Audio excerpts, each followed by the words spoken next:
by Berwen Banks. A novel. By Allen Raine, author of A Welsh Singer Torn Sails, etc. 111,000. London Hutchinson and Company, Paternoster Row. I. Berwen Banks 2. The House on the Cliff 3. The Sassian 4. The Storm v. Gwyn Ellis arrives 6. Corwin and Valmy 7. The Vicar's Story 8. The Old Register 9. Reuben Street X. The Web of Fate 11. The Black Dog 12. A Climax 13. The Baby's Corner 14. Unrest 15. The Sisters 16. Dispersing Clouds 17. Home Again 18. The Velvet Walk 19. The Merediths XX. Gladys 21. Into the Sunshine by Berwen Banks. Chapter 1. Berwen Banks. Caermatic is a sleepy little Welsh town, lying 2 miles from the sea coast. Far removed from the busy centers of civilization, where the battle of life breeds keen wits and deep interests, it is still, in the opinion of its inhabitants, next to London, the most important place in the United Kingdom. It has its church and 3 chapels, its mayor and corporation, jail, town hall, and marketplace. But more especially, it has its fairs, and awakes to spasmodic jollity on such occasions, which come pretty often, quite 10 times in the year. In the interims it resigns itself contentedly to its normal state of lethargy. The day on which my story opens had seen the busiest and merriest fair of the year, and the evening found the little town looking jaded and disreputable after its few hours of dissipation, the dusty high street being littered with scraps of paper, orange peel, and such like debris. The merry-go-rounds and the shows had departed, the last donkey cart had rattled out of the town, laden with empty gingerbread boxes. In the stable of the Red Dragon 3 men stooped in conclave over the hind foot of a horse. Dio, the ostler, and Roberts, the farrier, agreed in their verdict for a wonder, and Caradoc Wynne, the owner of the horse, straightened himself from his stooping posture with a nod of decision. "Yes, it's quite plain I mustn't ride him tonight," he said. "Well, I'll leave him under your care, Roberts, and will either come or send for him tomorrow." "Needn't do that, sir," said Roberts, "for I am going myself to Aberystwyth on Friday. That will give him 1 day's complete rest, and I'll bring him up gently with my nag." "That will do better," said the young man. "Take care of him, Dio," he added in good broad Welsh, "and I will pay you well for your trouble." And with a pat on Captain's flank and a doucer in Dio's ready palm, he turned to leave the yard. Looking back from under the archway which opened into the street, with a parting injunction to Roberts to take care of him, he turned up the dusty high street. "Pag," he said, "it has been a jolly fair, but it hasn't sweetened the air. However, I shall soon have left it behind me." And he stepped out briskly towards the straggling end of the street, which merged into a wild moorland country. "There's a difference between him and his father," said Dio to his companion, as they led Captain back to his stall. "See the old vicar do hunting between his coppers for a threepenny bit. Jarry man! You would think it was a sovereign he was looking for." "Yes," said Roberts, "the old vicar is a keen man enough, but just always pays his bills regularly. He is not as black as they make him out to be." "No, I dare say. They say the devil isn't either," said Dio. It was very evident the person in question was no favorite of his. Meanwhile Caradoc, or Cardo as he was called all over the countryside, the Vicar Dew's only son, had begun his tramp homewards with a light heart and a brisk step. He was a tall, broad-shouldered man, with health and youthful energy expressed in every limb and feature, with jet-black hair and sparkling eyes to match. His dark, almost swarthy face was lighted up by a pleasant smile, which seemed ever hovering about the corners of his mouth, and which would make itself evident in spite of the mustache which threatened to hide it. The band of the local militia was practicing in the open market hall as he passed, and an old Welsh air struck familiarly on his ear. "They'll wonder what's become of me at home," he thought, "or rather Betta will. I don't suppose my father would notice my absence, so long as I was home to supper. Poor old Dad," he added, and a grave look came over his face. In truth, it was not a very cheerful home to which he was returning, but it was home, and had been his from childhood. It had been the home also of his ancestors for generations, which, to a Welshman, means a great deal, for the ties of home are in the very roots of his being. Home draws him from the furthermost ends of the earth, and leaving it, adds bitterness even to death. His mother had died at his birth, so that the sacred word, mother, had never been more than a name to him, and he had taught himself to banish the thought of her from his mind. In fact, an indescribable uneasiness always leapt up within his heart when her name was mentioned, and that was very rarely, for his father never spoke of her, and old Beddoe, the head servant, but seldom, and then with such evident sadness and reticence, that an undefined, though none the less crushing fear, had haunted him from childhood upwards. As he stepped out so bravely this soft spring evening, the look of disquietude did not remain long on his face. At 24 life has not lost its rosy tints. Heart, mind, and body are fresh and free to take a share in all its opening scenes, more especially if, as in Cardo's case, love, the disturber, has not yet put in an appearance. As he reached the brow of the hill beyond the town, the white dusty road stretched like a sinuous snake over the moor before him, while on the left, the sea lay soft and grey in the twilight, and the moon rose full and bright on his right. The evening air was very still, but an occasional strain of the band he had left behind him reached his ears, and with a musical voice he hummed the old Welsh air which came fitfully on the breeze. By Berwen Banks my love hath strayed, for many a day in sun and shade, and while she carols loud and clear, the little birds fly down to hear. By Berwen Banks the storm rose high, the swollen river rushing by. Beneath its waves my love was drowned, and on its banks my love was found. Suddenly he was aware of a cloaked figure walking about 100 yards in front of him. Who's that, I wonder? He thought, and then, forgetting its existence, he continued his song. I'll ne'er forget that leafy shade. I'll ne'er forget that winsome maid. But there no more she carols free, so Berwen's banks are sad to me. By and by, at a curve in the road, he again noticed the figure in front of him, and quickened his steps, but it did the same, and the distance between them was not lessened, so Cardo gave it up, and continued his song.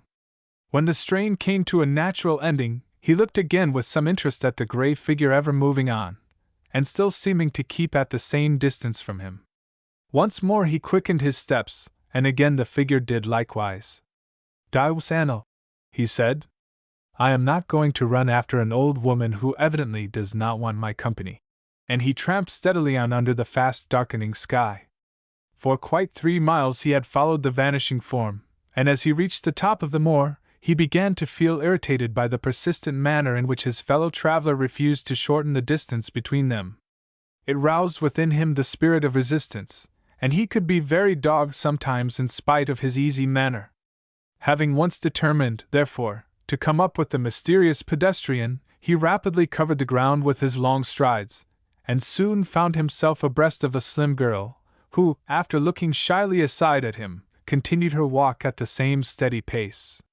The twilight had darkened much since he had left the town, but the moonlight showed him the graceful pose of the head, the light, springy tread, and the mass of golden hair which escaped from the red hood covering her head. Cardo took off his cap. Good night to you, he said. I hope I have not frightened you by so persistently trying to catch you. Good night, said the girl. Yes, indeed you have, whatever, because I am not used to be out in the night. The rabbits have frightened me too, they are looking so large in this light. I am sorry. It is very brave of you to walk all the way from Caermatic alone. To Abersethan it is not so far, said the girl. Do you live at Abersethan? Yes, not far off, round the edge of the cliffs, under Moel Hiraethog. Oh, I know, said Cardo. The mill in the valley? No, round the next shore, and up to the top of the cliff is our house. Traeth Berwen? That is where I live. Well, indeed. Yes, I am Caradoc Wynne, and I live at Brinderin. Oh, are you Cardo Wynne?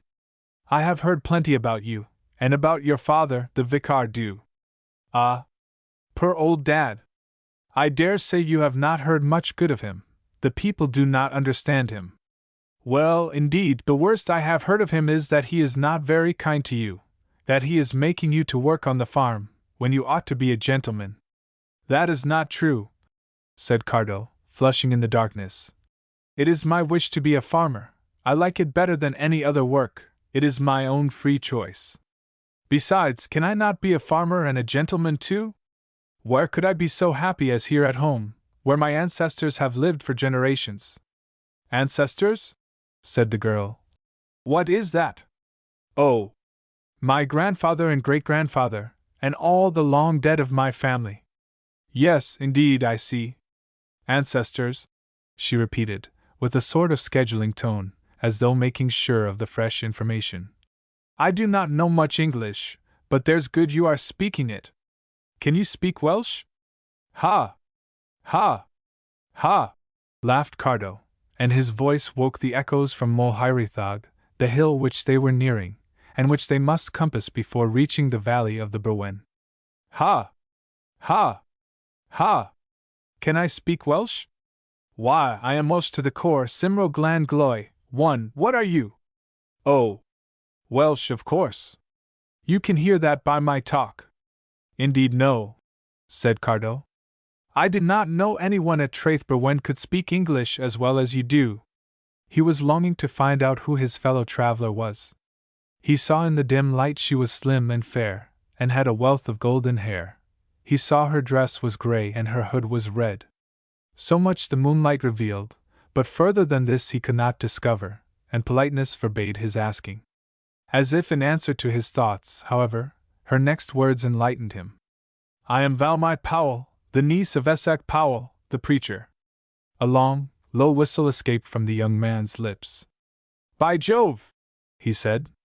The girl was silent, but could he have seen the hot blush which spread over her face and neck, he would have known that he had roused the quick Welsh temper.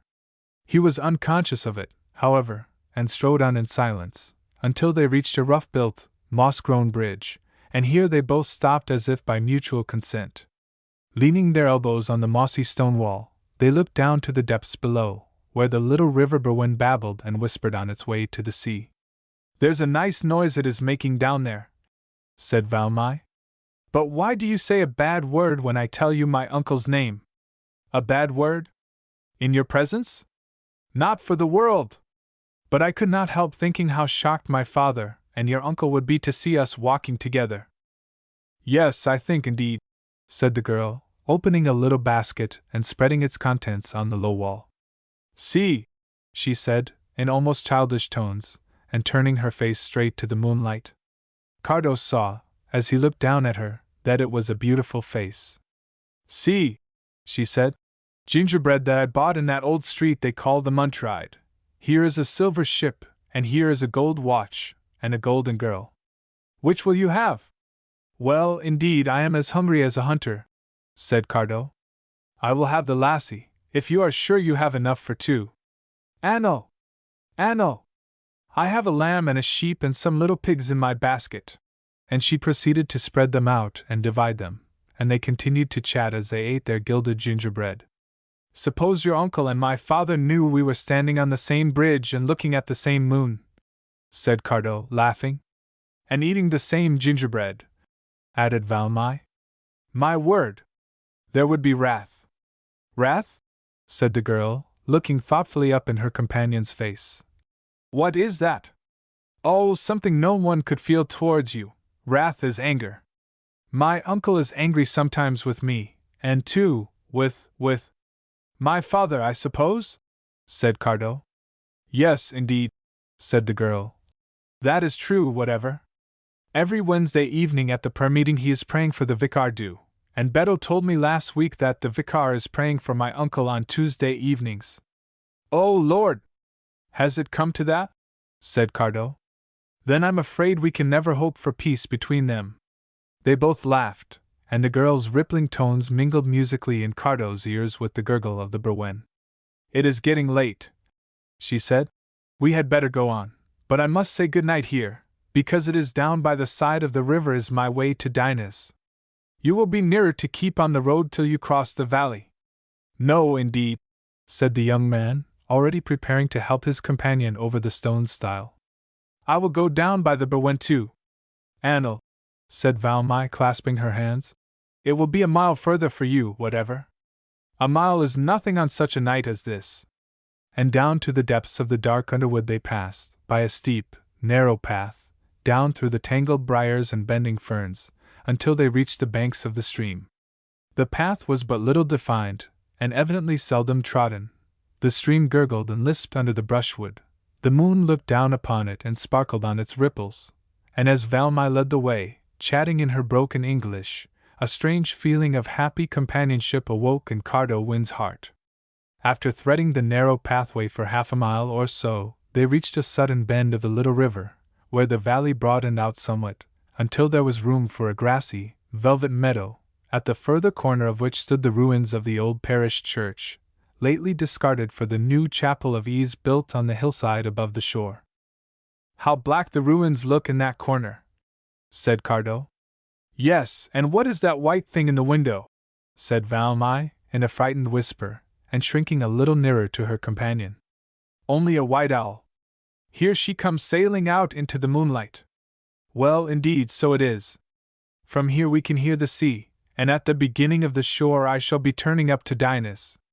And I suppose I must turn in the opposite direction to get to Brinderin, said Cardo. Well, I have never enjoyed a walk from Caermatic so much before. Will they be waiting for you at home, do you think? Waiting for me? Laughed the girl, and her laugh was not without a little trace of bitterness. Who is there to wait for me? No one, indeed, since my mother is dead. Perhaps tomorrow my uncle might say, Where is Valmai? She has never brought me my book. Here it is, though, she continued, safe under the crumbs of the gingerbread. I bought it in the Montroid. 'Tis a funny name, whatever. Yes, a relic of the old Flemings, who settled in Caermatic long ago.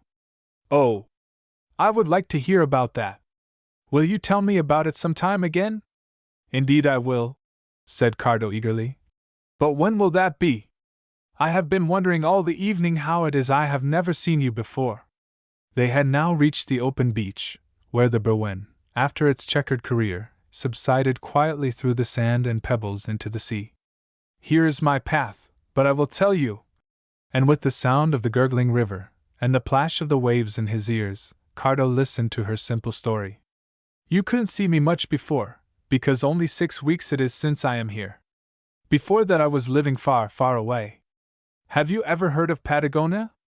Well then, my father was a missionary there, and he took me and my mother with him when I was only a baby.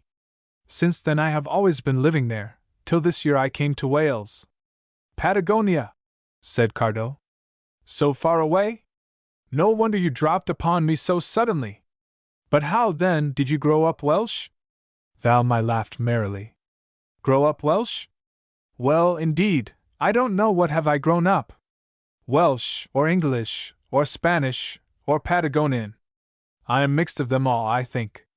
Where we were living there was a large settlement of Welsh people, and my father preached to them. But there were, too, a great many Spaniards, and many Spanish girls were my friends, and my nurse was Spanish, so I learned to speak Welsh and Spanish, but English, only what I learned from my father and from books. I don't know it quite easy yet, but I am coming better every day, I think. My father and mother are dead, both of them, only a few days between them. Another kind missionary's wife brought me home, and since then I am living with my uncle. He is quite kind when he notices me, but he is always reading the old books about the Druids, and Owen Glenn, and those old times, and he is forgetting the present. Only I must not go near the church nor the church people, then he is quite kind. How curious, said Cardo. You have almost described my father and my home. I think we ought to be friends with so much in common. Yes, perhaps, said the girl, looking pensively out to sea, where the sea-horses were tossing up their white manes in the moonlight. Well, goodbye, she added, holding out her hand. Goodbye, answered Cardo, taking the proffered hand in a firm, warm grasp. Will we meet again soon? He said, dropping it reluctantly. No, I think, said Valmai, as she began the steep path up the hill. Cardo stood a moment looking after her, and as she turned to look back, he called out, "Yes, I hope." She waved her hand, and disappeared behind a broom bush. "Val my," he said, as he tramped off in the opposite direction. "Yes, she is Val my." 2. 1. A pure Welshman. A favorite expression in Wales. 2. Like May. Chapter 2. The House on the Cliff. The Rev Nerig Wyn. Why Vicar do, or the Black Vicar, as he was called by the country people, in allusion to his black hair and eyes, and also to his black apparel, sat in his musty study, as he had done every evening for the last 25 years, poring over his old books, and occasionally jotting down extracts therefrom. He was a broad-shouldered man, tall and straight, about 65 years of age. His clean-shaven face was white as marble, its cold and lifeless appearance accentuated by his jet-black hair, strongly marked eyebrows of the same dark hue, and his unusually black eyes. His nose was slightly aquiline, and his mouth well-shaped, though wide. But the firm-set lips and broad nostrils gave the whole face an expression of coldness and hardness. In fact, he had a peculiarly dour and dark look, and it was no wonder that when he walked through his parish the little children left their games in the road, and hurried inside their garden gates as he passed. He was perfectly conscious of this, and it pained him, though no one guessed it except his son, who felt a tender pity for the man who led so isolated and solitary a life. The cause of his cold reserve Cardo had never been able to discover, but he somehow connected it with his mother's name, and therefore shrank from inquiring into his father's past life, preferring to let old memories sleep, rather than hear anything which might bring sorrow and pain into his life. The vicar was evidently uneasy, as he looked up listening, with one thin finger marking the place on the page he was reading. Cardo was later than usual, and not until he had heard his son's familiar firm step and whistle did he drop once more into the deep interest of his book.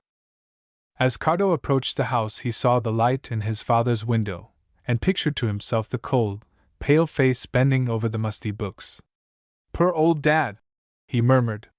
Some sons would have tapped playfully at the window, but Cardo did not. He turned round the corner of the house, passing by the front door, which was closed, and did not look inviting, to the other side, where the clatter of wooden shoes and a stream of light from the open doorway made some show of cheerfulness.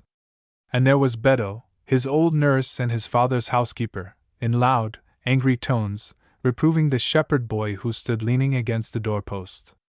"Hello? What's the matter, Beddo?" said Cardo in Welsh.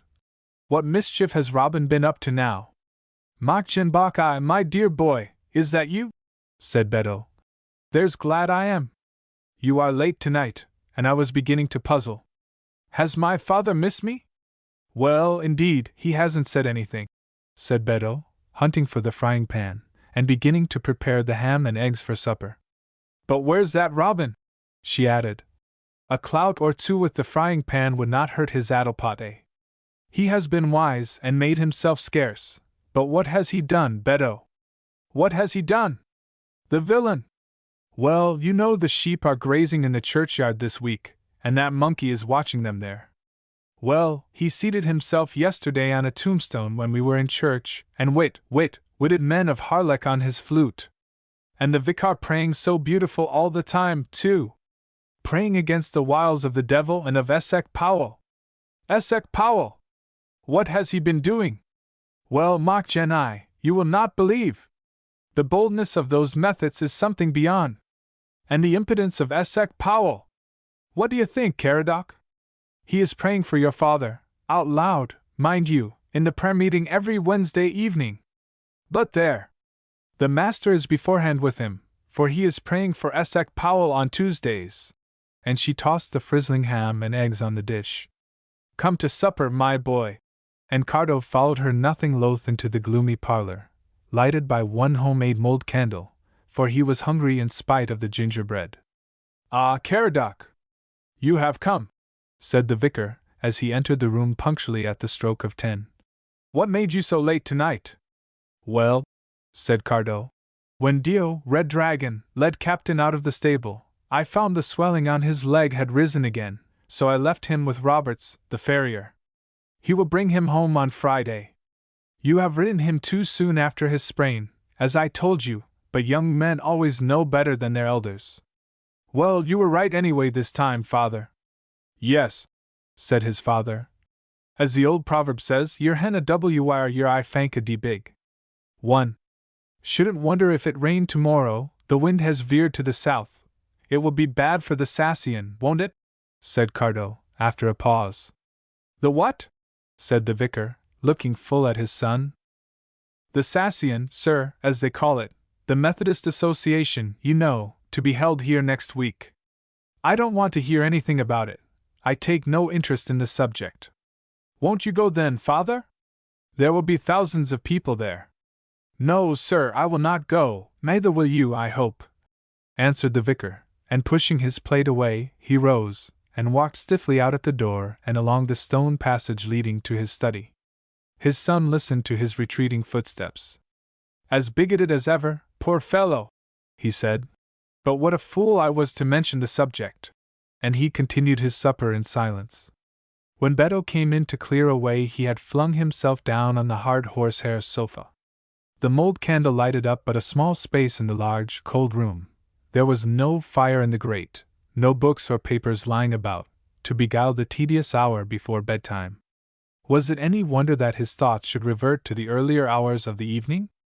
That he should hear again in fancy the soft voice that said, I am Valmy Powell, and that he should picture to himself the clustering curls that escaped from the red hood?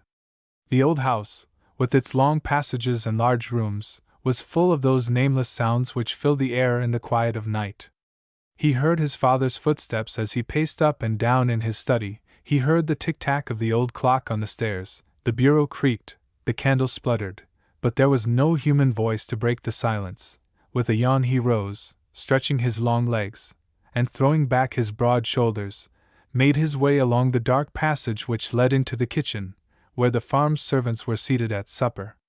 Beto moved the beehive chair into a cozy corner beside the fire for the young master. The men servants all tugged their forelocks, and the women rose to make a smiling bob curtsy. Have some call, too, sir, said Beto, selecting a shining black bowl and spoon. Not tonight, after all that fried ham, but another night I want nothing better for supper. Well, there's nothing will beat call, that's certain, said Eben, the head servant, beginning with long-drawn noisy sups to empty his own bowl. Finished the turnips today? Asked Cardo. Oh, yes, said Eben, with a slight tone of reproof in his voice. The work goes on though you may not be at home, sir.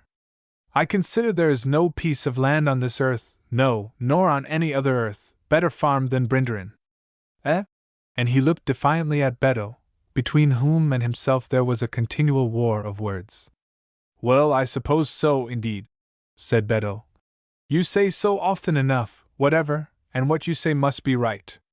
There was such an insidious mixture of flattery and sarcasm in her words that, for a moment, Eben was at a loss what to answer, so Malin, the milkmaid, took the opportunity of changing the subject. There's tons of bread will be baked on Monday, she said, ready for the Sassian. Jeannie Backhair has 2 sacks of flour to bake, and there's 7 other women in Abersethan will bake the same quantity. At Morpha, said Shan, they have killed a cow and a sheep, and the tongues, and fowls, and hams will fill every oven in the parish. Beto sniffed and tossed her head scornfully. They may well give them bread and meat, she said, for I don't see what else they have to give them. What else, indeed? Said Shan, ready for the frequent fray.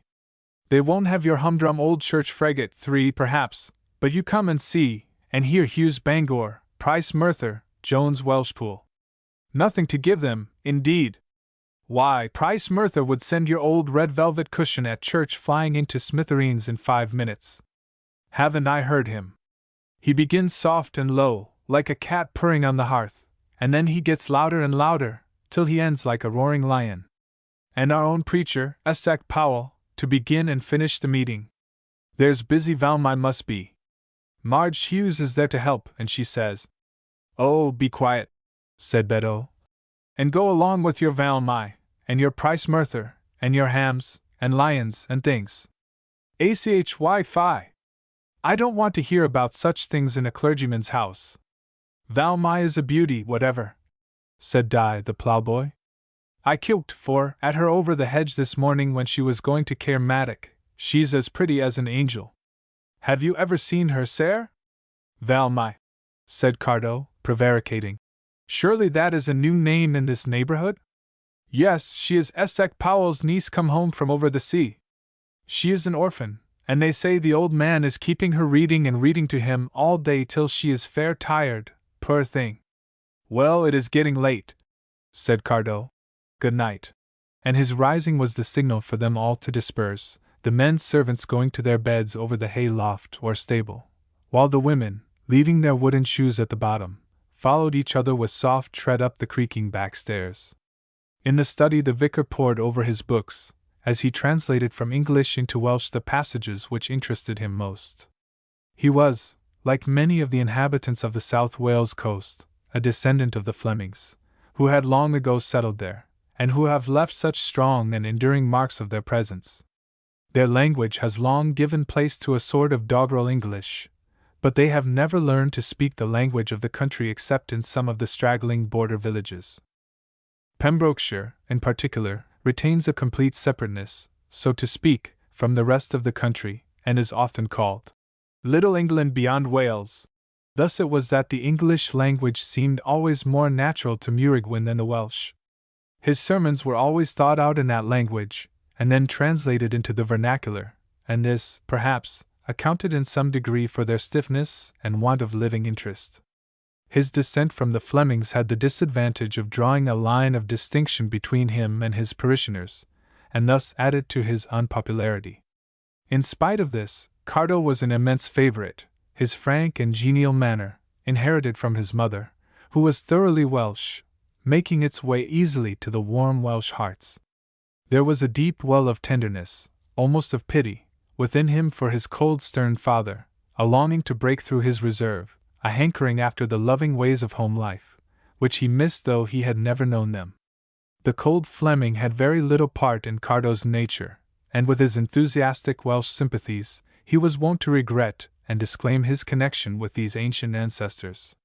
His father's pedigree, however, made it very plain that the Gwynns of Brynderen were descended from Gwaine, a Flemish wool merchant who had settled there in the reign of Henry I.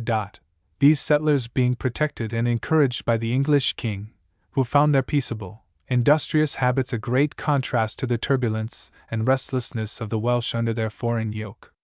Time has done but little to soften the difference between the Welsh and Flemish characters.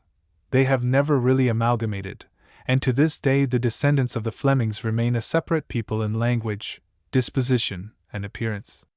In Pembrokeshire, Gower, and Radnorshire, we find them still flourishing, and for some distance along the coast northwards from Pembrokeshire there are still families, and even whole hamlets, descended from them, exhibiting traits of character and peculiarities of manner easily discernible to an observant eye. Before the vicar retired to rest he took down from a shelf an old Bible, from which he read a chapter, and closing the book, knelt down to pray. As he rose from his knees the last words on his lips were, "Caradoc, my beloved son!"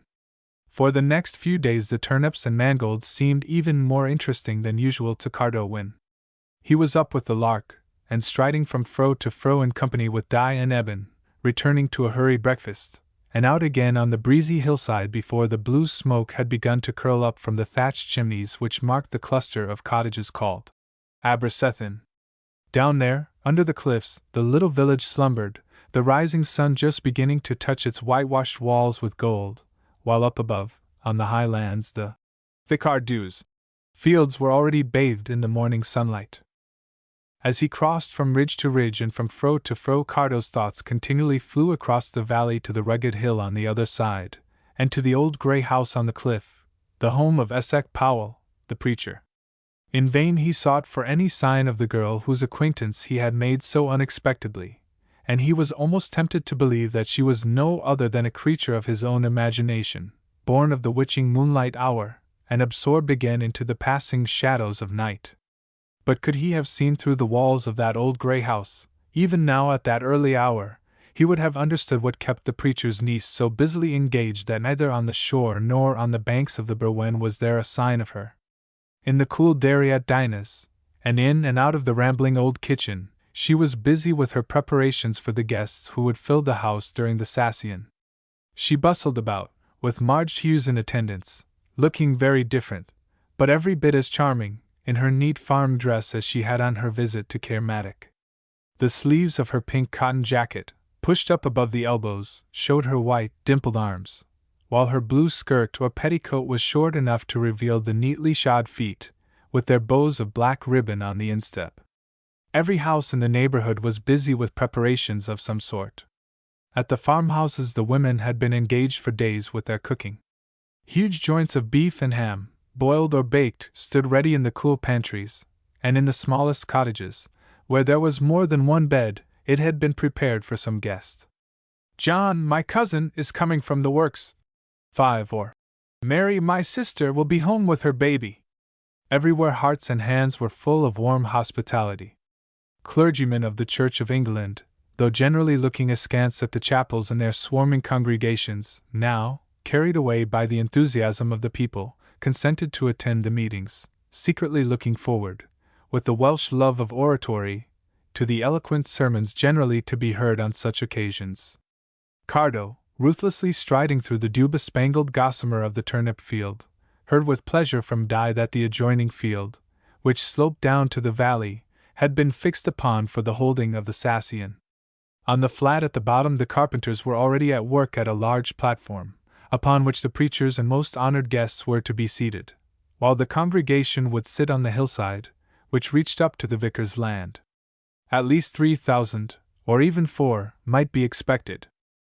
All day Cardo looked over the valley with intense interest, and when the day's work was over, unable to restrain his curiosity and impatience any longer, he determined to take a closer survey of the old house on the hill, which for so many years he had seen with his outward eyes, though his inner perception had never taken account of it.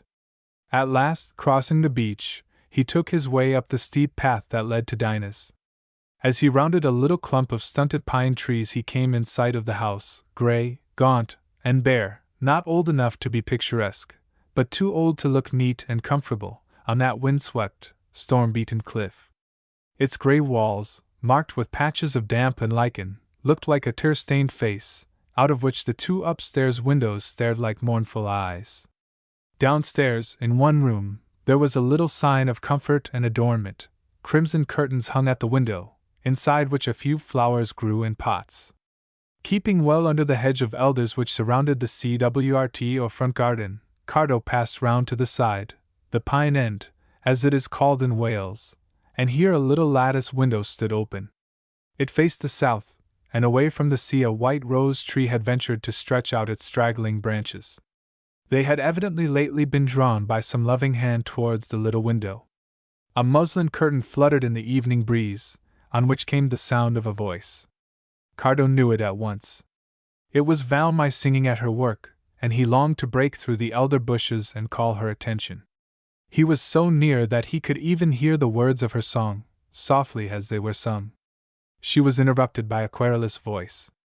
"Valmy," it said in Welsh. "Have you written that?" "Oh, long ago, uncle. I am waiting for the next line." "Here it is then, child, and well worth waiting for."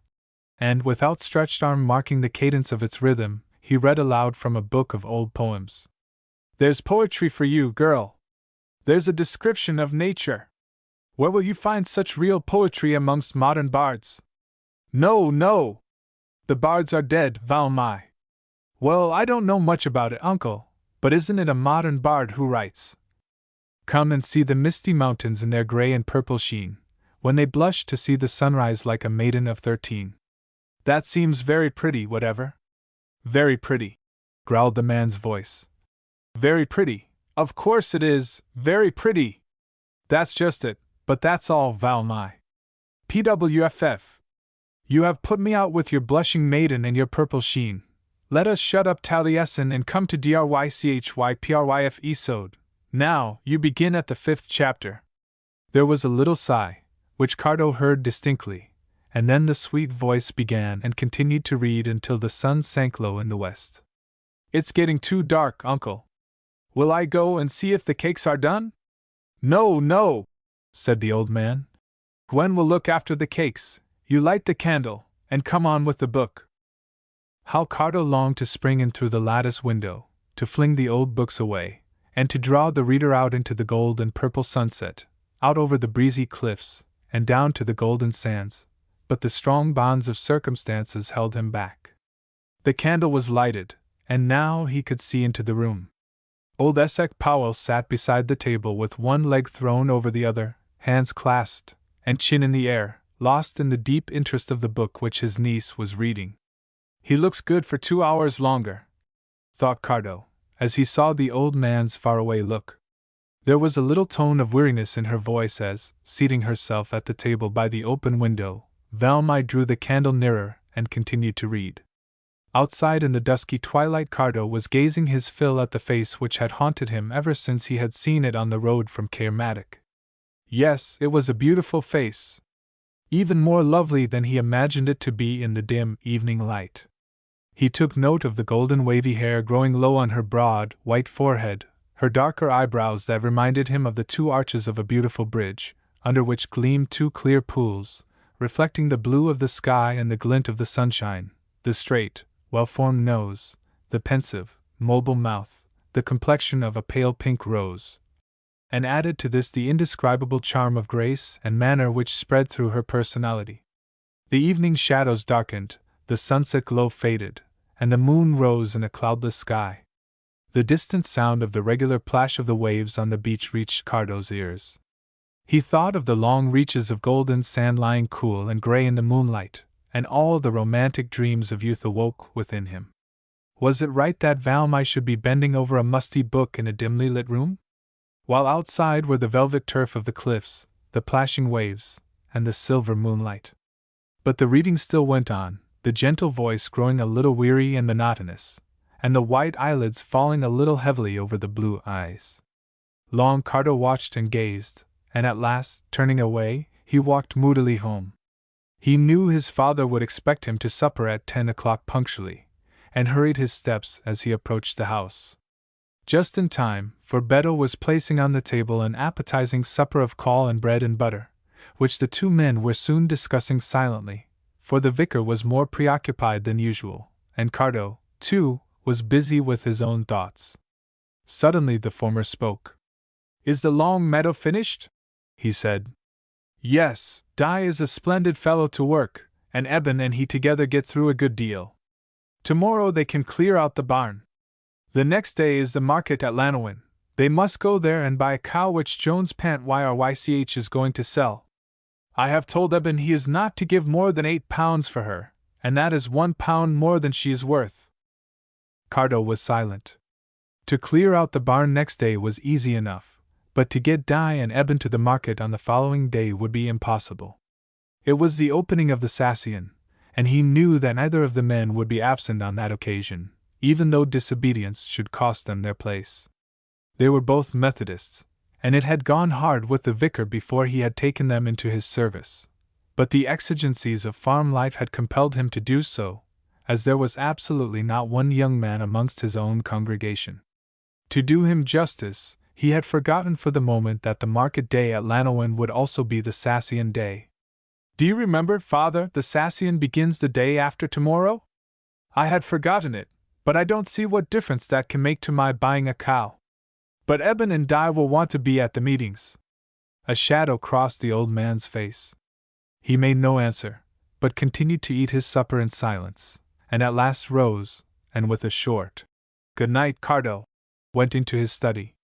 He knew as well as his son did that it would be useless to try and persuade his servants to be absent from the meetings, and the knowledge galled him bitterly, too bitterly for words, so he was silent, and Cardo, knowing his humor, said nothing to Di and Eben of his father's wishes. "Poor old Dad," he sighed, as he finished his supper. "It is hard for him to see his congregation dwindled away to a mere handful, while the chapels around him are crowded to overflowing. By Jove! There must be something wrong somewhere." As usual after supper he followed Beto into the old kitchen, where the servants were assembled for supper, and where Shan was again holding forth, to her own delight and Beto's disgust, on the coming glories of the Sacian. "Tomorrow evening will be the first meeting. Will it be in the field?" asked Cardo. Oh, no, sir, the first is in the chapel always, and no strangers are there. Essex Powell will have to shut up his old books for a few days now, and poor Valmy will have rest. Marge Hughes says she is reading to him for hours every day, but once she can get out of his sight he forgets all about her, and goes on reading himself. When does he prepare his sermons? Said Cardo. Prepare his sermons? Said Shan indignantly. Do you think Essex Powell would write his sermon out like a clergyman and read it out like a book? No, indeed. Straight from the Brist, that's how Essex Powell preaches. What time is the first meeting next day? Oh, early, sir, 8 o'clock. Are you coming? Anno. There's glad they'd be. You shall go on the platform with Price Merthyr and Jones Abertaw and all the rest. Saul among the prophets, said Cardo, laughing, and picturing himself among the solemn-faced preachers. No, no, that wouldn't do, Shan. What would my father say? Well, well, said Shan, clicking her tongue against her teeth. T.S., 'tis pity indeed. But there, everybody knows it is not your fault, sir. Cardo frowned, and fell into a brown study. It wounded him to hear his father blamed, and yet in his heart of hearts he wished he would so far temper his zeal with Christian charity as to attend the meetings which were moving the hearts of the people so much. 1. The old know, the young appear to know. 2. Leek broth. 3. Rhodomantade. 4. Peeped. 5. Glamorganshire. Chapter 3. The Sassian. The Sassian day dawned bright and clear, and as the time for the first service drew near, the roads and lanes were thronged with pedestrians and vehicles of every description. The doors of the houses in all the surrounding villages were closed for the day, except in a few cases where illness made it impossible for the inmates to leave their beds. Everybody, man, woman, and child, including babies innumerable, turned their faces towards the sloping field which for the day was the center of attraction. Already the grass was getting hidden by the black throng, and still the crowds arrived, seating themselves row behind row on the wild thyme and heather. The topmost corner of the field merged into a rocky wilderness of stunted heath and patches of burnt grass, studded with harebells, and this unapportioned piece of ground stretched away into the adjoining corner of the vicar's long meadow. In the afternoon Cardo, who had virtuously kept away from the morning meetings, sauntered down to chat with Di, who had condescended to absent himself from the third service, in order to attend to his duties on the farm. You sit here, Mr. Cardo, he said, with a confidential wink. On your own hedge, the vicar can't be angry, and you will hear something worth listening to. Soon the sloping bank was crowded with its rows of human beings, all listening with intense interest to a pale, dark man, who stood on the front of the platform at the bottom of the field, and with sonorous voice delivered a short opening prayer, followed by an impassioned address. In the clear, pure air every word was distinctly heard all over the field, the surging multitude keeping a breathless silence, broken only by the singing of the birds or the call of the seagulls. Sometimes a baby would send up a little wail of fatigue, but generally the slumberous air soothed and quieted them into sleep. The prayer over, the preacher gave out the words of a well-known hymn, and with one accord the people stood up, and from those hundreds and thousands arose the swelling tones of one of those old hymns which lay hold of every Welshman's heart, its strange reminiscences, its mysterious influences swaying his whole being, and carrying him away on the wings of its rising and falling melody. His fathers and grandfathers sang it in their old thatched cabins, and farther back, the warriors and bards of his past ancestry breathed the same tones, and farther back still, the wind swept its first suggestions through the old oaks of the early solitudes. Is it this, I wonder, this far-reaching into the past, which gives such moving power to the tones of an old Welsh hymn? Thus Cardo mused, as he sat on the hedge in the spring sunshine, his eyes roaming over the dense throng now settling down to listen to the sermon, which the preacher was beginning in low, slow sentences. Every ear was strained to listen, every eye was fixed on the preacher, but Cardo could not help wondering where Valmy was. He saw Essex Powell with clasped fingers and upturned chin listening in rapt attention. He saw in the rows nearest the platform many of the wives and daughters of its occupants. Here surely would be the place for the minister's niece. But no! Valmy was nowhere to be seen. In truth, She had been completely forgotten by her uncle, who had wandered off with a knot of preachers after the hospitable dinner, provided for them at his house by Valmy's exertions and Marge Hugh's help, but he had never thought of introducing to his guests the real genius of the feast. She had snatched a hurried meal in the pantry, and feeling rather lost and bewildered amongst the crowd of strangers, had retired to rest under the elder bushes, until called upon by Marge Hughes to help at the table, which she did at once, overcoming her shyness, and keeping as much as possible in the background. The guests had been at first too intent upon their dinners after their morning's exertions to notice the slim white figure which slipped backwards and forwards behind them, supplying every want with quick and delicate intuition, aiding Marge Hugh's clumsy attempts at waiting, so deftly, that Essex Powell's dinner was a complete success. Towards the end of the meal a young and susceptible preacher caught sight of the girl, and without ceremony opened a conversation with her. Turning to his host he asked, "And who is this fair damsel?" "Who? Where?" said Essex Powell, looking surprised. "Oh, that's my niece Valmy. She is living with me since Robert my brother is dead." "Well, indeed. You will be coming to the meetings, I suppose?" "Yes," said Valmy. "I have been there all day. The singing was lovely." "And what did you think of the preaching?" said a very fat man, in a startlingly bass voice. He was carving a fowl. "That is the important point," he said, and the wing came off unexpectedly. "Young people are apt to think most of the singing." Here he recaptured the wing and landed it safely on his own plate. "Did you hear my sermon?" he asked, between the mouthfuls of the fast disappearing wing, fixing his eyes upon poor Valmy, who began to wish herself under the elder bushes again. "My text was—" But fortunately here the company rose. After a long grace they dispersed, and turned their faces once more towards the sloping field. No one noticed Valmy.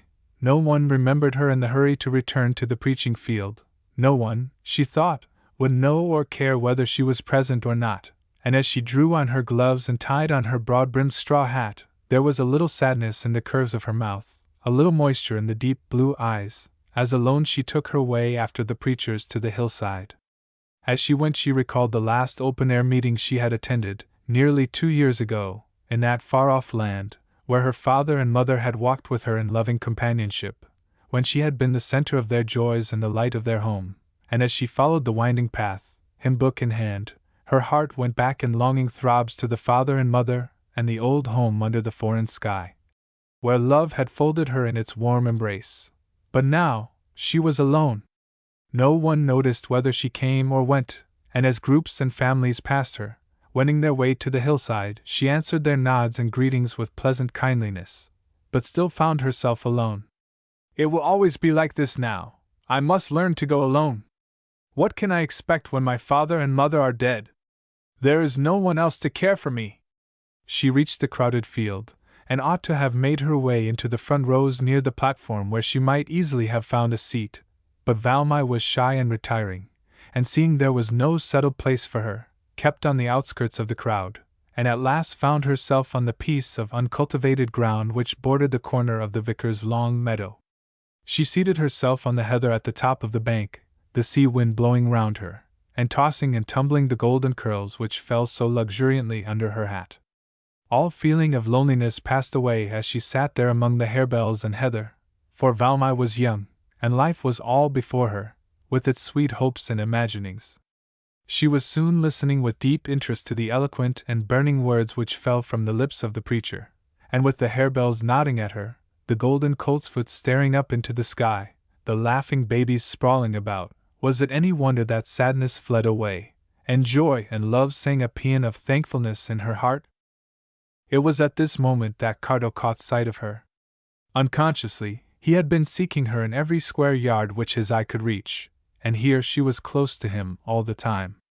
The discovery awoke a throb of pleasure within him, and with a flush upon his dark face he rose and made his way towards her.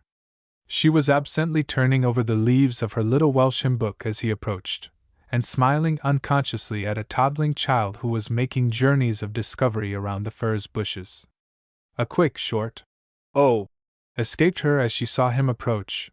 Her face brightened up. Yes, certainly she was glad. Cardo saw it in the mantling blush, and the pleased smile as he found a seat on the grass beside her. She placed her hand in his with a whispered word of greeting, for it would not do to speak aloud in that quiet concourse of people. "Where have you been?" he asked at last. "At home," she whispered. "Why?" "Because I hoped you would be out." Valmy shook her head as a farmer's wife looked round at her reprovingly. Cardo attempted another remark, but she only smiled with her finger on her lips. "This is unendurable," he thought, but he was obliged to be satisfied with the pleasure of sitting beside her until the long sermon was over, and the crowd rose en masse with ejaculations of delight at the moving eloquence of the preacher. "As good as ever he was!" "Splendid!" "Did you hear that remark about the wrong key?" "Oh, telling!" And amongst the murmur of approval and enthusiasm Valmy and Cardo rose. For a moment the former looked undecided, and he read her thoughts. "No, not home with the crowd, but down over the beach." And she fell in with the suggestion, turning her face to the sea breeze and taking the path to the shore. Here the Berwen was running with its usual babbling and gurgling through the stones into the sea, the northwest wind was tossing the foam into the air, and the waves came bounding and racing up the yellow sand like children at play. The little sea crows cawed noisily as they wheeled round the cliffs, and the seagulls called to their fellows as they floated over the waves or stood about the wet, shining sands. "There's beautiful it is," said Valmy, pushing back her hat and taking long breaths of the sea wind. "Only 6 weeks I have been here, and yet I seem to have known it forever. I suppose because from a baby I used to hear my father talking of this place. It was his old home, and he was always longing to come back." "Yes," said Cardo. "I can imagine that. I don't think I could ever be thoroughly happy away from here." "Nor I too, indeed," said Valmy, "now that I know it. I hope you will never leave the place, you seem to belong to it somehow, and I hope I may never leave it, at least, at all events." And he hesitated as he remembered his father's wishes, expressed many times, though at long intervals, that he should go to Australia and visit an uncle who had for many years lived there. The prospect of a voyage to the Antipodes had never been very attractive to Cardo, and latterly the idea had faded from his mind. In the glamour of that golden afternoon in spring, in Valmy's sweet companionship, the thought of parting and leaving his native country was doubly unpleasant to him. She saw the sudden embarrassment, and the flush that spread over his face. "You are going away?" she said, looking up at him. There was only inquiry in the tone. Cardo wondered if she would be sorry, and was tempted to make the most of his possible departure. "I may have to go away," he said, "though I should hate it. I never liked the idea, but now I perfectly dread it. And you," he added, "should you miss me? It is not very lively here, so perhaps even I might be missed a little." Valmy did not answer. She looked out to the horizon where the blue of the sky joined the blue of the sea, and the white breakers glinted in the sunshine. "Yes," she said presently, "I will be sorry when you go. And where are you going to? Far away? To England, perhaps?" "To Australia," replied Cardo. "Australia! Oh! Then you will never come back to Traith Berwen?" "Indeed, indeed I will, Miss Powell. You laugh at that. Well, may I say Valmy then?" "Yes, why not? Everyone is calling me Valmy, even Shoni our servant." "I may venture then, and will you call me Cardo?" "Yes, indeed, Cardo Wynne." "Cardo Wynne, everybody is calling you that too, even the little children in the village. I have heard them say, 'Here is Cardo Wynne coming, see, here is the path to Dinah's.' I must say good-bye. Can't we have another walk along the beach? Remember I, too, have no one to talk to." "Oh, Annel, no! I must hurry home and get the tea for the preachers." "And then back to the meeting on the hillside?" "No, the meeting is in the chapel tonight." "But when it is over you will come back along the shore?" "Indeed, I don't know." "Goodbye," she said, as she began her way up the rugged homeward path. When Cardo reached home, he found his father sitting at the tea-table. The old parlor looked gloomy and dark, the bright afternoon sun, shining through the creepers which obscured the window, threw a green light over the table and the rigid, pale face of the vicar. You are late, Cardo. Where have you been? In the long meadow, sir, where I could hear some of the preaching going on below, and afterwards on the beach. It is a glorious afternoon.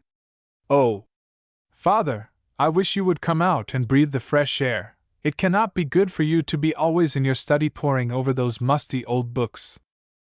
My books are not musty, and I like to spend my time according to my own ideas of what is fit and proper, and I should not think it either to be craning my neck over a hedge to listen to a parcel of Methodist preachers. Well, I only heard one, Price Merthyr I think they call him. He was. Cardo, said his father severely, when I want any information on the subject I will ask for it. I want you to set dye and ebon on to the draining of that field tomorrow. Park Wai Wan. Yes, Park Wai Wan. Right, father, said Cardo good-naturedly. He was devotedly attached to his father, and credited him with a depth of affection and tenderness lying hidden behind his stern manner, a sentiment which must have been revealed to him by intuition, for he had never seen any outward sign of it. It's no use, he muttered, as his father rose and left the room. It's no use trying to broach the subject to him, poor fellow. I must be more careful, and keep my thoughts to myself. Later on in the evening, Velmy sat in the hot, crowded chapel, her elbows pressed tightly into her sides by the two fat women between whom she sat, their broad-brimmed hats much impeding her view of the preacher, who was pounding the red velvet cushion in the old pulpit, between two dim, mold candles which shed a faint light over his face. Velmy listened with folded hands as he spoke of the narrow way so difficult to tread, so wearisome to follow, of the few who walked in it, and the people, listening with upturned faces and bated breath, answered to his appeal with sighs and groans and amens. He then passed on to a still more vivid description of the broad road, so smooth, so easy, so charming to every sense, so thronged with people all gaily dancing onwards to destruction, the sudden end of the road, where it launched its thronging crowds over a precipice into the foaming, seething sea of everlasting woe and misery. Velmy looked round her with awe and horror. Did these innocent-looking, simple people belong to that thronging crowd who were hurrying on to their own destruction? Was she herself one of them? Cardo, her uncle? The thought was dreadful. Her breath came and went quickly. Her eyes were full of tears, and she felt as if she must rise suddenly and rush into the open air. But as she looked round the chapel, she caught sight through one of the windows of the dark blue sky of night, bespangled with stars, and a glow of purer and healthier feeling came over her. She would not believe it. Outside was the fresh night wind, outside was the silver moonlight, and in the words of the poet of whom she had never heard, she said within herself, "No! God is in heaven, it's all right with the world." Her joyous nature could not brook the saddening influences of the Methodist creed, and as she passed out into the clear night air amongst the crowd of listeners, and heard their mournful sighs and their evident appreciation of the sermon, or rather sermons, for there had been two, her heart bounded with a sense of relief. Joy and happiness were its natural elements, and she returned to them as an innocent child rushes to its mother's arms.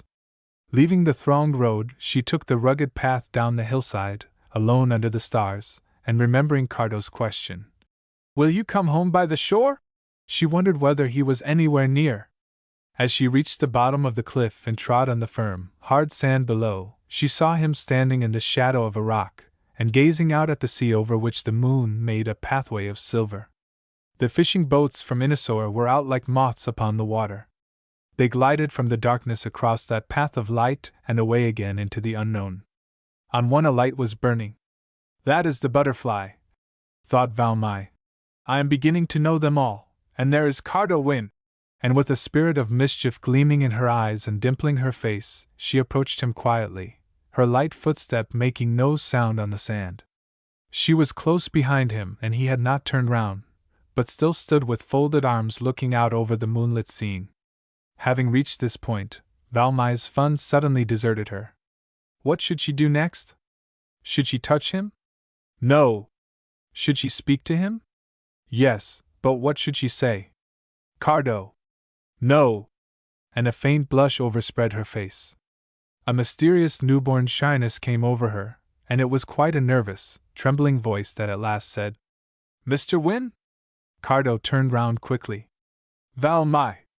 Miss Powell, he said. How silently you came upon me! I was dreaming. Come and stand here. Is not that scene one to make a poet of the most prosaic man? Yes, indeed, answered the girl, standing beside him with a strangely beating heart. It is beautiful. I saw the sky through the chapel window, and I was thinking it would be very nice down here. There's bright and clear the moon is. They were walking now across the beach, at the edge of the surf. It reminds me of something I read out to Uncle last night.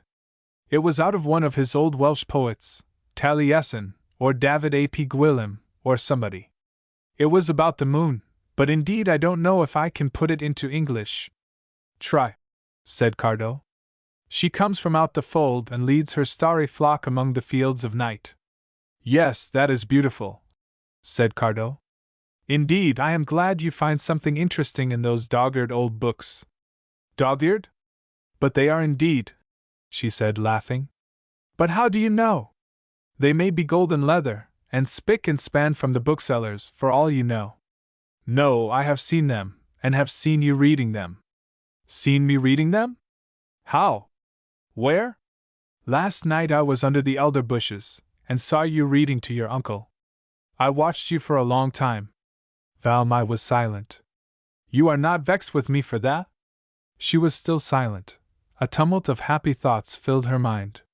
He had found his way to Dinah's. He had thought it worth while to stand under the night sky and watch her. It was a pleasant idea, and thinking of it, she did not speak. Tell me, Valmai, have I offended you? Offended me? Oh, no, why should you? But indeed it was very foolish of you, whatever. If you had come in and listened to the reading, it would be better, perhaps, she said laughingly. If I had come in, what would your uncle have said? He would have been very angry. Well, indeed, yes, I was forgetting that. He is very hospitable, and glad to see anybody who comes in to supper, but I don't think, she added, with a more serious air, that he would be glad to see you. He hates the church and everything belonging to it.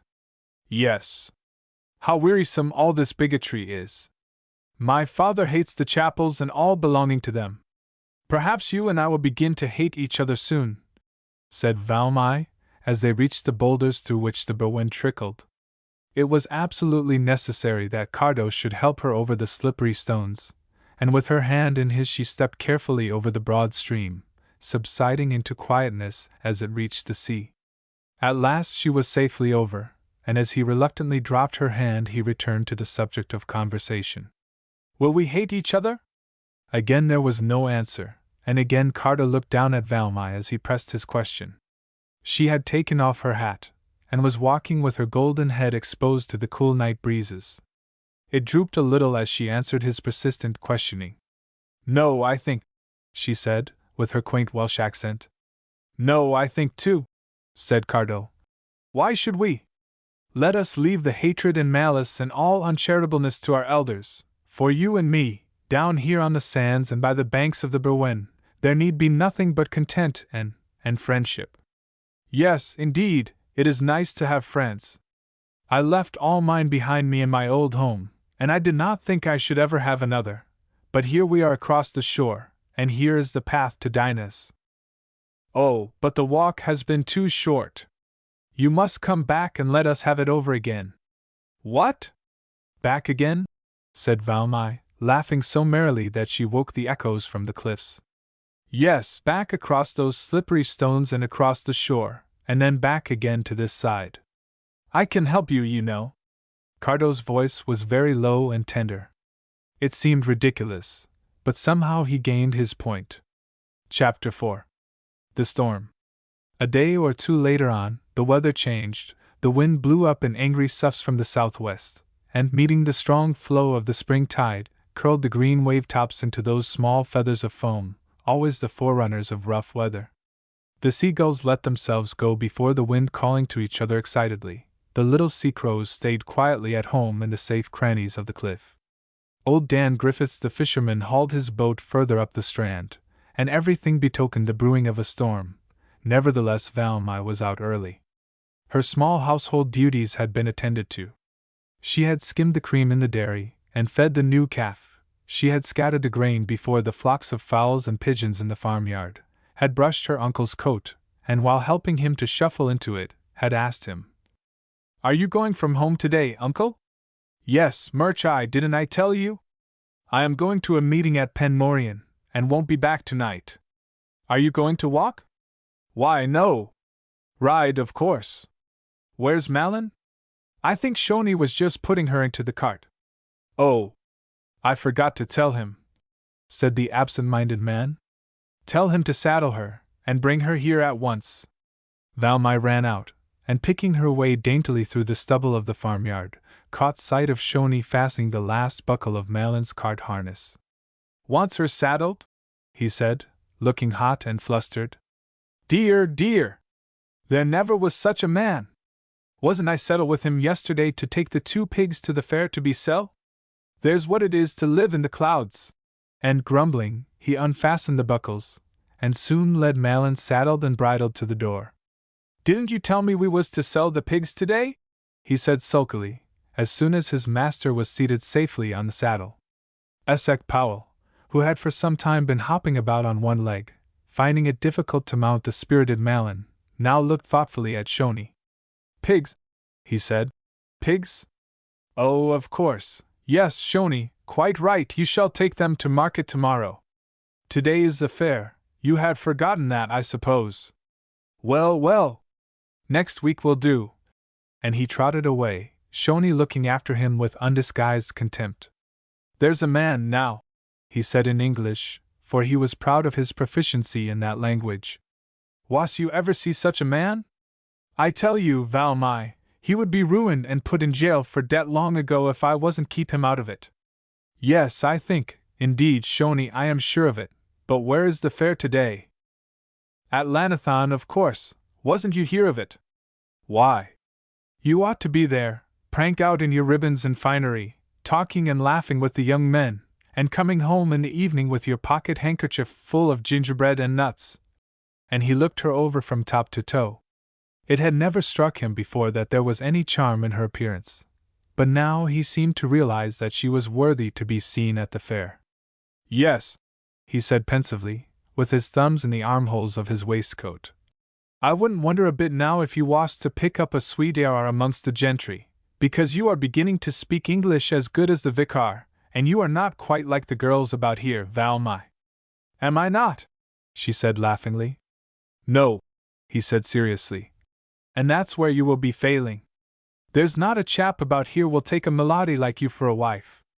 You must learn to come over the farmyard without picking up your skirts, and looking at your shoes to see if they are dirty, if you want to marry a farmer." "Indeed, I don't wish to marry a farmer," said Valmy. "Nor anyone else who doesn't want me." Shoney again shook his head solemnly. "Yes, yes," he said.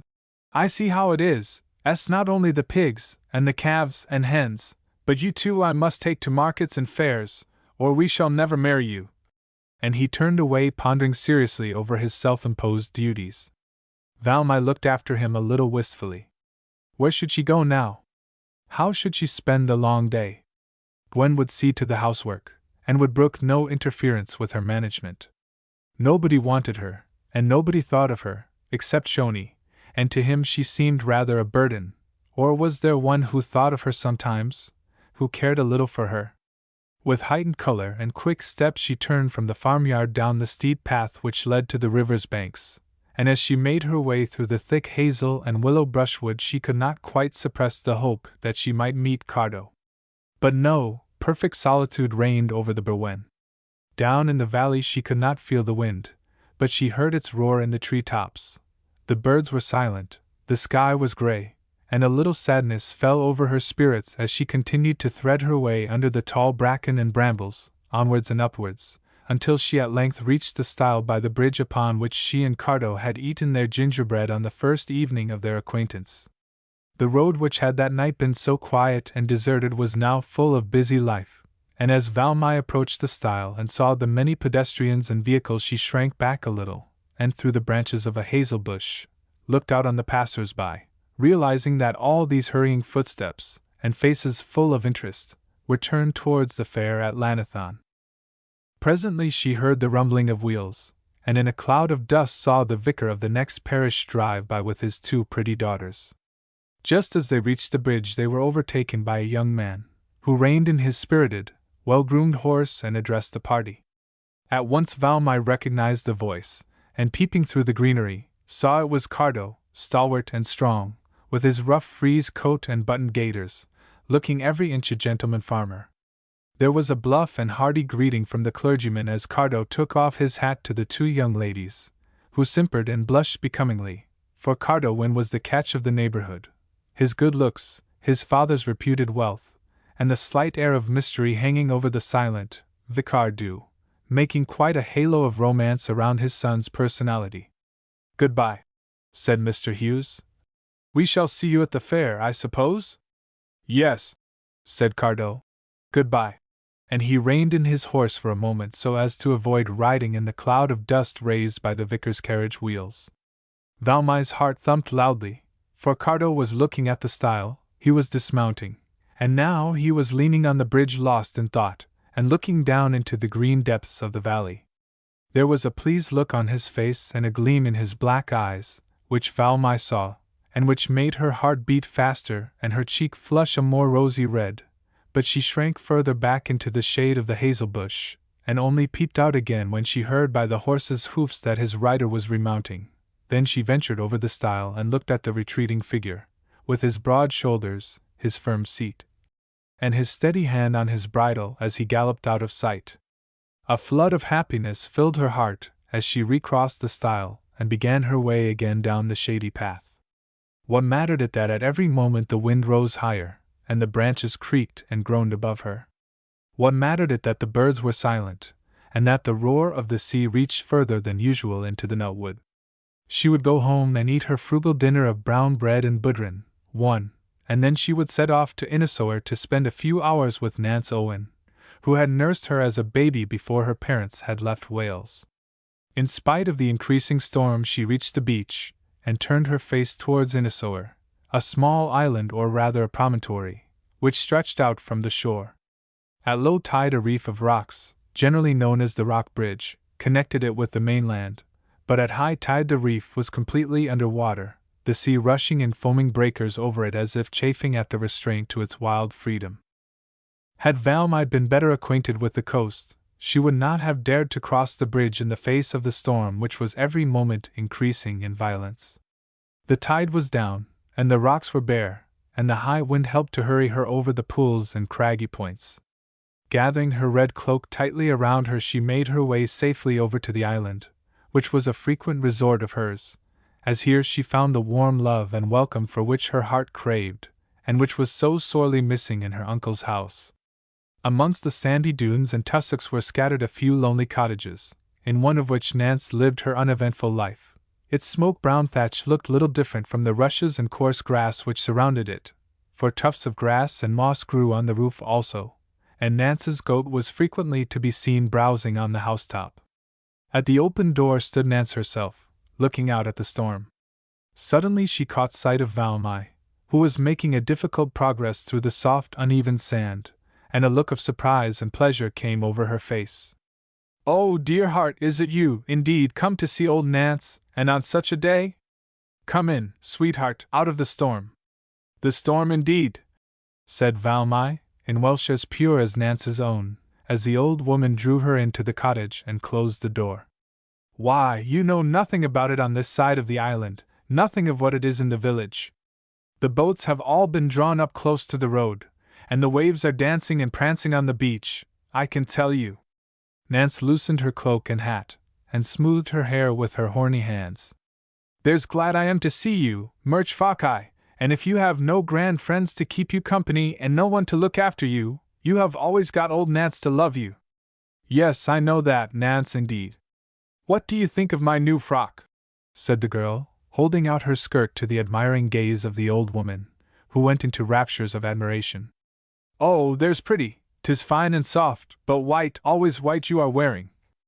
"Yes, I like white," said Valmai. "And didn't I dress you in your first little clothes?" "Well, I remember it." "There's just what I wanted to ask you about, Nance. I love to hear the old story." After tea, then, murch I, for now I must go and fetch water from the well, and I must milk the goat. I will fetch the water, said Valmai. You can go and milk. And taking the red stone pitcher from the bench by the wall, she went out, and, sheltered by the ridge of rocks behind which the cottage stood, made her way to the spring which dripped from a crack in the cliffs.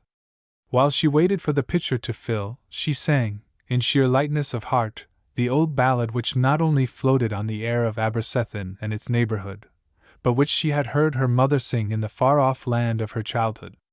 By Berwen Banks my love has strayed for many a day through sun and shade. And she paused to peep into the pitcher, but finding it only half full, continued. And as she caroled loud and clear, the little birds flew down to hear. By Berwen Banks the storm rose high, but the pitcher was full, so, resting it on her side, she carried it home, before Nance had caught her goat. When she returned with her bowl of rich milk, Valmai was busy, with skirt and sleeves tucked up, tidying and arranging the little room. The hearth had been swept and the tea things laid on the quaint little round table, whose black shining surface and curved legs would have delighted the heart of a collector of antique furniture. Oh, Caelan Fock, too, to think your little white hands have been working for me! Now I will cut the bread and butter thin, as befits a lady like you, and sorry I am that it is barley bread. I don't forget the beautiful white cakes and the white sugar you gave me at Dinah's the other day. And your uncle, how is he? Quite well, gone to Penmoryan, and not coming home till tomorrow. But tell me now, Nance Fock, of all that happened so long ago, when I was born. Not so long ago for me, dear heart, as for you. It is a whole lifetime for you, but for me. And the faded blue eyes filled with tears, and the wrinkled lips trembled a little as she recalled the past. For me! I had lived my life before you were born. My husband was dead, my boy drowned, and my little Mari, the last and brightest, had suddenly withered and died before my eyes. A fever, they say, perhaps it was indeed, but the sun has never shone so brightly, whatever, since then. The flowers are not so sweet. They remind me of my child's grave. The sea does not look the same. It reminds me of my boy.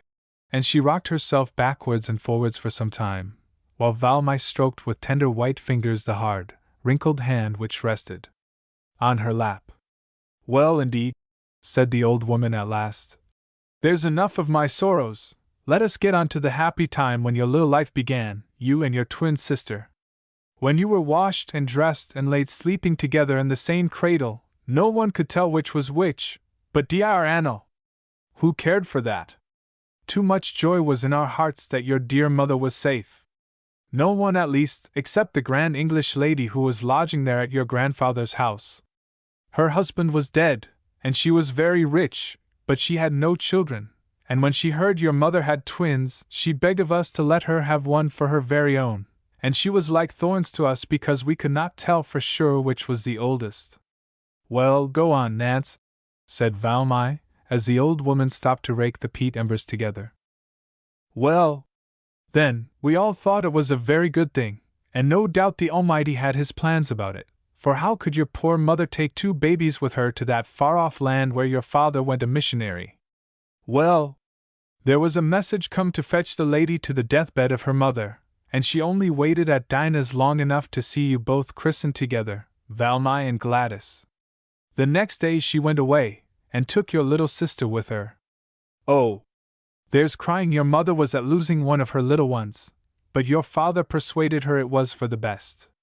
And what was the English lady's name? Asked Valmai. Oh, my dear, ask it not. The hardest word you ever heard, and the longest. I could never twist my tongue round it. It is with me somewhere written out on paper, and her directions, and if she ever moved to another place she would write and tell us, she said. But that was not likely to be, because she went to her father's and grandfather's old home, and she has never written to anyone since, as far as I know. Well, indeed, said Valmai, looking thoughtfully into the glowing embers. I should like to see my sister, whatever. TWT, said the old woman. There's no need for you to trouble your head about her. She has never troubled to seek you. Does she know about me, do you think?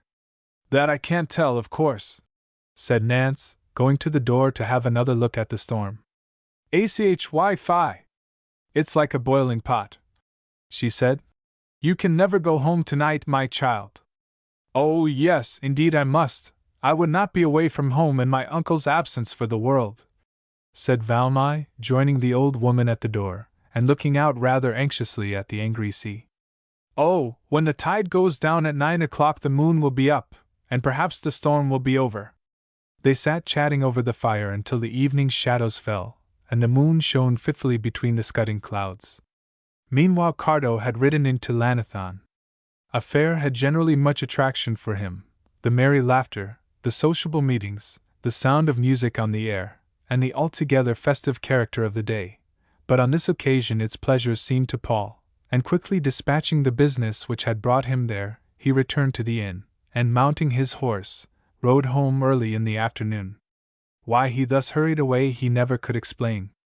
Ever since he had leant on the bridge over the Berwen in the morning he had been haunted by a feeling of Valmai's presence. Little had he guessed that she had been so near him, while he looked down through the interlacing scenery which hid the river from his sight. It was nearly 4 o'clock in the afternoon as he reached that part of the high road from which the beach was visible, and here he stopped a moment to look and wonder at the storm, which had so suddenly increased in violence. "How far up the beach at Innisore those breakers run! And the rock bridge! I wouldn't like to cross that tonight, but surely that was a woman's figure crossing it now!" A sudden fear darted through his mind, and dismounting, he climbed to the top of the turfy bank at the side of the road to gain a better view of the coast. Yes, a woman, a girl, surely, and a graceful girl, wearing a scarlet cloak. She carried her hat in her hand, not on her head, at all events. Surely it was not Valmai in such a storm going over by such a dangerous path? Probably a fisherman's wife or daughter. But he gazed long and steadily before he once more resumed his ride. In hot haste he rode the rest of the way to Brinderen. "The storm is rising," said the vicar dew, as he joined his son at the tea-table. "Yes," said the latter, pausing in his attack upon the roast fowl to gaze at the clouds which scud before the wind. "I expect it will be a furious gale before midnight." As soon as the meal was over he rose, and fixing his hat firmly on his head said, "I am going down to the beach to see the waves, father. If I am not back to supper you won't be frightened?" The old man muttered something about folly to go out in such weather, as Cardo disappeared into the stone passage. Making his way down to the beach, he found the storm raging fiercely, and gaining the shelter of a rock, he sat down to rest and think. The sullen southwest wind moaned and shrieked as it rushed up the long beach. It lurked in the hollows of the crags, and drove the sand and foam before it. The Berwen looked yellow and muddy as it washed over its stony bed. Above all came the roar of the breakers as they dashed against the rocky sides of the island, which lay, a black mass, in the seething water a few hundred yards from the shore. He looked across the blinding spray of the waves and thought of his boat. But no boat would live in such a sea. Besides, what ridiculous fear was this that haunted him? At so great a distance as that between the road and the island it was impossible that he could have distinguished Valmai from any other girl, and what more natural than that one of the women living on the island should be crossing the rock bridge? "I must be a fool to have nervous fears like a silly girl. I dare say I shall meet Valmai on the shore." But he sought in vain for any sign of her, as she had sought him in the morning. Indeed, it was not likely that any tender girl would be out in such a storm, and yet, was it Valmai? The thought would come, the fear would haunt him. He was surprised to find himself overtaken by a woman. Dir, what a storm!" she remarked as she passed, hurried on her way by the driving wind. One or two of Cardo's long steps brought him up with her. "Don't you come from Innisore?" he said. "I think I know your face." "Yes, Gwei Phi 3, that I had got safe back again, but my mother is ill," she shouted, as the wind carried her words away. "And I must stay with her till tomorrow. No one could go back over the rock bridge tonight, though, indeed, I met a young girl crossing." "Had she a red cloak?" asked Cardo. "Yes. She was Esek Powell's niece, and if she tries to come back tonight I wouldn't give much for her life." "Here we part, goodbye," said Cardo. "Noste, sir," said the woman, but her voice was drowned by the roar of the wind. It was Valmy! I knew it was! Why did I not take my boat at once? Now it is too late, and yet, he thought, she cannot come till the tide is low. I may get there in time. Surely she would not attempt to cross the bridge yet? For the rest of the evening Cardo paced restlessly over the beach, buffeted by the strong wind, wetted by the spray, but still watching narrowly the bridge of rocks, which connected the island with the mainland. He knew for a certainty that Valmy was there, and he watched with intense interest the darkening island, over which the storm gathered with increasing fury. His plan was to wait until the tide went down, and then to cross the bridge himself, so as to help Valmy, or to prevent her attempting to return. After several hours waiting in the shelter of the cliff, he saw by his watch, which he was able to decipher by occasional gleams of moonlight, that it was near upon 9 o'clock. The moon was hidden at intervals by heavy storm clouds, which were hurrying before the wind, but when her light shone out fitfully it disclosed a scene of wild confusion. The horizon was as black as ink, the seething sea beneath was white as snow, and the sound of the wind and waves was deafening. Over the rock bridge the sea rushed like a mill race, one moment leaving it bare and black, the next covering it again with strong rushing billows of foam. She will not dare to return tonight, he thought, as he watched the tossing, foaming tower of spray, which rose in the center of the bridge, where two streams of the seething waters met, and rose high in the air together. The moon had again hidden her face, and in the darkness Cardo was seized with a trembling fear. With bent and bare head, for he had long before lost his hat, he made a blind rush over the bridge. For the first few yards he got on safely, as each end was sheltered by high rocks, which stood as sentinels looking across at each other. So far, so good, thought Cardo, standing still a moment for breath. And now to cross this mill race! But he was too late. Already he saw that Valmy had begun her way across. On the island side the bridge was more sheltered from the storm, and the girl was not only in a measure protected from the wind, but was also hidden from the moonlight, and it was not until she had left the shadow of the rocks and entered upon the open and unprotected reef that Cardo, in a sudden absence of clouds, saw in the moonlight the delicate figure wrapped in its scarlet cloak.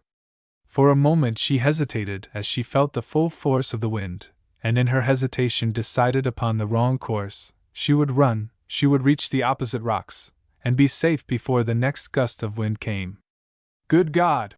Said Cardo. She is lost! As he saw her approach with flying hair and fluttering garments towards the center of the bridge, which was for a moment left bare, and in that moment Cardo realized how completely this stranger girl, who had seemed to drop from the clouds into his quiet, uneventful life, had taken possession of his heart. All this flashed through his mind and opened his eyes to the true state of his feelings. Instantly he was making his way towards her, with strong steps and sturdy shoulders fighting with the wind, which seemed determined to baffle his attempts to reach Valmy before the periodical recurring inrush of opposite streams should once more meet, and rise in towering strife together. Thoroughly frightened and trembling, Valmy looked in horror at the two opposing streams of water approaching her on either side, and in her terror losing her self-command, was on the point of giving herself up to the angry waters, which she felt herself too weak to withstand. At this critical moment a dark form dashed through the blinding spray, a form which she instantly recognized, and which as quickly restored courage to her sinking heart. She felt the strong arms clasped round her, but too late. For the next moment the approaching waves had met, and rising high in the air in their furious contact, had fallen with terrific force, sweeping her and her rescuer into the boiling surf. Valmy became unconscious at once, but Cardo's strong frame knew no sense of swooning nor faintness. His whole being seemed concentrated in a blind struggle to reach the land, to save Valmy, though he was fighting under terrible disadvantage. She had relaxed her grasp, and he had now to hold her safe with one arm, thus having only one with which to struggle against the suffocating, swirling waters. In a very few minutes he realized that the fight was dead against him. In spite of all his strength and his powerful frame, he was lifted and tossed about like a straw. The only thing in his favor was the fact that the tide had turned, and was even now combining with the strong wind to carry him towards a sheltered corner on the mainland. With choking breath and blinded eyes he felt himself carried on the crest of a wave, which bore him landwards, but only to be drawn back again by its receding swell. He felt he was helpless, though, had he the use of his 2 arms, he knew he would be able to breast the stormy waters, and gain the land in safety. But clutched in the nervous grasp of his left arm he held what was dearer to him than life itself, and felt that to die with Valmy was better than to live without her. His strength was almost gone, and with horror he felt that his grasp of the girl was more difficult to retain, as a larger wave than usual came racing towards him with foaming, curling crest. He gave himself up for lost. He thought of his old father even now poring over his books. He thought of Valmy's young life so suddenly quenched, and with one prayer for himself and her, he felt himself carried onward, tossed, tumbled over and over, but still keeping tight hold of his precious burden. He was suddenly struck by a stunning blow, which for a moment seemed to take away his senses. But only for a moment, for what was this calm? What was this quiet sense of rest? Was he sinking out of life into some dim, unconscious state of being? Had he seen the last of the clouds? The moon, the stormy waters? Had Valmy already slipped away from him? No, he still felt her within his grasp, and in a few moments he was able to realize the meaning of the change in his feelings. He had been carried like a shred of seaweed by that strong wave far up the beach on the mainland, and in its receding flow it had swirled him into a round cavity in the rocks, where as a boy he had often played and bathed and fished. He knew it well, and saw in a moment that he was saved. Clasping Valmy firmly, he ran up the beach, another foaming wave coming dangerously near his hurrying footsteps. But in spite of the buffeting wind, he gained the shelter of the cliffs, and at last laid his burden tenderly down on the rocks. And now the fight for life was replaced by the terrible dread that Valmy might already be beyond recall. The clear, cold moon looked down between the scudding clouds upon her straightened form, the wind roared above them, and the lashing fury of the waves still filled the air. But Valmy lay white and still. Cardo looked round in vain for help. No one was near. Even the fishermen had safely bolted their doors, and shut out the wild stormy night. A faint hope awoke in his heart as he remembered that Valmy had swooned before she was engulfed with him in the sea, and he set to work with renewed vigor to rub her cold hands, and press the water out of her long, drenched hair. He was soon rewarded by signs of life in the rigid form. A little sigh came trembling from her lips, her hand moved, and there was a tremor in her eyelids. Cardo placed his arm under her shoulders and, lifting her into a sitting posture, rested her head upon his breast. The movement, the change of position, something awoke her from her long swoon. Was it the sense of Cardo's presence? Did his earnest longing call her spirit back? For she had been close upon the shadow land. She came back slowly, dimly conscious of escaping from some deadly horror, and awakening to something pleasant, something happy. She slowly opened her eyes, and observing Cardo's strong right hand, which still held and chafed her own, while his left arm upheld her drenched form, she moved a little, and murmured, "Are you hurt?"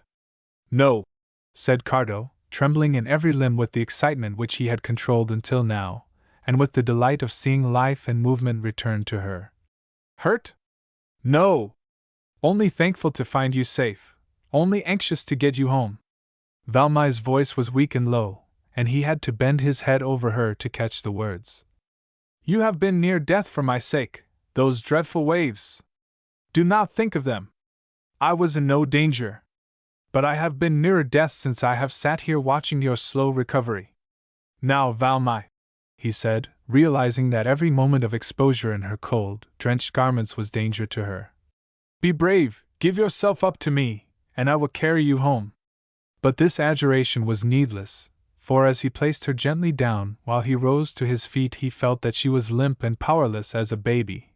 He lifted her in his arms, and felt her weight no more than if he had carried a storm-beaten bird.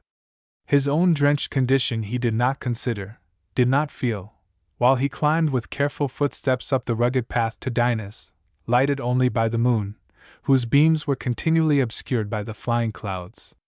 Pushing his way between the firs and broom bushes, he was careful to let no stray branch catch Valmy's face or hair, and as he reached the farmyard in the rear of the house, he was delighted to feel a strong and swift motion in her frame. "Put me down, please," she whispered, "on the bench by the door." Cardo did so, reluctantly loosing his grasp of the tender form. "Now knock." And he obeyed, rapping loudly on the back door. The sound seemed to rouse the inmates at once, for, with considerable thumping and fumbling, somebody shuffled down the stairs. "Go now, I am safe," said Valmai in a whisper. And Cardo went, but not before he had stooped down and pressed an impassioned kiss upon the little listless hands. Neither spoke. Valmai felt too weak and full of awakening happiness to trust her voice, while Cardo felt the occasion was above the necessity for any words. He waited behind the elder bushes until Gwen's full-moon face appeared in the doorway, and her ejaculations of reproachful astonishment, in which the Welsh language is prolific, showed that she had seen Valmai, and fully appreciated the urgency of the situation. "Marad Anil! What is the meaning of this? Where have you been? And I thinking you were in your warm bed. I have been to see Nance, and coming back over the rock bridge the sea washed me away." "Nance! Nance! All the time! What you want to go there so often? It's no wonder if you are drowned crossing that nasty place in such a storm. You are like a wet seagull. If you were a baby you wouldn't be more trouble," etc., etc. Cardo still waited until he saw in the kitchen the blaze of freshly piled logs on the comb fire, Gwen's voice still reaching him in snappish, reproving tones through the closed door. Then he turned away, and though he was bodily cold and saturated with the sea water, his heart was full of warmth and a newly awakened sense of the joy and fullness of life. 1. Oatmeal and water kept until fermentation has commenced, and then boiled into a thin porridge. 2. Dear heart. 3. Woe is me. Chapter 5. Gwyn Ellis arrives. For a few days, Valmai, although she had received no serious harm from her watery adventure, still felt a little languor and indisposition, which kept her a prisoner in the house. As she lay on the old shabby sofa, her time was fully occupied by reading to her uncle books of Welsh history or the effusions of the old bards, which interested him so much. Ever and anon, while he searched for a reference, or took notes of some special passage, she would fall into a dreamy reverie, a happy smile on her lips and a light in her eyes which her uncle saw not. Yes, Cardo loved her. She knew now that he did, and the world was changed. She would make haste to get well and find him again on the shore, on the cliffs, or on the banks of the Berwen. Her uncle had heard from Gwen of her drenched condition on the night of the storm, but had already forgotten the circumstance, and only recalled it when he missed her active help in some arrangement of his heavy books. "How did you get wet, Murchai?" "Coming over the rock bridge I was, uncle. I had been to see Nance, and the storm increased so much when I was there that when I returned the waves washed right over the bridge." "Well, to be sure. Now on the next page you will find a splendid description of such a storm. Go on, my girl." And Valmai continued the reading. Meanwhile, Cardo, after a good night's rest, was no whit the worse for his battle with the storm, but he was full of fears lest Valmai's more delicate frame should suffer. He rose with the dawn and made his way over the dewy grass across the valley, and into the field where Esek Powell's cows were just awaking and clumsily rising from their night's sleep under the quiet stars. The storm had disappeared as suddenly as it had arisen, and all nature was rejoicing in the birth of a new day. Gwen was already approaching with pail and milking stool as he crossed the field through which a path led to Abersethin. She dropped a bob curtsy and proceeded to settle her pail under Corwin, and to seat herself on her low stool. "Your young mistress got very wet last night?" said Cardo, in an inquiring tone. "Yes, sir, did you see her?" "Yes, I was crossing the bridge at the same time." "Is she any the worse for her wetting?" "Not much the matter with her," said Gwen. "'Tis lying down she is, a good deal. Melody is a bit lazy, I think." And with this scant information he had perforce to be content. When he returned to Brindren to breakfast, he found his father looking somewhat discomposed as he read and reread a letter which he had just received. He made no comment upon its contents, however, but looking up said, "You must have found the storm very interesting, Cardo. What kept you out so late?" He did not add that he had paced up and down for an hour in his bedroom after retiring for the night, peering out into the darkness in great anxiety for his son's safety.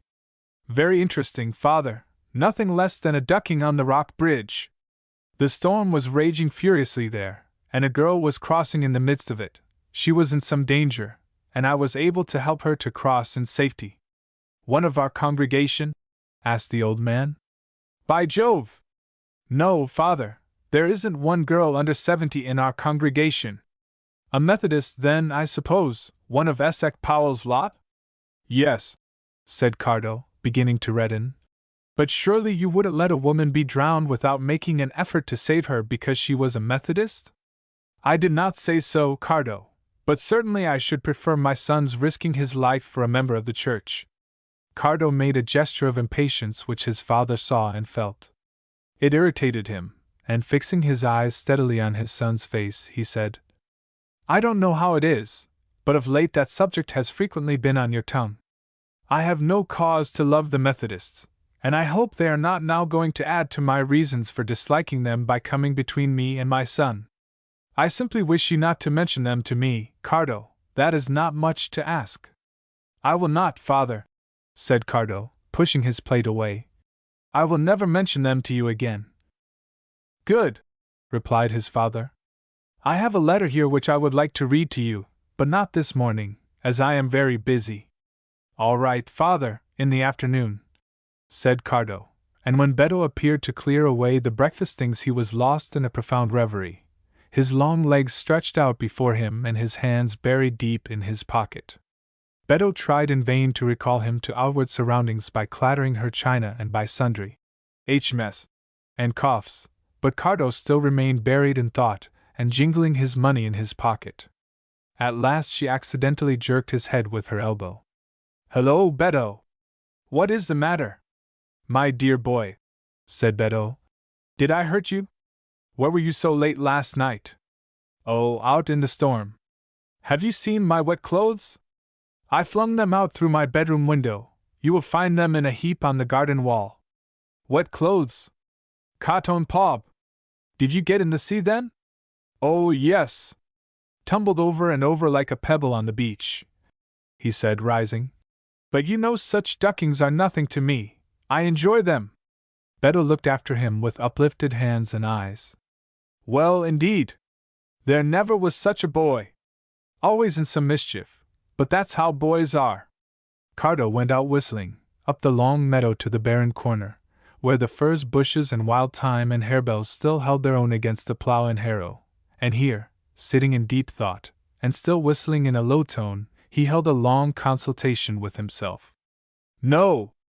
I will never try again, he said at last, as he rose and took his way to another part of the farm. In the afternoon he entered his father's study, looking, in his manly strength, and with his bright, keen eyes out of keeping with this dusty, faded room. His very clothes were redolent of the breezy mountainside. Murid wind still poured over apparently the self-same books which he was studying when we first saw him. Sit down, Cardo, he said, as his son entered. I have a good deal to say to you. First, this letter, and he hunted about amongst his papers. It is from an old friend of mine, Roland Ellis of Plas Gwynant. You know I hear from him occasionally, quite often enough. It is waste of stamps, waste of energy, and waste of time to write when you have nothing special to say. But he has something to say today. He has a son, a poor, weak fellow I have heard, as far as outward appearance and bodily health go, a contrast to you, Cardo, but a clever fellow, a senior wrangler, and an M.A. of his college. He has just been ordained, and wants to recruit his health before he settles down to a living which is in the gift of his uncle, and which will be vacant in a short time, and as he offers very good remuneration, I don't see why he shouldn't come here. He would be a companion to you. What do you say to it? As far as I am concerned, let him come by all means if you wish it, father. It can make no difference to me. Indeed it will, though. You will have to show him about the neighborhood, and lay yourself out to make his stay here as pleasant as possible, for he will pay well. Pay, said Cardo, with a frown, his sense of hospitality chafing under the idea. Pay. That spoils it all.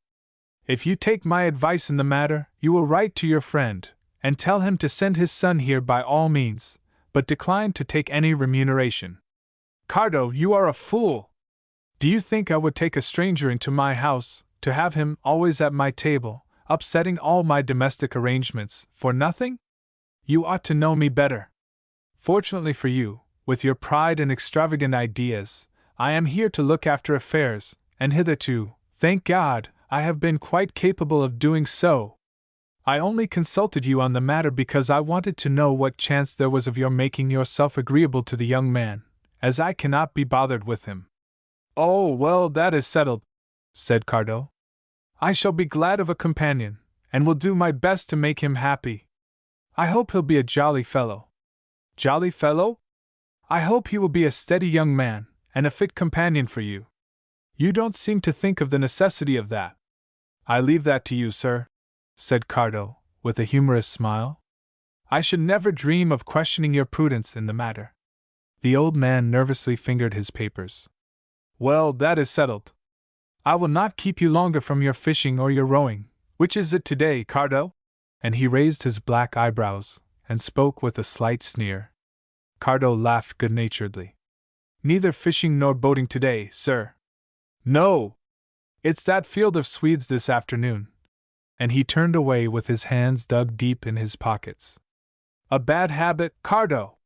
An industrious man never walks about with his hands in his pockets. All right, father. Here goes for the Swedes, and you bet I won't have my hands in my pockets there. I flatter myself I can do good work as well as any man. His father looked after him with a curious wistfulness. A fine fellow, he said to himself, as Cardo's steps receded along the passage. Not much fault to be found with him. How can I spare him? But he must go, he must go. Meanwhile Cardo, no longer with his hands in his pockets, stood in the Swede field directing Shoni and Dai, and not only directing, but often taking his share in the weeding or hoeing. He was full of interest in the farming operations, which, in truth, were thoroughly congenial to his tastes. Bless the turnips and mangolds, he would often say. At least they take you out under the blue sky, and into the fresh air. He pondered upon the proposed addition to his father's household. Suddenly an unpleasant thought seemed to strike him, for his face flushed, and he gave a long, low whistle. Phew! I never thought of that. Why? I shall never have an hour with Valmy with this confounded wrangler at my heels.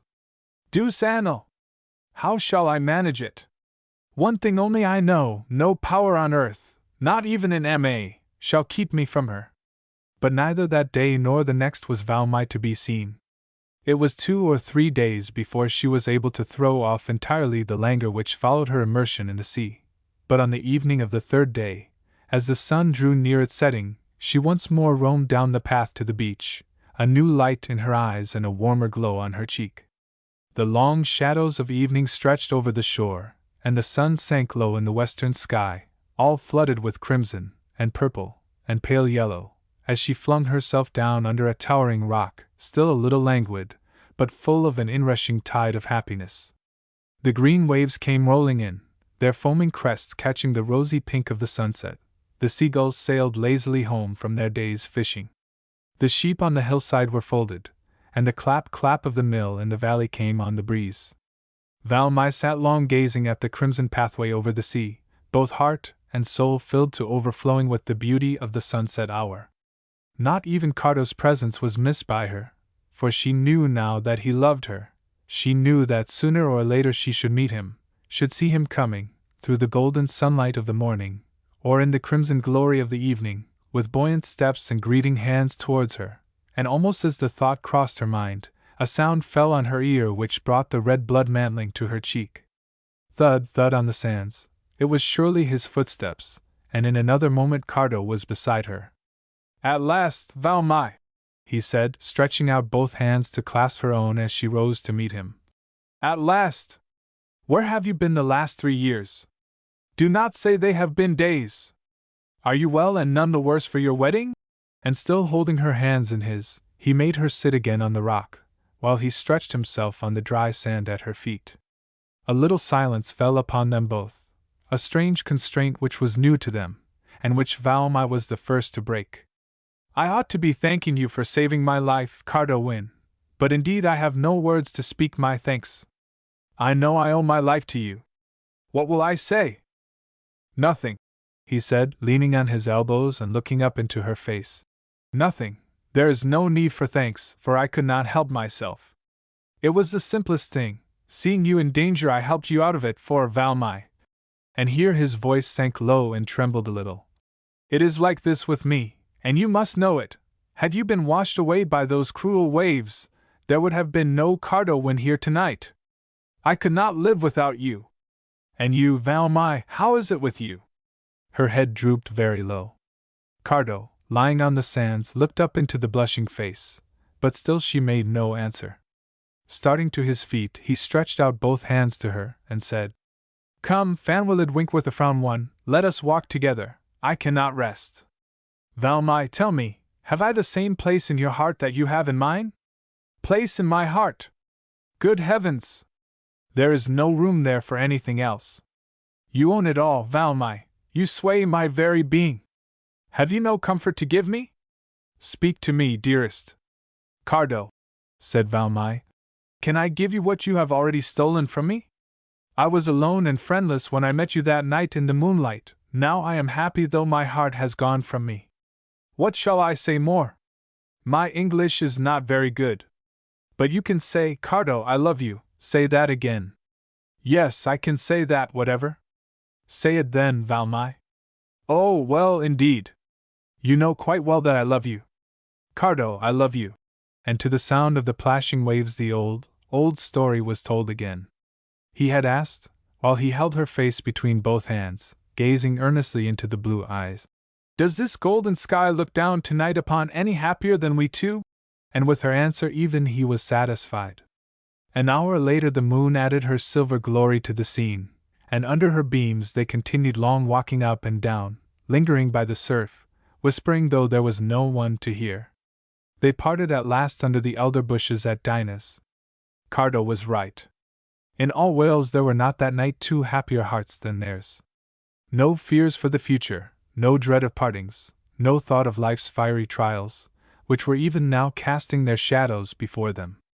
Valmy lay long awake that night, thinking of her happiness and blushing, even in the darkness, as she remembered Cardo's burning words of love, and he went home whistling and even singing in sheer exuberance of joy.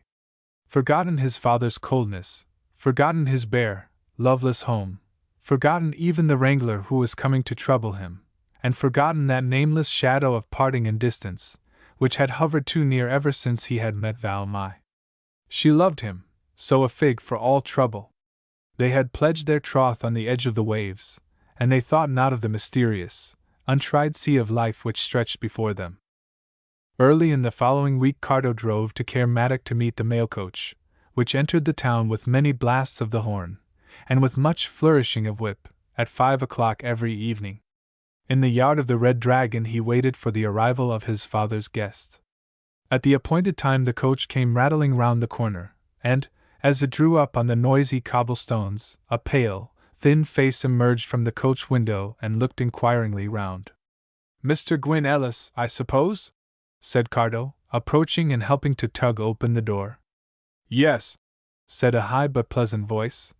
And I suppose you are Mr. Wynne's son? And the two young men shook hands. They were a complete contrast to each other. Cardo, tall and square, the newcomer, rather short and thin, but with a frank smile and genial manner which gave a generally pleasant impression. He wore gold spectacles, and carried a portfolio with all an artist's paraphernalia strapped together.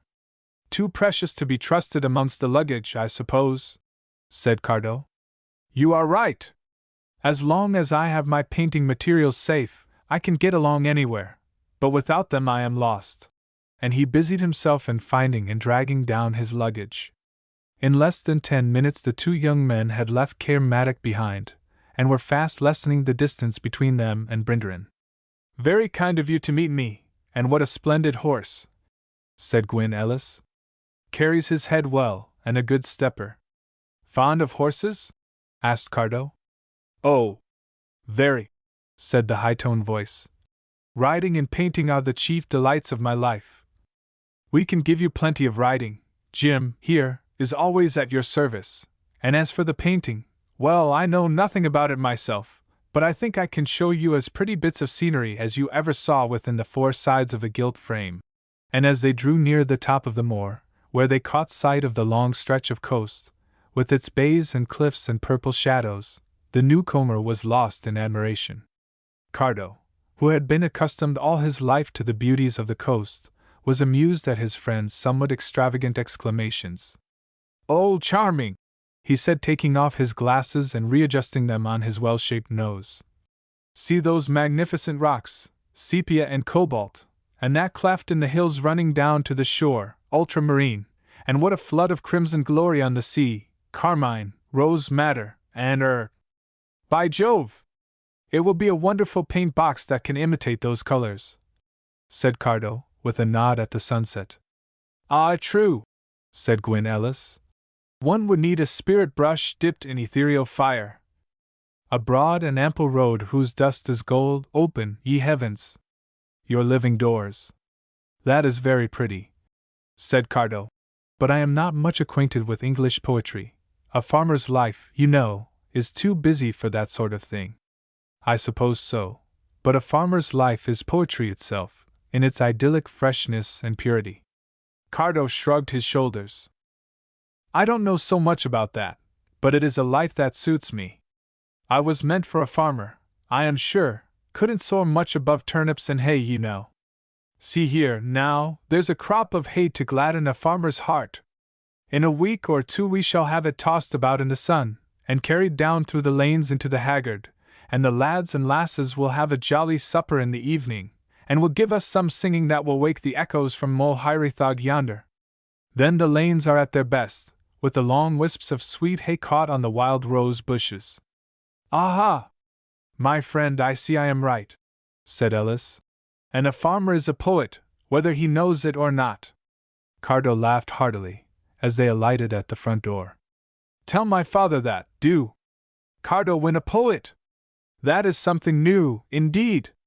Here Mr. Wynne, followed by Beto, joined the group. The former, though in his usual undemonstrative manner, made the newcomer welcome, and Beto in her excitement was so lavish with her bob curtsies, that Cardo came in for a few, until he recalled her to her senses by gravely taking off his hat to her, at which she winked and nudged him with her elbow, as she flew about in the exuberance of her hospitality. Seated at the tea-table, the three men soon became quite at their ease. "We are plain people," said Mr. Wynne. "I hope you will not find us too primitive in our ways." "Nothing can be too simple for me, sir," said the visitor, in his high-pitched voice, and speaking a little through his nose. "What can be more idyllic than to drive through the glowing sunset, and find such a meal as this waiting for me? Broiled fish, cream, honey."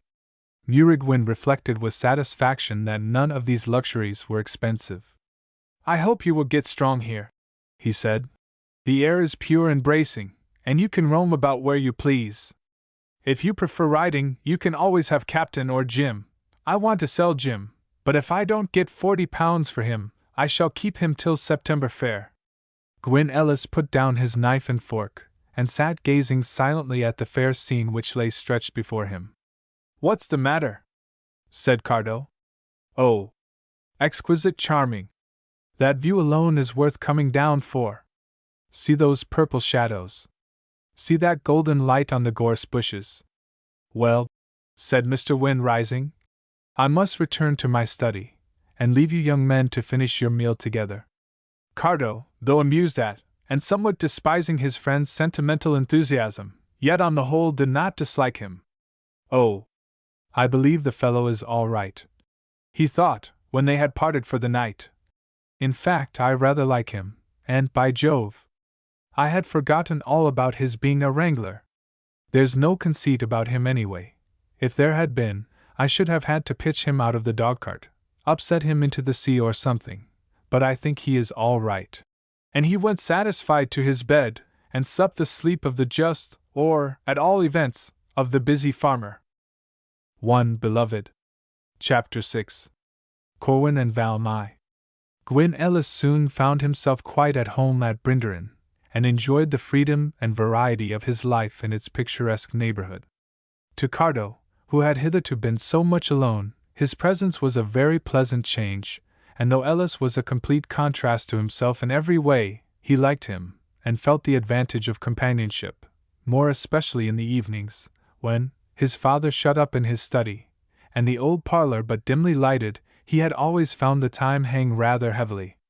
He was wont to relieve the tedium of the evening hour by strolling into the kitchen, sitting in the rush chair, always looked upon as the young master's, and freely entering into the games or gossip of the farm servants. He was much amused at the enthusiasm and romance of his new-found friend, who, coming from a populous and uninteresting border country, was charmed by the unconventional ways of the Welsh coast. He threw a glamour of poetry and romance over the most commonplace incidents, and Cardo, to tease him, would often assume a stolid and unimpressionable manner that he was far from feeling. On the whole, they pulled well together, and the acquaintance, begun accidentally, bid fair to become a lifelong friendship.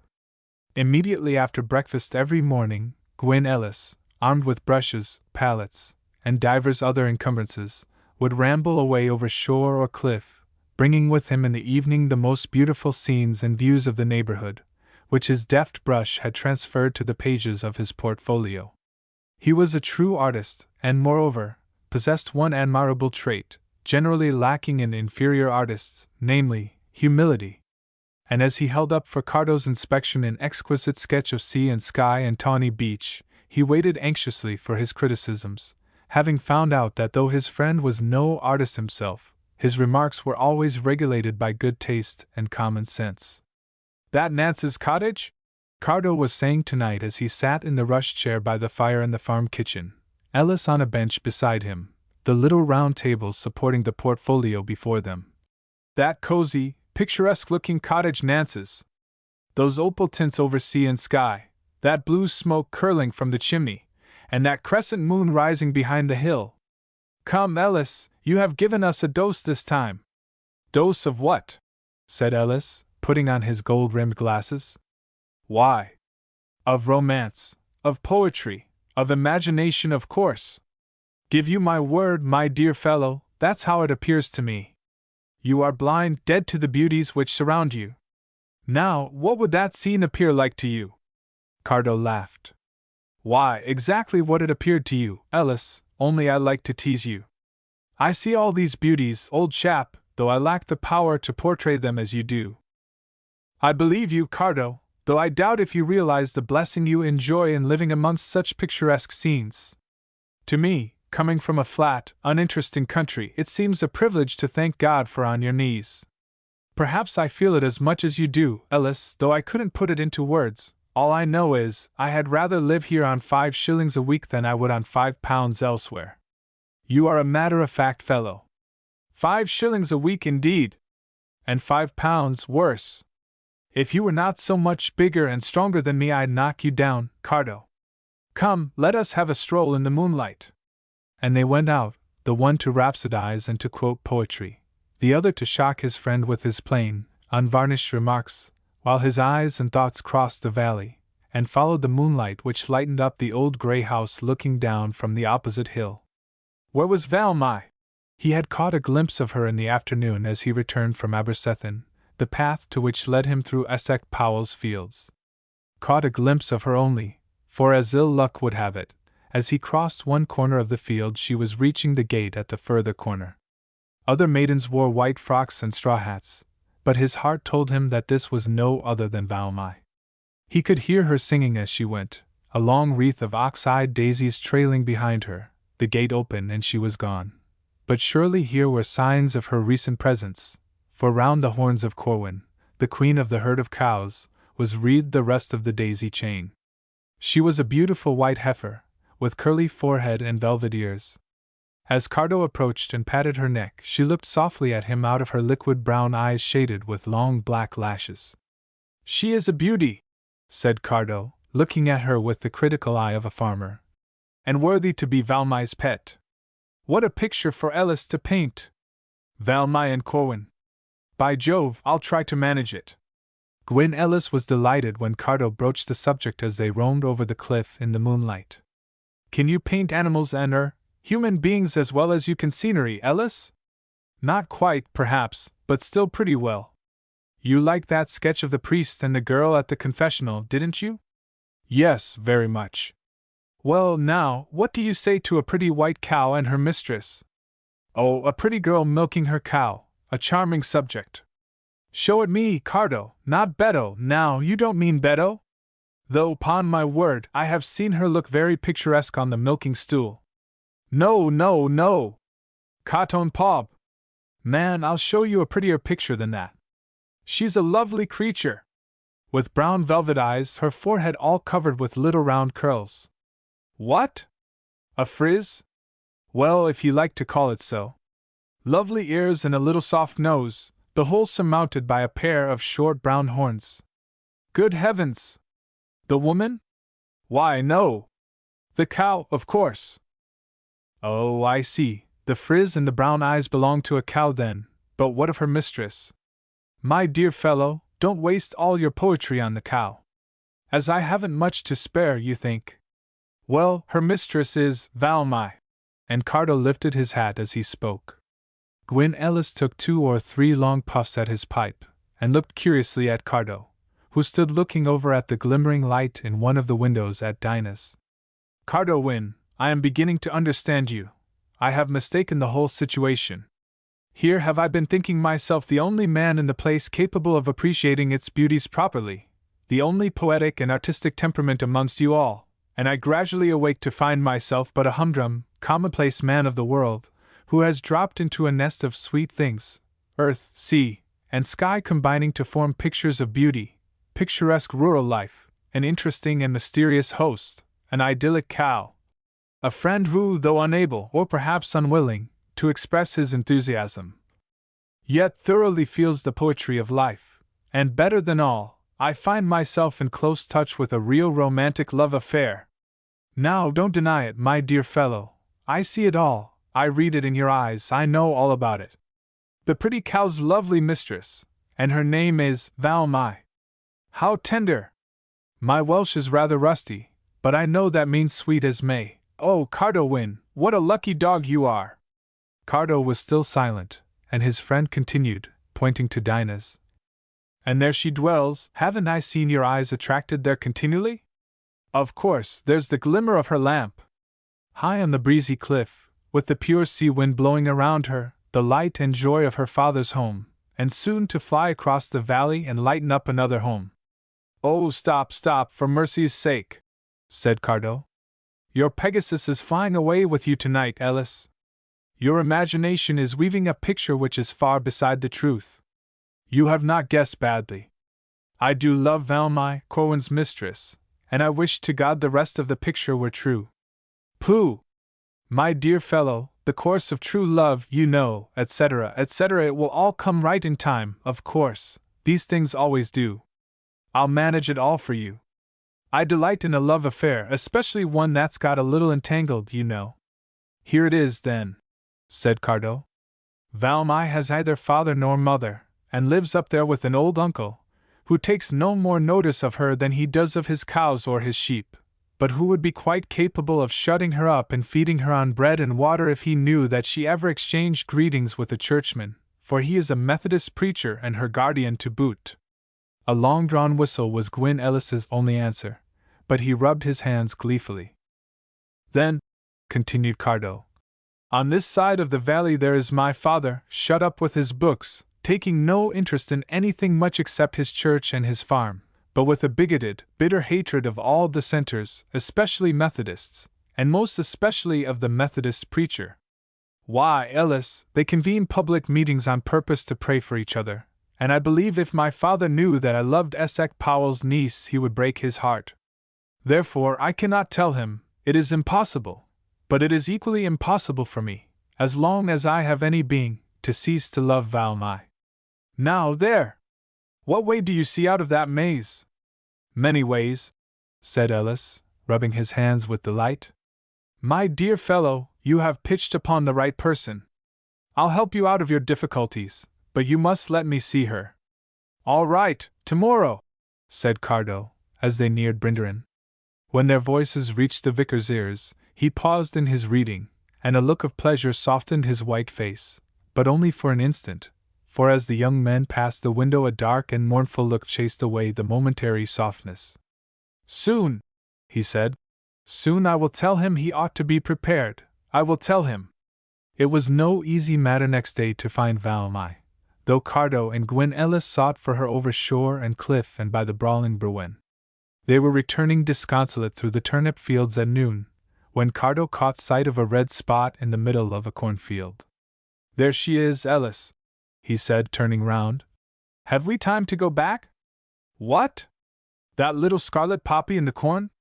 Yes, it is Valmy's red hood, she wears it sometimes, and sometimes a broad-brimmed white hat. Ellis looked at his watch. Too late to go back now, it is close upon 1 o'clock. Deucedly provoking, said Cardo. We will try again after dinner. But after dinner they seemed to be no more successful, although they found their way into the very field where they had seen the red hood. Let us follow the path, said Ellis stoutly. It seems to lead straight by the back of the house, and that old ivy-covered barn looks tempting, and suggestive of a beautiful sketch. Cardo hesitated. Come along, Cardo. Not all the Methodist preachers in the world can frighten me back when I am on the track of a pretty picture. In the old ivy-covered barn they found Valmy. The big door was open, and in the dim, blue light of the shady interior, Shoney and she were busily engaged with Corwin, who had been ailing since the previous evening. Ellis was instantly struck by the picturesque beauty of the group before him. Corwin, standing with drooping head, and rather enjoying her extra petting, Shoney, with his brawny limbs and red hair, patting her soft, white flanks, and trying, with cheerful chirps, to make her believe she was quite well again. Valmy stood at her head, with one arm thrown round her favorite's neck, while she kissed the curly, white forehead, and cooed words of endearment into the soft, velvet ears. Darling beauty! Corwin Falk! Here Gwyn Ellis, irresistibly attracted by the scene before him, boldly entered the barn. The girl looked up surprised as he approached, hat in hand. 1,000 apologies, he said, for this intrusion, but my friend and I were roaming about in search of something to paint, and my good fortune led me here, and again I can only beg 100 pardons. One is enough, said Shoney sulkily. What you want? The painting paraphernalia strapped on Gwyn Ellis's back had not made a favorable impression upon Shoney. He took him for one of the walking tramps who infested the neighborhood and made an easy living out of the hospitable Welsh farmers. Valmy saw Shoney's mistake and rebuked him in Welsh. There is nothing to pardon, she said, turning to Mr. Ellis. And if there is anything here that you would like to paint, I am sure my uncle would be quite willing. Will I go and ask him? Thank you very much, but if you go, the picture will be spoiled. But Valmy, taking no notice of the implied compliment, began her way to the big door. This lovely white cow! Do you think your uncle would allow me to paint her? Oh, yes, I am sure, indeed, said Valmy, turning round. But not today, she has been ill. Tomorrow she will be out in the field, and then I will make a daisy chain for her, and she will look lovely in a picture. And she passed out into the sunshine. Gwyn Ellis heard a long-drawn "Oh!" of pleased surprise as she discovered Cardo hovering about the door, and he considerately entered into conversation with Shoney, endeavoring to express himself in his mother tongue, but with that hesitation and indistinctness common to the dwellers in the counties bordering upon England, and to the would-be genteel of too many other parts of Wales, who, perfectly unconscious of the beauty of their own language, and ignorant of its literature, affect English manners and customs, and often pretend that English is more familiar to them than Welsh, a fatuous course of conduct which brings upon them only the sarcasm of the lower classes, and the contempt of the more educated. What you is clabbering about, man? Said Shoney indignantly. Keep to the English if that is your language. Cost me is spoke English as well as Welsh. Yes, I see you do, said Ellis, and I am thankful to meet with a man so learned. To know 2 languages means to look at everything from 2 points of view, from 2 sides, I mean. A man who knows 2 languages knows half as much again of everything as a man who can only speak one. Shoni scratched his head. He was mollified by the stranger's evident appreciation of his learning, but thought it necessary to keep his wits about him. With these foreigners, you never know where they are. These English, he was wont to say, nor where they are leading you to. What was you walk about the country for? Was his next remark. Ah, that's it now. You are a sensible man, you come to the point at once. Well, I am very fond of making pictures. Sell them? Oh no, just for my own pleasure. Every man has his. Crack, said Shoni. Yes, crack if you like, said Ellis, laughing and opening his portfolio. Here are some of my cracks. And they drew near the doorway, leaving Corwin much dissatisfied at the cessation of attentions. Cardo and Valmy had disappeared. Shoni was fast losing his head to this fellow with the high nose and high voice, who evidently knew a sensible man when he saw him. There is Nance Owen's cottage, said the artist. At the back of the island. Do you recognize it? Shoni was lost in admiration, but did not think it wise to show it, so he stood silent for some time, with his hands under his coat tails and his red-bearded chin first turned to one side and then to the other, as he looked with critical eyes at the pictures. It's the very spit of the place, he said at last. Let's see another. And Ellis picked out his masterpiece. That's Oga Wylafen, he said. Achy-fi, said Shoni with a shudder. Where you been when you painted that? At the mouth of the cave in a boat. It is magnificent, that rushing water, those weird wailings, and the mysterious figures of spray which pass up into the dark fissures. But this was far above Shoni's head. Cotton paw, man, he said. Not me would go in a boat to that hole for the world. It is a split in the earth, and those are ghosts or witches or something that walk in and out there. But Anno, you must be a witch yourself, I think, to put those things on paper. Oh, see that red sun, now, and the sea all red and yellow. Well, indeed. Well, now, said Ellis, I want to have a picture of Corwin. Yes, tomorrow, in the field, and me standing by her. I will put on my new gaiters. The young lady has gone to ask your master's consent. The master, said Shoni, locking the barn door. Pooh, no need to ask him. You come tomorrow and make a picture on Corwin and me. Where you stop? At Brinderin. With the vicar do? Oh, jar I, said Shoni, taking off his hat to scratch his head. There's a pity now. Esek Powell will never be willing for that, but never you mind you calm. Here's Valmy. Cardo was nowhere to be seen. I asked my uncle, sir, she said, but I am sorry to say when he heard you were the vicar's friend he was not willing, but he did not say no. TWT, said Shoni, interrupting. You was no need to ask Esek Powell. The gentleman is calm tomorrow to make a picture on Corwin and me. Valmy could not resist a smile at Shoni's English, which broke the ice between her and Gwyn Ellis, and as Shoni disappeared round the corner of the barn, she gave him her hand, frankly saying, Goodbye, Mr. Ellis, I must go in to tea. Goodbye, he said. I will venture to bring my paints tomorrow to Corwin's field. And you will keep your promise to come and make the daisy chain? Well, indeed, I can't promise, but I will try whatever. And then you will honor me by looking over my portfolio. And the vicar objects to that girl, he exclaimed to himself, as he proceeded down the path to the shore. What a sweet, sensitive mouth! Oh, Cardo Wynne, I can only say, as I said before, you are a lucky dog. He had wondered what had become of Cardo, but with his full appreciation of a secret love affair, had had too much tact to ask Valmy, and was not much surprised to find him lying at full length on the sandy beach. Well, Wynne, he said, pretending to sulk a little, you did leave me in the lurch. Leave you in the lurch?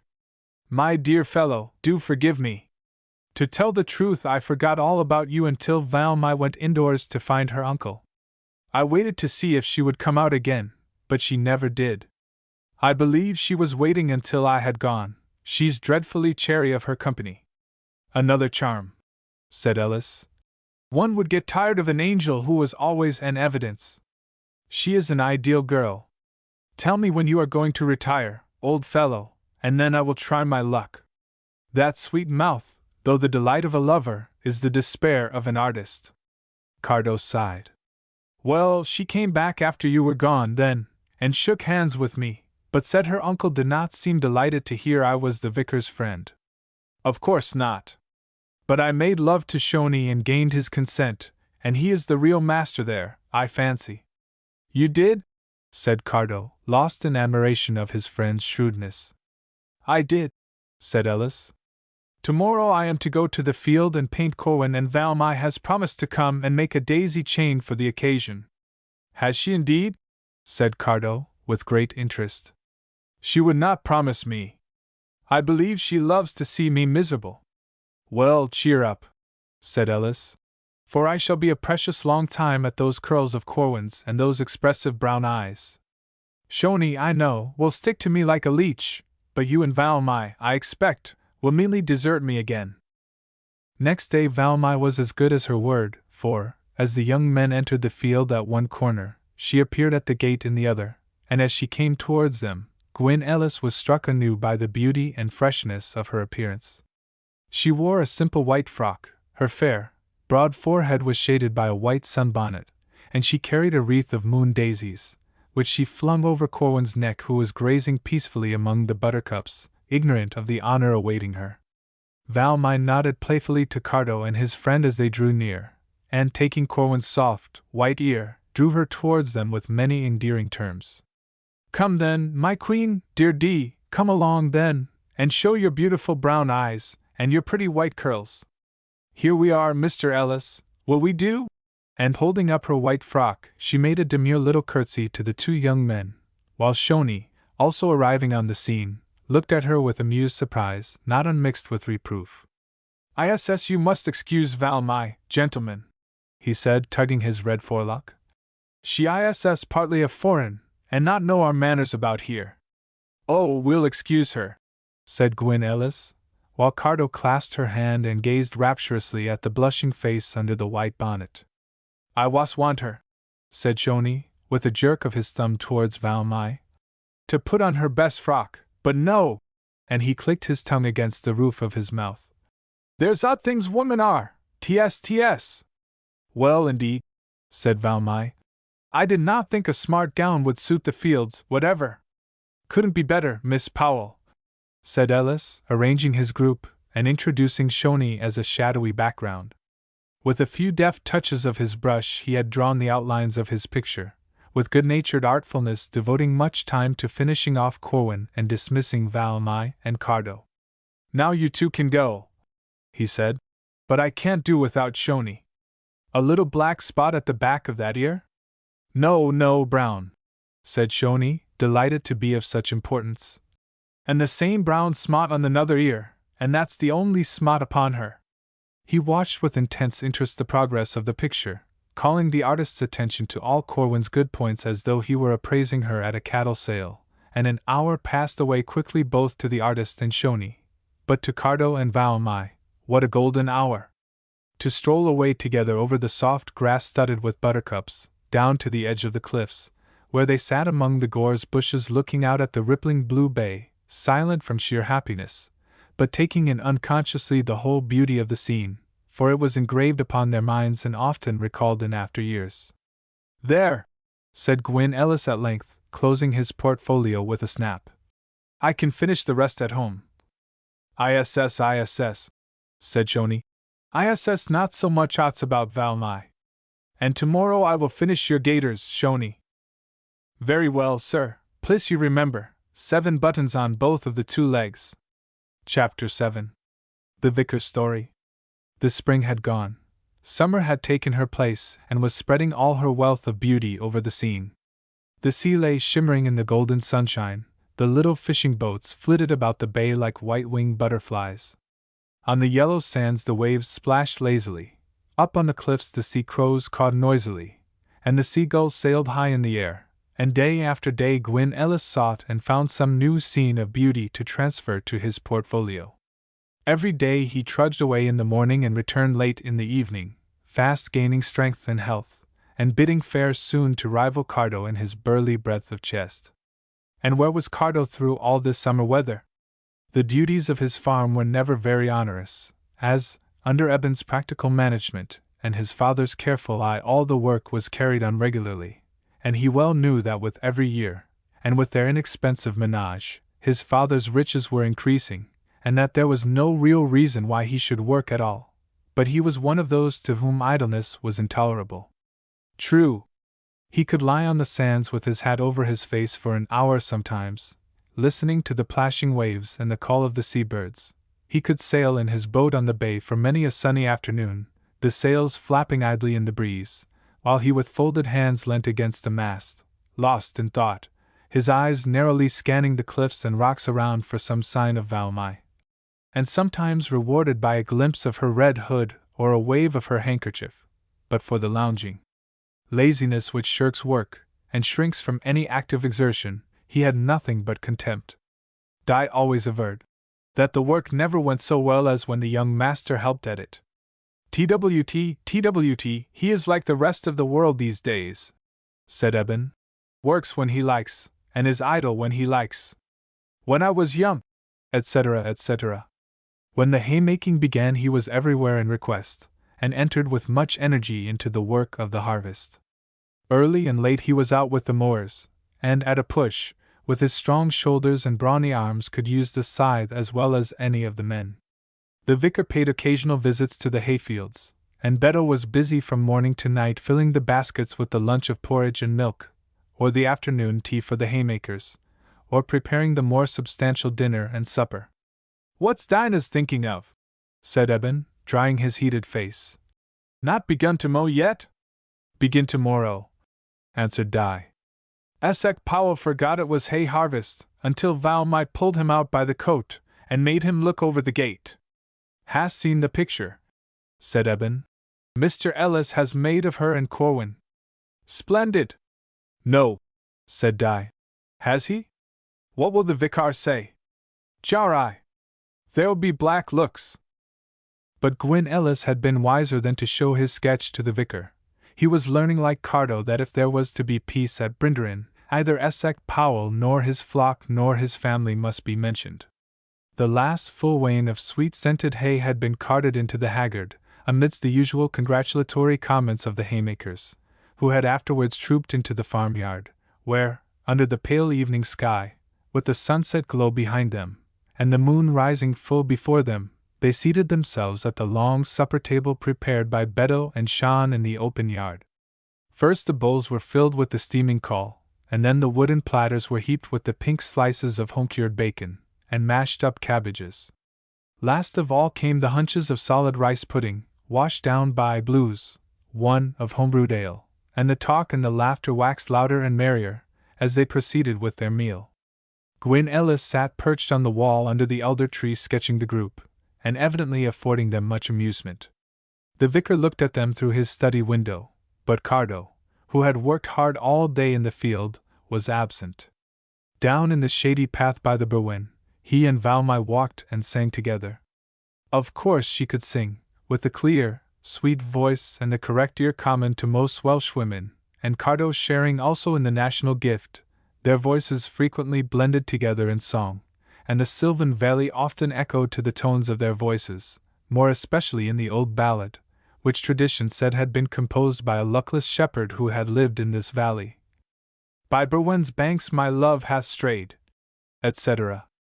The June roses bent down towards them, the trailing honeysuckle swept her cheek, and as the sunset faded and the clear moon rose in the sky their voices were low and tender. "I have seen so little of you lately, Valmai." "So little!" said the girl, in feigned astonishment. "Indeed you are a greedy man. How oftentimes has Gwen called me and I have been absent, and even my uncle asked me yesterday, 'Where dost spend thy time, child, on the shore?' And I said, 'Yes, uncle, and by the Berwen.' How strange it is," said Cardo, "that no one seems to come here but you and me, and how fortunate." "Well, indeed," returned the girl. "There was scarcely any path here till I came, the ferns and nut trees had quite shut it up. Yes, said Cardo. I always thought it was a thicket, though I often roamed the other side of the stream. And now the dear little dell is haunted by a sweet fairy, who weaves her spells and draws me here. Oh, Valmy, what a summer it is! Yes, she said, bending her head over a moondaisy, from which she drew the petals one by one. Loves me not, she said, as she held the last up for Cardo's inspection with a mischievous smile. It's a false daisy, love, he said, drawing her nearer to him. For if my heart is not wholly and entirely yours, then such a thing as love never existed. Look once more into my eyes, Cariadano, too, and tell me you too feel the same. Oh, Cardo, what for will I say the same thing many times? Because I love to hear you.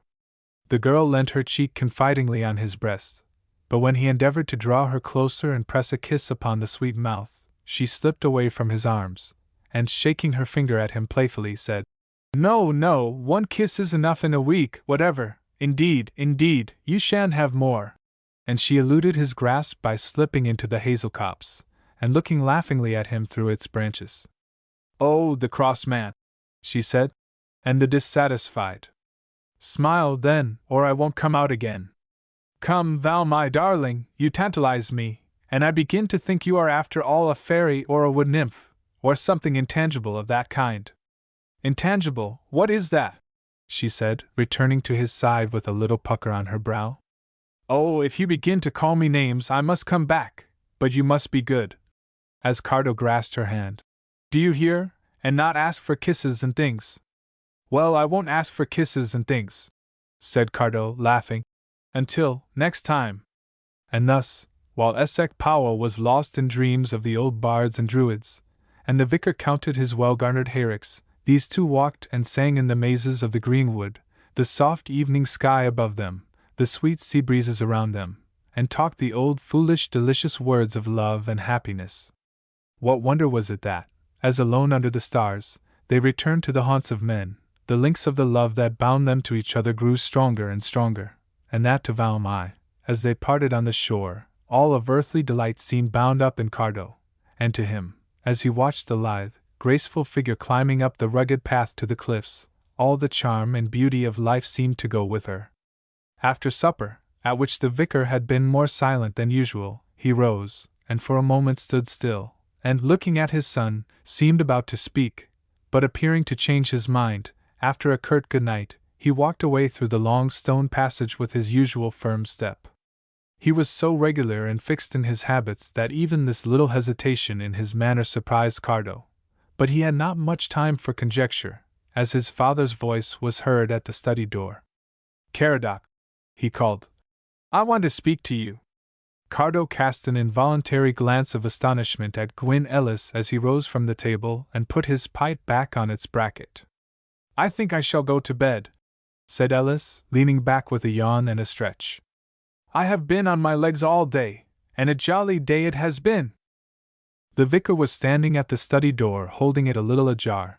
He opened it wide for his son's entrance, and closed it carefully before he seated himself in his usual place by the writing table.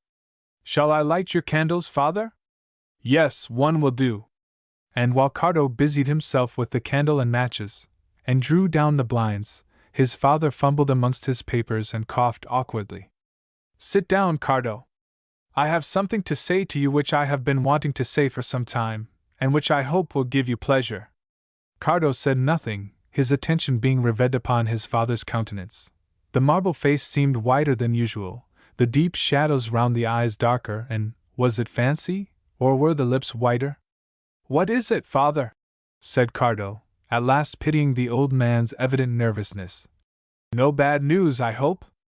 Bad news, said the vicar, with a forced smile, which disclosed a row of large and rather yellow teeth. Didn't I say I hoped it would please you? Yes, I forgot, sir. Well, it is this. You live a very quiet, monotonous life here, and though it has many advantages, perhaps to a young man it would also appear to have many drawbacks. You have lately had Mr. Gwyn Ellis's company, which I am glad to see you have thoroughly appreciated. I should have been annoyed, had it been otherwise, considering that it was not without some change of my usual domestic ways that I was able to arrange this little matter for you. I own I should not like you to imbibe all his ideas, which I consider very loose and unconstitutional, but on the whole, I have liked the young man, and shall be sorry when he leaves, more particularly as he pays well. Cardo winced. I am very happy working on the farm, and if I have appeared discontented, my looks have belied me. No, no, said his father, tapping with his finger on the open page before him. No! You seem to have a fund of animal spirits, but I am quite aware that your life is uneventful and dull, and I think a young man of your, he was going to say, prospects, but thought that would not be politic. Well, a young man of your position should see a little of the world. My position is that of a farmer, sir, and few farmers can afford to travel about and see the world.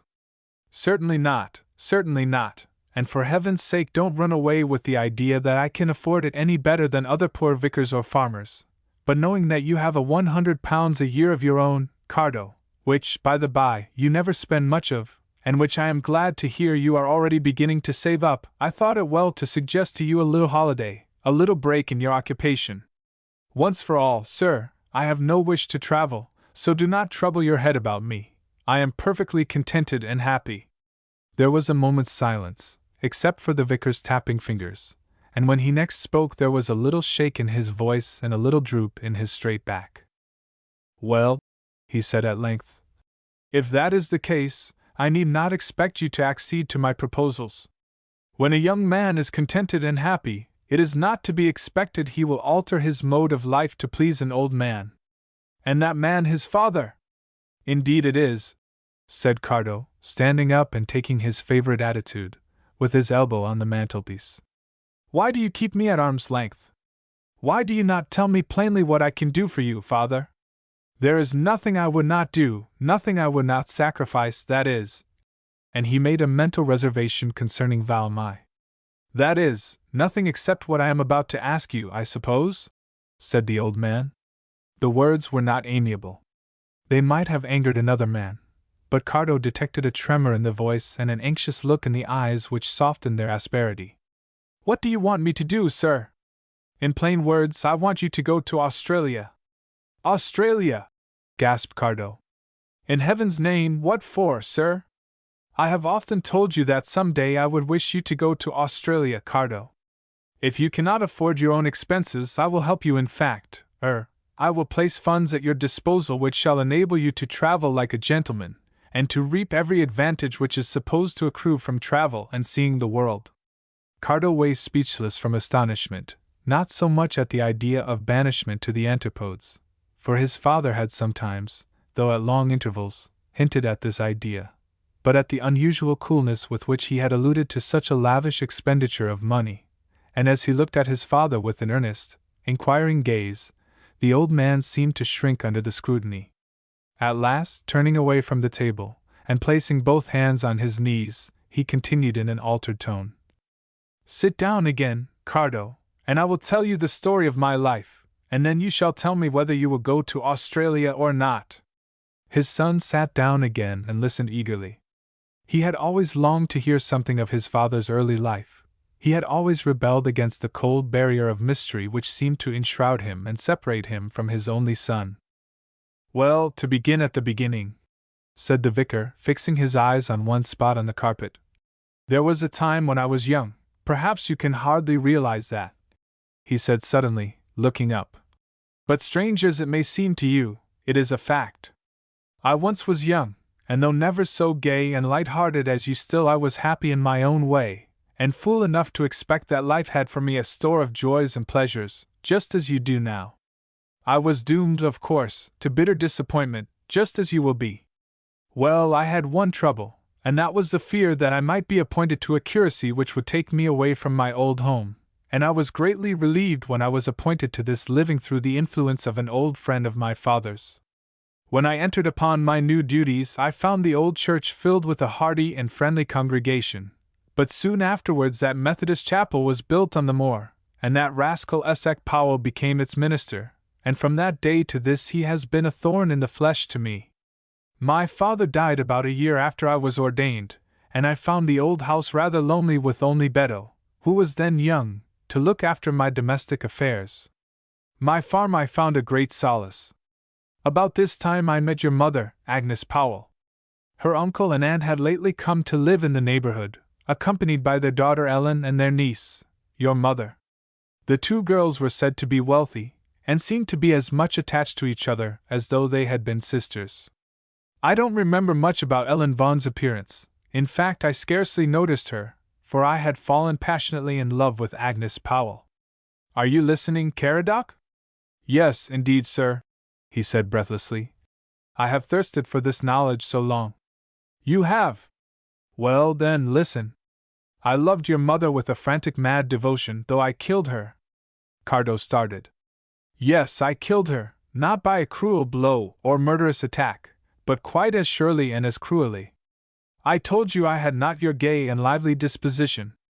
I might have added that I was sensitive and suspicious to an intense degree, and from my first acquaintance with your mother until the day I married her, I was always restless and uneasy, hating and fearing every man who approached her.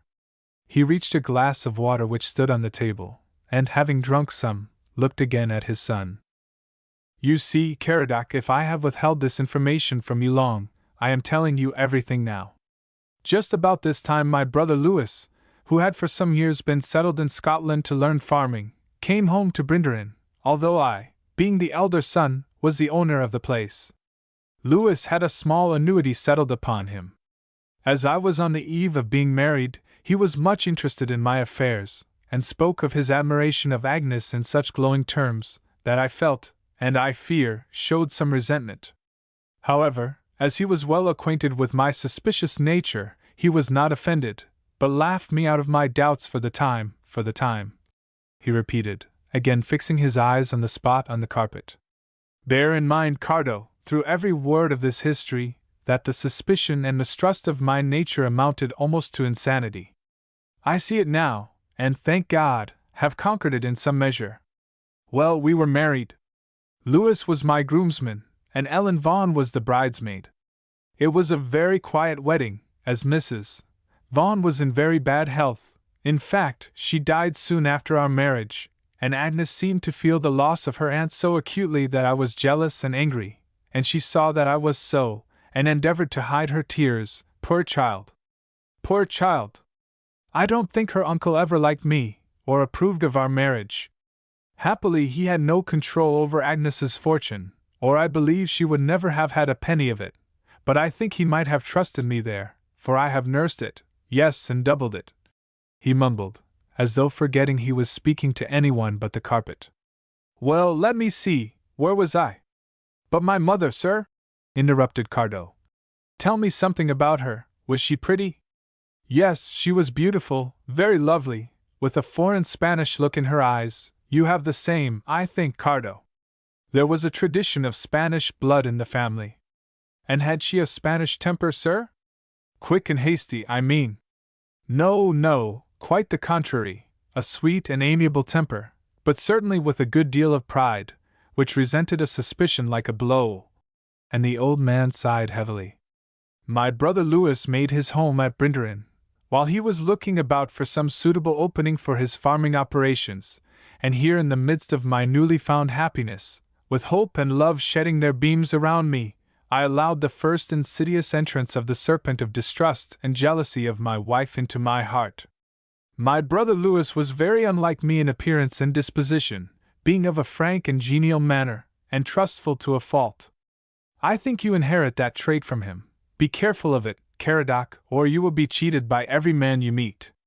Not that I would have you follow my example, God forbid! But there is a happy mean, a safe path between these two traits of character. The vicar was beginning to enjoy the recital of his long-past troubles, and the thought flashed through his mind that he would have lightened his burden had he sooner confided in his son. The conduct which seemed so black and stained, when brooded over alone in his study, did not seem quite so heinous when put into plain words and spread out in the light. Well, he continued, in spite of my jealous temper, the first few months of our wedded life were very happy, and it was not until I had begun to notice that a very intimate friendship existed between my young wife and my brother that my suspicions were aroused with regard to them. But once alive to this idea, every moment of my life was poisoned by it. I kept a close but secret watch upon their actions, and soon saw what I considered a certain proof that the love they felt for each other was more than, and different to, that which the relationship of brother and sister-in-law warranted. Beto noticed it, too, for she has ever been faithful and true to me. She came to me one day, and seriously advised me to get rid of my brother Louis, refusing to give any reason for her advice, but I required no explanation. You say nothing, Caradoc, but sit there with a blacker look on your face than I have ever seen before. I am listening, father, and waiting for some excuse for your jealous suspicions. I have very little to give, but you shall have the story in its naked truth. I was devotedly attached to my brother. From childhood we had been all in all to each other, and the difference in our dispositions seemed only to cement more closely the bond of union between us. But now my love seemed turned to hatred, and I only waited to make my fears a certainty to turn him out of my house.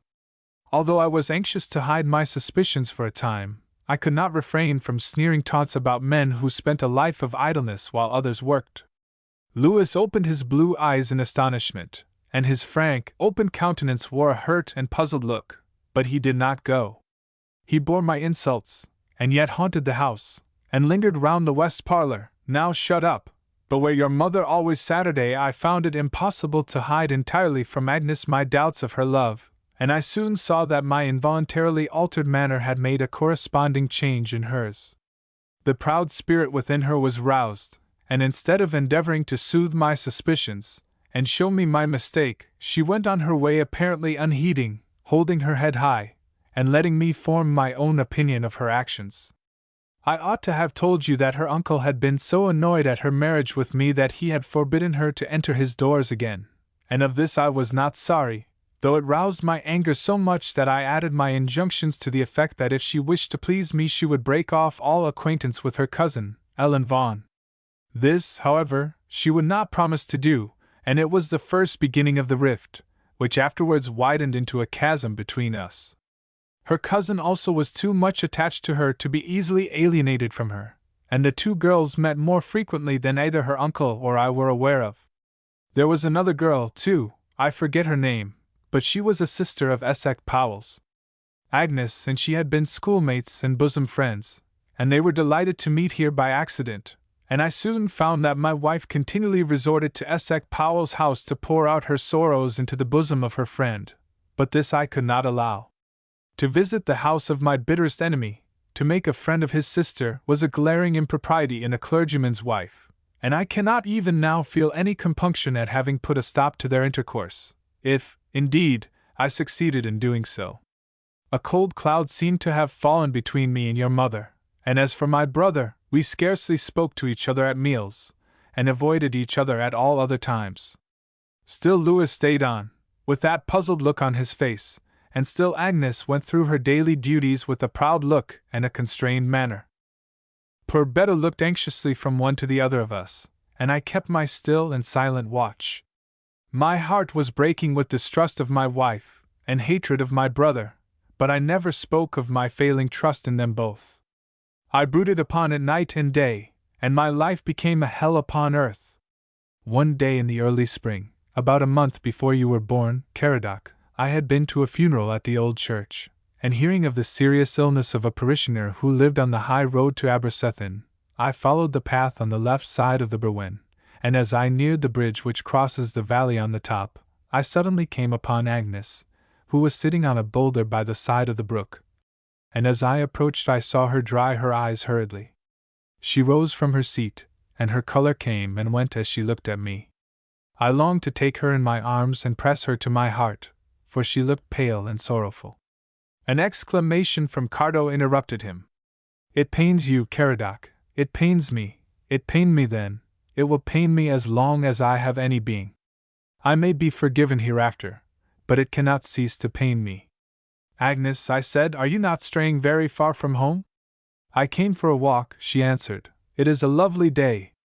"I did not know you could walk so far," I said. "Last evening when I asked you to come down to the shore with me, you said it was too far." "Yesterday, Murig, I was feeling very ill, today I am better."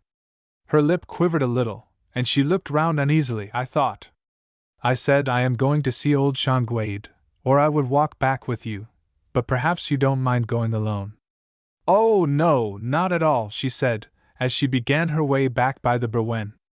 I went my way with a heavy heart, and as I entered Shangwade's house, it was a little way down the road, I looked back at the bridge, and saw a girl cross the stile and go down into the valley. It was Ellen Vaughan, and no doubt Agnes had been waiting for her. But when in returning I met my brother Louis coming over the same stile into the high road, my whole soul was filled with anger, and I passed the brother whom I had loved so tenderly with a short, cold remark about the weather, and I reached Brindren consumed with jealousy and bitter hatred. The same evening, Agnes was sitting at her work at the bay window of the west parlor, while I was busily writing in the old farm parlor which we now use. Louis entered with the strained and saddened look which he had worn in my presence latterly. He reached a book from the bookshelf, and sauntered in through the stone passage into the west parlor. In a moment I had risen and followed him, and walking carefully on the carpet which covered it, then reached the door of the sitting-room without being heard, and through the chink of the half-opened door I saw my brother stoop down and whisper something confidentially in my wife's ear. I entered the room immediately afterwards, and Louis made some casual remark about the sunset, while Agnes went on quietly sewing. How to endure my agony of mind I knew not, for I now felt convinced that my doubts were warranted, but I was determined to control my feelings and restrain any expression of anger until after the birth of her child, which was fast approaching, as I still loved her too much to endanger her health, and I knew that if once the floodgates of my anger were opened the storm of passion would be beyond my control. On the following Sunday Agnes came to church for the last time, and after the service I went into the vestry to take off my gown, and as I followed the stream of worshippers leaving the porch, I saw her joined by Louis, who walked with her towards the Lych gate, and before I reached them I distinctly saw him place a note in her hand. She quickly put it in her pocket, and with a friendly and satisfied nod, he turned round to speak to a neighboring farmer. The blood surged through my veins, and the old man rose from his chair and stood before his son, who sat with his elbow on the table. Unconsciously the vicar seemed to take the position of a prisoner before his judge. His hands were clenched nervously, and as he spoke he drew his handkerchief over his damp face. "Yes," he said, "my blood surged through my veins, but even then I did not speak a word of complaint or anger. Had I done so, I might have been spared the years of anguish and remorse which have been my share since then." I walked home silently by my wife's side, forcing myself to make some casual remark. She answered as coldly, and thus passed away our only chance of explanation and reconciliation. "You are silent, Caradoc. You do not like to speak the condemnation and the contempt which you feel for your father." "Father," said Cardo, "I feel nothing but pity for you and pity for my poor mother. As for my uncle—" Wait, Cardo, let me finish my story. That was the last time your mother came to church.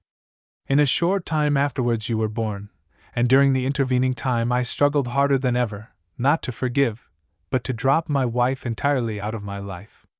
I tried to ignore her presence, to forget that she had ever been dear to me, but I give you my word, Cardo, I never spoke a harsh or accusing word to her. I simply dropped her as far as possible out of my life, and she, though growing paler and thinner each day, still held her head up proudly, and while I seemed to ignore her presence, though, God knows, not a look nor a movement escaped me, Louis was incessant in his tender attention to her. I had loved my brother passionately, fondly, and the feeling of bitter hatred which now took possession of me tore my very heartstrings, for, in spite of my suspicious and jealous nature, I loved these two, my wife and my brother, with an intensity few would have believed me capable of. Have I made this plain to you, Cardo? At last one evening, just at this time of the year, and at this hour of the day, Beto brought you to me in her arms. She had tears on her face, and as she looked down at her little white bundle, I noticed that a tear fell on your little hand. I did not like it, Cardo, though I thought I was perfectly indifferent to my child. I shrank from the sight of the tear on your hand, and hoped it did not prognosticate evil for you. Agnes was too ill to see me until the next day, when Beto said she was calling for me. I rose and went at once, but on the stairs, coming down to meet me, was a girl, whose face I recognized at once as that of Essex Powell's sister. I felt great indignation at the sight, as Agnes knew my intense dislike to the Methodist preacher, and drawing back for her to pass, I said, I did not expect to meet a stranger in my own house at such a time, and I must beg that it may not happen again. The girl passed on, with an angry flush upon her face. Beto gently drew me into an adjoining bedroom, and with a troubled face, implored me not to give way to angry feelings. Be gentle to her, she said, poor thing, she's as frail as an eggshell. Wait till she is well, master, and then, I pray God may bring some light out of this darkness. I only nodded, and went gently into the sick room. Agnes was lying propped up by pillows, her face almost as white as they. Her eyes were closed, as she had not heard my careful footsteps. I looked at her intently, while all sorts of thoughts and longings passed through my mind. At last the intensity of my gaze seemed to awaken her, for she opened her eyes, and for a moment there was a tremor on her lips. Meurig, she said, and she put out her hand, which I took in mine. Even while I held her hand I noticed on her bed a bunch of sweet violets which I had seen Louis gather in the morning. Meurig, why have you been cold to me? She asked, while her hand still lay in mine. If I have ever done anything to displease you, will you not forgive me, and kiss your little child? And she looked down at your little head lying on her arm beside her. Oh, Caradoc, God alone knows the tumult of feelings which overwhelmed me. I cannot describe them. I stooped and kissed your little black head, and more, I stooped and kissed her pale forehead. I forgive you, I said. Is that all? She said. And as I hesitated, the old haughty flush rose to her forehead, and turning her head on her pillow, she said, I am tired now, and want to sleep. So I turned away and closed the door gently, and I never saw her alive again, for that night she died suddenly. Swiftly the angel of death came, at her call. I believe it, Caradoc, for Dr. Hughes, who was sent for hurriedly, declared he knew of no reason why she should not have lived. I think she would have recovered, when, he said, had she wished to. But where there is no wish to live, sometimes the powers of life fail, and the patient dies. Why she did not wish to live I do not know. Perhaps you do, and my old friend turned from me with a coldness in his manner, which has remained there ever since. The vicar sank into his chair again, as if the memory of his early trials had fatigued him, and Cardo, rising and approaching him, drew his hand gently over his black hair besprinkled with white. His son's tenderness seemed to reach the old man's heart. Burying his face in his hands, he gulped down a sob before he continued, Wait a minute, Cardo, you will not pity me when you have heard all my story. With the earliest dawn I rushed out of the house, which seemed to stifle me. I longed for the cool morning breezes, and God forgive me, if I thought too with longing of the cool sandy reaches that lay under the rippling waters of the bay. On the brow of the hill I met Essex Powell, who was out early to see a sick cow, and there, while my heart was sore to agony, and my brain was tortured to distraction, that man reproached me and insolently dared to call me to account for my inhuman conduct to my wife. Achy, what are you? He said, with his strong Welsh accent, are you man or devil? And he tore open the wounds which were already galling me unbearably. You bring a young girl from a happy home, where she was indulged and petted, and in a year's time you have broken her spirit, and you will break her heart. Because her brute of an uncle forbids his own daughter to go near her, my sister, her old schoolfellow, goes to see her in her trouble, and you turn her out of your house. I have longed for the opportunity of telling you what I thought of you, and of what all the world thinks of you. I was a strong man, and he was a weak and shriveled creature. I could have tossed him over the rocks into the sea below. It required a very strong effort to control my fury, but I did do so, and I turned away without answering him, except by a cold, haughty look. I hated him, Caradoc, and I have hated him ever since. He had not then heard of Agnes's death, but the news flew fast through the neighborhood, and I knew I was everywhere looked upon as her murderer. As I returned to my miserable home, I saw a man on horseback come out at the back gate. It was one of Colonel Vaughan's servants. I wondered what brought him there so early, but went in at the front gate to avoid meeting him. The house was very silent with its drawn blinds. When Beto came in with pail, tearful face, I asked her what had brought Colonel Vaughan's servant there so early. "A very strange thing, sir," she said. "He came to ask if Miss Vaughan was here." Colonel Vaughan was in great distress. If you call tearing about and swearing being in great distress, that was what Sam said, sir, because Miss Vaughan is nowhere to be found. Dir Anno! A strange thing, indeed, sir.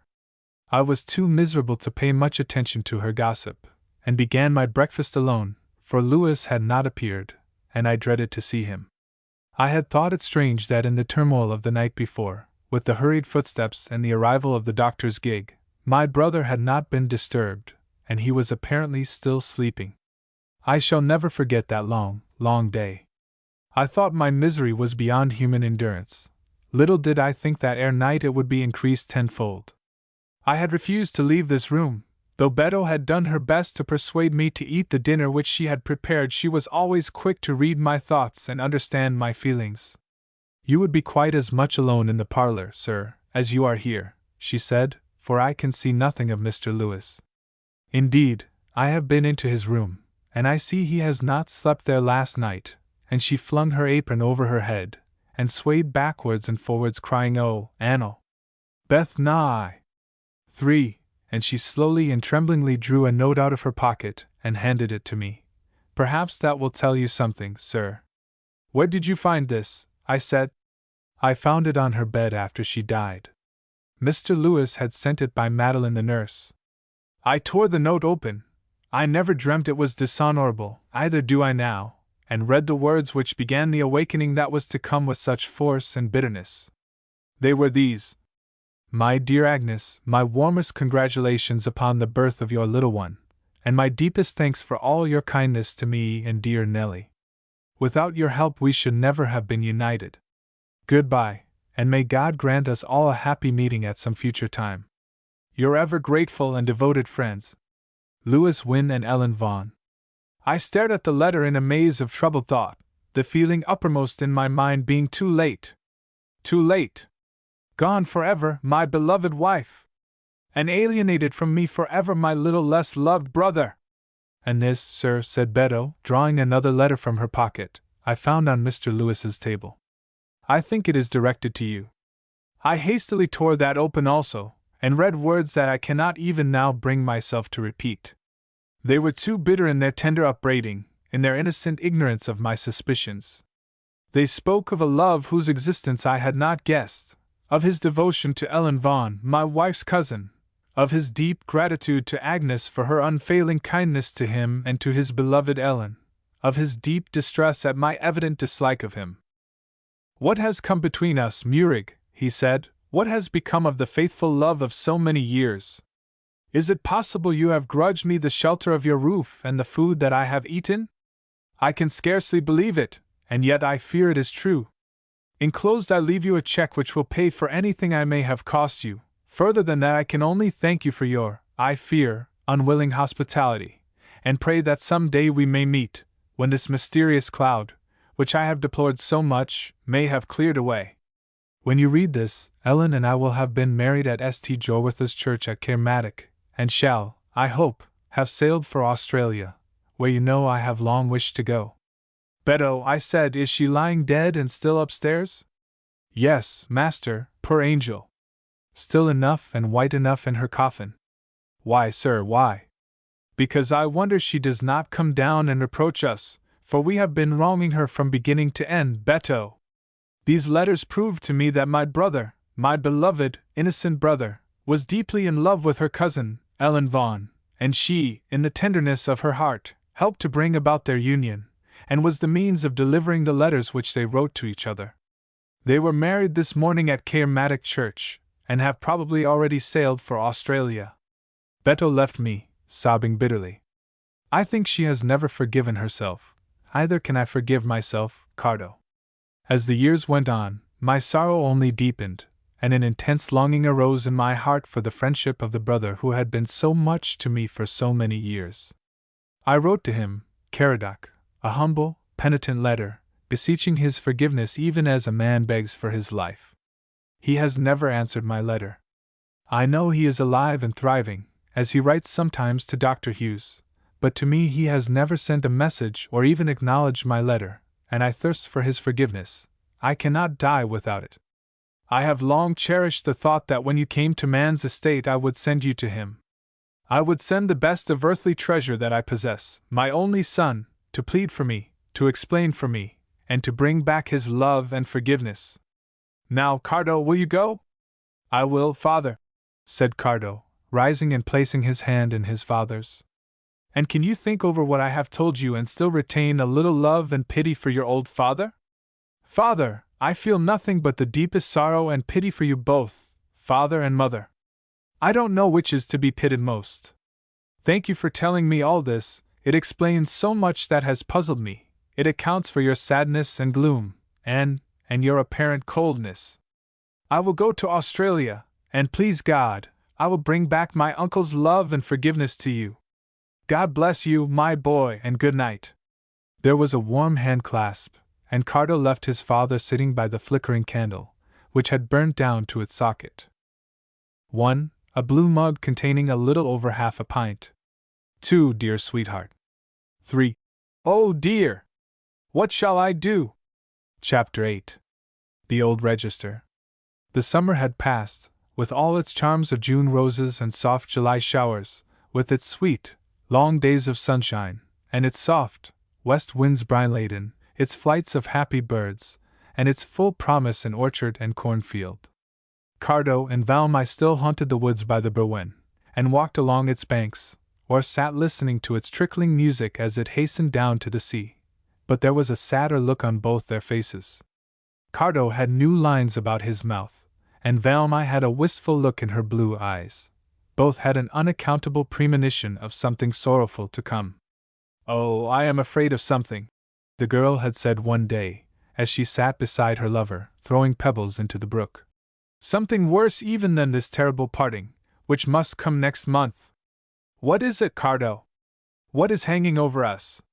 Something that darkens the sunlight and dims the moonlight to me? Are we parting forever, do you think?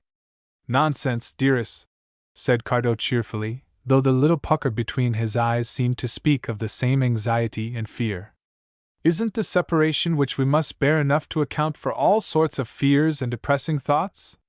It is that only which dims the sunshine to me, and makes me feel as if I were losing all the light and happiness out of my life.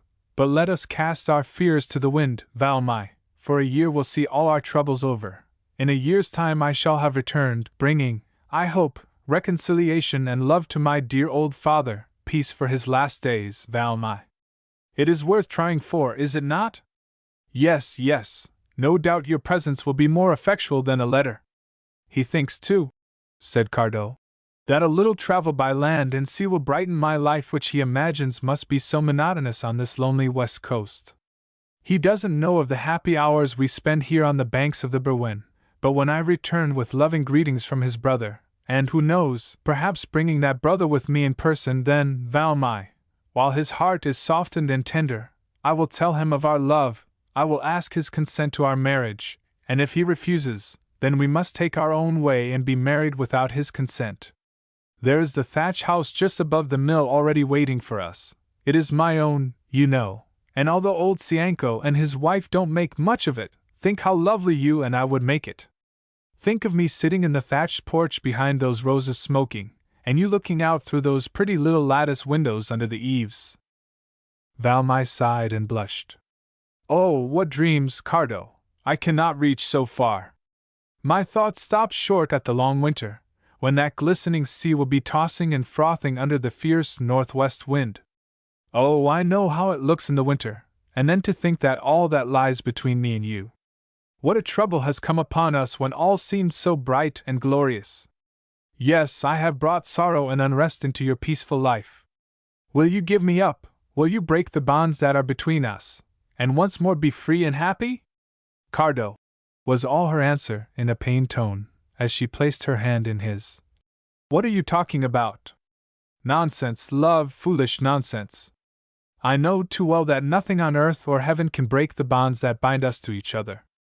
And this terrible parting, I could bear it far more easily if you were mine, my very own, my wife, Valmy. Then I should feel that nothing could really part us.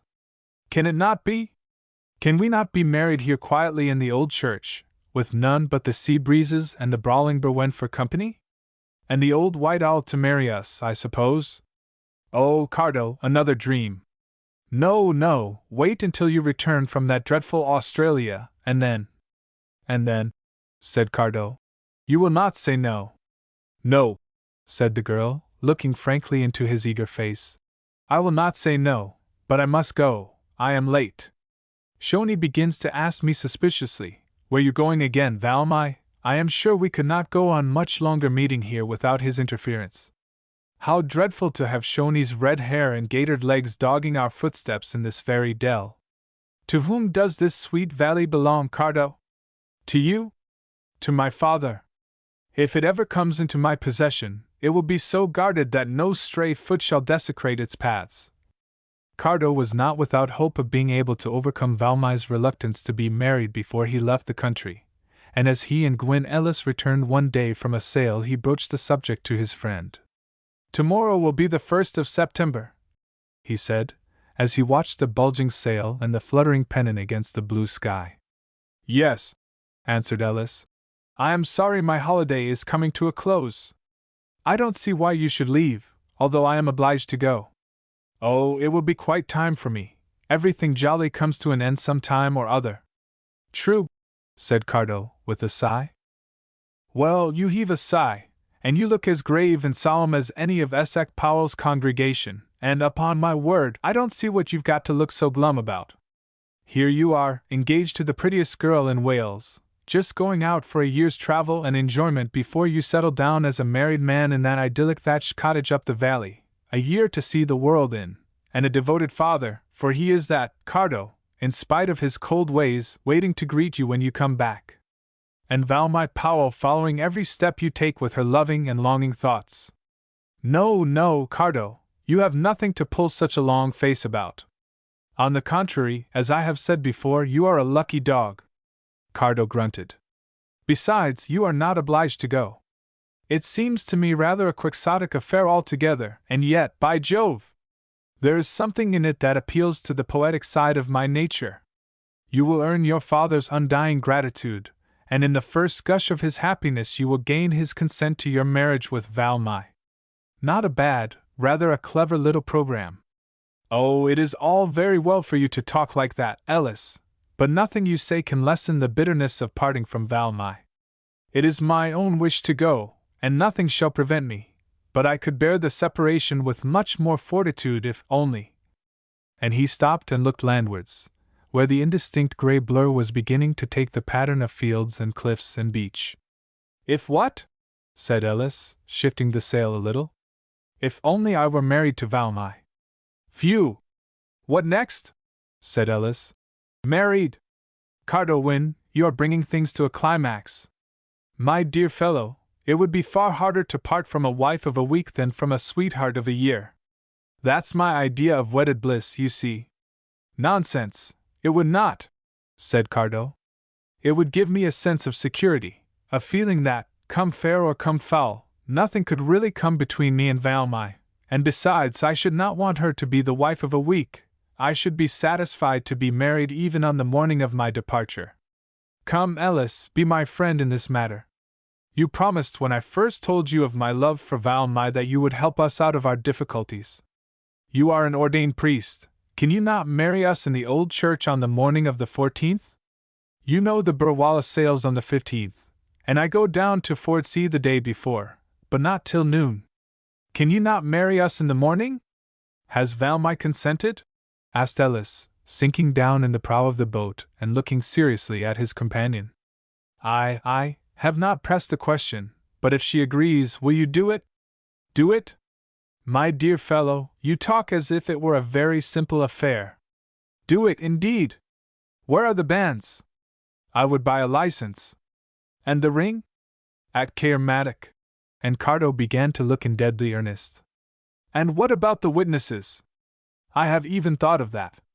Are not your two friends, Wilson and Chester, coming to Aberystwyth next week? So they are, said Ellis. To stay until I leave. The very thing. They will be delighted with such a romantic little affair. But, Cardo, How about my duty to your father, who has been a very kind friend to me?" "Well," said Cardo, "shall you be doing me an unkindness or the reverse when you make Valmy my wife? Is she not all that a woman can be? Has she not every virtue and grace?" "Oh, stop, my dear fellow! Don't trouble to go through the inventory. I'll allow you at once she is perfect in mind, body, and soul, and the man to whom I marry her will owe me an eternal debt of gratitude." "True, indeed," said Cardo, beginning energetically to lower the sails and guide the boat safely to shore. He said no more until, after a tramp over the beach, both buried in their own thoughts, they drew near the path to Brindren. "You will help me, then, at the old church on the morning of the 14th? "I will," said Ellis. Before that morning arrived, Cardo had won from Valmy a frightened and half-reluctant consent. She was no longer a child, but seemed to have matured suddenly into a woman of calm and reflective character, as well as of deep and tender feeling.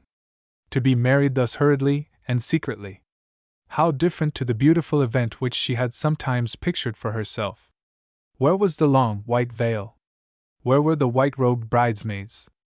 Where were the smiling friends to look on and to bless? There would be none of these indeed, but then, there would be Cardo, to encourage and sustain her, to call her wife, and to entrust his happiness to her. Yes, she would marry him, she would be true to him, neither life nor death should shake her constancy, no power should draw from her lips the sweet secret of their marriage, for Cardo had said, "It must be a secret between us, love, until I return and tell my father myself. Can you promise that, Valmy?" And with simple earnestness she had placed her hand in his, saying, "I promise, Cardo." And well might he put his trust in her, for, having given that word of promise, no one who knew her, they were very few, could doubt that she would keep it both in the letter and in the spirit. The morning of the 14th dawned bright and clear, but as Cardo threw up his window and looked over the shining waters of the bay, he saw that on the horizon gray streaky clouds were rising, and spreading fan-like upwards from one point, denoting to his long accustomed eye that a storm was brewing.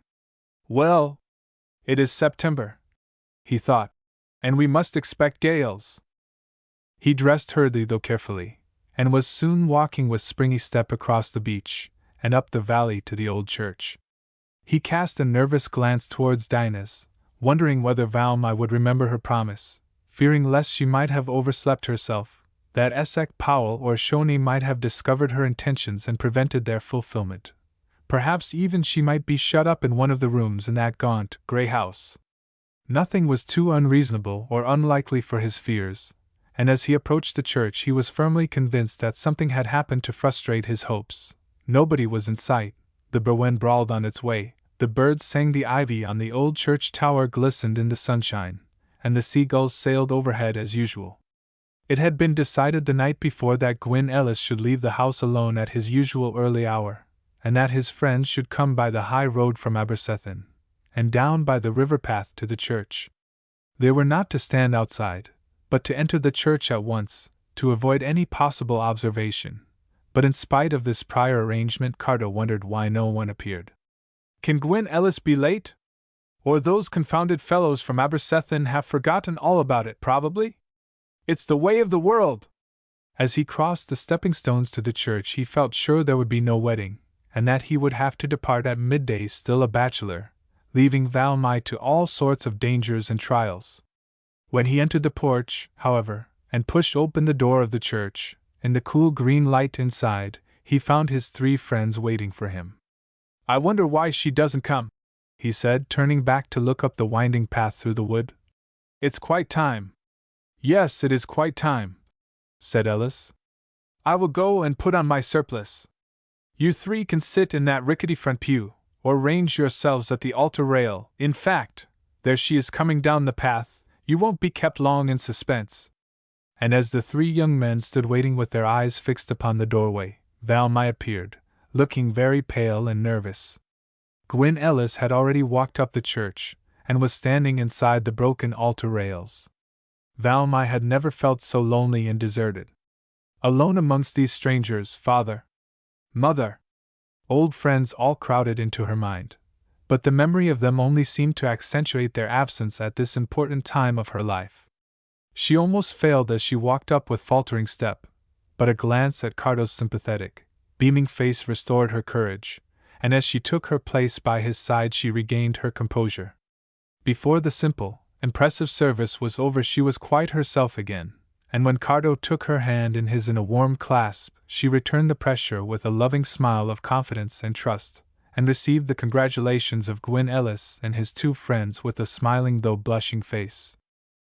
The two strangers, never having seen her before, were much struck by her beauty, and indeed she had never looked more lovely. She wore one of her simple white frocks, and the white hat which had been her best during the summer, adorned only with a wreath of freshly gathered jessamine, a bunch of which was also fastened at her neck. With the addition of a pair of white gloves which Cardo had procured for her, she looked every inch a bride. She wore no ornament save the wedding ring which now glistened on her finger. "Let us do everything in order," said Ellis. "Take your wife down to the vestry." Cardo drew her hand through his arm, and at the word, "wife," pressed it gently to his side, looking smilingly down at the blushing face beside him. When they reached the vestry, whose outer wall in the old tower was lying crumbling on the grass outside, while the two young men chatted freely with the bride and bridegroom, they were joined by Gwyn Ellis, carrying an old and time-worn book under his arm. Cardo gasped. "I never thought of the register. It is kept in the new church. Is it absolutely necessary, Ellis? What shall we do? What have you there?" "Why, the old register, of course. I foraged it out last night from that old iron chest inside the altar rails. There is another there, going back to the last century, I should think. I must have a look at them, they will be interesting." "Ellis, you are a friend in need," said Cardo. "I had never thought of this part of the ceremony." "No, be thankful you had a cool and collected head to guide you. See, here is a blank space at the bottom of one of these musty pages. It won't be at all irregular to insert your marriage here, but I dare not bring the new register out of the other church. Moreover, there may be another wedding soon, and then yours would be discovered." "What a genius you are!" said Cardo, while Gwyn Ellis wrote out in bold, black characters, under the faded old writing on the rest of the page, the certificate of Cardo and Valmai marriage. "There, you have tied a knot with your tongue that you can't untie with your teeth. Here is your marriage certificate, Mrs. Wynne. I need not tell you to keep it safely." Suddenly there was a rustling sound above them, which startled them all, and Cardo grasped Valmai hastily, to the great amusement of the young men. It was the White Owl, who had solemnly watched the proceedings in the vestry, and now thought it time to take her flight through the broken wall. "There, Cardo," said Valmai. "I said the White Owl would be at our wedding, and the Sea Breeze, and the Berwen. I heard them both while you were writing your name." "Well now," said Gwyn Ellis. "Wilson, Chester, and I will leave you both, as I know what a short time you will have together." And with many congratulations and good wishes, the three young men left the old church, leaving Cardo and Valmai to their last words before parting. There was a rickety, worm-eaten bench in the vestry, and here they sat down together. Cardo trying to keep up a cheerful demeanor, as he saw her face sadden and her eyes fill with tears. "How lovely you look, my darling," he said. "How did you manage to escape Shoney's shrewd eyes in such finery?" "I put my scarlet cloak on and drew the hood over my head, and it tumbled my hair," she said, with a little wan smile. Already the glamour of the wedding was giving way to the sorrow of parting. "I had my hat under my cloak. Oh, Annel! I am getting quite a deceitful girl." Cardo winced. Was he sullying the pure soul? But there was no time for retrospection, the minutes were fleeting rapidly by, he had to return to his breakfast with his father, who would expect his last hours to be spent with him. "When do you start from Brinderin?" she asked, her voice growing lower and more sorrowful. "At 2 o'clock, love, punctually. The cart has already gone with my luggage." "Valmai, how can I part from you? How can I leave you, my beloved, my wife?" "Oh, Cardo, Cardo!" was all her answer. She buried her face in her hands, and the tears trickled through her fingers. Cardo drew them away tenderly. "There is a tear on your ring, dear," he said, kissing it. That must not be. Let that at all events be the emblem of meeting and happiness and joy. Think, Valmai, only a year, and I shall come and claim you for my own. Confess, dearest, that it is a little solace that we are united before we are parted, that, whatever happens, you are my wife and I am your husband. Yes, indeed, it is my only solace, and I am going to be brave and hopeful. My ring I must not wear on my finger, but see, I have brought a white satin ribbon to tie it round my neck. It shall always be there until you take it off, and place it on my finger again. And you will keep our secret until I return, darling? Yes, said Valmai impressively. Until you come back, Cardo, and give me leave to reveal it. We must part, Fanwillid. My father must not miss me. No, go, I will not keep you back. There was a long, passionate embrace, during which the white owl flapped in again to her nest. Goodbye and goodbye, darling, and farewell until we meet again. Leave me here, Cardo. Goodbye, dearest husband. And so they parted, and in the memory of both, for many a long year the sound of the Berwen held a place, and the flap of the white owl's wings brought back to Valmai memories of pain and happiness, mixed together in a strange tumult. Slowly she made her way up the path to Dinah's. The scarlet cloak was taken out from the bush under which it had been hidden, and enveloped in its folds she entered the house. Going up to her own room, she took off the sacred wedding dress, and folding it carefully, laid it away with its bunch of jessamine, while she donned another much like it, but of a warmer material, for she loved white, and seldom appeared in a colored dress. With Cardo the hours slipped by quickly.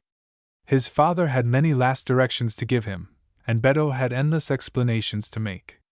You will find your gloves in your pocket, Mr. Cardo, and your clean handkerchiefs are in the leather portmanteau, but only 6 are by themselves in the little black bag. Gwyn Ellis had accompanied his friends to their lodgings at Abersethin, and after breakfast returned to Brinderin. They had all been charmed with the bride's appearance. By Jove! Ellis, Chester had said, I think I envy that Win in spite of the parting. I have never seen such a lovely bride. Any more pearls of the sort to be found in this out-of-the-way place? Asked Wilson. No, I have seen none, said Ellis, and I doubt if you will find one anywhere. For he was an enthusiastic admirer of Valmai. I have quite enjoyed the part we have taken in this romantic little affair, Wilson. He replied. But don't forget it is to be a dead secret, said Ellis, as he left the door. Oh! Honor bright! At 2 o'clock punctually Cardo and his father seated themselves in the light gig, which was the only carriage the vicar affected, and when Beto had bid him a tearful good-bye, with all the farm servants bobbing in the background, Gwyn Ellis, grasping his hand with a warm pressure, said, Goodbye, Win, and God bless you! I shall look forward with great pleasure to meeting you again when you return from Australia. I shall stay here a week or 2 at your father's invitation. Yes, said the vicar, in a wonderfully softened tone. It would be too trying to have the house emptied at one blow. As they drove along the high road together and crossed the little bridge over the Berwen Valley, the vicar, pointing with his whip, drew Cardo's attention to the stile beside the bridge. This is the stile which I saw Ellen Vaughan crossing the day I met your mother waiting for her. I met my brother afterwards, and oh! How blinded I was! But there, a man who is carried away by his passions is like a runaway horse, which, they say, becomes blind in the eagerness of his flight. It was needless to call Cardo's attention to the stile. His first meeting with Valmai was so intimately connected with it, and as he crossed the bridge, he called to mind how they had shared their gingerbread under the light of the moon. Perhaps you never noticed there was a stile there? Said the vicar. Yes, said Cardo, turning round to take a last look at it and the bridge, and was it fancy, or did he see something waving in the wind? For a moment he laid his hand on the reins with the idea of running back to see, but Jim was fresh, and resenting the check, swerved uncomfortably aside. Let him go, said the vicar. What do you want? Nothing, sir. For a moment I thought I would go back and take a last look at the valley, but never mind, let us go on. How black it looks in front! A storm rising, I think, said his father. Yes. There will be a gale from the northwest. We shall catch it on the Burwala, I expect. Well, I have often wished to see a storm at sea. His father did not answer, but looked gloomily on at the gathering darkness in front. He was full of fears for his son's safety, but it was not his nature to speak openly of any tender feelings. His late confession, although it had comforted and soothed him, was yet a mystery to himself, and he thought of it with a kind of awkward surprise and something like resentment. He was, however, unusually talkative and even gentle as they drove on together. When at last he had seen Cardo fairly off in the coach, with his luggage piled on the top, he turned homewards with a heavy foreboding at his heart. Should he ever see his son again? Had he sent him from his native land to be lost to him forever? And how willingly he had given in to his father's wishes! But certainly there was nothing to attract him to his home, nothing but his love for a surly old father. A fine fellow! He soliloquized, with a side jerk of his head. A fine fellow! A son to be proud of! And when Gwyn Ellis joined him at tea, they vied with each other in their praises of Cardo's character. If Cardo had followed his impulse and returned to look over the stile, he would have found on the mossy hedge inside a little white heap of misery. For Valmai, who had watched for an hour to catch a last glimpse of him, had been frightened when she saw the vicar do, looking towards the stile, and evidently drawing Cardo's attention to it. She had shrunk back until they had passed, and then standing on the hedge, had waved a last good-bye, and immediately afterwards slipped down in an abandonment of grief. She remained for some time sobbing and moaning on the grass, until at last her passion of tears subsided. Almost suddenly growing calmer, she stood up, and not attempting to dry her eyes, let the tears roll slowly down her cheeks. She clasped her hands, and tried to steady her voice as, looking up at the flying clouds above her, she spoke words of encouragement to herself. Valmai, she said, you must learn to bear your sorrow in silence. You are no longer a girl, you are a wife. And you must be a brave and good woman. For a moment she continued to look steadily up at the clouds and beyond them into the depths of blue sky which showed here and there between the storm rifts. Then she quietly put on her hat and returned down the well-known path to the river, and with steady, set face and firm step made her way homeward. When her uncle appeared at the tea-table, he carried 2 large books under his arm, and when the meal was over the lamp was lighted and the red curtains drawn. Up here on the cliffs the wind was already blowing furiously. It roared in the chimneys, and found its way in through every chink in the badly fitting windows. Now let me see, Chapter 12. Valmai, have you found it? St. Anton's Sermon to the Fishes. And he settled himself in his usual position, with legs crossed, head thrown back, listening with evident pleasure, while Valmai read and read, her thoughts defying control, and forever following Cardo on his journey. Oh, how the wind is shrieking, uncle! It is like a human creature in pain. Wind? Said the old man, looking with dreamy eyes at the girls so full of hopes and fears. Storm? Well, it does blow a little, but it's nothing. Go on, Valmai, you are not reading so good as usual. And once more she applied herself to the page, and endeavored to keep her thoughts from roaming. Chapter 9. Reuben Street. All night the storm increased in violence, blowing straight from the northwest with an incessant fury which tossed and tore the waters of the bay.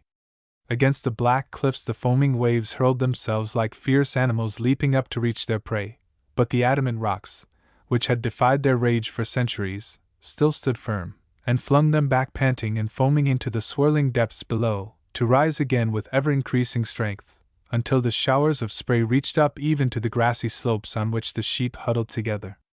Valmai had lain with wide-open eyes through the long hours of the night, listening with a shrinking fear to every fresh gust which threatened to sweep the old house away. No raging storm or shrieking wind had ever before done more than rouse her for a moment from the sound sleep of youth, to turn on her pillow and fall asleep again. But tonight she could not rest. She was unnerved by the strain and excitement of the day, and felt like some wandering, shivering creature whose every nerve was exposed to the anger of the elements. When at last it was time to rise and prepare her uncle's breakfast, she felt beaten and weary, and looked so pale and hollow-eyed that Shoni, who was fighting his way in at the back door as she appeared, exclaimed in astonishment. "What's the matter with you, Valmy? You been out in the storm all night?" "Almost as bad, indeed, Shoney. There's a dreadful wind it is." "Oh, 'tis not come to the worst yet," said Shoney. The doors continued to bang and the windows to rattle all through that day and the greater part of the next, and it was not till the evening of the third day that Valmy ventured to put on her cloak and pay a visit to Nance's cottage. The tide was low as she crossed the rock bridge, and there was no danger, therefore, from the waves. On her return she recalled the events of the last storm, when Cardo's strong arm had saved her from death. Her eyes filled with tears and her lips quivered a little as she remembered that night, but she set herself bravely to struggle with her sorrow, and to look forward with hope and joy to the future. When she entered the little parlor, which her neat fingers had transformed into a nest of cozy comfort, she found her uncle standing at the table, looking dazed and helpless. "Oh, Valmy," he said, "here's a letter from John, my brother, and indeed I don't know what am I to do." "What is the matter, uncle? Is he ill?" "Yes, he is very ill. He has broke his leg, and he got no one to look after his house, and he is asking will you go down to take care of him. Will you go, Valmy? He got lot of money. I will drive you down to Caermatic to the coach. That will take you to the station to meet the train, and you will be in Fordsea by 4 o'clock tomorrow." Fordsea! What visions crowded round the name! Cardo had been there so lately, and now where was he? Out on that stormy sea, every moment increasing the distance between them. "I will go if you like, uncle, and nurse him until he gets well. There's a good gel, indeed, and you will come back to me again, 'cause I am used to you now, and you are reading very nice to me, and saving a great deal of my old eyes. He got a servant," he added, "but she is only an old woman, coming in the morning and going home in the evening." "Oh, yes, I will manage very well," said Valmy. She grasped at the idea of change of scene and life, hoping it would help her to regain her peace of mind. So the next day saw her on her way to Caermatic, driven by her uncle in the rickety old gig which had carried him on his preaching expeditions for years. Along the high road Malin bore them at a steady trot, and when Valmy took her place in the coach, and bid her uncle good-bye, she called to mind that only 2 days ago Cardo had been its occupant, and her heart was full of wistful longings. Yes, she felt she was a foolish girl, but she was always intending to grow into a sensible and useful wife, and with this virtuous intention in her mind, she tried to banish all vain regrets, and a serious, composed little look came over her mouth. Arrived at Fordsea, she sought for her uncle's house. It was in Reuben Street, she knew, and not far from the docks. Reaching the roadway, she caught sight of the foaming white waves in the harbor, and wondered how far the Burwallah had already got on her way towards the Antipodes. "Captain Powell of the Thisbe?" said a lounging sailor who was passing, with his hands in his pockets and his cap very much at the back of his head. "Yes, miss, I knows him well. It's not far from here, and I'll be passing his door. Will I carry your bag?" And, not waiting for an answer, he hoisted it on his shoulder, and signed to her to follow him. He was right. She had not far to go before she reached the little, uneven row of houses called Reuben Street, at one of which an old woman, with bucket and cloth, was preparing to wash the doorstep. "Here's the young leddy come," said the sailor, pushing the portmanteau into the passage. "Will I pay you something?" said Valmy, nervously fingering her purse. "Ah, nah, nothin' at all," said the sailor, hurrying away, with a flush on his face that showed her hesitation had not been unwarranted. In fact, Jim Harris considered himself a friend of the family, and had gone to the station with the express intention of meeting the young leddy. Having for years sailed under Captain Powell, he still haunted his house whenever he was on dry land. Every morning he went in to shave him, and in the evening he mixed his toddy for him and made him comfortable for the night, expecting and receiving no more than the friendship and grateful thanks of the old man who had, not so long ago, been his captain.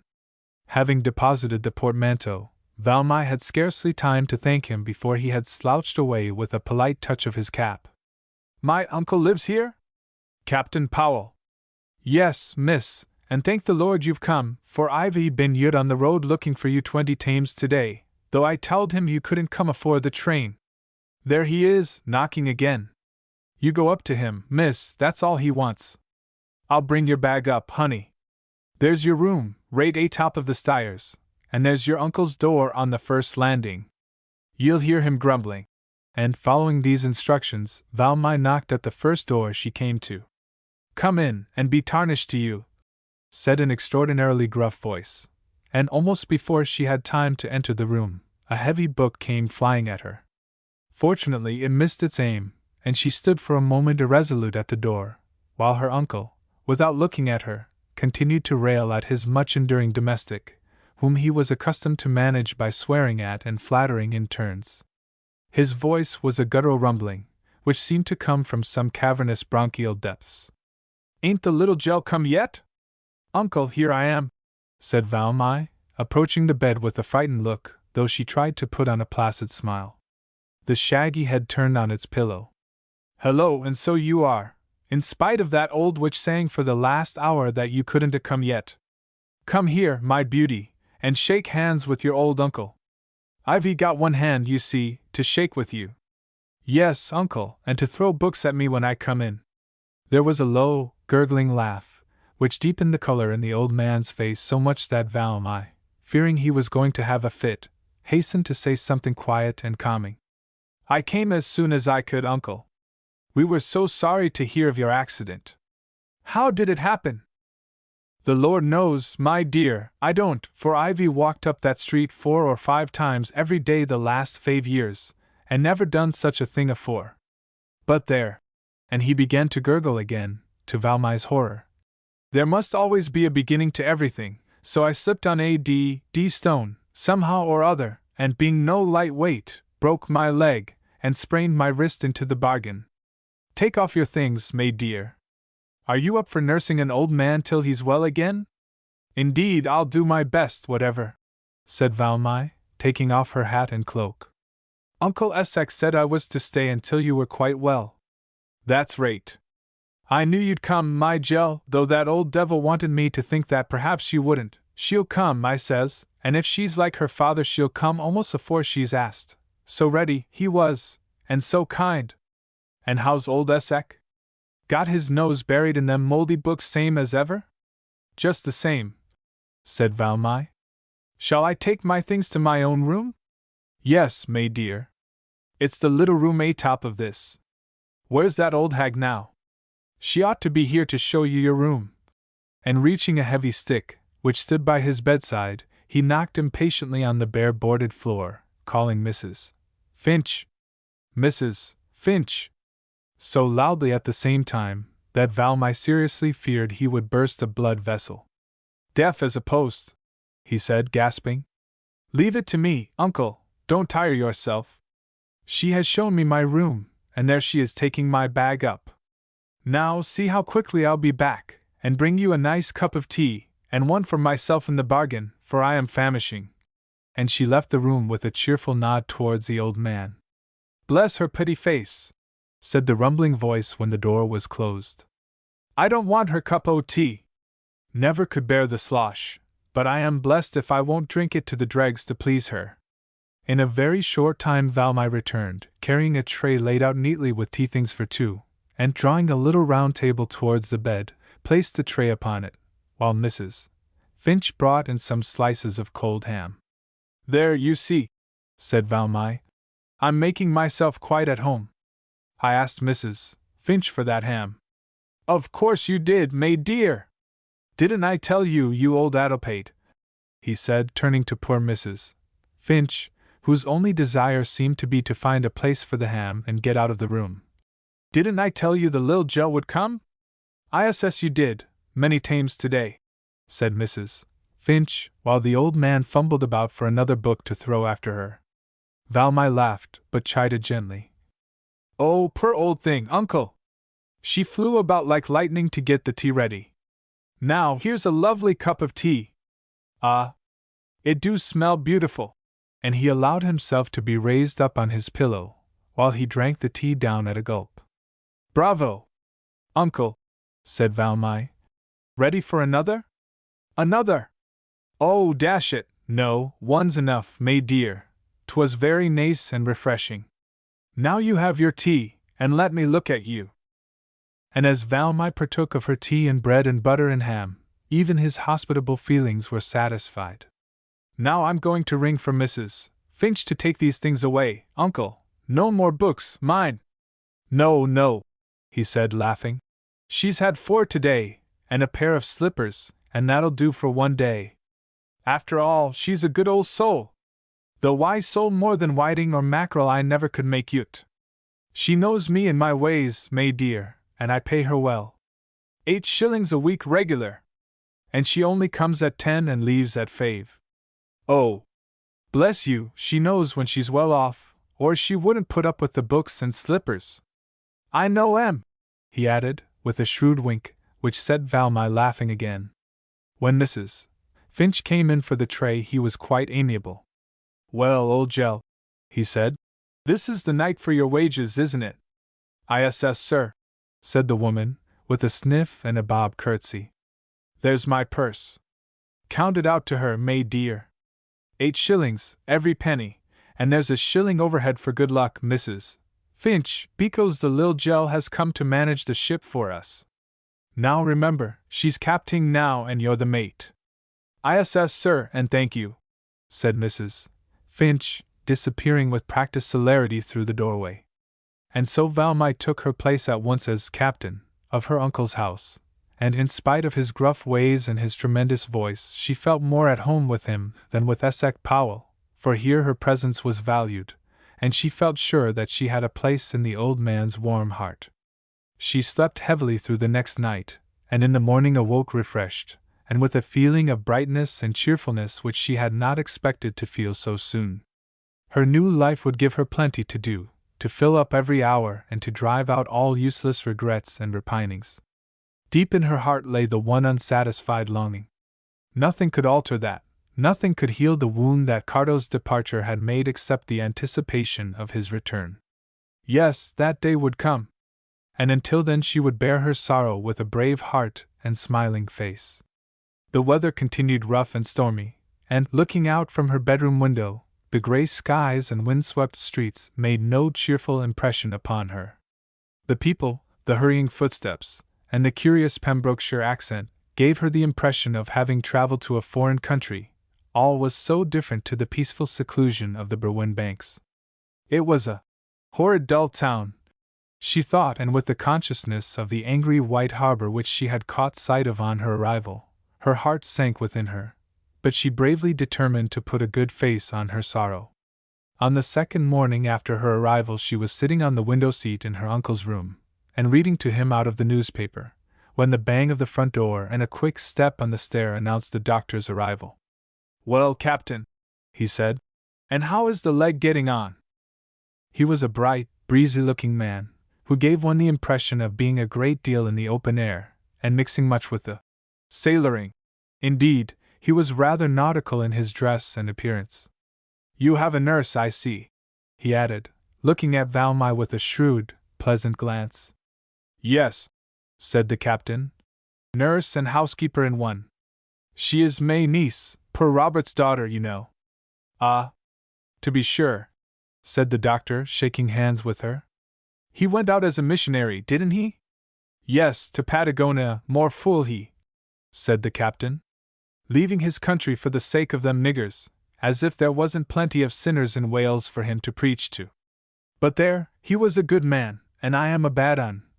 And he laughed, as though very well satisfied with this state of affairs. Have you heard the news? Said the doctor, while he examined the splints of the broken leg. No, what is it? Rumbled the captain. Why, the Burrawalla has put back for repairs, just seen her tugged in, good deal damage, they say, a collision with the steamship, Ariadne. By gosh! That's bad. That's the first accident that's ever happened to Captain Owen, and he's been sailing the last 30 years to my knowledge. Well, I am tarnished, but I am sorry. Always stops with you? Inquired the doctor. Yes, has all his life. There's the little back parlor, and the bedroom behind it always kept for him. Well, you are going on very nicely. Now for the wrist. The captain winced a little and swore a good deal while his wrist was under manipulation. It evidently pained him more than the broken leg. What the blazes are you about, doctor? Leave it alone, do. Come, now that's all over. You must mind and keep it very quiet. No shying of books and things, remember. Well, goodbye, come and see you again tomorrow. I dare say you'll see Captain Owen by and by. Goodbye, my dear. Turning to Valmy. Take care of your uncle. And like a gust of wind he ran down the stairs, banged the front door, and was gone. Valmy had dropped her paper and listened breathlessly to his communications, and she was sitting, pale and silent, as a tumult of exciting thoughts rushed into her mind. The Burwallah come back. Damaged. A collision. And Cardo, where was he? Was it possible that the dull grey town contained her lover? Well, to be sure, here's a pretty kettle of fish, said her uncle, using strong compulsion to adapt his words to the squeamishness of a Lil Jell. Here's the Burwallah, Valmy, put back for repairs, may friend Captain Owen's ship, you know. Sec a thing has never happened afore. You'll have to put his rooms ready, may dear, and late a fare by and by, for he's sure to be here tonight. You'll look after him, won't you? Yes, uncle, I'll do my best, whatever. I had better go and get his sheets aired at once. And she left the room, glad to hide her pale face and trembling hands from her uncle. Once outside the bedroom door, she crossed her hands on her bosom, as though to stop the tumultuous beating of her heart. What was going to happen? Should she hear Cardo's name from Captain Owen? Could she find her way to the docks? And as a gleam of sunlight shone in through the little window in the linen cupboard, she thought what a bright and happy place Fordsea was after all. She hurried through her domestic preparations, and then, after a consultation with her uncle, made an expedition into the market, ordering supplies for the following days. When she returned, the front door was open, and entering the passage, she heard loud voices in her uncle's room, and gently pushing the door open, saw a rough-bearded, blue-eyed man standing by the bedside. Well, that's all settled then. You'll let the young man have my rooms? 'Twill only be for 2 or 3 days. And this is your niece? Well, upon my word, I begin to repent of my bargain. Hard lines for me. To be tied to the docks night and day to watch those repairs, while my young friend comes here to be taken care of and fussed about by my old friend and such a pretty girl. Valmy felt disappointed. She had hoped to learn something from their guest of Cardo and his whereabouts. I am sorry, she said, as he took his departure, that you can't stay here. The gallant captain, taking her hand, looked admiringly at the blushing face. By Jove, and so am I. But duty is duty, my dear, especially your duty to your ship. Goodbye, come and see you again soon. And once more Valmy was left to conflicting emotions. The day passed quickly, while she divided her attention between her uncle's wants and her preparations for the guest who was to arrive about 6 o'clock. Mrs. Finch would prepare the tea and roast the fowl which was to accompany it, and Valmy added little dainty touches of flowers and lights for the table. We won't light the candles till he knocks at the door, and when he has once sat down to his meal, I can manage about taking it out, but I am very nervous. I wonder what he will be like. Her uncle knocked and called incessantly, giving fresh directions and asking innumerable questions, in his anxiety that his friend's friend should be made comfortable under his roof. At last everything was ready, a bright fire burning in the grate threw its glow through the open door of the adjoining bedroom, and flickered on the prettily arranged dressing table. All looked cozy and homelike, and when everything was completed, Valmy retired to put on a fresh frock of white serge. His name is Gwyn, said her uncle at last, while she listened breathlessly to the opening of the front door, and the entrance of the stranger. This is Captain Powell's house, said a voice which set Valmy's pulses throbbing, and all the blood in her body rushed to her face and head. For a moment she felt dizzy, and she all but dropped the tray which she was holding for her uncle. Don't you be afraid, May dear, said the captain consolingly. Captain Owen tells me he's a real gentleman, and they are always easily pleased. He won't look at you, May dear, but by jingo, if he does, I am not ashamed of you. Now you go down, and make a nice curtsy, May dear, not like Mrs. Finch makes it, you know, but as I bet you have larned it at the dancing school, a scrape behind with one foot, you know, and hold your frock with two hands, and then say, my uncle hopes you will make yourself quite at home, sir. Oh, uncle, said Valmai in despair. He's not come out yet from his bedroom. Won't I wait till he is seated down at his tea, and till Mrs. Finch has gone?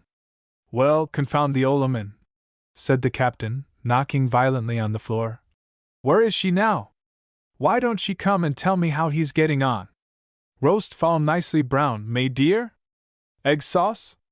Yes, and sausages, uncle. There, he is come out now, and Mrs. Finch is taking the fowl in. He is saying something to her and laughing.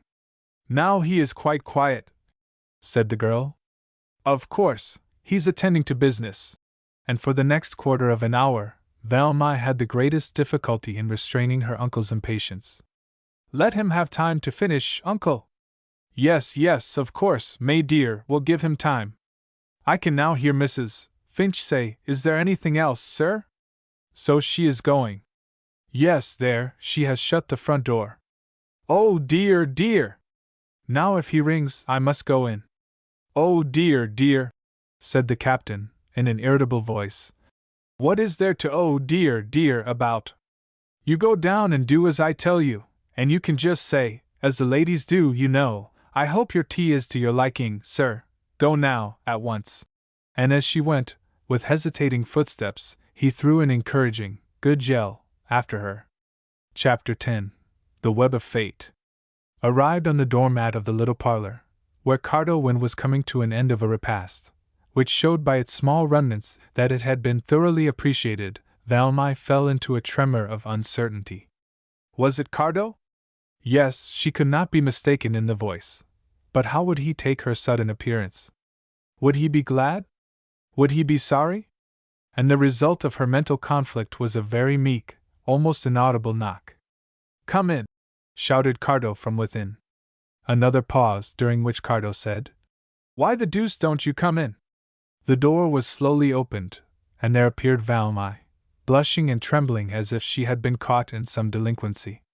For a moment Cardo was speechless with astonishment, but not for long, for, in answer to Valmai's apologetic, Oh, Cardo, it's me, it's only me, whatever, she was folded in his arms, and pressed so close to his heart that her breath came and went in a gasp, half of fright and half of delight. Gracious heavens! What does it mean? He said, holding her at arm's length. My own little wild sea-bird! My little white dove! My darling, my wife! Where have you flown from? How are you here? They were interrupted by a thundering knock on the floor above them. Cardo started. What is that? He said. Valmai laughed as she somewhat regained her composure. It is Uncle John, she said. Wait while I run up to him, and then I will come back and explain everything. Uncle John, said Cardo in bewilderment, as he saw through the doorway the graceful white figure flit up the narrow stairs. Uncle John! Can that be Captain Powell? Of course, old Essex brother, no doubt. I have heard they are Pembrokeshire people. Well, how is he getting on? Said the old man, as Valmai entered blushing. Oh, all right, uncle. There isn't much of the fowl left, so I'm sure he enjoyed it. That's right, Majel, that's right. Now make him as comfortable as you can. My jar of tobacco is down there somewhere, and there's a bottle of whiskey in the corner cupboard. I hear Jim Harris coming to the door. Now don't disturb me any more, and tell Mr. Gwyn I'll be happy to see him tomorrow. Now mind, no larks. No what? Said Valmai, with puckered eyebrows. Larks, larks. Don't you know what larks are, child? I bet you do, with that pretty face of yours. Valmai still looked puzzled. Well, hijinks then, flirtation then, will that suit your ladyship? Oh, flirtation. Very well, uncle, good night.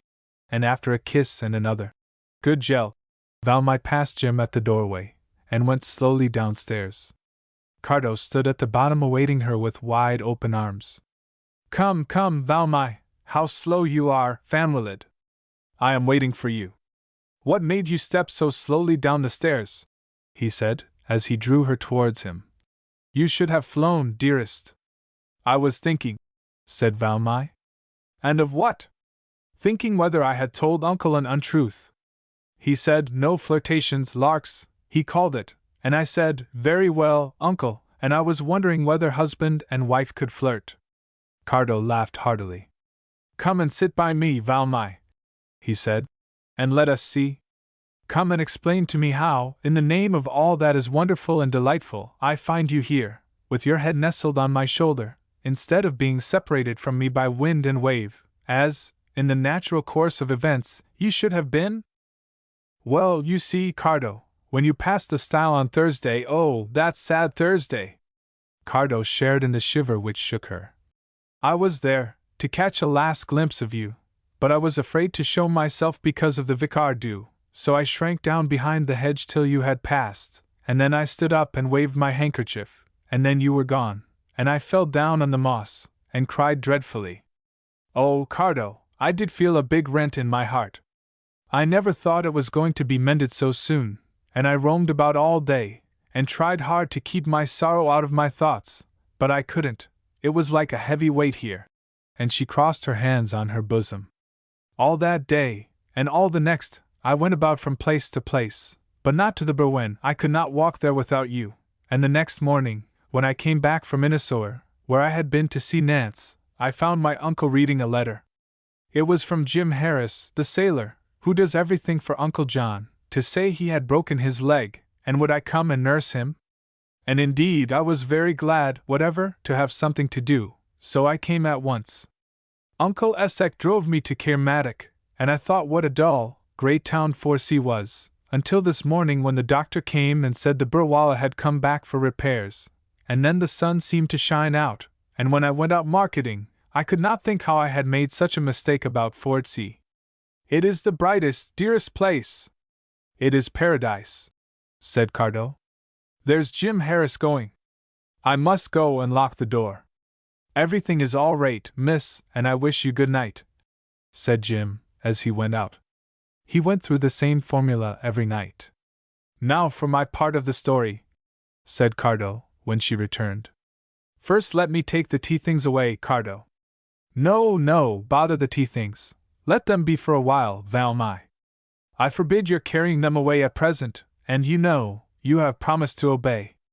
Yes, indeed, and to love you, and no one ever did love anybody as much as I love you. Oh, I am sure of it. No, indeed, Cardo. Not more, whatever, but you know. And her head drooped low, so that he had to raise her chin to look into her face. I know what? I know you are my wife, and no earthly power can separate us now. Where is your ring, dearest? It should be on this little finger. No, it is here. And Valmai pressed her hand on her neck. You know I was to wear it here instead of on my finger until next year. Until I came back, darling, and until I took it off myself and placed it on your finger. Come, wifey, where is it? Valmai allowed herself to be persuaded, and Cardo, undoing the white satin ribbon, drew off the ring, and placed it on her finger. She looked at it thoughtfully. Am I, then, really your wife, Cardo? Really and truly, Valmai, signed, sealed, and delivered, he said. And let me see the man who dares to come between us. And his black eyes flashed with a look of angry defiance which Valmai had not seen there before. Oh, Anil! I hope your eyes will never look like that at me, she said. But they will, said Cardo, laughing, if you are the culprit who tries to divide us. You don't know how fierce I can be.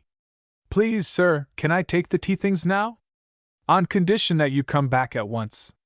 No, let me carry them out for you, dearest. You shall not begin by waiting upon me. Oh, but I must, Cardo, for old Mrs. Finch goes home when she has brought the tea and always. And she laughed merrily at Cardo's clumsy efforts at clearing away. As she opened the door into the passage a tremendous roaring and snorting filled the air. What on earth is that? Said Cardo. It is my uncle snoring, and if you drop that tray, which I am afraid you will, the clatter wouldn't awake him. Good old man! Let him rest, then. You are not going to wash up those things? No, Mrs. Finch will do that in the morning. And now, Cardo, I must do what my uncle told me to do," she said, as they returned into the cozy parlor, glowing with the light of the blazing fire, and, holding up her dress with her 2 fingers, she made a prim little curtsy, and said, "I hope your tea has been to your liking, sir? And now for the rest of my duty. Here is his jar of tobacco, and here is the kettle on the hob, and here is the bottle of whiskey, and here are the slippers which I had prepared for you. Little did I think, Valmy, it was you who had made everything look so cozy and sweet for me, these flowers on the table and all those pretty fal-lals on my dressing table. Little did I think it was my little wife who had prepared them all for me." But as I entered the front door, a strange feeling of happiness and brightness came over me. And I knew the first tone of your voice, Cardo. Oh, I would know it anywhere, among 1,000. There were innumerable questions for the one to ask and the other to answer as they sat in the glowing firelight. First, there was the description of the repairs required by Captain Owen's ship. Blessed repairs, Valmy! And the extraordinary special providence which had caused the SS Ariadne to collide at midships with the Berwala, and, moreover, so to damage her that Cardo's berth and those of the 3 other inmates of his cabin would alone be disturbed by the necessary repairs. "Captain Owen thinks we shall be ready to sail in 3 days, so it is not worth while writing to my father," said Cardo. "The thick fog which looked so dismal as I drove into Kermadec with him, how little I guessed it would culminate in the darkness which brought about the collision, and so unite me with my beloved wife. Valmy, if Providence ever arranged a marriage, it was yours and mine, dearest. But Cardo. But me no buts, my lovely white sea-bird. Nothing can alter the fact that you are my own little wife." "Yes, I know," said Valmy. "But if you love me as much as you say you do, grant me one request, Cardo." "100, dearest. What is it?" "Well, we have had to be deceitful and secret, more so than I have ever been in my life. We could not help it, but now, here, let us be open. Give me leave to tell my uncle the truth. Valmy. He will write at once to his brother, and the news will reach my father, and it will break his heart to find I have deceived him. No, let me be the first to tell him. I shall have no hesitation in doing so when I return this time next year. But Cardo, dear old Uncle John is quite a different sort of man to my Uncle Esek or to your father. I know he would never divulge our secret. He is kindness itself, and would, I know, feel for us.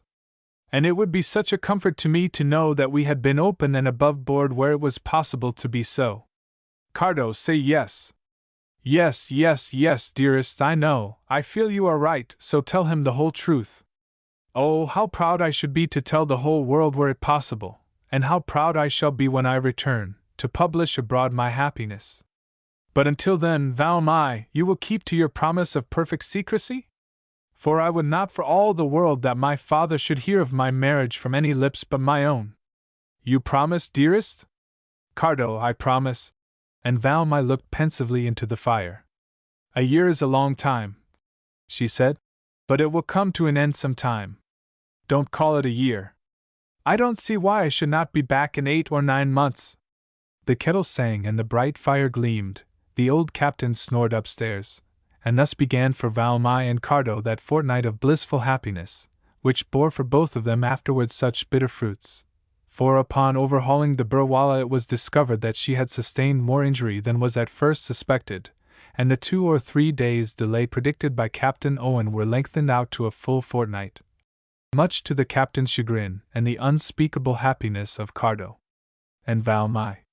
Next day at 11 a.m. Captain Powell was lying in state, not with the trappings of mourning around him, but decked out in a brilliant scarlet dressing-gown, a yellow silk handkerchief bound round his head for a nightcap. Jim Harris had just shaved him, and as he left the room had said, "There, Captain, the Prince of Wales couldn't look no better." Valmy flitted about, putting the finishing touches to her uncle's gorgeous toilet. "Do I look all right, May dear?" "Oh, splendid, uncle, only I would like you better in your plain white night-shirt and my little grey shawl pinned over you." "Oh, go long! With your shawls and your pins! You wait another month and I'll be kicking May heels about on the quay free from all these old women's shawls and dressing-gowns and things. Now you go and call the young man up." And Valmy went and soon returned, bringing Cardo with her. Well, Mr. Gwyn, and how are you? Very glad to see you, sir, under my roof. Hope you slept well, and that the Lil Gel has given you a good breakfast. Oh, first rate, sir, said Cardo, shaking hands and taking the chair which Valmai placed for him beside the bed. Well, now, here's a quandary, the Burrawalla is in. But it's an ill wind that blows nobody any good, and since you must be delayed, I am very glad it has landed you here. The delay is of no consequence to me, and it's a wind I shall bless all my life. Well, I don't know what Captain Owen would say to that, nor the owners neither. They wouldn't join in your blessings, I expect. Cardo felt he had made a mistake, and looked at Valmai for inspiration. Mr. Wynne was rather hurried away, uncle, so he was not sorry to come back. Cardo nodded his thanks to Valmai and the captain, and he was soon chatting unconstrainedly, and when at last Cardo accepted a cigar from a silver case which the captain drew from under his pillow, his conquest of the old man's heart was complete. If I am cooped up here in bed, he said, I am not going to be denied may smoke, nor yet may glass of toddy, though the doctor trade hard to stop it. Shall I mix it a little weaker, sir? Says Jim Harris. None of your tarnished nonsense, I says, you mix it as usual. I've stuck to my toddy, just one glass or two at night, for the last 30 years, and it's not going to turn round on me, and do me harm now. Mr. Gwyn? Cardo lighted his cigar with an apology to Valmai. Oh, she's used to it, said the captain. And if she don't like it, she can go downstairs. You'll want to see about Mr. Gwyn's dinner, maid dear. No, sir, said Cardo. Certainly not. I dine every day with all the other passengers on board the Burrawalla. I shall come back to my tea, and I hope your niece will always sit down to her tea and breakfast with me. Oh, well, if you like. She's quite fit to sit down with any nobleman in the land. Later on in the day, Valmai, sitting on the window seat reading out to her uncle from the daily paper, suddenly laid it aside. Rather a dull paper today, uncle. Yes, rather, maid dear, but you are not reading as well as usual. And she wasn't, for in truth she was casting about in her mind for a good opening for her confession to her uncle. Suppose you sing me a song, maid dear? And she tried. By Berwen Banks my love has strayed for many a day in sun and shade, and as she caroled loud and clear the little birds flew down to hear. That don't go as well as usual, too, said her uncle, unceremoniously cutting short the ballad. Haven't you any more news to give me? Shall I tell you a story, uncle? Well, what's it about, maid dear? Anything to pass the time. I am getting very tired of lying abed. Well then, listen, uncle, it's a true story. Oh, of course, said the old man. Is it true, mother? I used to ask when she told us a story. Yes, of course, she'd say, if it didn't happen in this world, it happened in some other, so go on, maid dear. Well, said Valmai, laughing rather nervously. This happened in this world, whatever. Once upon a time, there was a young girl who was living on a wild sea coast. It was very beautiful, but she was very lonely sometimes, for she had no father nor mother, nor sister nor brother. Poor thing, said the old man. Yes, certainly, she was very lonely, continued Valmai. But one day she met a young man, bright and brave and true. Handsome? Yes, handsome, with sparkling black eyes and oh, very handsome. And they loved each other truly and Yes. Skip that. I know that. Go on. You can imagine that the poor lonely girl gave all her heart to her lover, as there was no one else who cared for it, and so the days were going by, and they were all in all to each other. But he had a stern, morose father, and she had a cold and selfish uncle, and these two men hated each other with a deadly hatred, just like a story book. Yes, I know, said the old man. Like Romeo and Juliet, you know. Perhaps, indeed, said Valmai. But anyway, they dare not tell anyone of their love, for they knew that the old father would never agree to their being married, and the young man was very fond of his father, although he was so dark and dour. At last, suddenly, he told his son that he wanted him to go a long way off on business for him, and wishing to please him, he agreed to go. More fool he, said the captain. I wouldn't have gone. But he promised, and he hoped that when he had given his father this proof of his love, he would give his consent to his marriage. Was he rich? Yes, rather, I think. Well, why in the name of common sense didn't he defy his tarnished old father, and marry the girl he liked? You'll see, uncle, wait a minute. The days passed on, and their parting was drawing near, and the nearer it came the more miserable they were, and at last the lover begged his sweetheart to marry him, so that he might feel, when he was far away, that she was really his wife whatever might happen. Well, they were married the very morning on which he left, married in an old, deserted church by a young clergyman, who was a good and true friend to them. A jolly nice man he must have been. Yes, indeed he was. You are making it all up in your head, I know. But what did they do next? Well, as soon as they were married, they kissed and said goodbye with breaking hearts. Oh, dash it, said the captain. I'd have managed it better than that, anyhow. But they didn't. The bridegroom sailed away, for the country he was going to was miles and miles and miles over the sea, and the poor bride was left at home with her sorrow. But soon afterwards she went to live with another relation, a dear old man, the best, the kindest, the tenderest, the jolliest old man in the world. In fact, he had only one fault, and that was that he sometimes used a bad word. Poor old chap, said the captain. You mustn't be too hard upon him for that, Valmy, because I dare say he couldn't help it. P.R.A.P.S. You wouldn't believe it now, but there was a time when I swore like a trooper, and it grew upon me so much that I d everything, even the milk for breakfast, and I am dashed if I could stop it, Valmy. May poor mother was alive then, and she says to me one day with tears in her eyes, Trey, May boy, to leave off swearing, it is killing me, she says, with her sweet, gentle voice.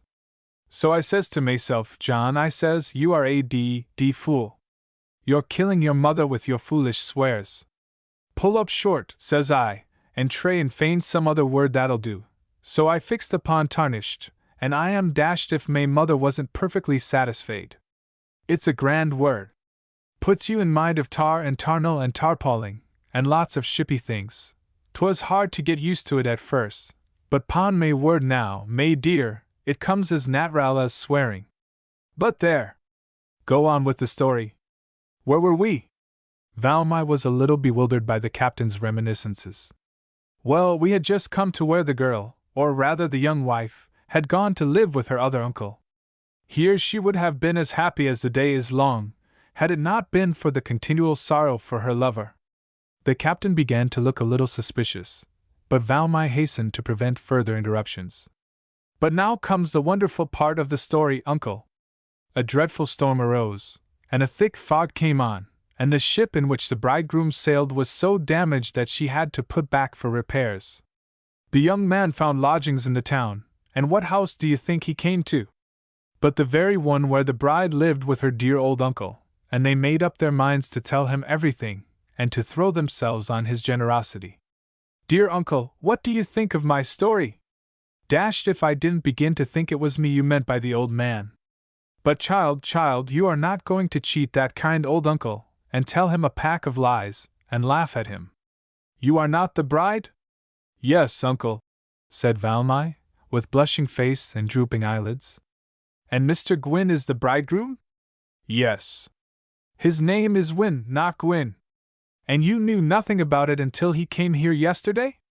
Nothing, but that he had sailed in the Burrawalla, and when I heard she had returned a wild hope came to me, and when I heard his voice in the passage I could have fainted with joy. And you are both united under my roof? And are man and wife? Yes. Oh, uncle, don't be angry. It was not our own doing. It was Providence who sent him back to me from the storm and fog. Don't be angry. Angry, child, said the old man, almost lifting himself up in his bed. Why, I am tarnished if anything so jolly ever happened in my life before. And to think we have dodged the old father! And the old uncle!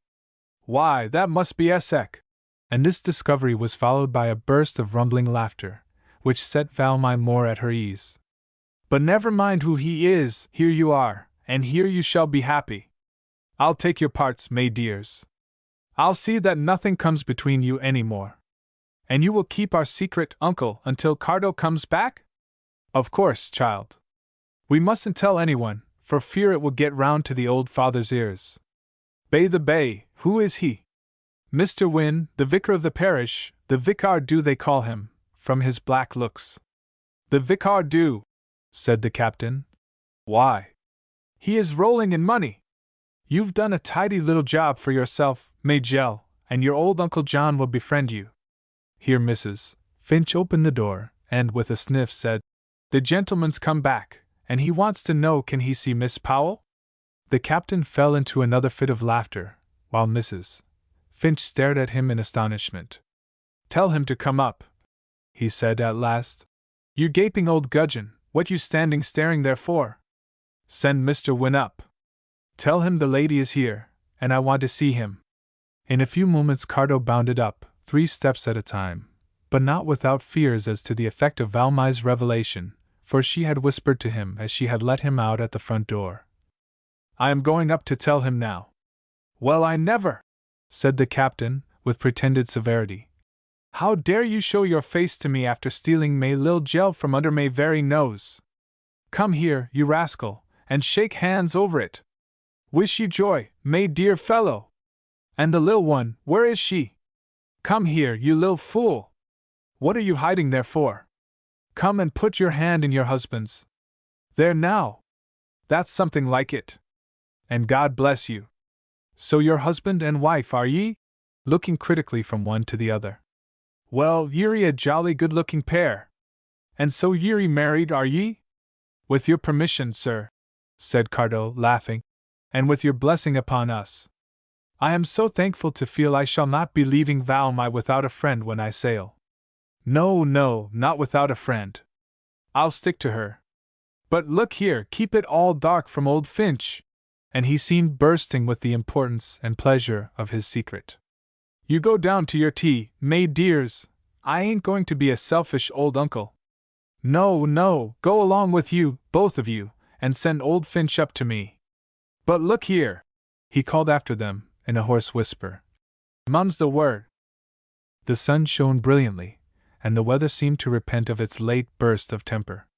Never had there been such a lovely September.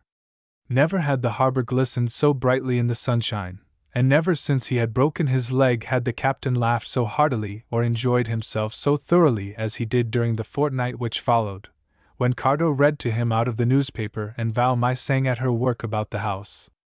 Captain Owen came in every day with news of the repairs.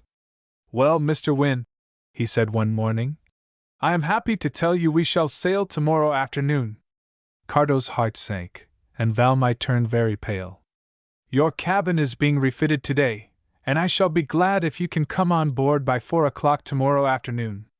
There's every promise of fine weather. No more fogs, no more collisions, I hope. I'll take care to be on board in good time, Cardo said. Tarnished if I won't be awful dull without you, said Captain Powell. He's been as jolly, and as much at home here as you would yourself, Owen. He's read to me and he's brought me cigars, and always with a smile on his face, and I hope he's been comfortable here. Thoroughly indeed, said Cardo. I shall never forget the fortnight I have passed under your roof. The Lil Gel has done her best, I know, said his host. A year I think you said you were going out for, said Captain Owen.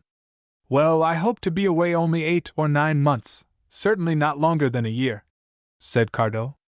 And while the 2 old sea captains bade their last goodbyes and good wishes to each other, Cardo slipped out to find Valmy, who had quietly disappeared.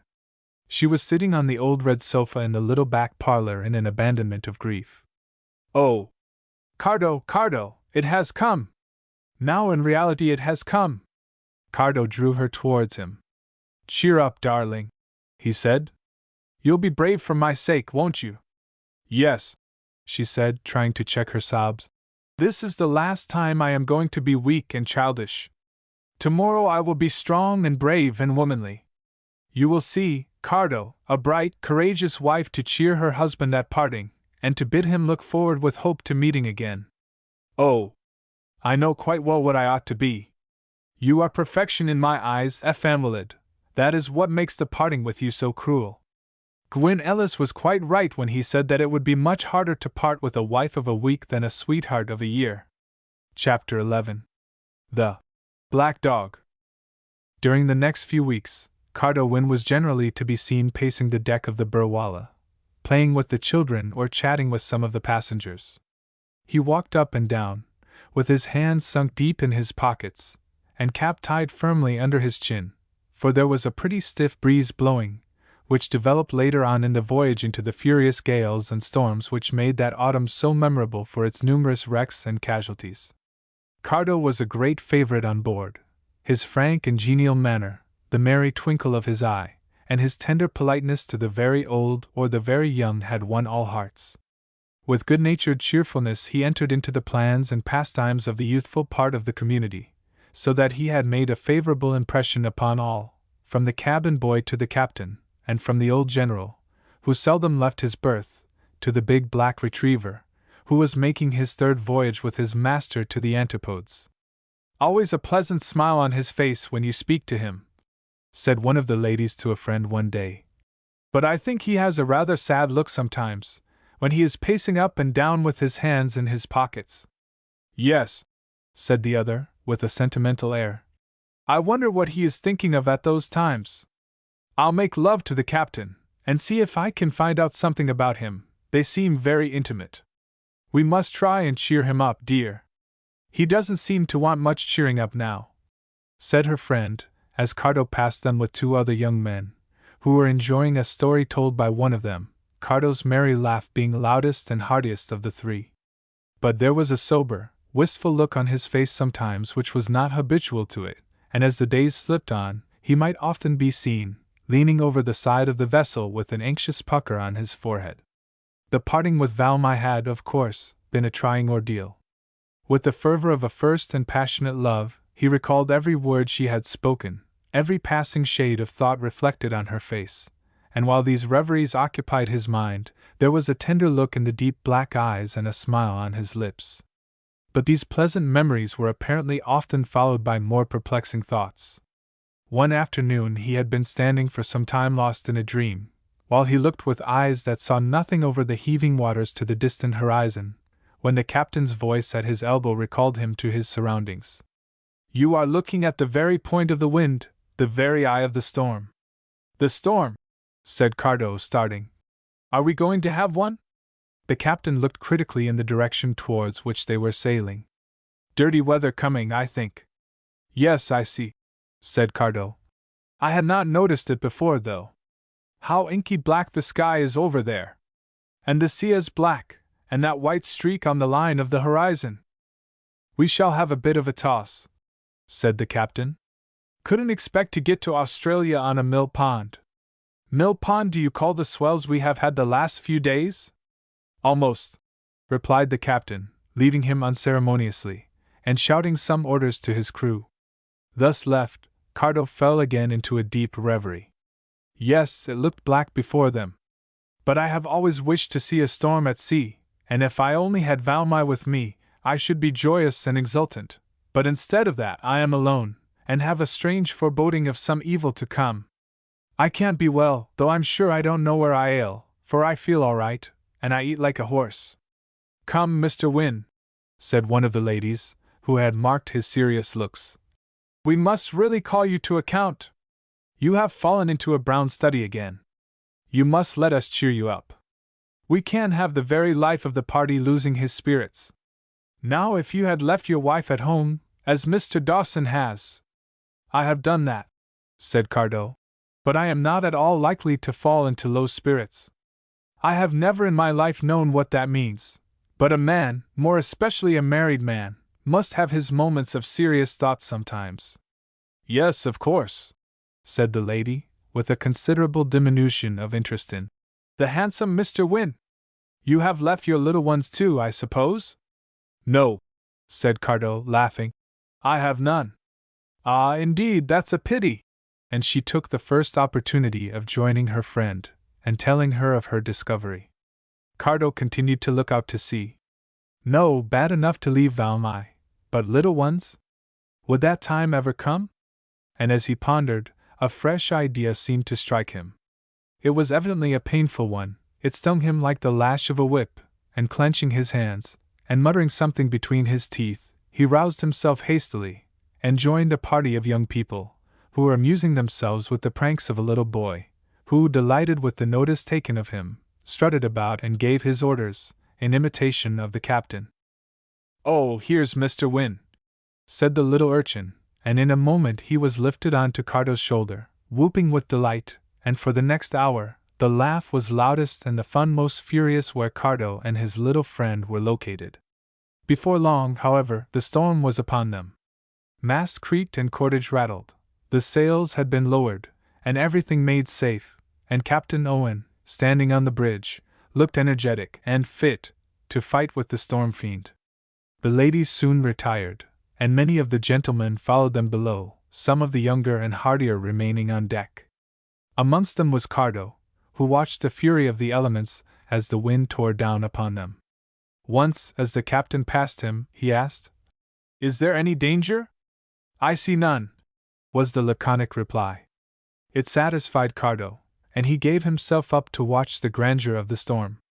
It was natural that the thought of Valmy should enter his mind, and that he should long for her presence, but it was not natural that he, a young and healthy man, in the first flush of his manhood, should feel this strange depression, this dark cloud hanging over him, whenever he thought of his young wife.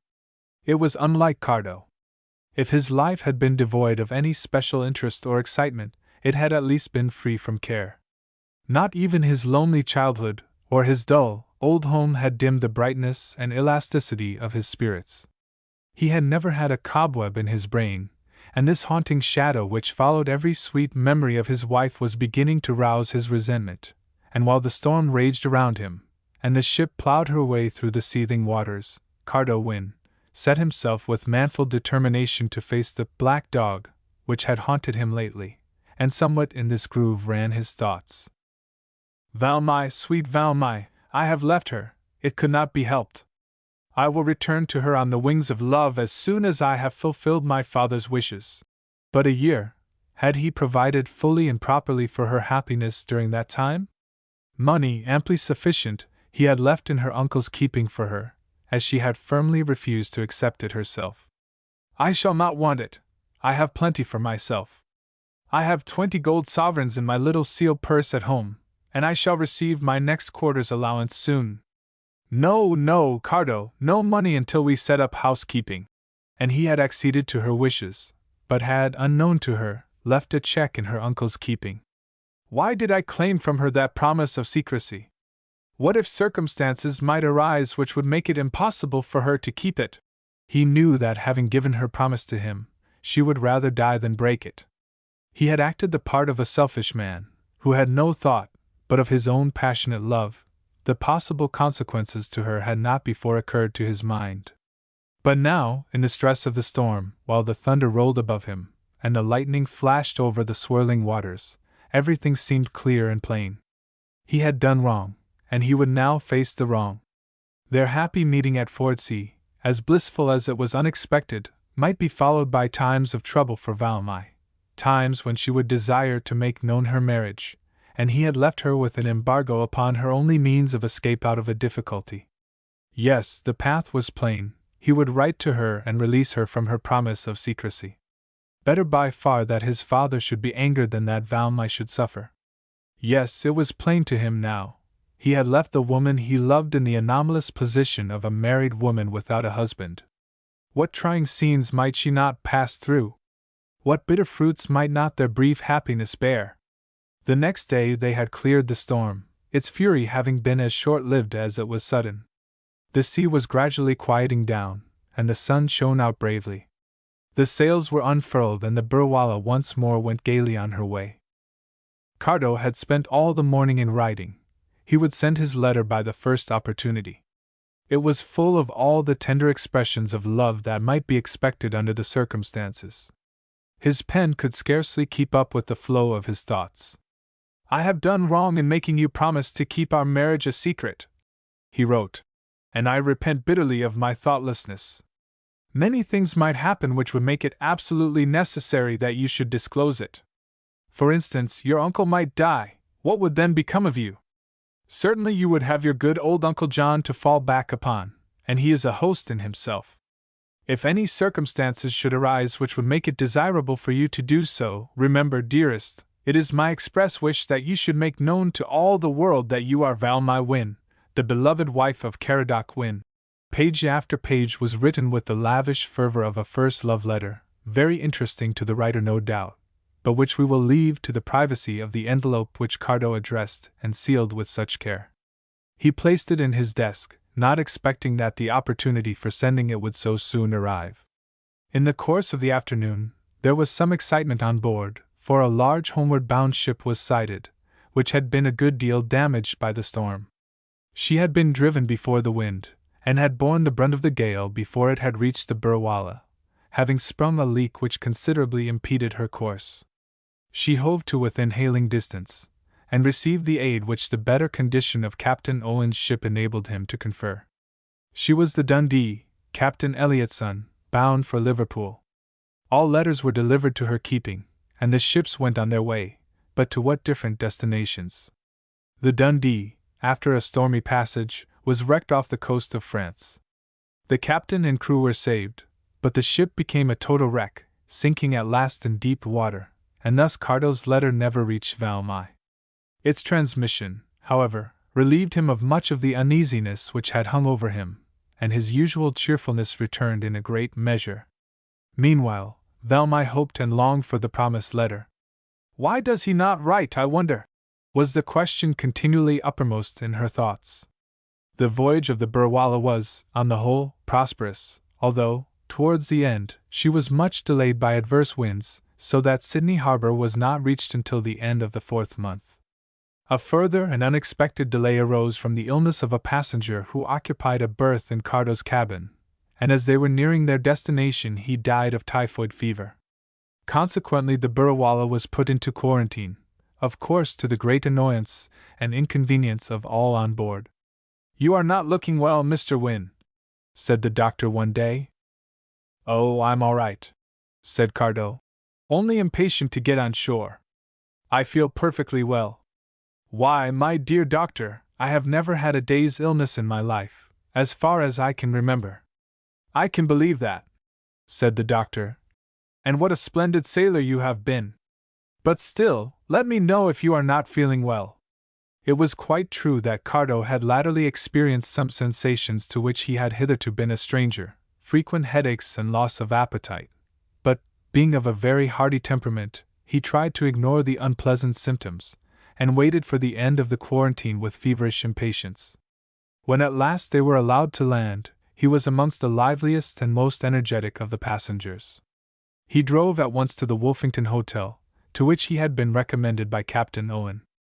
As he stepped out of the cab, the portico of the hotel seemed strangely at loggerheads with the rest of the building. He managed, however, to get safely inside the hall, and, after engaging a bedroom, followed his conductor up the stairs, though each step seemed to rise to meet his foot in an unaccountable manner.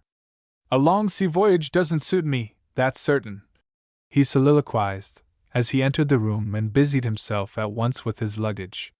He took off the labels with the intention of substituting fresh ones addressed to his uncle's farm, deciding not to stay a day longer than was necessary in Sydney, but to make inquiries at once as to the best way of getting to Broadstone, Priory Valley. He still fought bravely against the feeling of lassitude and nausea which oppressed him, and went down to his lunch with a bold front, although the place seemed floating around him. But in vain did the odor of the wallaby soup ascend to his nostrils. In vain was the roast fowl spread before him. He scarcely tasted the viands which the attentive waiter continued to press upon him, and at last, pushing his plate away, he rose from the table. "I shall want writing materials and some labels on my return," he said, as he left the room with a somewhat unsteady step. "On the razzle-dazzle last night, I expect," said the waiter, with a wink at his fellow. The fresh air seemed to relieve Cardo, in some degree, of the weight which dragged him down. He was even well enough to notice that the uneven streets were more like those of an old-fashioned English town than anything he had expected to find in Australia. But this feeling of relief did not last long. In the street which led down to the quay he observed a chemist's shop, and entering it, asked for a draft or pick-me-up. Of some kind. I feel awfully seedy, he said, sinking into a chair. Yes, you look it, said the chemist. What's wrong? I think I must give in, said Cardo, for I believe I am sickening for typhoid fever. The chemist looked grave. I advise you to go home at once and to bed. Yes, replied Cardo, trying to rise to the emergency, and still manfully struggling against the disease which threatened him. Yes, I will go home, he said again, walking out of the shop. He took the wrong turning, however, going down towards the harbor, instead of returning to the hotel, and he was soon walking under a burning sun amongst the piled-up bales and packages on the edge of the quay. A heavy weight seemed to press on his head, and a red mist hung over everything as he walked blindly on. At a point which he had just reached, a heap of rough boxes obstructed his path, and at that moment a huge crank swung its iron arm over the edge of the dock. A heavy weight was hanging from it, and exactly as Cardo passed, it came with a horizontal movement against the back of his head with terrible force, throwing him forward insensible on the ground. The high pile of boxes had hidden the accident from the crowd of loungers and pedestrians who might otherwise have noticed the fall. The sudden lurch with which he was thrown forward jerked his pocket-book from the breast pocket of his coat, and it fell to the ground a foot or two in front of him. It was instantly picked up by a loafer, who had been leaning against the pile of boxes, and who alone had witnessed the accident. He immediately stooped to help the prostrate man, and finding him pale and still, shouted for assistance, and was quickly joined by a knot of larrikins, who dragged the unconscious man a little further from the edge of the quay. It was not long before a small crowd had gathered round the man who had first observed him making a safe escape in the confusion, Cardo's pocket-book carefully hidden under his tattered coat. Better take him up to Simpkins the chemist, said a broad-shouldered sailor, and procuring a stretcher, they carried their unconscious burden to the chemist's shop. Why, let me see, said Mr. Simpkins. Surely this is the gentleman who called here a few minutes ago. I told him to go home, and he said he would, but I noticed he turned down towards the quay. Poor fellow, bad case, I'm afraid. He said he thought he was sickening for typhoid fever, and he's about right, I think. What shall we do with him? Said the sailor. See if you can find a card or letter in his pockets. Nothing, he added, as together they searched Cardo's pockets. Not a card, nor a letter, nothing but this bunch of keys, and some loose gold and silver. There was no clue to the stranger's identity, except the marking on his clothing. Here's C.W. on his handkerchief, Charles Williams, perhaps. Well, he ought to be attended to at once, if he ain't dead already, said another. Yes, a good thing the hospital is so near, said the chemist. You had better leave his money here, and tell Dr. Belton that you have done so. My brother is his assistant.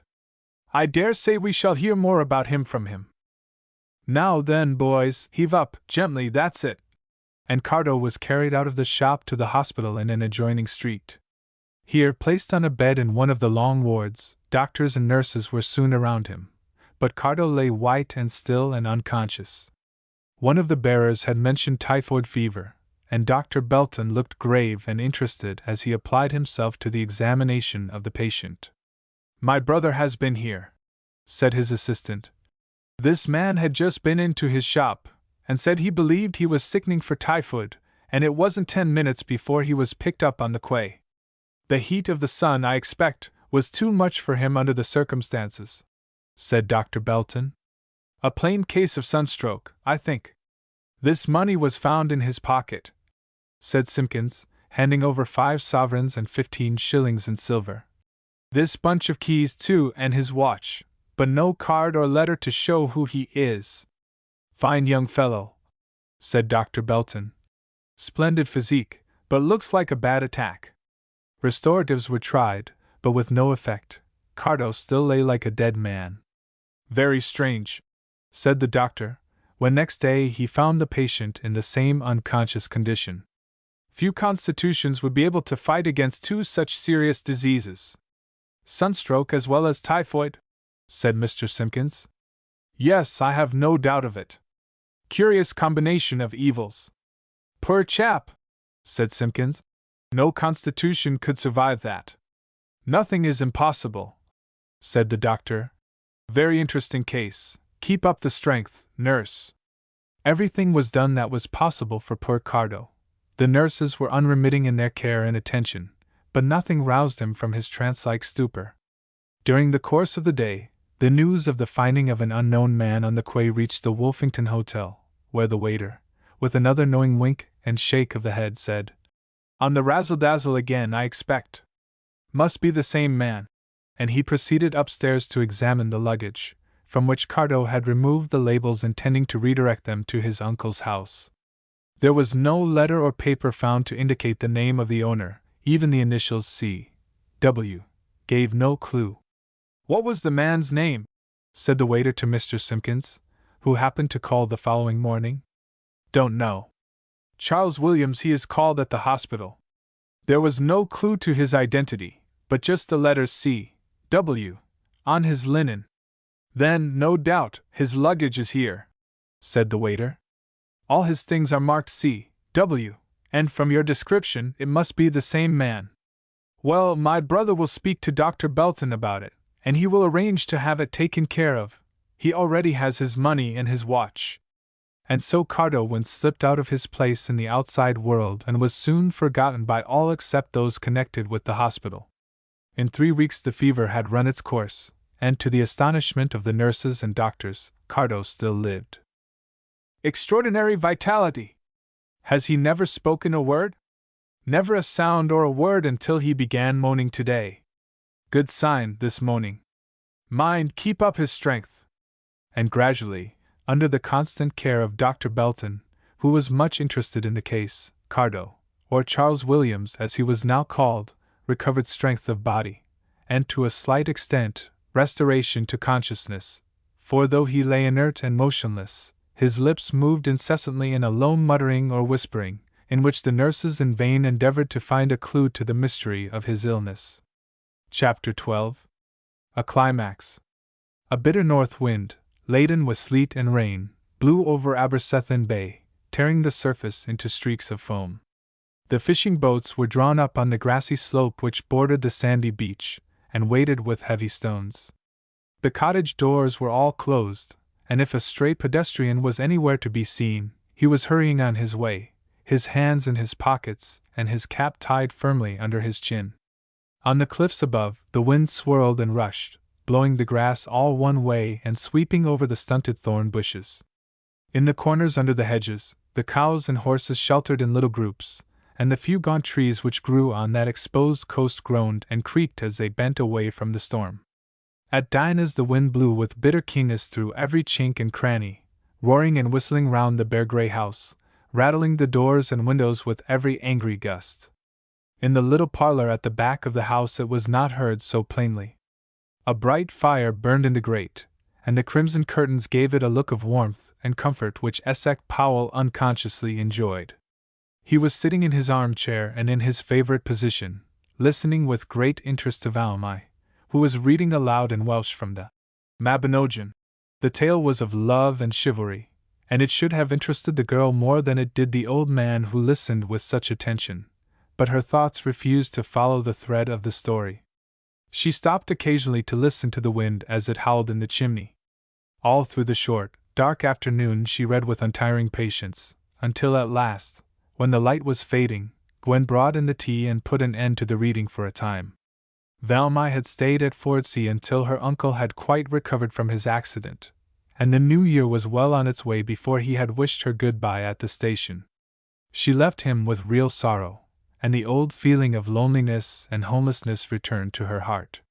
He had received her with such warmth, and had so evidently taken her into his life, that the friendless girl had opened her heart wide to him, and as his rough, hairy hand rested on the window of the carriage in which she sat, she pressed her lips upon it in a loving good-bye.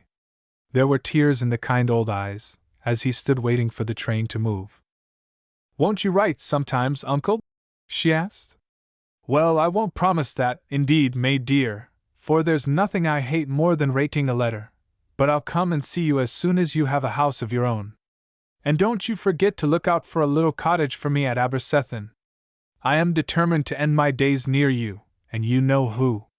Oh, There's lovely it will be, uncle, to have you to run to whenever anything vexes me, but nothing ever will vex me then. No, no, of course, May dear, we'll all be jolly together. Good bay, good bay. And the train moved out of the station. 2 months afterwards we find Valmy at Dinah's, and reading to her Uncle Esek as usual. She busied herself with the preparations for tea, lighting the lamp and placing the buttered toast in front of the fire until he should awake from his dreams and descend to real life. While the tea was brewing, she sank back into her chair and fell into a deep reverie. She was as fair as ever, the golden hair drawn back from the white, broad brows, but the eyes were full of anxious thought, and there was a little wistful sadness about the lines of the mouth. She was paler, and did not move about her duties with the same lightness and grace which belonged to her when we last saw her. She seemed in no hurry to disturb her uncle's dozing dreams, until at last Gwen came hastily in. Well, indeed! What are you two doing here? There's quiet you are!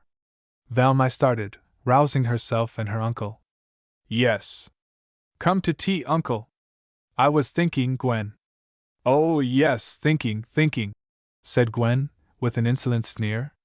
You may think and think, you are always thinking now, and what about, I should like to know? And, with a shrewd shake of her head, she left the room. A crimson tide overspread Valmy's face and neck, and fading away, left her paler than before. She stood for a moment with her hands clasped, and pressed on her bosom, looking at the door through which Gwen had just passed, and then seating herself at the table. Her eyes suffused with tears, she began to pour out her uncle's tea. That's a fine piece, Valmy, he said. How Clwyn went away and never came back again, till the sea washed him one day at Rihanna's feet. Yes, said the girl, in a low voice. Won't you eat your toast, uncle? Oh, yes, to be sure, said the old man, beginning on the buttered toast which she placed before him. When tea was over, the Mabinogion were brought out again, and Valmy continued to read till her uncle fell asleep. Then, leaving him to Gwen's care, she gladly retired for the night into her own little bedroom. Here she might think as much as she liked, and well she availed herself of that privilege. Here she would sit alone for hours every day, with her head bent over some bit of work, her busy fingers pleating and stitching, while her thoughts took wing over the leaden wintry sea before her. Away and away, in search of Cardo. Where was he? Why did he not write to her? Would he ever come? Would he ever write? And with weary reiteration she sought out every imaginary reason for his long silence. New hopes, new fears had of late dawned in her heart, at first giving rise to a full tide of happiness and joy, the joy that comes with the hope of motherhood, woman's crowning glory. But the joy and happiness had gradually given place to anxiety and fear, and latterly, since it had become impossible for her to hide her condition from those around her, she was filled with trouble and distressing forebodings. Her sensitive nature received continual wounds. Suspicious looks and taunting sneers, innuendos and broad suggestions all came to her with exceeding bitterness. She knew that every day the cloud which hung over her grew blacker and heavier. Where should she turn when her uncle should discover her secret? In the solitude of her room she paced backwards and forwards, wringing her hands. What will I do? What will I do? He said he would return in 7 or 8 months, a year at furthest. Will he come? Will he ever come? And gazing out over the stormy sea, she would sob in utter prostration of grief. Every day she walked to Abercethan and haunted the post office. The old postmaster had noticed her wistful looks of disappointment, and seemed to share her anxiety for the arrival of a letter, who from, he did not know for certain, but he made a very good guess, for Valmy's secret was not so much her own only as she imagined it to be. Her frequent meetings with Cardo, though scarcely noticed at the time, were remembered against her, and her long stay at Fordsea, with the rumor of Cardo's return there, decided the feeling of suspicion which had for some time been floating about. There had been a whisper, then mysterious nods and smiles, and cruel gossip had spread abroad the evil tidings. Valmy bore all in patient silence. Her longing for Cardo's return amounted almost to an agony, yet the thought of explaining her position, and clearing her name before the world, never entered her head, or, if it did, was instantly expelled. No, The whole world might spurn her, she might die, but to reveal a secret which Cardo had desired her to keep seemed to her faithful and guileless nature an unpardonable breach of honor. Gwen, who had not been immaculate herself, was her cruelest enemy, never losing an opportunity of inflicting a sting upon her helpless victim, whose presence in the household she had always resented.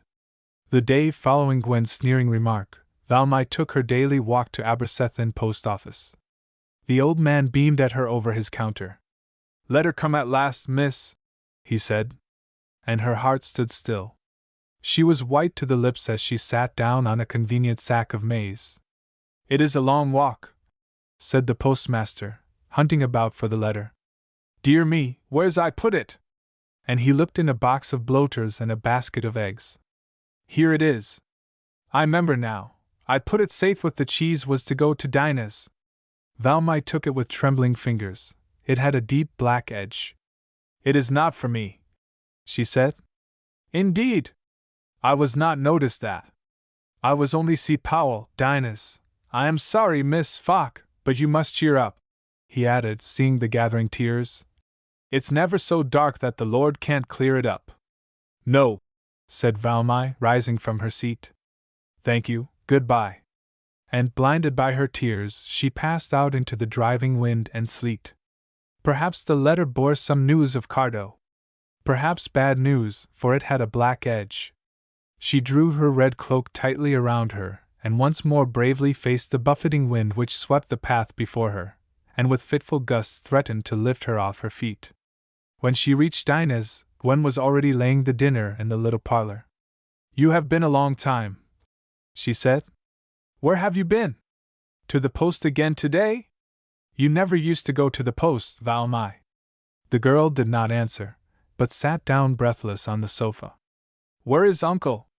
I have a letter for him." And as she spoke, her uncle entered. "A letter for me? Well, indeed. What can it be?" Essex Powell's correspondence was very limited. He hated writing, and never answered a letter which could possibly be ignored. He adjusted his spectacles, and after turning the envelope in every direction, opened it. "Reuben Street, Fordsey," he began. "Oh dear, dear! Here's writing! Coton Pob! I could write better myself. Read it, Valmai." And she obeyed. "Rev. Essex Powell. Dear Sir, I am grieved more than words can say to tell you this sad news, and I hope you will prepare for the worst. Because your brother, Captain John Powell, No. 8 Reuben Street, Fordsey, was drowned yesterday in the harbor, and I have lost the best friend ever I had and ever I will have. Please to tell Miss Powell the sad news, and please to tell her that Captain Powell was always talking great deal about her, and was missing her very much. Oh, we shall never see nobody like him again. He went out in a small boat with 2 friends to the steamer Penelope, Captain Parley, and coming back the boat was capsized and the 3 gentlemen was upset in the water. One was saved, but Captain Powell and Mr. Jones was drowned dead. Please to come and see about the funeral as soon as you can. I remain in great sorrow. Yours truly, James Harris. Valmai's trembling voice failed, and letting the letter drop, she covered her face with her hands and burst into a flood of tears, as she realized that her best friend had slipped away from her. In the trouble and anxiety which had latterly clouded her life, she had often been comforted by the thought that at all events there was one warm heart and home open to her, but now all was lost, and her loneliness and friendlessness pressed heavily upon her. Sob after sob shook her whole frame. Essex Powell picked up the letter and read it again. "Well, well," he said, "to think that John, my brother, should go before me. Poor fellow Bach! To be taken so suddenly and unprepared as he was." "Oh no, uncle," said Valmai between her sobs. "He was not unprepared. There never was a kinder soul, a more unselfish man, nor a more generous. Oh, you don't know how good he was to the poor, how kind and gentle to every one who suffered. Oh, God has him in his safe keeping somewhere." "Well, well," said Essex Powell, sitting down to his dinner, "we won't argue about it now, but some day, Valmai, I would like to explain to you the difference between that natural goodness and the saving grace which is necessary for salvation. Come to dinner, Valmy. I wonder how much did he leave? When is the funeral? He said, addressing Gwen. You've got to go down and settle that. She answered. Will I tell Shoney to put the gig ready? Yes. I better go. I will be back by Sunday. James Harris will help you in every way, Uncle, and will settle everything for you. Oh. Very well. 'Tis a pity about the Mabinogion, too, but we'll go on with them next week, Valmy. Shoney and Gwen continued until bedtime to discuss with unction every item of information past, possible, or prospective, connected with the death of the old captain, while Valmy lay on the old red sofa, and thought sadly of her loss. There's sudden, said Gwen, but 'twill be a good thing for the master, whatever. Valmy lay awake far into the night, recalling with tears the kindness and even tenderness of her old uncle. On the following Saturday Essex Powell returned from the funeral, and as he stepped out of the gig at the door, his face wore an unusual expression which Valmy noticed at once. He seemed more alive to the world around him. There was a red spot on each cheek, and he did not answer his niece's low greeting, but walked into the parlor with a stamping tread very unlike his usual listless shuffle. Are you tired, Uncle? The girl asked gently. No, I am not tired, but I am hurt and offended with you, Valmy.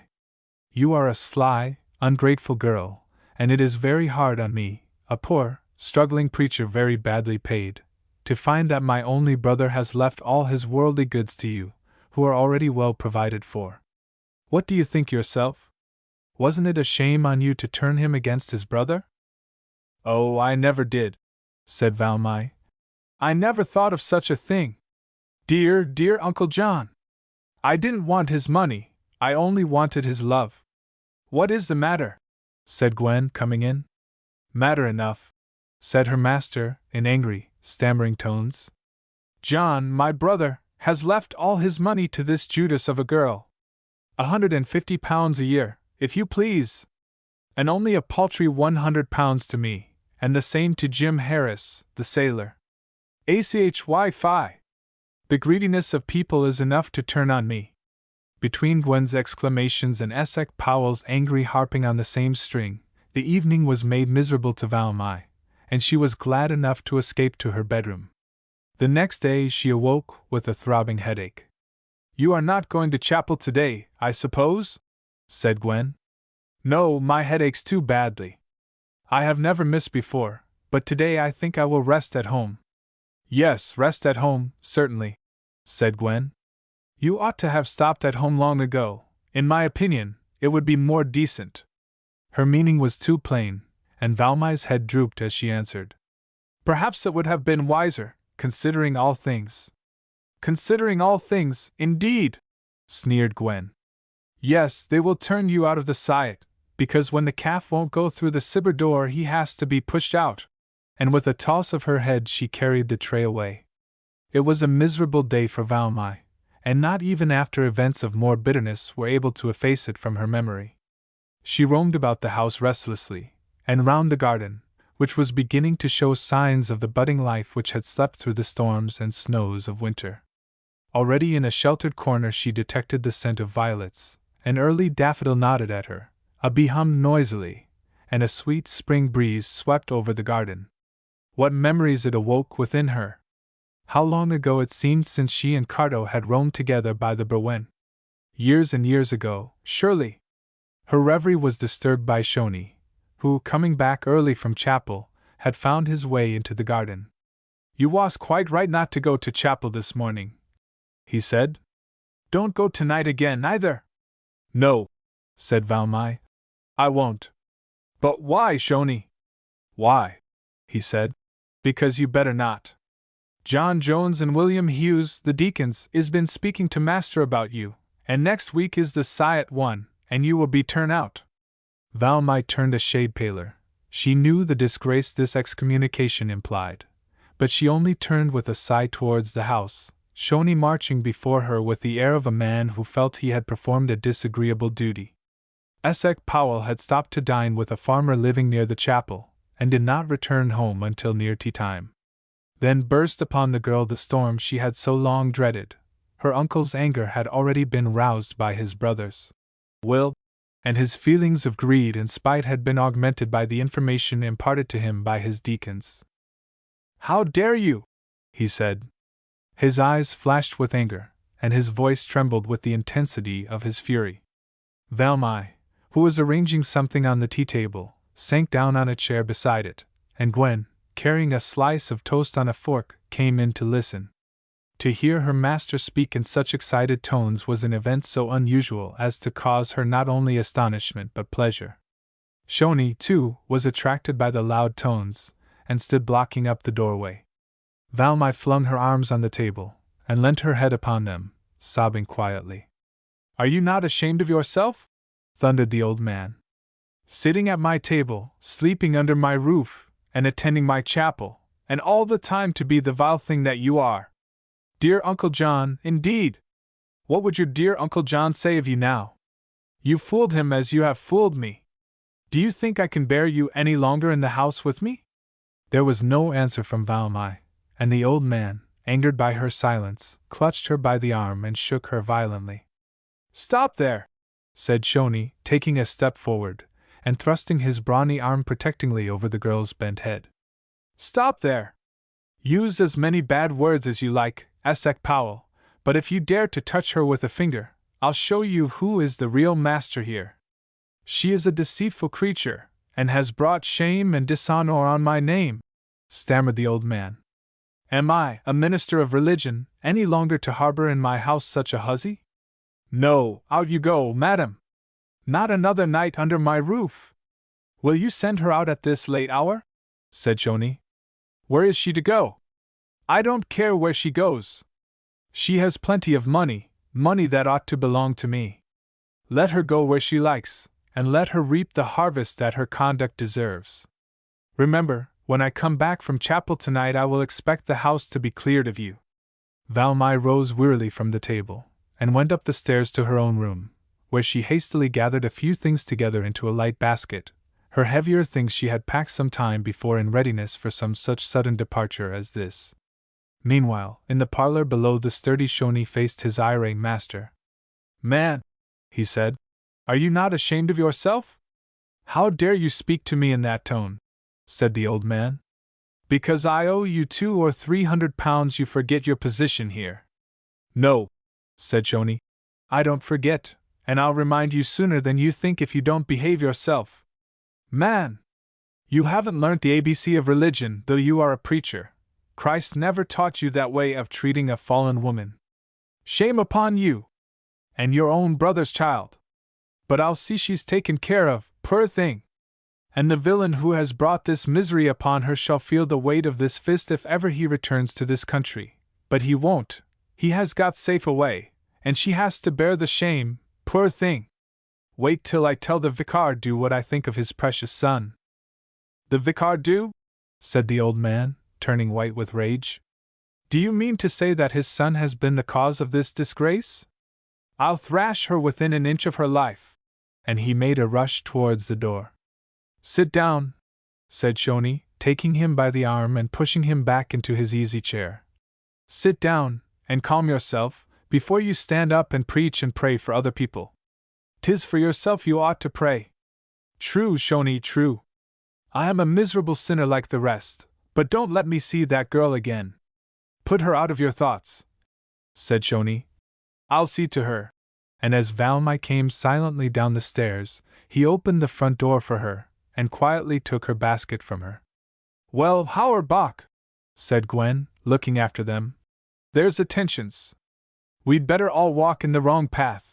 And she banged the door spitefully, and returned to the parlor to arrange her master's tea. "And now, where are you going to, my dear?" said Shoni kindly. "Will you come to Abersethin? Jane, my sister, will give you lodgings. She is keeping a shop there." "No, no, Shoni," said the girl. "You are kind, indeed, and I will never forget your kindness, but I will go to Nantes, on the island. She will take me in, I know." "Will she?" said Shoni. "Then you could not go to a better place. 'Tis such lonesome place, the people will forget you there." "Oh, I hope so," said Valmai. That is all I desire. The tide will be down. We can get there easy, only 'tis very cold for you. No, I like the fresh night wind. Well, my dear, said Shoni, I dare say your uncle will be shamed of himself tomorrow, and will be wanting you to come back. I will bring the gig for you, 'tis a long walk. No, never, Shoni, I will never go back there again, so don't bring the gig for me. But if you will kindly send my big box to the rock bridge, I will send somebody across for it. No need for you to do that. I will take it down to the shore on the Wilbur and row it over in Simon Lewis's boat. I will come before dawn tomorrow, then no one will know where you are. I'll put it out on the rocks before Nance's house and carry it up to her door. Thank you, Shoni, but wouldn't tonight be better? Oh, no, Sunday tonight, said Shoni, in quite another tone. He waited until he saw Nance's door opened in response to Valmai's timid knock, and then made his way back over the rock bridge at once before the tide turned. When Nance opened her door and saw the figure of a woman standing there, she was at first surprised, for the dress struck her at once as not being that of a peasant. Nance Falk! It is I, said Valmai. You will let me in? Let you in? Yes, indeed. Haven't I been longing to see you all day? Come in, my child, from this bitter wind, come in and get warm. I see you have brought your basket, that means you are going to stay the night. Right glad I am. You will have the little bed in the corner. Keep your red cloak on, dear little heart, because the wind is blowing in cold here at nights, and you have been used to warm rooms. I am well used to cold, and sickness, and discomfort. But Nance, and then the terrible revelation had to be made, the truth had to be told, and then the loving arms were clasped round the sorrowful girl, and words of comfort and hope were whispered into her ear. No reproaches, no cruel taunts here, nothing but the warmth of human sympathy, and the loving forgiveness of a tender pure woman. In the early dawn, while Valmai still slept, Shoni's "Yohoy" was heard from the rocks, through which he was guiding his boat. Nance opened her door, and in the grey of the morning the big box was brought in and safely deposited in the tiny bedroom, which it nearly filled. Goodbye, said Shoni. Take care of her, and if she wants anything get it for her, and remember I will pay you. And he rode away, and was busily plowing when Gwen went out to milk the cows in the morning. Where is she gone? She asked. That shameful girl. Gone away, said Shoni shortly, and Gwen knew it was useless trying to get anything more out of him. Thus Valmai slipped quietly out of her old life, though for some time she was the subject of much gossip in the neighborhood. It was not long before Shoni found an opportunity of speaking to the vicar, and as he saw the effect of his tidings upon the cold, hard man, a feeling of pity stirred within him. Is this all news to you? He said. Didn't you know that your son was haunting the footsteps of this innocent girl, to bring her to ruin? Had I known, said the vicar in a stern voice, that my son held any communication with the Methodist preacher's family, however innocent it might be, I would have closed my doors against him. Where is he? Asked Shoni, clenching his fist. I don't know, said the vicar, turning away. Shoni called after him. When he comes back he'll feel the weight of this fist, if it's 20 years to come. 1. Society Meeting. Chapter 13. The Baby's Corner. A glorious summer was once more brooding over sea and land, when one morning, in Nance's cottage, a feeble wail was heard, a sound which brought a flood of happiness to Valmai, for nothing could wholly crush the joyous welcome of a mother's heart. For a little while the past months of sorrow and weariness were forgotten. The bitter disappointment caused by Cardo's silence, lying deep below the surface, was of so mysterious a nature that she scarcely found words to express it even to herself. That he was false, that he had forgotten her, never entered her mind. Some dire misfortune had befallen him, some cruel fate detained him. Was it sickness? Was it death? There was nothing for her but to bear and to wait, and God had sent this tiny messenger of love to help and comfort her in her weary waiting. She still believed that Cardo would return. He had promised, and if he were living he would keep his promise, of this she felt certain. Secure from the sneers and scornful glances of the world, alone in Nance's cottage, her heart awoke afresh to the interests of life. Her baby boy was bright and strong, and she watched with delight his growing likeness to Cardo. The black hair, the black eyes, and the curve on the rosebud mouth, which reminded her so much of his smile. Nance wondered much at the girl's cheerfulness, and sometimes felt it her duty to remind her, by look or tone, of the sorrow connected with her child's birth. "Look at him, Nance! See these lovely little feet, and they're strong he is! Yes, Druenbach one, he is a beautiful boy indeed," she would answer with a sigh, drawing her wrinkled finger over the fresh soft cheek. Valmai began to chafe at the want of brightness which surrounded her little one's life. She was proud of him, and wished to take him into the village. "No, my child," said Nance gently. "You had better not." "Why not?" was on Valmai's lips, but she hesitated. A deep blush crimsoned her face. "My boy has nothing to be ashamed of," she said with a proud toss of her head. "When is he to be christened?" was Nance's next question. "September." "September!" gasped the old woman. "He will be 3 months old, and what if anything should happen to him before then?" "Nothing shall happen to him," said Valmai, folding him to her heart. "My life and my body are larger than his, and they will both have to go before any harm reaches him." "There's a foolish thing to say," said Nance, "and I wonder at you, Murchai. You ought to know by this time that we are clay in the hands of the potter. Little Heart, he ought to be christened, and have a name of his own. He can be baby till September, and then he will be christened." "And why September, child?"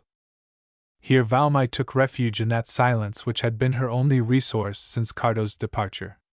She would be perfectly silent. She would make no answer to inquiries or taunts, but would wait patiently until he returned.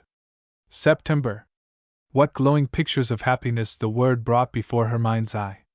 Once more to stroll with Cardo by Berwen Banks. Once more to linger in the sunshine, and rest in the shade, to listen to the Berwen's prattling, to the whispering of the sea breeze. Such happiness, she thought, was all in store for her when Cardo came home in September, and the words, "When Cardo comes home in September," rang in her ears, and filled her heart and soul. Yes, the long weary months of waiting, the sorrow and the pain, the cruel words, and the sneering glances, were all coming to an end. She had kept her promise, and had never spoken a word to implicate Cardo, or to suggest that the bond of marriage had united them. He would come home, at latest in a year, and remove every sorrow, and life would be one long shining path of happiness from youth to age. The light returned to her eyes and the rose to her cheek. Her step was once more light and springy, as she paced the lonely shore, dressed in her favorite white serge, and carrying her little white-robed baby in her arms. She was an object of great interest to the inhabitants of the fishing village on the other side of the island, and they often found an excuse, more especially the young sailor lads, to pass by the cottage, and to stop at the open door for a drink of water or a chat with Nance. They were as loud in their condemnation of her faithless lover as in admiration of her beauty and pleasant manners. Once more life seemed full of promise and hope for her, until one day when the bay was glistening in the sunshine, and the seagulls, like flecks of snow, flew about the rocks, the soft waves plashing gently between the boulders, a little cloud arose on her horizon. Her baby was fretful and feverish, and Nance had roused her fears. "He is too fat, Murchai," she said, "and if he had any childish illness it would go hard with him." Valmai had taken fright at once. "Can you take care of him, Nance, while I go to Abercethan and fetch Dr. Hughes?" she asked. "Yes, but don't be frightened, Carriot. I dare say he will laugh at us, and say there is nothing the matter with the child." "Being laughed at does not hurt one," said Valmai, as she tied on her hat. "I will bring him back with me if possible." She took a long look at the baby, who lay with flushed face on Nance's knees, and ran with all speed across the rock bridge, from which the tide was just receding, up the straggling street of Abercethan, and through the shady lane, which led to the doctor's house. There was great peering and peeping from the kitchen window, as Valmai made her progress between the heaps of straw in the farmyard to the back door, which stood open. The doctor's wife, who had her arms up to her elbows in curds and whey, looked up from her cheese tub as she appeared at the door. Dear me, Miss Powell! Well, indeed, what's the matter? Oh, it's my baby, Mrs. Hughes. Can Dr. Hughes come with me at once? There's a pity now, said Mrs. Hughes. He is gone to Brinderen. Mr. Wynne is not well. Grieving, they say, about his son. Valmy blushed, and Mrs. Hughes was pleased with her success. When will he be back, do you think? Not till evening, I'm afraid. But there's Mr. Francis, the assistant, shall I call him? He is very clever with children. Here he is. Will you go with Miss Powell to see, a baby which she is taking a great interest in on Innisower? Yes, certainly, said the young assistant, coloring, for he had heard Valmy's story, and never having seen her, was now rather bewildered by her beauty, and the awkwardness of the situation. Oh, thank you, can you come at once? Said Valmy. At once, said the young man. Is the child very ill? Indeed, I hope not, said Valmy. He is very flushed and restless. Whose child is it? Goodbye, Mrs. Hughes. It is mine, she added, in a clear voice, as they left the kitchen door together. W.L. Annel, Annel. There's impudence, said one of the servants, looking after them. It is mine. As bold as brass. Well, indeed. Yes, I must say, said her mistress, with a sniff. She might show a little more shamefacedness about it. There's a beauty she is, said Will the cowman, coming in. Beauty, indeed, said the girl. A pink and white face like a doll. Her beauty has not done her much good, whatever, said Mrs. Hughes, as she finished her curds and dried her arms. Meanwhile Valmy and the doctor were walking rapidly down the lane to the shore. Dan, will you take us across? Said Valmy to a man who stood leaning against the corner of the ship inn. With every pleasure, Miss Fogg, you've been out early, he said, as he pushed out his boat, and seeing the doctor. If you please, miss, I hope there's nobody ill at Nance's? Yes, said Valmy, hesitating. The little one is ill. She did not say, my baby, as she had done at the doctor's. At the first contact with the world beyond Innisower, where she had been so long secluded and sheltered, a feeling of nervous shyness began to overshadow her. Dear, dear, was all Dan's answer. Once on the island, Mr. Francis found it difficult to keep up with Valmy's hurrying steps. He was full of pity for the beautiful girl beside him, so young and so friendless, and was anxious to serve her, and to cure her child if possible. As they entered the cottage together, Nance endeavored gently to prevent Valmy's approaching the child. Not you, my dear, not you, let the doctor see him. Mr. Francis was already attending to the little sufferer. No, he said, looking backwards. Not you, Miss Powell, let me manage him. Valmy turned white to the lips, and gently putting the old woman aside, took her place at the bedside, where a pitiful sight met her eyes. Her little one lay in the terrible throes of convulsions, and again the doctor tried to banish Valmy from the scene. Let me be, she said, in a quiet voice, which astonished the young man. Let me be, I am used to trouble. And passing her arm under the little struggling frame, she supported it until the last gasp put an end to its sufferings.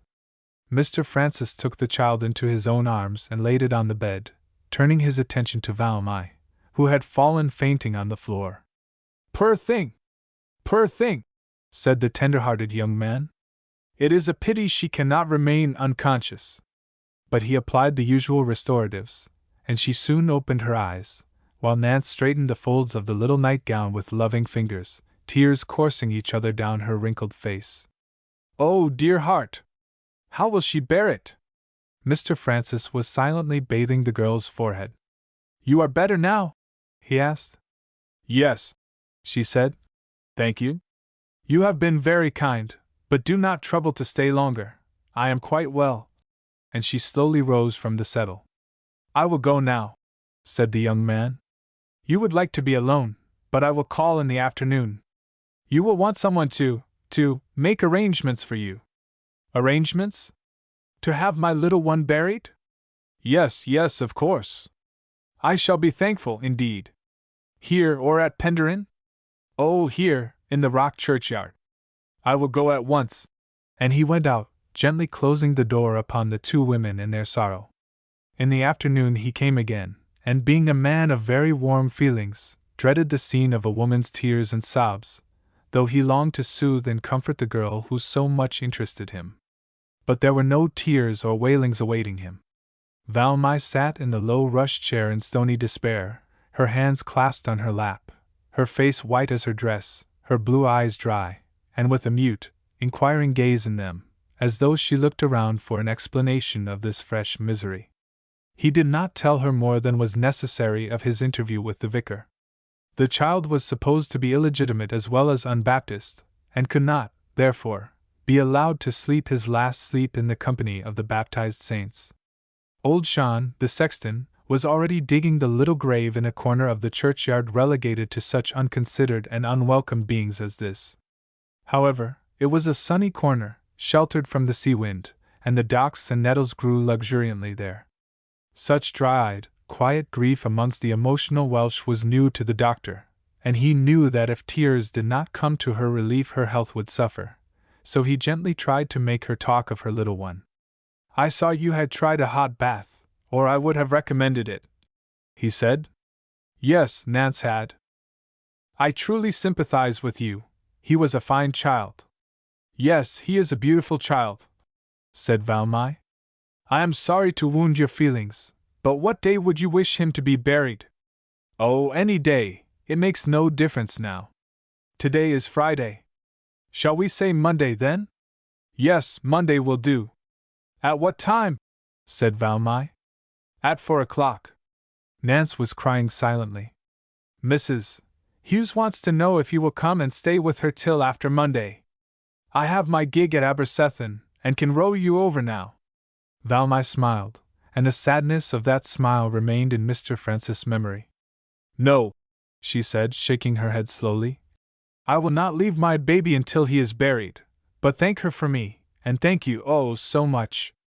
I did not know there was so much kindness left in the world." As she spoke, the tears gathered in her eyes, and throwing her arms over the feet of the little dead child, she rested her head upon them, and broke into long, deep sobs. Mr. Francis, more content, went quietly out of the house, and did not see Valmai again until on Monday he met the funeral in the churchyard. Valmai, to the horror of Nance and her friends, wore her usual white dress.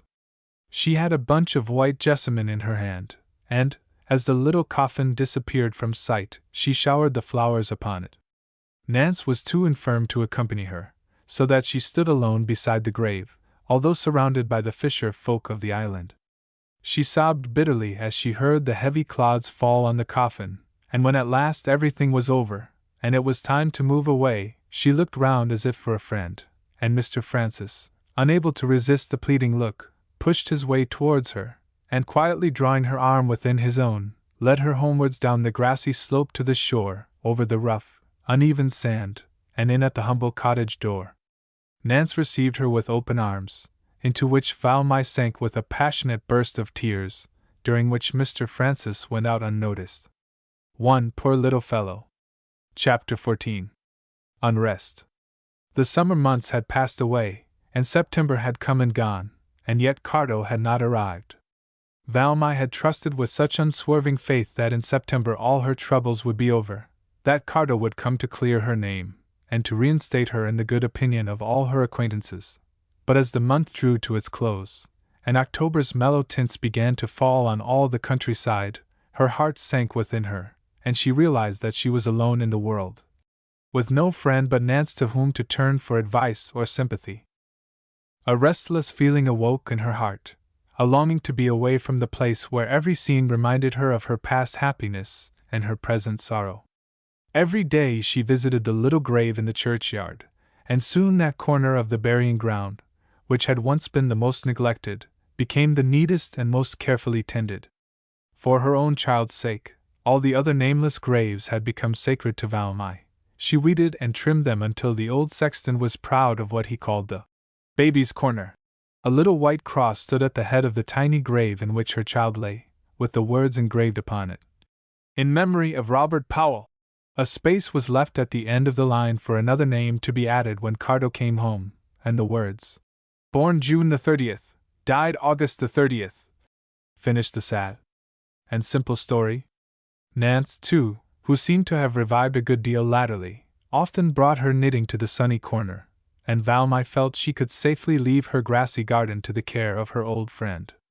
"You are better, Nance," she said one day, when she had been sitting long on the rocks gazing out to sea, in one of those deep reveries so frequent with her now. "And if I paid Peggy Bullet for living with you and attending to you, would you mind my going away? I feel I cannot rest any longer here. I must get something to do, something to fill my empty hands and my empty heart." "No, Caitlin Fox," said Nance the unselfish. "I will not mind at all. I am thinking myself that it is not good for you to stay here brooding over your sorrow. Peggy Bullet and I have been like sisters since the time when we were girls, and harvested together, and went together to gather wool on the sheep mountains. You have made me so rich, too, my dear, that I shall be quite comfortable. But you will come and see me again before very long, if I live?" "Oh, yes, Nance. People who have asthma often live to be very old. You know that, wherever I am, I will be continually thinking of you, and of the little green corner up there in the rock churchyard, and I will come back sometimes to see you." "But where will you go, my dear?" "To my sister. Ever since this trouble has come upon me I have longed for a sister's love, and now I think I will go to her. I will tell her all my troubles, and ask her to help me to find employment. Perhaps she has never heard of you, what do I know, and perhaps she will spurn you when she hears your story. If she does, come back to old Nance, my dear. Her arms will always be open to receive you. Yes, begin the world again. Caton Pob! You are only 20 now, you have your life before you. You may marry, child, in spite of all that has happened." "Nance," said Valmy, and the depth of reproach and even injury in her voice made plain to Nance that she must never suggest such a thing again. "Don't be angry with me, my dear." "Angry with you? No, I am only thinking how little you know, how little you know. But where shall I find my sister? You said once you had her address. Where is it?" "Oh, Anno! I don't know. Somewhere in the loft." And Nance looked up at the brown rafters. "I haven't seen it for 20 years, but it's sure to be there, I remember. Then somebody wrote it out for me, and I tied it up with a packet of other papers. They are in an old teapot on the top of the wall under the thatch, just there, my child, over the door. You must get the ladder and go up. It is many a long year since I have climbed up there." But Valmy's agile limbs found no great difficulty in reaching the brown boards which lay loosely across the rafters. "Now straight along, my dear. It is very dark, but I have found it." And coming down the ladder backwards, she placed the cracked and dust-begrimed teapot on the table. "Oh, how brown and faded the papers are! Nance, what is this? I do believe it is your marriage certificate. Very likely, my dear. And you will find the bill for my husband's funeral, too, and a pattern of my scarlet mantle, the one I nurse my children in. Oh! I thought a lot of that, and here it is still, you see, folded over my shoulders. What is this? You had bad ink, but I think it must be the address. Let me see, here is Mrs. Bessborough Power. I knew it was a hard, long name," said the old woman. "Carn, but the last word, oh, Nance, what is it?" "It begins with M.O., and ends with R.E. R.E. is the end of the shire, of course." "Merionethshire?" "No, it is M.O., so must be Monmouthshire or Montgomeryshire. Stay, there is A.T. in the middle. Mrs. Bessborough Power, Carn. I will try Carn anyway." And next day she wrote to her sister addressing the letter, "Miss Gladys Powell, care of Mrs. Bessborough Power, Carn, Montgomeryshire." In a few days her letter was returned. "Not known," said Valmy. "Then we have not read the address aright. I will go myself, Nance. I will go next week." And the following days were occupied with arrangements for her departure, and Nance's comfort during her absence. On one of these latter days Mr. Francis came in. "I am glad you have come today," said Valmy, holding out her hand. "I wanted to thank you before I left for all your kindness to me, and to ask you to continue to see Nance sometimes. Are you going to leave us, then? Said the young man, in a disappointed tone. He had felt deeply interested in the girl who bore her desertion and sorrow with such patience, and had unconsciously been looking forward to a continuance of the friendship begun between them. You are not going away for long, I hope? Yes, for long, possibly forever, except for a hasty visit to Nantes sometimes. I shall trust her to you, Mr. Francis, and I hope you will be as kind to her as you have been to me. Certainly I will, but do not talk of kindness. It has been a great privilege to me, and a pleasure to know you, and I hope in the future if I can be of any service to you, you will let me know. Valmai took out her purse nervously. She hesitated to speak of remuneration to this kind friend. You are not going to wound me, he said, gently laying his hand on her purse, by offering to pay me? No, no, said Valmai. Only for the future, for your care of Nantes. There will be nothing much to do for her, I think, just a call in passing and a few cheering words, and they don't cost much. And he rose to go. Goodbye, then, said Valmai. I shall never forget your kindness. Goodbye, said Mr. Francis, holding her hand for a moment. He seemed about to say something more, but changed his mind, and abruptly left the house. The next day was Valmai's last in Nance's cottage. She rose early, and after her simple breakfast, put on her white hat, and kissing the old woman tenderly, said, I am going out for a few hours. There are 1 or 2 people I want to see, Peggy Bullitt, and Sean, the sexton. Then I am going to cross the rock bridge. She did not tell Nance that her chief object was to pay a last visit to her old haunts by the Berwen. After making all arrangements with Peggy Bullitt and Sean, she took her way across the bridge. The year that had passed since Cardo had left her, with its varied experiences and trials, the bitter sense of loneliness and desertion, the pains and the delights of motherhood, the desolation and sorrow of bereavement, all had worked a change in the simple girl's character, that now surprised even herself. And she thankfully realized that her troubles had at all events generated a strength which enabled her to act for herself and attend to matters of business which had before been unapproachable mysteries to her. She shrank a little as she met the bold, admiring gaze of a knot of sailors, who stood at the door of the ship inn, where she explained to the buxom landlady that she wanted the car to meet her at the rock bridge on the following morning at 10. Yes, Miss Falk and Jackie will drive you safe, but, indeed, there's long time since we saw you. You never come to see us now, and there's many warm hearts on this side the rock bridge as on the island, I can tell you. Yes, indeed, I know, and I thank you all, said Valmai, as she went out again into the sunshine. The sailors were gone now, and she was free to make her way over the golden sands so often trodden by her and Cardo. Every boulder, every sandy nook, every wave that broke, brought its own sad memories. She turned up the path by the Berwen, which led to the old church, carefully avoiding even a glance at the tangled path on the other side of the river, which she and Cardo had made their own. Pale and dry-eyed, she pressed her hands on her bosom as if to still the aching throbbing within. Every step that brought her nearer to the old church increased the dull aching that weighed her down, but still she pressed on, longing, yet dreading, to see the spot on which she and Cardo had made their vows together on that sunny morning which seemed so long ago. As she entered the porch, she disturbed the white owl, who emerged from the ivy with a flap of her great wings, and sailed across the Berwen. The worm-eaten door of the church stood wide open. Entering the aisle with light footsteps, she approached the altar rails. The light was very dim in the chancel, as every year the ivy grew thicker over the windows. Surely in that dark corner within the rails some black object stood, something blacker and darker than the shadow itself, and she stood still for a moment, startled. Yes, there was a sound of heavy breathing and the rustling of paper. She drew nearer, even close to the altar rails, and, as her eyes became accustomed to the dim light, she saw a man, who stooped over a musty, tattered book. The sound of her footstep attracted his attention, and as he rose from his stooping position, Valmai recognized the marble face and the black eyebrows of the vicar du.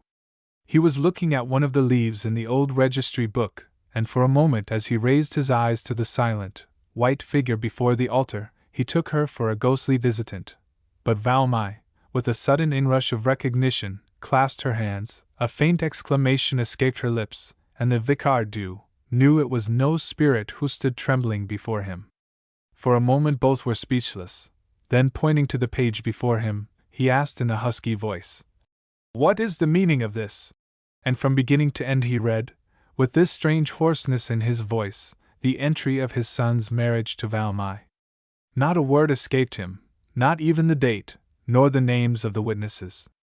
Then he turned his black eyes upon her once more, and repeated his question. "What is the meaning of this?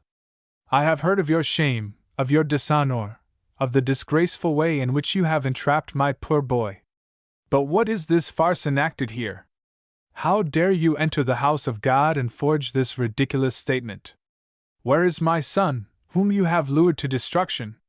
Valmai was shaken like a reed by this sudden and unexpected meeting, and the outburst of feeling exhibited by the Vicar awoke in her own heart such a tumult of doubt and suspense, that she could no longer restrain the tears which for days she had kept in check.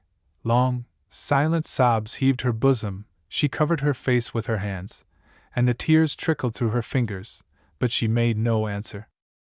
"Speak, girl," said the vicar. "Have you nothing to say for yourself? No excuse to make for your conduct? My son and I lived in perfect happiness together until you came to this neighborhood. Now you have led a young man on to his ruin and broken the heart of an old man, for this," he said, tapping the register with a trembling finger.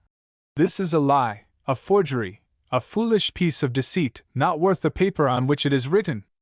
Still Valmai spoke not a word. Oh, what happiness it would have been to throw herself at the old man's feet, and to confess everything, here, where Cardo and she had plighted their troth, to have told him of her ignorance of his fate, of her distracted longing for his return. Surely he would have forgiven her. She was torn with conflicting feelings. But no! Had she borne the contempt and scorn of all her acquaintances and friends to break down now, and disclose her secret to the man of all others from whom Cardo desired to keep the knowledge of it? No, she would die rather than divulge it, and with an earnest prayer for strength she remained silent, for in silence alone she had taken refuge since her troubles had come upon her. "Speak, girl, I implore you! Tell me, is this true?" His voice trembled, and he came a step nearer to her. "Tell me that it is true, and I will forgive you and him, for I shall then have a hope that his love for you will bring him home, though he has no love for me." And completely overcome by his feelings he dropped on his knees by the table, and leaning his head on his arms, broke into a torrent of tears. "Oh, Cardo, my boy!" he cried. "Come back to me!" There was no answer from Valmai, and when he raised his head again she was gone. At the words, "Oh, Cardo," she had fled down the aisle, out into the golden sunshine, down the rugged path to the shore, where behind a huge boulder she flung herself down on the sands, crying out in a long pent-up agony of tears, "Oh, Cardo, come back!" The morning hours passed on, and noontide drew near. The Vicar emerged from the church porch, pale and calm as usual. He looked at his watch as he came out into the sunshine, and followed the same path over which Valmai had sped an hour before. He had replaced the old registry book in the rusty, iron chest, had closed the door methodically, and when he had disappeared through the trees the white owl had flapped back into the tower, and the dimly lighted church which had been the scene of such stormy human feelings was once more silent and deserted. At noontide, too, Valmai had regained her composure, and had risen from her attitude of despair with a pale face and eyes which still showed traces of their storm of tears. Next day she bade her faithful Nance good-bye, leaving with her a promise to write as soon as she was settled in some place that she could call home, and to return for a few days in the spring. Arrived at Kermadec, she took her place in the coach in which she had journeyed a year before, and reaching the station at Blaenos, soon arrived at Fordsey. Leaving her luggage at the station, she made her way into the well-remembered town. There was the white flashing harbor, here was the crooked Reuben Street, and here the dear little house once occupied by her uncle, where she and Cardo had spent their happy honeymoon. Yes, she remembered it all, but she held her head up bravely, and crushed down every tender memory, hardening her heart, and setting herself to attend to the business of the hour. In the broad high street she easily found the shining brass plate which bore the words, Mr. William Lloyd, solicitor, and she entered the office with as businesslike an air as she could assume. Can I see Mr. William Lloyd himself?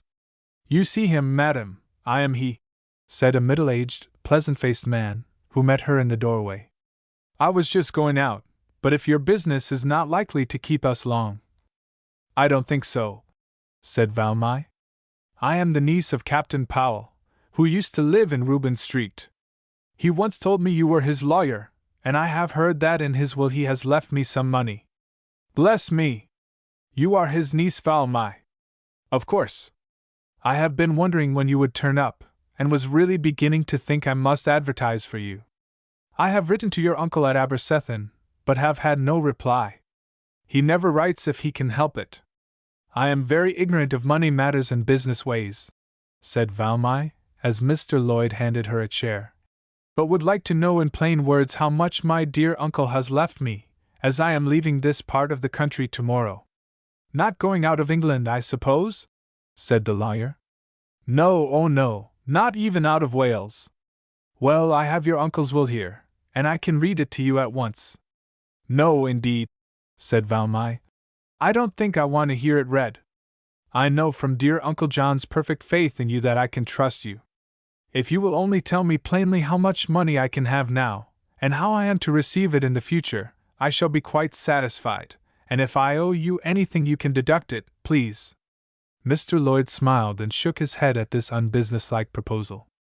Well, he said, young ladies can't be expected to know much of business ways, but I should certainly like to go into the accounts with you at the first opportunity. He has left you the bulk of his property, the income of which is about £150 a year, and after deducting the legacies and my costs and all expenses, I shall have in hand about £300 for you. £300, said Valmai. What a lot of money! Could you take care of it for me, Mr. Lloyd? And let me send to you for it when I want it, she added nervously. Certainly, my dear young lady, and I will send you a statement of accounts as soon as possible. After a few more business arrangements, Valmai left the office, feeling she had quite acted up to her new role of an independent woman of business. Making her way to a quiet hotel, the landlord of which she remembered had been an intimate acquaintance of her uncle's, she procured a bed there for the night, and in the morning arose with the feeling that the dear old past was dead, and that a new and unlovely life lay before her. Chapter 15. The Sisters. In the spacious, handsomely furnished drawing-room of a large country house, two ladies sat on a quiet evening in autumn. The large bay window looked out over extensive grounds to the blue hills beyond. In the pale evening sky the crescent moon hung like a silver boat, the trees in the quiet air looked black as if drawn in ink. In the grate a large wood fire crackled, which the elder lady seemed much to enjoy as she rubbed her hands one over another on her knee, and spoke in a low, purring tone. The younger occupant of the room was a girl about 20 years of age. She was fair and fragile-looking compared with her portly companion, who was rather florid in complexion. "Put your work away, my dear," said the elder lady. "It is getting too dark for you to see." "This is the last petal, auntie," said the girl, still bending her head with its wealth of golden hair over her work. At last, with a satisfied "There!" she laid it on the table and turned towards the bay window, through which might be seen a fair view of the park, with its undulating knolls and clumps of trees, between which wound in flowing curves the well-kept drive leading to the high road. "You had better ring for the lights, Gladys," said the elder lady, as she settled herself to what she called 5 minutes' snooze, a slumber which generally lasted till dinner time. "There is a carriage coming down the drive. What can it be, auntie?" But auntie was already in dreamland, and Gladys stood still at the window watching with curiosity the vehicle which drew nearer and nearer. "The fly from the Red Dragon at Monmouth! Who can it be?" And her blue eyes opened wide as she saw alighting from it a girl in a quiet black traveling dress. "She's young and has golden hair like mine, a dressmaker, probably, for one of the servants, but she would scarcely come to the front door." Before she had time to conjecture further, the door was opened by a servant man, who seemed rather flustered as the visitor entered quickly, unannounced. She had merely asked him, Miss Gladys Powell lives here? And, receiving an answer in the affirmative, had walked into the hall and followed the puzzled man to the drawing-room door. As she entered the room in the dim twilight, Gladys stood still with astonishment, while William so far forgot himself as to stand open-mouthed with his hand on the door-handle, until Gladys said, "The lamps, William," when he disappeared suddenly. The visitor stood for one moment frightened and doubtful. "I am Valmai," she said, approaching Gladys with her hands extended. "Valmai?" said Gladys, taking both the offered hands. "I don't know the name, but surely, we are sisters. You are my twin sister. Oh, I have heard the old story, and have longed for and dreamt of this meeting all my life." And in a moment the two girls were clasped to each other's hearts. Gladys seemed more unnerved by the meeting than Valmai, for she trembled with eagerness as she drew the newcomer nearer to the window, where the evening light shone upon the fresh pure face, so completely the image of her own, that both were impelled over and over again to renew their embraces, and to cling closely together. When William entered with the lights, they were seated on the sofa with clasped hands, and arms thrown round each other's necks.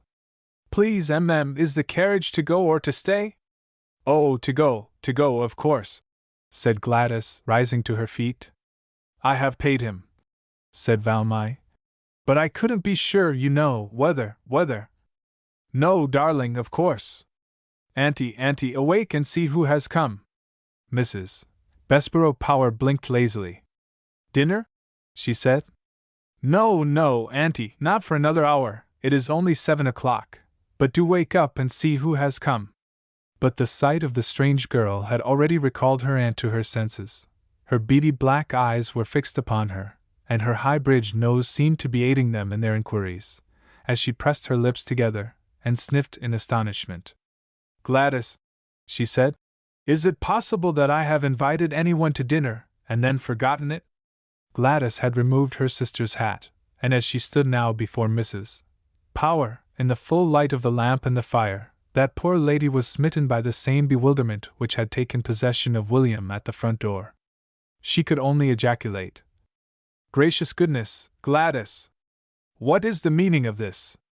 Who is it, child? And which are you? Are you this one or that one? For heaven's sake say something, or I shall be quite confused."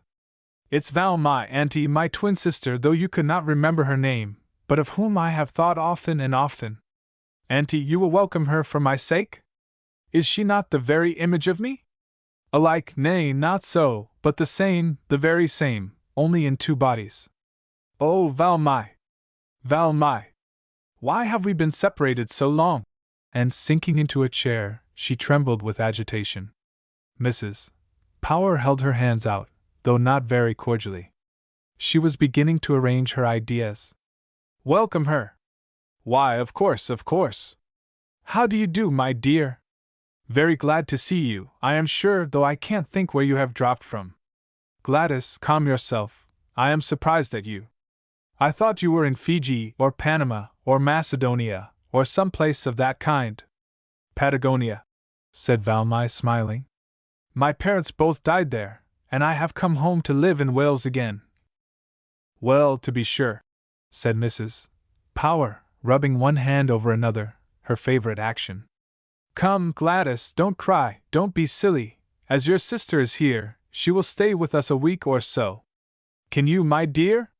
"Yes," said Valmai, whose clear mind quickly drew its own conclusions and formed its own plans.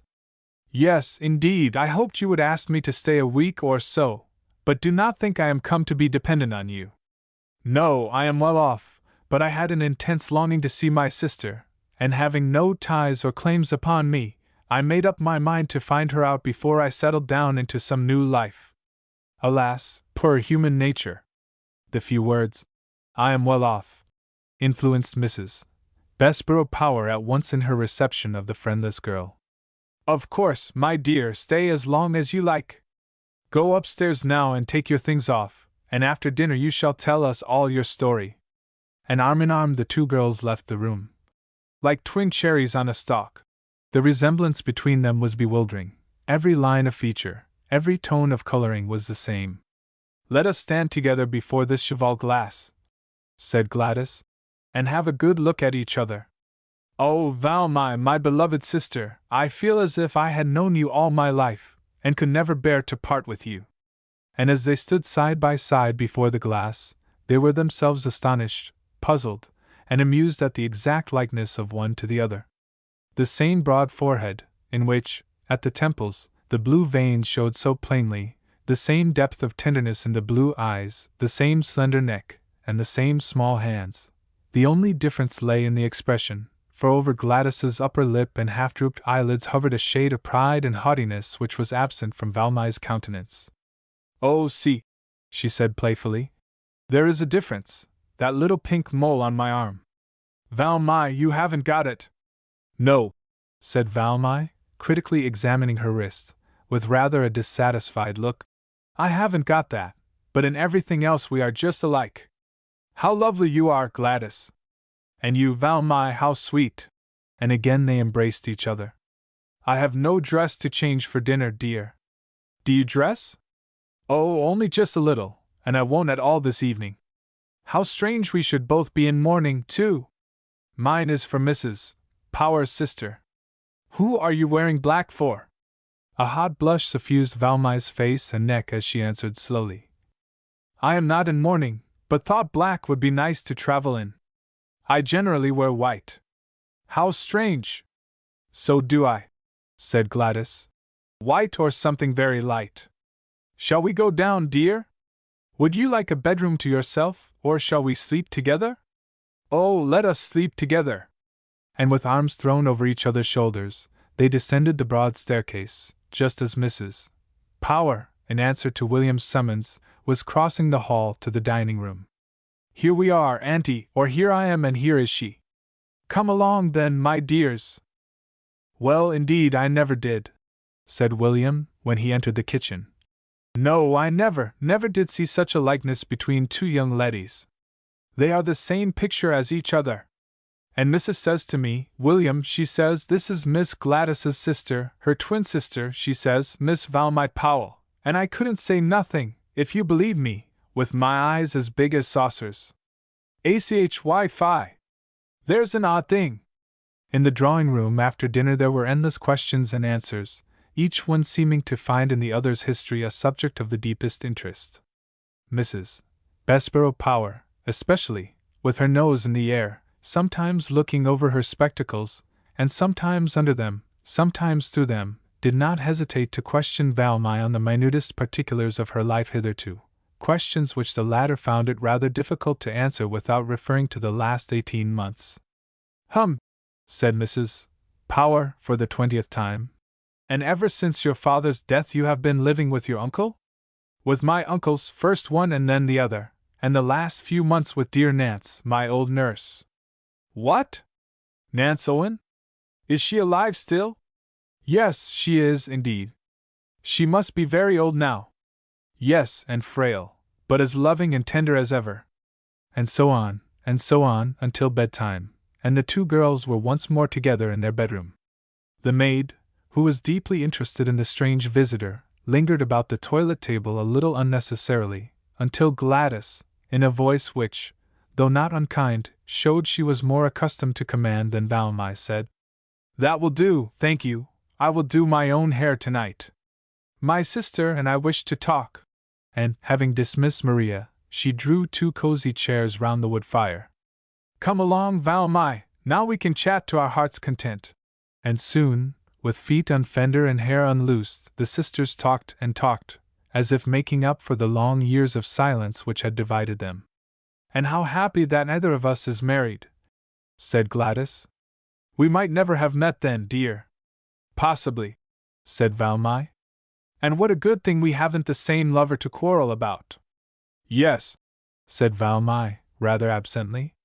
She was struggling hard with the tumult of feelings which she had hitherto restrained, endeavoring to smile and laugh as the occasion required, but now the tide of emotions, which had been pent up all day, threatened to burst its bonds. "What is it, dear?" said Gladys. "What makes your voice tremble so? There is something you are hiding from me?" And flinging herself down on the hearth-rug at Valmy's feet, she clasped her arms around her knees, and leant her head on her lap, while Valmy, giving way to the torrent of tears which had overpowered her, bent her own head over her sister's until their long unbound hair was mingled together.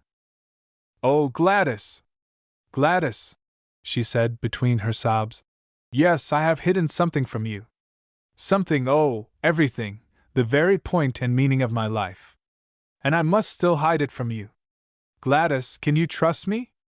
Can you believe your sister is pure and good when she tells you that the last 18 months of her life must be hidden from you? Not because they contain anything shameful, but because circumstances compel her to silence." The effect of these words upon Gladys was, at first, to make her rigid and cold as stone. She drew herself away from her sister, gently but firmly, and standing before her with blanched face and parched lips, said, "I thought it was too good to be true, that I, who have so longed for a sister's love, should have my desires so fully satisfied seemed too good for earth, and now I see it was. There is a secret between us, a shadow, Valmy, tell me something more, for pity's sake." "I will tell you all I can, Gladys, the rest I must keep to myself, even though you should spurn me and cast me from you tomorrow, for I have promised one who is dearer to me than life itself, and nothing shall make me break that promise. Gladys, I have loved, but I have lost. I know very little of the world," said Gladys, speaking in cold tones, "and still less of men, but the little I know of them has made me despise them. 3 times I have been sought in marriage, and 3 times I have found something dishonorable in the men who said they loved me. Love! What do men know of love? Fortunately my heart was untouched, but you, Valmy, have been weaker. I see it all, oh! To my sorrow I see it all! You have believed and trusted, and you have been betrayed? Am I right? Yes and no, I have loved and I have trusted, but I have not been betrayed. He will come back to me, Gladys, I know he will, some time or other, and will explain the meaning of this long silence. Meanwhile I must go on bearing and waiting. Look into my eyes, Valmy," said Gladys, kneeling once more before her sister. And Valmy looked full into the blue orbs, the counterpart of her own, with fearless, open gaze. "Now speak," said Gladys, taking her sister's hand, and holding it on her own fast-beating heart.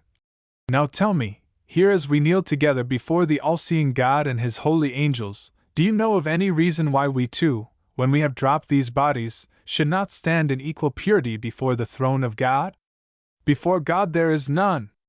Of course, Gladys, my heart is full of the frailties and sin belonging to our human nature, but I understand what you mean, and again I say, there is none." "I will believe you, darling," said her sister, throwing her arms around her. "I will believe you, dearest. I will take you into my warm heart, and I will cling to you forever. But I must go, Gladys. I want to find some home where I can make myself useful, and where I can fill my mind and hands with work until when, dear?" said Gladys. Valmy rose with a troubled face and tearful eyes, and stretching out her hands, she gazed over them into the far distance, with a dreamy look which gradually changed into a brightening smile. "Until the happy future comes. It will come some day, Gladys, and then you will be glad you trusted your sister. Then tonight, dear," said Gladys, "we will bury the last 18 months. I will never think of them or allude to them until you choose to enlighten me. One thing only, Valmy," she added. "Forget that man, learn to despise him as I do. Here is the 4th on my list. Let us go to bed, dear, we are both tired." And the 2 sisters were soon sleeping side by side, so much alike in every feature and limb, that no one looking at them would have been able to distinguish one from the other. "What a strange thing," said Mrs. Power, a few days afterwards, as they roamed about the grounds together, "that the Merediths should have written to me just the day before you came. My dear, I think it will be a delightful home for you. True, ma famille is an invalid, and you will be her companion, but then they are advised to amuse her as much as possible, and she sees a good deal of life, often going about from one place to another. Let me see. They will get my letter tomorrow, and I have no doubt they will write by return of post, but we can't spare you for a month, dear. You know you promised us that." And the old lady purred on, walking between the twins, and much interested in her plans. "Yes, indeed," said Valmai. "I shall be thankful for such a situation. It is just what I would have chosen for myself, whatever, and indeed so often is very well she, my love," said Mrs. Power, with a sniff of disapproval. "Yes, I am afraid, indeed," said the girl. "But you should have heard me 2 years ago. I could scarcely speak any English then. Well, my dear, I hope Gladys won't catch your Welsh accent, but the Merediths have it very strongly themselves." "Oh, I hope they will like me," said Valmai. "I must not count my chickens before they are hatched." But they were hatched, and in this matter everything turned out well for Valmai. The Merediths, who lived in an adjoining county, had for some time been looking out for a companion for their eldest and invalid daughter. They were delighted, therefore, when Mrs. Bessborough Power's letter arrived telling them of Gladys's meeting with her twin sister, and of the latter's desire to find some situation of usefulness, and in less than a month Valmai was domiciled amongst them, and already holding a warm place in their regard. Myfanwy opened her heart to her at once, and seemed every day to revive under the influence of her bright companionship, and her parents, delighted with the change which they began to perceive in their daughter, heaped kindnesses and attention upon Valmai, who was soon looked upon as one of the family, even Gwen and Winifred, the 2 younger girls, taking to her in a wonderful manner. Yes, Valmai was outwardly happy and fortunate. She hid from every eye the sorrow which lay at the bottom of her heart like a leaden weight, and little did those around her guess that every night, in the privacy of her own room, she drew from her bosom a plain gold ring, and laying it on the bed before her, prayed over it with clasped hands and streaming eyes. Gladys and she corresponded very regularly, and she frequently went to Cairn for a few days' change when Myfanwy was well enough to spare her, always regretted by the whole family when she left, and warmly welcomed when she returned. Chapter 16. Dispersing Clouds. 2 months had slipped away, and still Charles Williams remained a patient in the Westlake Hospital at Sydney. At length, after a consultation of the doctors, it was proposed that he should be consigned to the workhouse infirmary.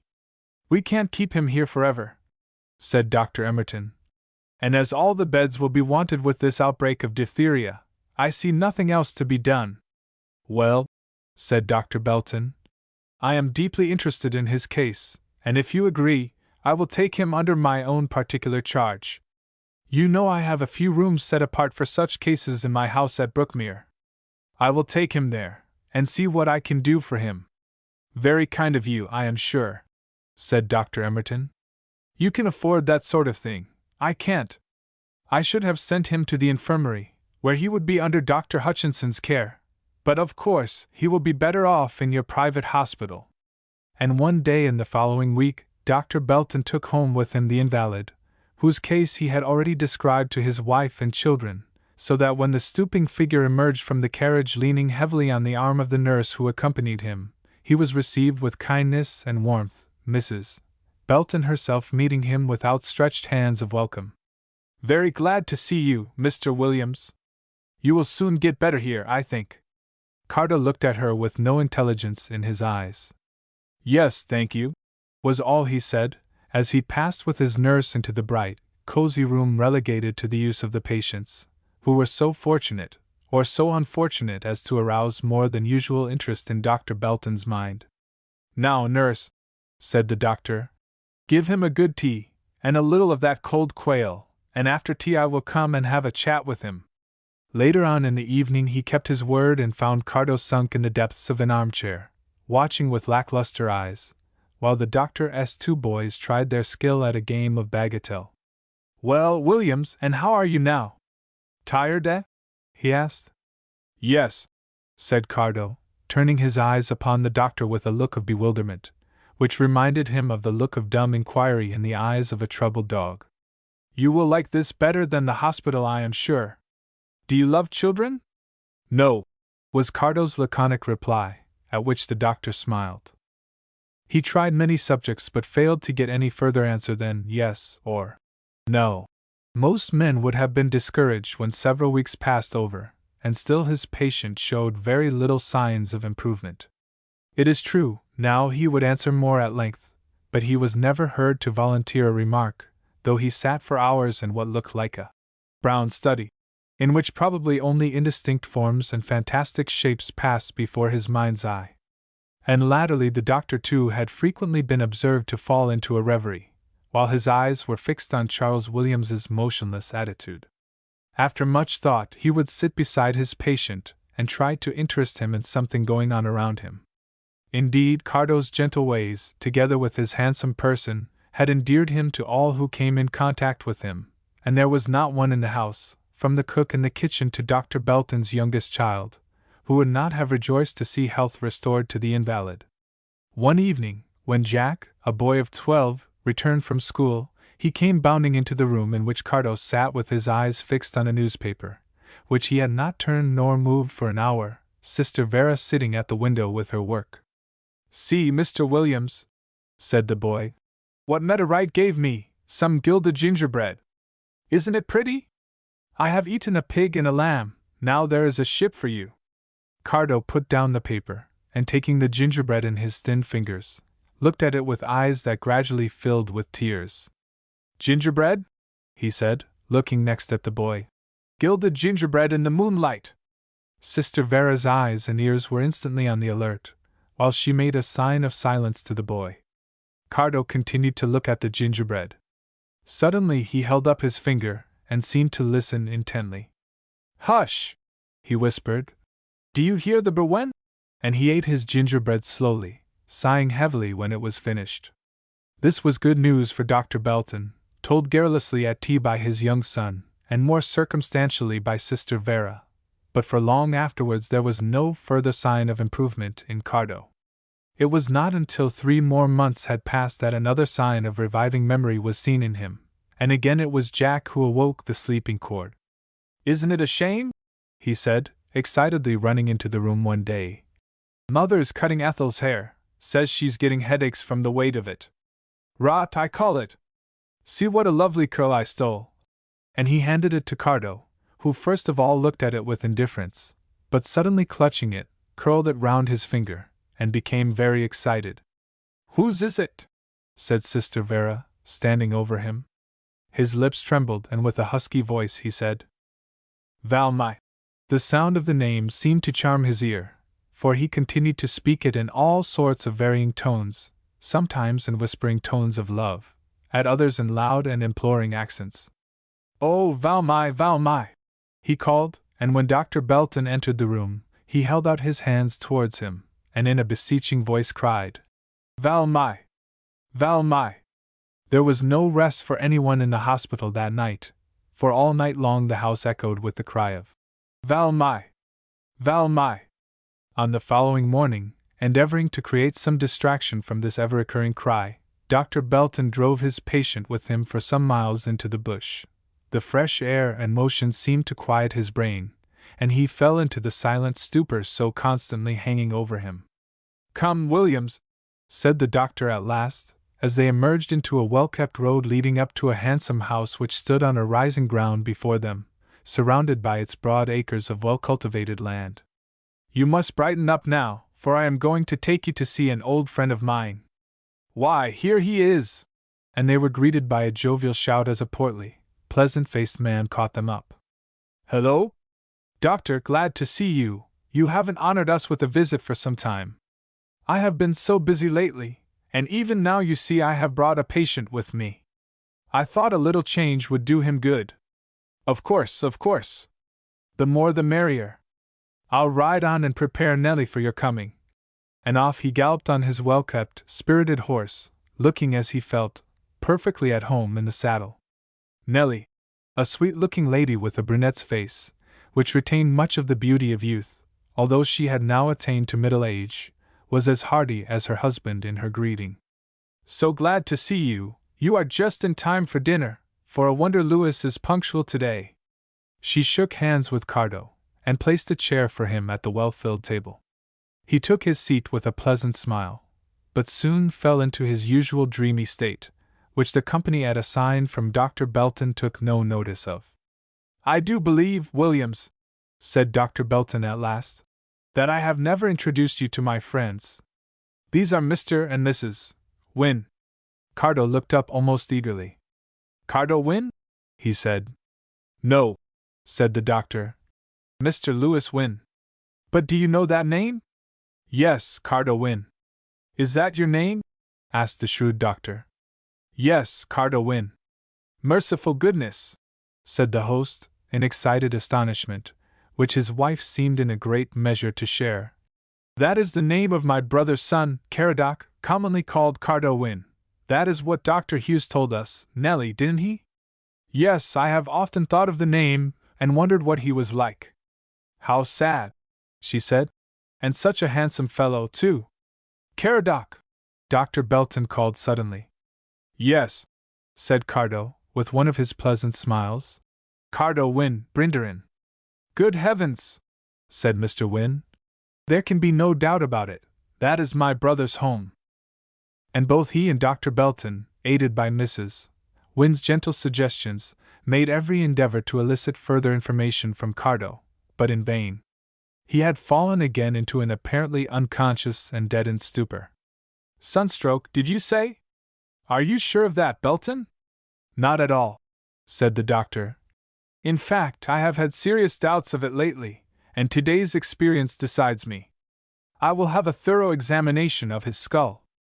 I will ride in tomorrow, to hear what further discoveries you have made, said Mr. Wynne. And Dr. Belton returned home early, leaving his host and hostess deeply interested. Calling Sister Vera to him, he told her of his plans. I have long thought it possible that poor fellow might have had a blow of some kind on his head, and that he is still suffering from the effects of it. I shall at once administer an anesthetic and have a thorough examination of his head. The idea of sunstroke was so confirmed by the symptoms when he was brought to the hospital that no one thought of anything else. How soon? Asked the nurse. Tomorrow, 3 o'clock.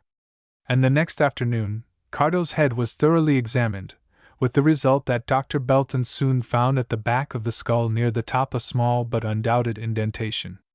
Of course, he said, we must have been blind not to guess it before, but we are blind sometimes, very blind and very stupid. Cardo was kept under the influence of a sedative that night, and next day Dr. Belton, with the promptness of action which he now regretted he had not sooner exercised, procured the help of one of the most noted specialists in Sydney, and an operation was successfully performed. Mr. and Mrs. Wynne's visits of inquiry and sympathy were of almost daily occurrence during the next month, while Cardo in the darkened, quiet room slowly regained his powers of mind and body. It was a very slow progress, though it did not seem to be wholly unsatisfactory to Dr. Belton. That good man, after weeks, nay months, of anxious interest, was, however, at last rewarded by the pleasant spectacle of a young and ardent temperament gradually reawakening to the joys of life. The mind which had been darkened for so long could not be expected to regain its elasticity and spring at once, in an hour or a day. But it was evident to the doctor that the healing process which had begun would continue, unless retarded by some unforeseen accident. Gradually the children were admitted into his presence, and while they played with Cardo, Mrs. Belton came and chatted with Sister Vera. A few days later on Mr. and Mrs. Wynne entered through the veranda with Dr. Belton, and although Cardo looked a little flustered and puzzled, the pleasant smile and warm clasp of the hand with which he greeted them showed there was no great depth of distrust or fear in his mind. His uncle and aunt possessed much good sense and judgment, and did not hurriedly thrust the recognition of themselves upon their nephew, but waited patiently, and let it dawn gradually upon him. One afternoon, while Cardo, accompanied by his uncle and aunt, were walking up and down the veranda conversing on things in general, in a friendly and unconstrained manner, he suddenly stopped, and looking full into his uncle's face, said, Uncle Lewis, I cannot imagine how you and I have come here together. Something seems so very clear to me, and others so dim and indistinct. But every day they grow clearer, do they not? Yes, I think so. Have I been ill? Yes, my dear fellow, said his uncle, gently laying his hand on his arm. You have been very ill, and your recovery depends entirely upon your keeping your mind calm and restful. Do not attempt to remember anything that does not come clearly into your mind. In fact, live in the present as much as you can, and the past will come back to you gradually. At this moment Dr. Belton appeared on the veranda, having just returned from a visit to one of the Sydney hospitals. After greeting his friends, he sat down on a rustic chair, and with a stretch and a yawn brought out from his coat pocket a leather pocket-book which he flung across to Cardo. "There, Cardo, is that yours?" "Yes," he answered, carelessly taking the pocket-book and placing it in his pocket. "Come, you have disposed of it quickly. Look at it again." Cardo drew it out once more, and, looking at it more carefully, said, "I do not remember where I dropped it, but I do remember being in a hot, scorching atmosphere, and feeling a terrific blow on my head, and then, nothing more but cloud and darkness, until I awoke here to light and memory, though that sometimes fails me, for I cannot remember exactly what happened before that day of burning heat." "Well, the blow on your head and the loss of your pocket-book I can explain, for today in the Eastlake Hospital, I was with a dying man, who confessed that about a year and a half ago he was standing idly on the docks, when he saw a gentleman suddenly struck on the back of his head by the swinging arm of a huge crane, used for lifting heavy weights to and from the shipping. The young man fell forward, his pocket-book, that one I have just given you, fell out of his pocket, and was pounced upon by the man who died today. That was you, Cardo Wynne. You were struck down insensible by the iron bar, and while you were quickly surrounded by a crowd and carried to the hospital, the man escaped with your pocket-book. He returned it to me with great penitence, having spent all your money, I am afraid. But your papers, I think, are intact, and I see you have in it a letter of credit upon the Bank of Australasia." "Why, yes," said Cardo. "I remember coming to the harbor in a ship. What was it called?" "The Burrawalla." And as he fingered the papers in the pocket-book, and came upon his father's signature, Murray Wynne, he became much excited, and hunted eagerly until he found a folded paper, out of which he drew a long curl of golden hair. "Valmy," he said. "Oh, Valmy, Valmy!" And dropping onto a seat he covered his face with his hands, and through his fingers trickled some silent tears. "I must forbid any more excitement for the present," said the doctor. "Let us go in to dinner." And as they gathered round the table, Cardo took his seat next to his uncle, with more cheerfulness and alacrity than usual. The thread of memory, once awakened, never wholly slept again. Daily and almost hourly memories of the past returned to him, and as he gained bodily and mental strength, he gradually unfolded to his uncle the incidents which had preceded his coming to Australia. When Louis Wynne became fully aware of his brother's deep-seated affection for him, and of the penitence and remorse which had darkened his life, he was filled with an impatient anxiety to return to the land of his birth and the brother whom he had loved so much. Indeed, before his acquaintance with his nephew, he had already begun to arrange his affairs with the intention of disposing of his property in Australia, for he had prospered in all his undertakings, and was now a wealthy man. It was delightful news therefore to Cardo when his uncle one day appeared at Dr. Belton's, with the information that he had concluded a satisfactory sale of his property.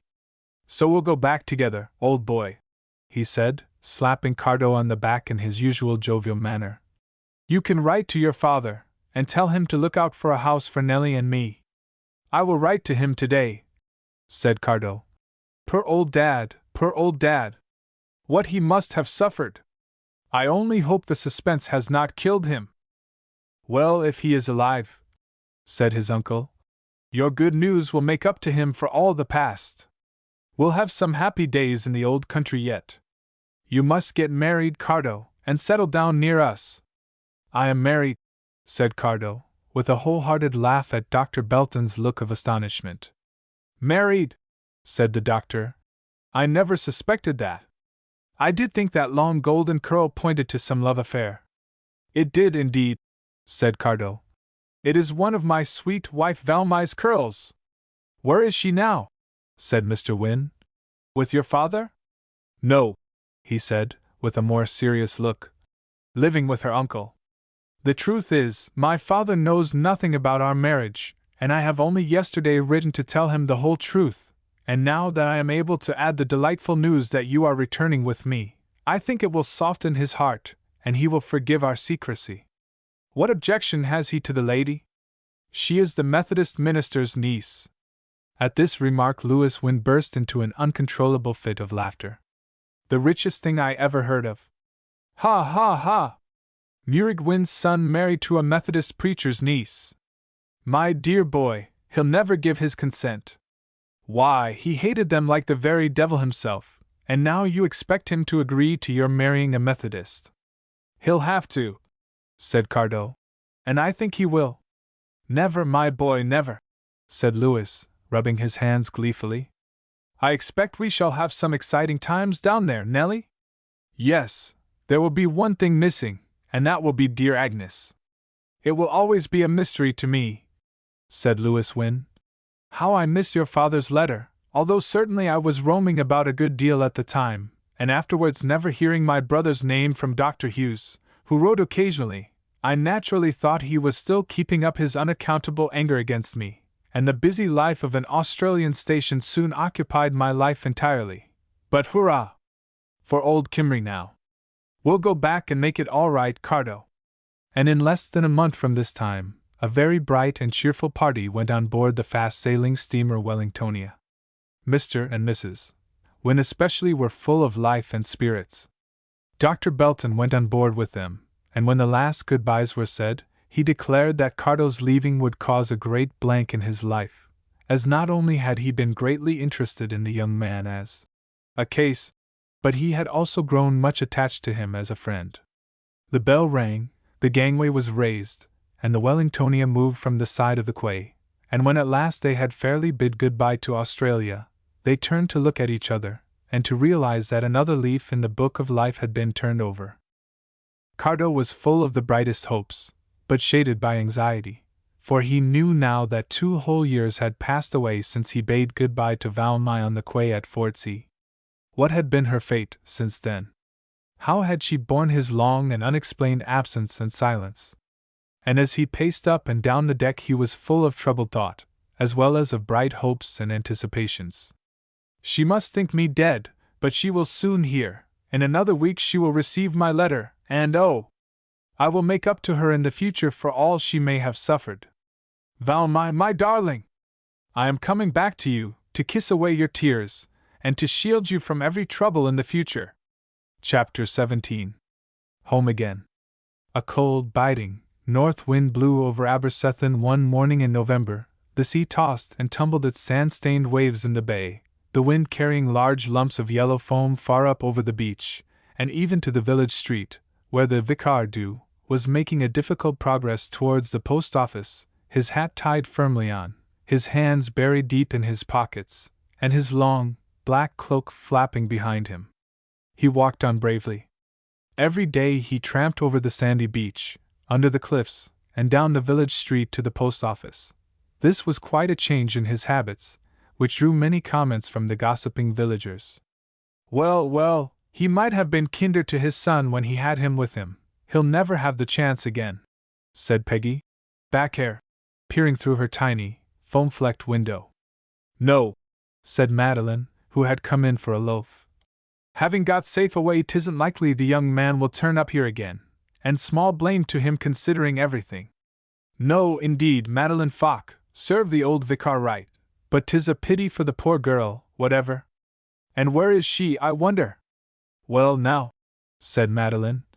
Mary, my sister, was coming home from Caermatic last week, and on the roadside there was a tent of GYPSHWNS.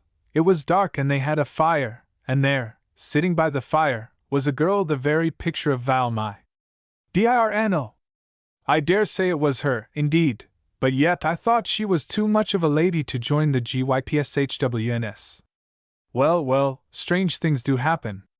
And the story of Valmy having been seen in the tent of the GYPSHWNS was spread abroad in the village, not that any one believed it, but it was, at all events, better than no news, and was a little spicy condiment in the daily fare of gossip. My papers, said the Vicar du, laconically to the postmaster. Is your wife better? ISS, thank you, sir, and here is a letter for you, from Australia, I think. The vicar took it without any show of feeling, though his heart had given a sudden bound at the postman's news. Stormy day, he said, as he passed out of the narrow doorway. He was longing to get home, but he would not hurry his step. He stopped and looked impatiently as he heard the postman call after him. "There is another letter from Australia, sir, but I dunno where was I to send it." "Here it is, sir," and he touched his hat apologetically as he handed a second letter to him. "Yes, my son's handwriting, I see. I will take charge of it." He gasped for breath, though the postman saw no sign of emotion, and, as he bent his head against the wind, he read the address on the second letter. Mrs. Caradoc Wynne, care of Rev. Muirig Wynne, Brinderin, Abersethin, Cardiganshire, Wales. "Oh, my God, I thank thee," were the only words that escaped the vicar's lips while he hurried home through the brewing storm, the letters clutched in his hand and pressed against his breast. But these words were repeated several times. At last, in the quiet of his study, he opened his son's letter and hungrily devoured every word of its contents twice over. After its perusal, he took up the second letter, and with visible emotion, pored over every line of the address, turning the envelope over and over, and pondering in deep but silent thought, from which Beddoes' knock, announcing dinner, startled him. As he stood for a moment to say grace, before sitting down to his meal, Beddoe raised her eyes to his face, and was so startled by the changed and softened look that, with round eyes of surprise, she asked, "Mr. Bach, what is it?" "Mr. Cardo is coming home."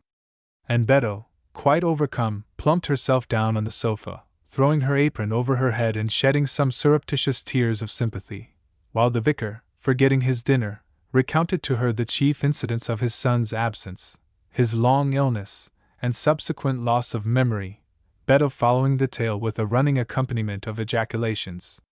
"And this, Beddoe," said her master, slowly laying the other letter on the table before her. "Look at it, but I forgot you can't read English." "How your Bach?" "Not I." "Well, it is addressed to Mrs. Caradoc Wynne. Did you know anything of this?" Beddoe's face exhibited a succession of expressions, which followed each other like dissolving views: astonishment, indignation, fear of her master's displeasure, determination to champion Cardo in any course of combat, all ending in a broad grin of delight as she saw an unaccustomed curve on the vicar's lips. "Did I know it? No, if I had, I wouldn't have had words with so many people in the village." "Oh, my boy Bach! Didn't I always say he was a gentleman?" And her varied emotions culminated in a rain of tears. "TWT, TWT," said the vicar, clearing his throat. "No nonsense, Beddoe, bring me the potatoes." And that meal was finished with more cheerfulness than had lightened up that dark old room for many a long year. From that day forth the vicar seemed to gain strength and gladness with every hour. He took long walks in his parish, and showed more tender sympathy with the ailments and troubles of his ancient congregation. The wonderful change in the vicar du was the subject of remark at many a cottage hearth, and in many a roadside conversation. "Oh, it's his son's coming home that has brightened him up so much, and John Jones, postmaster, says he took the other letter as meek as a lamb. But what has he done with it nobody knows. John Jones is saying that it has never been posted again, so he must have got it still." "Well, well! How can he post it when nobody knows where Mrs. Caradoc Wynne is?" "Mrs. Caradoc Wynne, indeed! Frut!" Early in the new year, when the bare, brown hills had thrown off their mantle of snow, and the blue waters of the bay were glinting in the sunshine, and the starry, golden celandines looked up fearlessly from every bank and hedge, a heavily laden carriage, drawn by a pair of strong horses, rolled along the dry, hard road from Caermatic towards Abersethin. Its occupants looked at every scene with interest, recalling reminiscences of former days at every turn of the road, and looking out eagerly for the chimneys of the village, which lay at the bottom of the valley. The travelers were Cardo and Mr. and Mrs. Lewis Wynne. As the carriage left the firm, high road, and began to descend one of the stony lanes which led to the shores below, Cardo became silent and thoughtful. He had hitherto been the life of the party. Returning home in perfect health and spirits, he had given the rein to his fancy, and was full of buoyant hopes and joyful anticipations.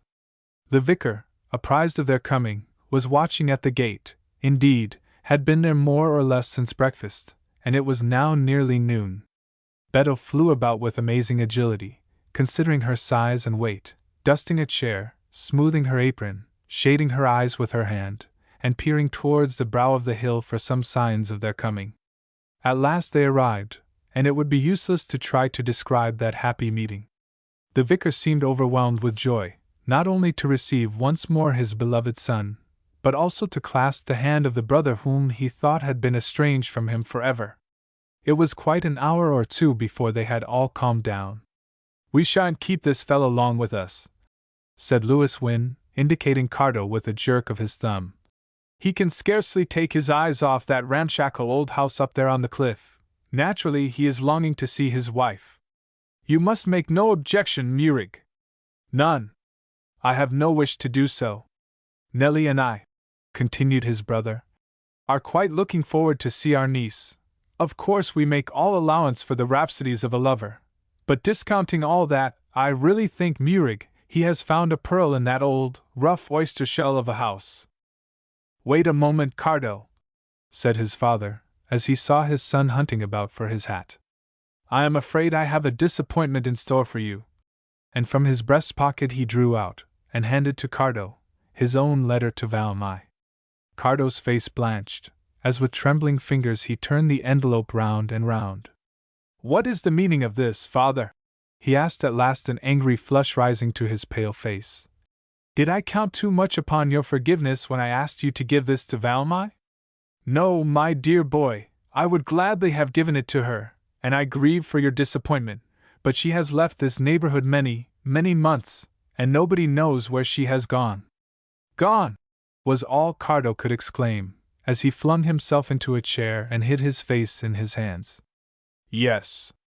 Much has happened since you left, and you may as well know it now. There is nothing to hide from your uncle and aunt?" "No, no, tell me at once." "Well, much had happened before she left." Here Cardo started up excitedly. "Why, she has gone to her Uncle John, of course. Where else should she go, dear innocent, without another friend in the world?" The vicar shook his head. "She is not there, Cardo, for he died some months ago and left all his money to his niece." But Cardo heard not the latter information. He was stunned by the news of old Captain Powell's death. He had never thought of this possibility, and was thrown into despair by the blow. Valmy wandering about the world friendless and alone. The thought was distracting, and in desperation he rushed out of the house. "Poor fellow," said Louis Wynne. "This is a terrible blow to him." "Yes, yes, indeed. Perhaps he will be able to get some clue in the village." Cardo flew over the beach and up the well-known path to Dinah's. Shoney was standing in the farmyard. "Caton Pob! Was it you, Cardo Wynne?" he said. "Well, I was swear to make you feel the weight of my fist, but if the news is true that Valmy is married to you, I will shake hands instead." Cardo wrung his hand. "Yes, yes, man, she is my wife, safe and sound, but where is she? Tell me for heaven's sake, where has she gone?" "Well, indeed, that I don't know, Esek Powell don't know, and nobody know." "You look here now," said Shoney, "and if you listen to me you will see everything quite plain. After you gone away Valmy was go down to Fort C to take care on her uncle, John Powell. He was broke his leg, and when he come better Valmy come back to Dinah's." "Well," said Cardo. "What then? Tell me in Welsh, you'll get on quicker."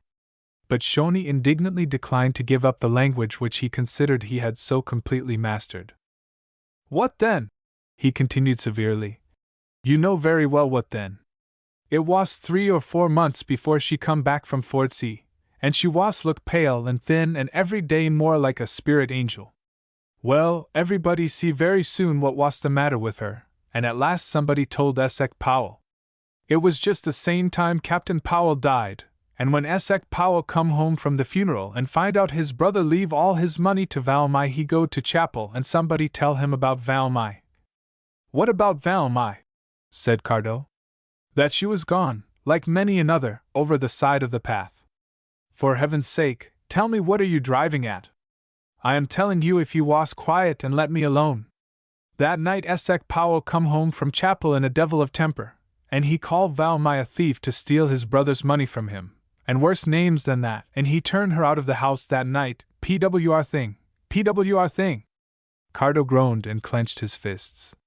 Well, the wind was blowing, and the snow was falling shocking, and I could not let her carry her big bundle of clothes, and she in the condition she was. Condition? Gasped Cardo. What do you mean? Shoni looked at him with keen, searching eyes. Cardo Win, he said. I was us to think you an honest, straightforward man, though you was a churchman, and are you mean to tell me now that you don't know that Valmy Powell have a small child on the June 30th last year? As God is my witness, Shoni, this is the first breath I have heard of such a thing. But she was my wife, why then should her uncle have turned her out? But she never tell us that, see you, she never speak a word about that, and only now lately Beto have told that the vicar was tell her she was married to you. And everybody is wonder why she didn't tell before, instead of bear the nasty looks and words of the women. Oh, I can tell you Gwen here looked pretty flat when she hear the news she was married, and I did laugh in the corner of my mouth, 'cause she been so nasty to Valmy. Well, I went with her over the rock bridge, and we go to Nance's cottage, and she cry, and Nance cry, and there I leave them, and the next morning before the sun is thinking to get up, I take her box and the rest of her clothes over in a boat, and she and Nance come out early to meet me, and for long time nobody knew she was there, and there her small child was born. Here, sit down, sir, on my wheelbarrow. This news is shake you very much, I see. Cardo felt compelled to take the proffered seat on the wheelbarrow, so completely overcome was he by Shoni's information. Go on, Shoni, he said. Make haste. Well, she was walk up and down the shore, and always looking out over the sea. The sailors was often watch her. She may look and look, they say, but he will never come back, and at last her child die. Oh God, said Cardo. Valmy to suffer all this and I not with her. Where was you then? Said Shoni. And why you not come back? Because I was ill in hospital. I caught typhoid fever, and I had concussion of the brain, and I lay unconscious for many long weeks, nay, months. As soon as I came to myself, Shoni, I came home, and I often wished I had the wings of the birds which flew over the ship, and would reach land before us. Well, said Shoni. I dunno what was that illness you had, but it must be very bad by the name of it. But whatever, my advice to you is, go to Nance, perhaps she will tell you something, though she won't tell nobody else. Yes, I am going at once. Thank you, Shoni, you have been kind to her, and I can never forget it. And he jumped up and unceremoniously left his companion staring after him. Diox Annal, said Shoni, returning to his Welsh. He goes like a greyhound. Good thing I didn't offer to go with him. Cardo made short work of the green slopes which led down to the valley, and shorter still of the beach below. He jumped into a boat with a scant apology to Jack Harris, the owner, who with a delighted smile of recognition, and a polite tug at his cap, took the oar and sculled him across. I am looking for my wife, Jack, so don't expect me to talk. No, indeed, sir, I have heard the strange story, and I hope you will find her, and bring the pretty young lady back with you, sir. She was disappear from here like the sea mist. Nance was perfectly bewildered when Cardo appealed to her for information, and her delight at his return to clear her darling's name knew no bounds.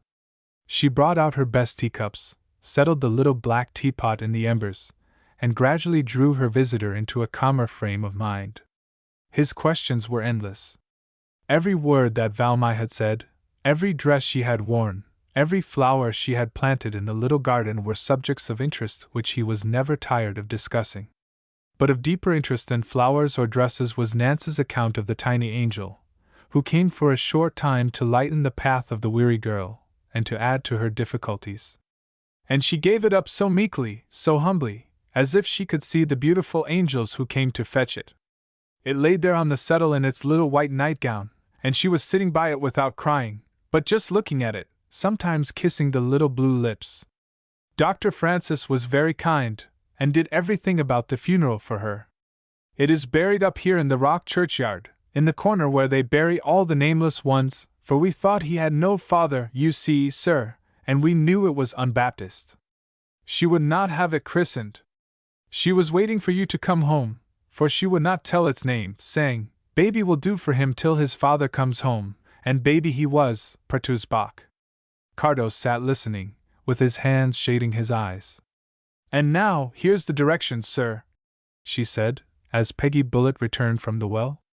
Here you, Peggy Fock, you are so nimble, you climb up the ladder and bring the old teapot down. And the nimble woman of 70 soon laid before them the old cracked teapot, out of which Nance drew the same faded address which she had once shown to Valmy. It is horribly faint, said Cardo, a fresh tremor rising in his heart. Here it is now, said Nance, placing her shriveled finger on the paper. This is where she went from here, when all this trouble came upon her, and everybody pointed the finger of scorn at her. And when she had given up the hope that you would ever come back, sir, she turned to her sister, dear child. I never knew she had a sister. No, nor she didn't know much about her. But I knew, and I told her. Born the same time they were, and a grand lady, who was lodging at Essex Powell's at the time, took the sister away with her, and brought her up as her own daughter, and we have never heard of her since. But I will find her, Nance, she said. I will find her. I know I will. But have you never heard from her? Well, indeed, there was a letter, said Nance. Came soon after she left. Dr. Francis read it to me, and I think I put it in that teapot, but I am not sure. Indeed, perhaps Peggy has thrown it away. And what did she say? Oh, she said, I have found my sister, Nance, and you must not be unhappy about me. Everybody is so kind to me. If anyone comes to ask for me, say I am here, but she didn't say where.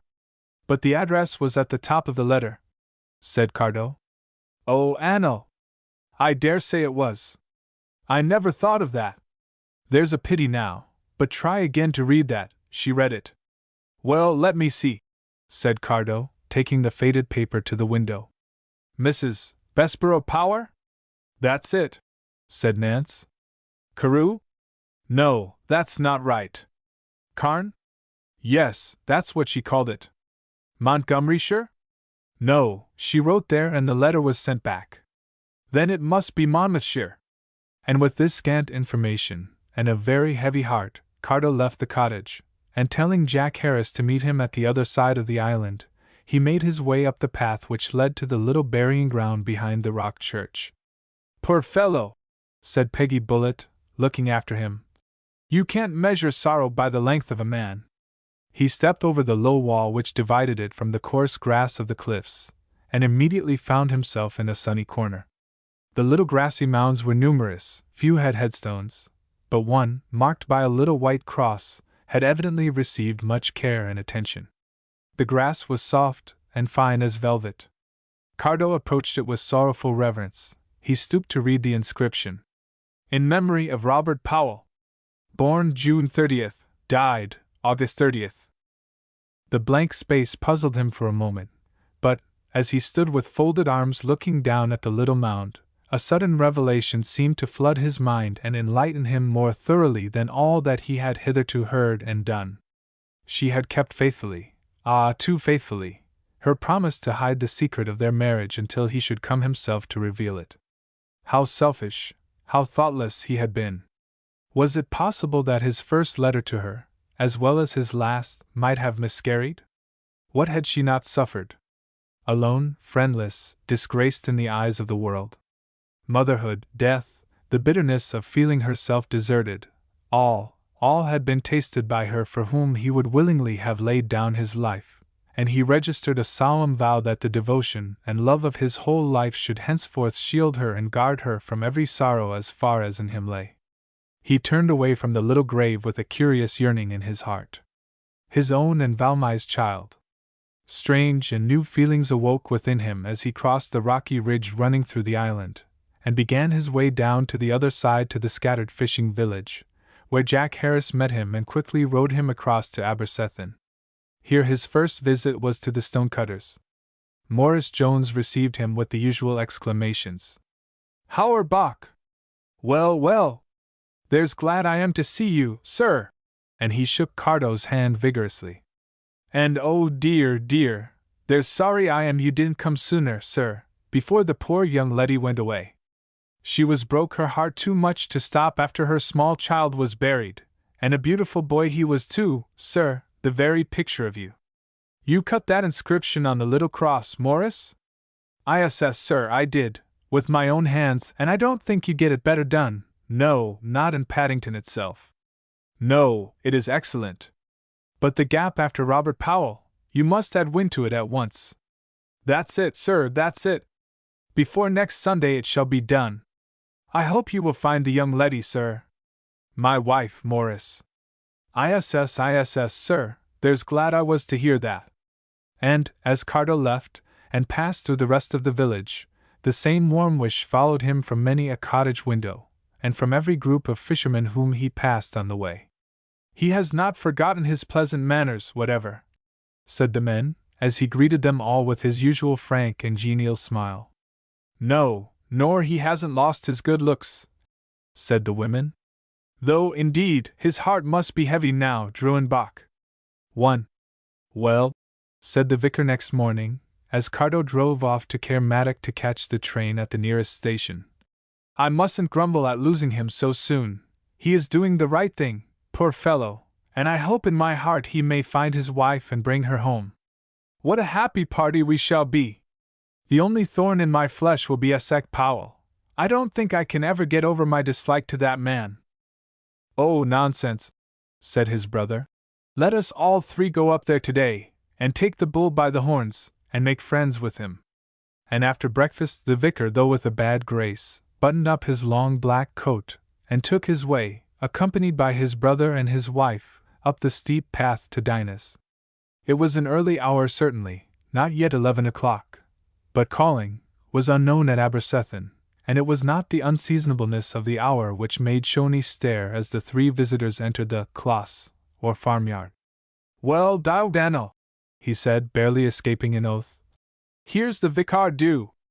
I know him by his coat tails, and his tallow face, and no doubt that is Lewis Wynne and his wife with him. For village gossip had already spread abroad the news of the arrivals at Brinderin. Well, indeed, he continued, the preacher on Sunday night told us the end of the world was coming, and now I believe it. And he put down his wheelbarrow, and stood stock still while the visitors approached. Boroda! Too, said the vicar, in a constrained voice. Boroda! Was all Shoney's answer, and seeing a dogged look come into his face, Lewis Wynne took the lead in the conversation. How are you, Shoney? Do you remember the jolly day we had, you and I, out fishing when we ought to have been at school? Yes, I do indeed, sir, and the lot of fish we caught. Yes, and the thrashing we got for it afterwards. But we want to see your master, Shoney. Esek Powell? Yes, Esek Powell. Is he too busy? Shoney hid his face behind his sleeve, while he indulged in a cackle. Has he company then? Oh, very good company, plenty of company. He got Taliesin, Owen Glyndwr, Iola Morgan and all the rest of them. And he's quite happy in their company. But once he comes down to live with us he's as rough and prickly as a birch broom. Indeed he was never used to be like this whatever. 'Tis ever since his brother John die, and leave all his money to Valmy. You must try to call her Mrs. Caradoc now, Shoney, said the vicar, with a smile. Yes, indeed, sir, said Shoney, quickly thawing. There's nobody in Abercethan but won't be glad to see Mrs. Wynne home again. It been very dull here without her, ever since she gone away. Meanwhile Mrs. Wynne had knocked at the door, and had been confronted by Esek Powell himself, who presented such an extraordinary appearance that she had some difficulty in composing her face to a proper degree of gravity. His trousers of brown cloth, burned at the knees into a green hue, were turned up above each ankle, exhibiting his blue woolen stockings and a tattered pair of black cloth shoes. His coat was of black cloth, very much frayed at the collar and cuffs. His white hair flew about in all directions, as the draught from the back door swirled in when the front door was opened. He had his finger in the leaves of an old book, and with a faraway look in his blue eyes, all he could say was a bewildered, "Eh? The vicar is coming to see you, Mr. Powell." "What vicar?" "What the vicar do?" And at this moment the vicar appeared, and held out his hand. Esek Powell stared in astonishment, and carefully exchanging his book from his right to his left hand, and glancing to see that his finger was on the right passage, he rather ungraciously shook hands with his visitor. "Well," he said, "there's a thing I never thought I would do in this world." "Oh, well, come," said Louis Wynn's jovial voice. "You meant to do it in the next world evidently, so we may as well begin here. Will you come in?" And the old man awkwardly ushered them into the little back parlor, which Valmai's busy fingers had transformed from its original bareness into a cozy homeroom. "Oh, what a dear little room," said Mrs. Wynne as she entered. The table was littered with books and papers, a gleam of sunlight shining through the crimson curtains giving a warm glow to the whole room.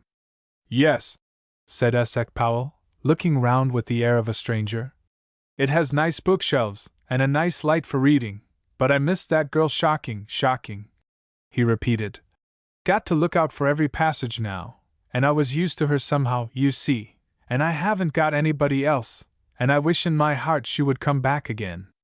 "That, I am afraid," said the vicar, "can never be. Perhaps both you and I, Mr. Powell, have forgotten too much that, while we are going down the stream of life, the young people are going up, and are building their own hopes and interests, and I called today to see whether we could not agree, you and I, to think more of the young people's happiness for the future, and less of our own ease or our own sorrows." "It's very well for you to talk," said Essex Powell. "You are a rich man, I am poor, everything you see here belongs to Shoney, and it is very hard that Valmai should have all my brother's money, and I'd be left with none." "I think it is hard," said Mr. Louis Wynne. "And as my nephew will be a very wealthy man, I am certain that he and his wife will be willing to pay you every year the amount which you lost by your brother's will." "You think that?" said Essex Powell. £150 a year, you think they would give me that?" "I am sure they would. In fact, I can give you my word for it." "Well, indeed," he said, laying his book upside down carefully on the table. "That will make me a happy man. I can soon pay off Shoney, and then I can sleep at night without feeling that my servant is my master, and more than all, I can give all my time to my book that I am writing." "What is it?" said the vicar, no longer able to restrain his interest in the old books which littered the table. "Well, it is the history of our own county from as far back as I can trace it, and oh, you wouldn't believe," he said, "how many interesting facts I have gathered together. I was not meant for a preacher, and I am getting too old and worn out to travel about the country. I would like to give up preaching and spend all my time with my books. And with £150 a year! Why, I would be a prince indeed." "Well, you may tell your congregation next Sunday," said Louis Wynne, "that they had better take heed to their own ways now, for that you are going to retire from the ministry." "And thank God for that," said Essex Powell. "It will be enough for me to look after my own wicked ways. Indeed, I feel I am not fit to teach others ever since I turned Valmai out of the house." "I see you have here Mona Antiqua," said the vicar. "I have a copy in very good preservation, and I am sure I might be able to give you a good many interesting facts for your book gathered from some old misses which I found stowed away in the old church tower. Can you now? Can you indeed?" And the two antiquarians bent with deep interest over the musty books on the table. 2 hours slipped away very pleasantly to the two old men before the visitors took their departure. At the door, Essex Powell held Louis Wynne's hand for a moment. "Do you think the little Jell will forgive me? And do you think the young fellow will find her?" "Yes, I think he will, and if all he says of her be true, I am sure she will forget and forgive the past. Of course, you had some excuse, in the mystery and doubt surrounding her at the time. 2 hours you been there," said Shoney, as they passed him in the yard. "I was just comin' to see if you was all asleep. Goodbye, sir." He touched his hat respectfully to the vicar, and as he returned to the house to dinner he muttered to himself several times, "End of the world! I am sure of it. End of the world! 1. Poor fellow. 2. Good morning." Chapter 18. The Velvet Walk. "Are you going out so late, dear?" said Mrs. Power, as she crossed the hall, where Gladys was reaching a wrap from some hooks on the wall. "Yes, Auntie, such a lovely evening, quite like spring. I can't resist it. I will put on the cloak Valmai left, and I shall be quite warm." Yes, and the very image of her, said Mrs. Power, looking after her through the glass of the front door. It was one of those tender evenings that visit us sometimes at the beginning of the year to remind us that spring is not far distant, and to make us forget that the cold March winds are yet in store for us. Gladys drew the red hood over her head and walked briskly in the direction of the lake, which lay buried in the fir wood behind the house. The path which led towards it was called the Velvet Walk, being overgrown with a carpet of moss. The sun had just set, and the pale blue sky was cloudless and serene as on a summer evening. But here, in the shadow of the trees, the darkness was falling fast. Over the fir tree tops one golden star hung like a jewel in the sky. Gladys walked with face upturned and eyes fixed upon its sparkling brilliancy, and so lost was she in admiration of its beauty, that she was quite unconscious of a hurrying figure who followed close upon her steps.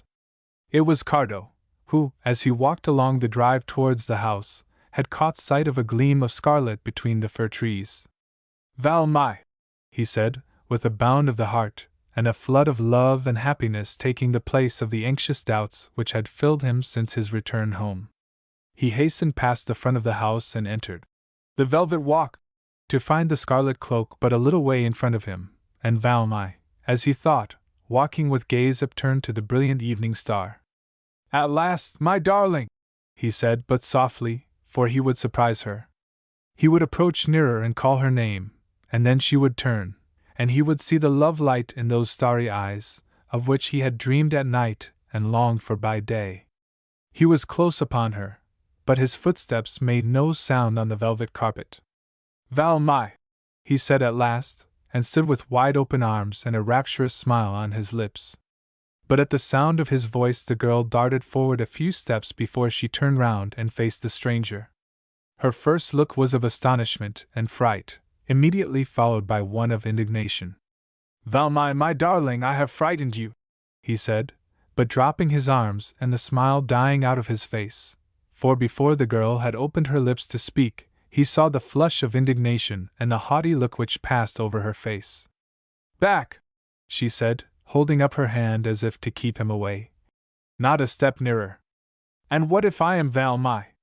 What is she to you after all these months of cruel neglect?" Cardo stood still. Was this the meeting he had pictured to himself 1,000 times? Had her troubles unhinged her mind? Was she distraught? "What is it, Valmy, my darling, that has changed you so? What is that cold, haughty look on your face?" "I am Cardo, dearest, your own Cardo. Come back to explain everything to you, and to clasp you in his loving arms." And again he approached as if to embrace her. "Stand back," said Gladys once more. "If you come a step nearer, I will call for help from the house." "No, no," said Cardo. "Do not do that. I will obey you, dearest, but tell me what is the meaning of this change in you? Oh, Valmy! Has your love indeed perished? Have you forgotten the happy past, the walks by the Berwen, the fortnight at Fordsey? I have been ill, dearest, have lain unconscious for months in a hospital, but I swear that, from the moment I left you until now, every conscious thought, every fiber of my being, every chord of memory has been faithful to you, and to you alone. Come and sit on this bench. 5 minutes will explain all to you, and I will not believe that my Valmy can have become the cold and heartless girl you seem to be." But Gladys continued standing, and looking at him with eyes in which scorn and contempt were but too plainly visible. "Good heavens, Valmy!" said Cardo, with clenched hands, the cold sweat breaking out on his face. "Do you remember it is a man's very soul you are trifling with? Do you know what a man's heart is? What his love means, such love as mine? Such love as yours," said Gladys coldly. "Such love, indeed!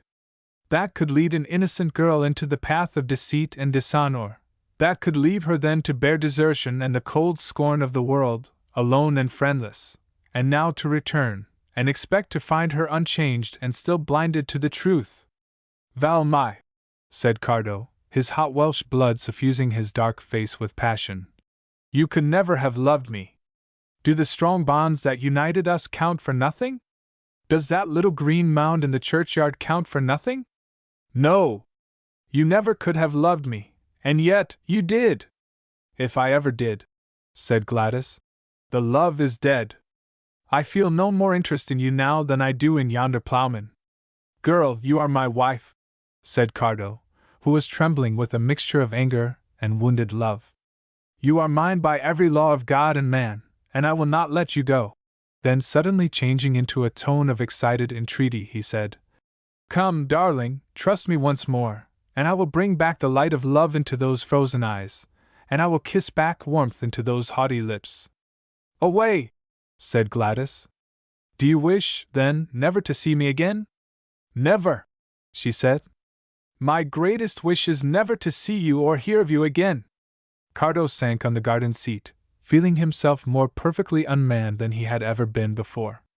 He had built such fair castles of hope, the ruin was so great, he had dreamt such dreams of happiness, and the awakening was so bitter. Gladys saw the storm of feeling which had overwhelmed him, and for a moment her voice softened. I am sorry for you, she said, but I have given you my answer. The slight tone of tenderness in her voice seemed to restore Cardo to life. He crossed the velvet path, and laying hold of her hands, which she in vain tried to wrest from his grasp. You are mine, he said, and I challenge heaven and earth to take you from me. It is base and dishonorable, said Gladys, still struggling in his grasp, to frighten a friendless girl and force your presence upon her. But Cardo's grasp was suddenly relaxed. Dropping his arms at his sides, and going back a step or two, he stood aside to let her pass.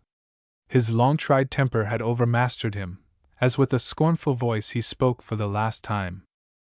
One word before you go, dishonorable. Not even you shall call me that twice. Some strange cloud is over you, you are not the same Valmy that walked with me beside the Berwen. You cannot kill my love, but you have turned it tonight into gall and bitterness. I will never intrude my presence upon you again. Go through life if you can, forgetting the past. I will never disturb the even tenor of your way. And if, in the course of time, we may cross each other's paths, do not fear that I, by word or sing, will ever show that we have met before. I hold you to that promise, said Gladys haughtily. And she passed on in the deepening twilight, under the fir trees, Cardo looking after her with an aching heart. She met Mrs. Power on the stairs. You have been a long time, dear. I hope you haven't taken cold. Oh, no, I will be down directly. It must be near dinner time. She walked steadily up the broad staircase, and into her own room, but once there, she threw herself on the couch, and buried her face in the cushions. Oh, Valmy, my sister, she sobbed, what have I not borne for you tonight? I have kept to my determination, but oh, I did not know it would be so hard. You shall never more be troubled with this man. You are beginning to find peace and joy in life, and you shall never again be exposed to his cruel wiles. But oh, Valmy, having seen him I forgive you. He can pretend to be passionately and truly in love with you. But he is false, like every other man. He left you in despair and disgrace. Or what did he mean by the little mound in the churchyard? Oh, Valmy, what have you suffered? But now I have saved you, darling, from further temptation from him. God grant my cruel deception may bear good fruit for you, my sister. It was late on the evening of the next day when Cardo reached Caermatic, and hiring a carriage from there, was driven over the old familiar road to Abercethin. The wind blew keenly over the brown, bare hills, the grey clouds hurried from the north over the pale evening sky, one brilliant star shone out like a golden gem before him. Once he would have admired its beauty, now the sight of it only awoke more poignantly the memory of his meeting with Valmy in the velvet walk, and with a frown he withdrew his gaze from it. Here was the spot where he had first seen her. Here was the bridge upon which they had shared their gingerbread. And oh, cruelest of all sounds, there was the Berwen gurgling and lisping below, as though there were no breaking hearts in the world. On the brow of the hill they saw the lights of Brynderyn. I will get out here, he said. You need not drive down these rough roads, I shall enjoy the walk. And as he paid his fare, the driver wondered what had come to Mr. Cardo Wynne, who was used to be such a jolly young man. That voyage to Australia done him no good whatever. And as he turned his carriage round, he muttered to himself, with a shake of his head, I heard some odd story about him and that pretty young niece of Essex Powell's the preacher. Arrived at Brinderen, Cardo found his father and uncle and aunt seated round a blazing fire in the old parlor, which had not looked so cheerful for years. They had been recalling old memories and events of the past, and when Cardo's footsteps were heard in the passage, they turned with expectant eyes towards the door. When he entered the room, pushing his fingers through his hair as was his habit, he was silent and grave. Well, well, said the whole party at once. Have you found Valmy? Yes, father, I have found my wife, he answered, in measured and serious tones. But she is unforgiving, and refuses to have anything more to say to me. In fact, I have heard from her own lips that she no longer loves me. There is nothing more to be said. I have come back to my old home, to work again on the farm, to try to pick up the threads of my past life, and to make your life happier for my presence. Cardo, my dear boy, said the old man, rising as if in reverence for his son's grief. Is this possible? I do indeed feel for you. Oh, nonsense, said Louis Wynne. It is only a lover's quarrel. You will make it up before long. I will go to the girl, and make it all right for you. If you wish to do me a kindness, uncle, and you, too, dear aunt, you will never mention the subject to me or to anyone else. It is a thing of the past. Let us bury it out of sight and hearing. We will do what you wish, my dear boy, but I am afraid, amongst these gossiping villagers, you will often hear the subject alluded to in joke or in earnest. Oh, I quite expect that, said Cardo, with an attempt at a laugh, but it was a sorry attempt. I am not going to play the role of a lovesick swain. My grief will be buried too deep for a careless touch to reach it, and I hope I shall not forget I am a man. I have also the comfort of knowing that my sorrow is the consequence of my misfortunes and not of my faults. Soon things seemed to fall into the old groove at Brinderen, as far as Cardo and his father were concerned, except that which had been wanting before, namely, a warm and loving understanding between them, now reigned in both their hearts, and sweetened their daily intercourse. The west parlor and all the rooms on that side of the house, which had been in use for so many years, were opened up again, and delivered over to the care of Mr. and Mrs. Louis Wynne, who kept their own establishment there, thus avoiding the necessity of interfering with Meurig Wynne's eccentric habits, and still enabling them to meet round the cheerful hearth in the evening, or whenever they chose. As for Cardo, he threw all his energies into the busy work of the farm, the earliest in the field in the morning, the latest to leave it at night. Nothing was too small for his supervision, no work was too hard for him to undertake, and though he declared he was well, quite well, still, it was evident to those around him that he was overtaxing his strength. The flashing light had gone out of those black eyes, the spring from his gait, the softness from his voice. He paid frequent visits to Nance's cottage, always returning across the corner of the churchyard. The stonecutter had kept his promise, and had added the surname of Wynne on the little cross, and Cardo read it over and over again, with a sort of pleasurable sorrow. The banks of the Berwen he avoided entirely. The thought of wandering there alone was intolerable to him. Every bird which sang, every flower that nodded at him, the whispering river, everything would ask him, "Where is Valmy?" And what answer could he give to his own aching heart which echoed the question, "Where is Valmy?"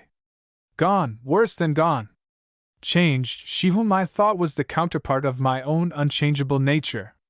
No, no, anywhere but by the banks of the Berwen. And he plodded on at his work, doing his best to regain the placid calmness, though not the bright joyousness of his life, before he met Valmy.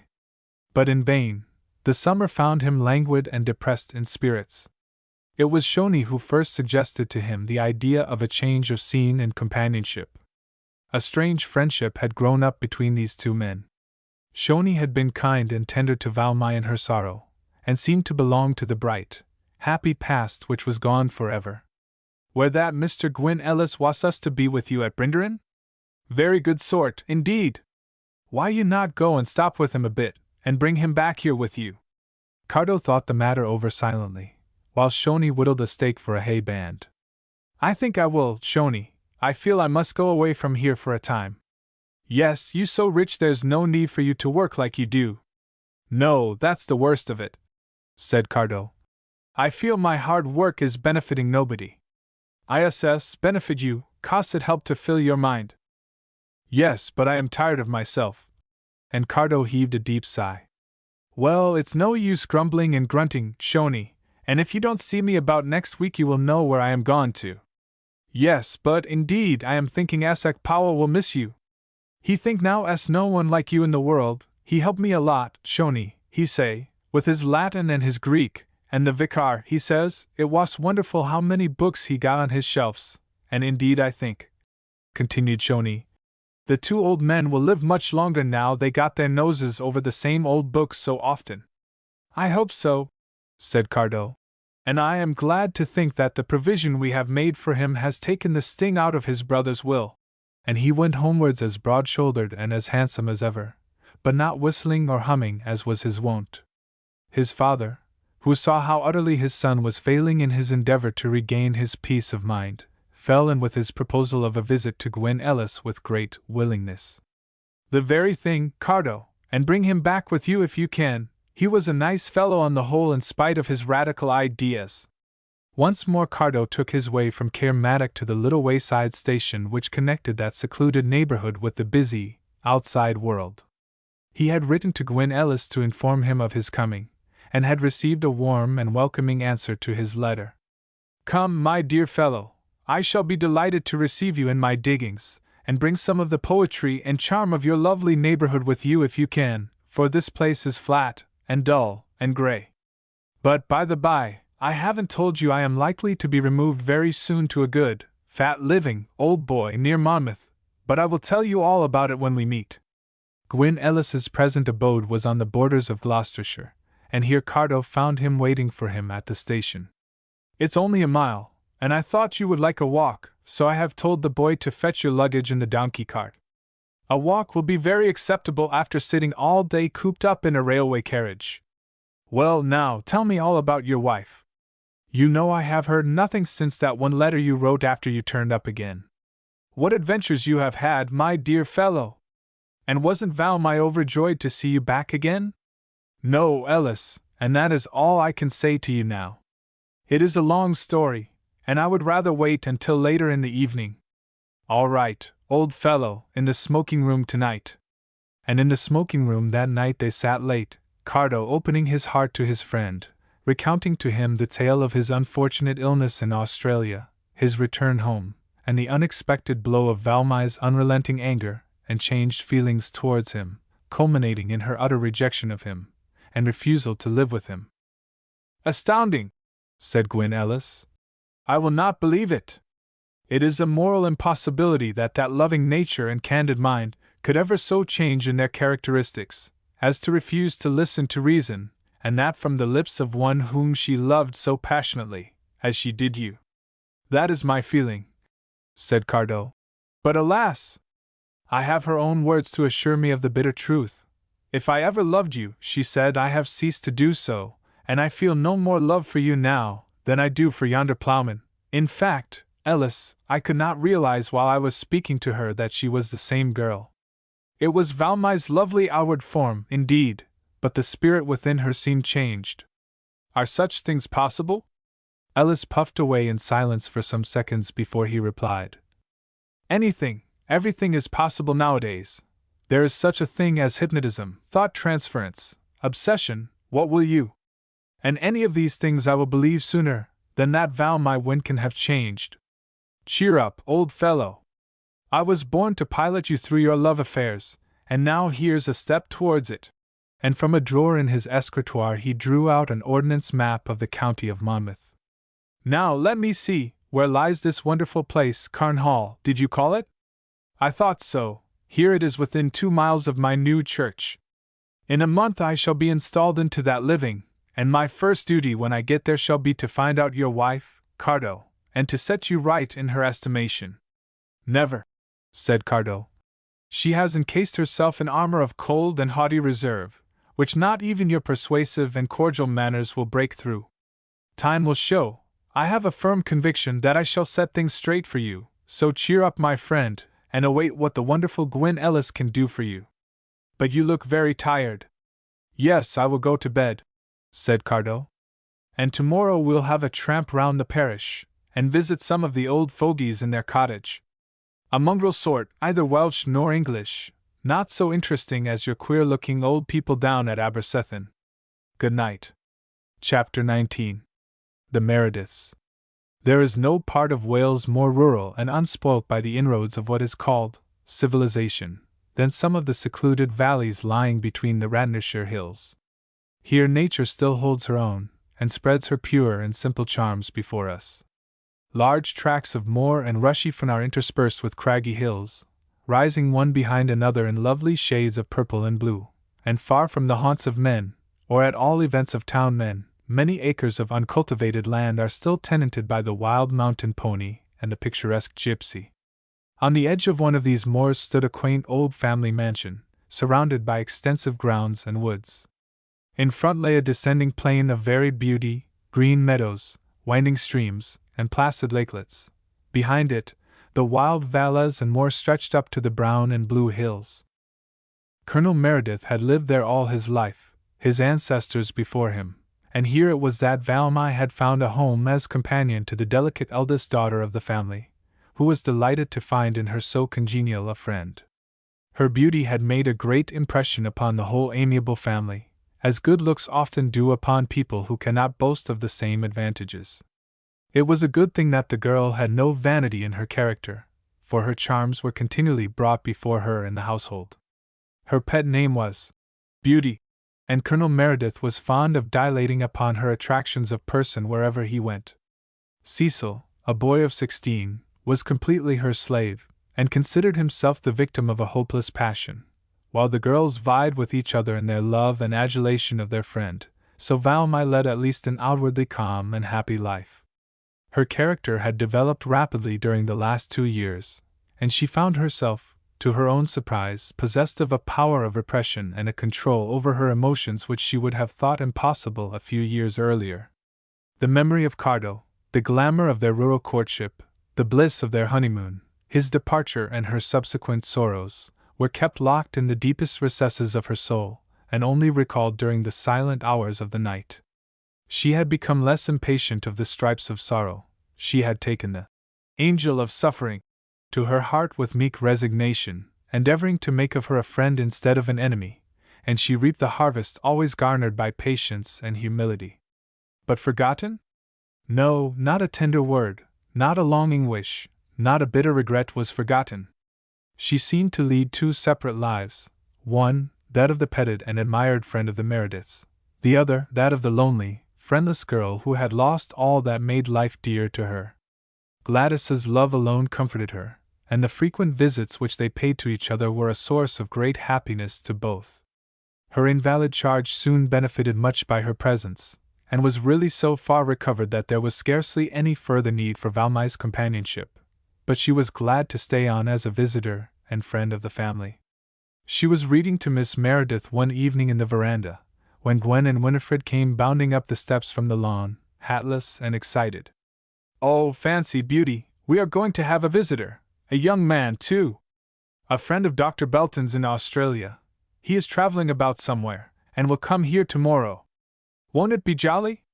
He writes to say he is bringing a note of introduction from Dr. Belton, who wished him to call and give us a personal account of him.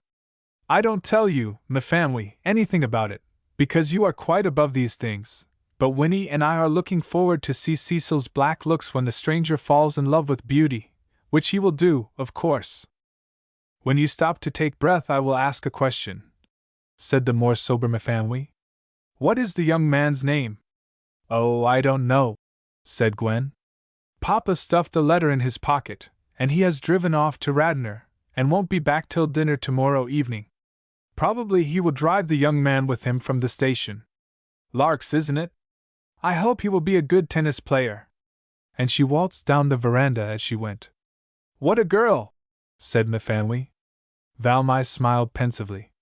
The word Australia had wakened sad memories, which had to be controlled and driven back at once.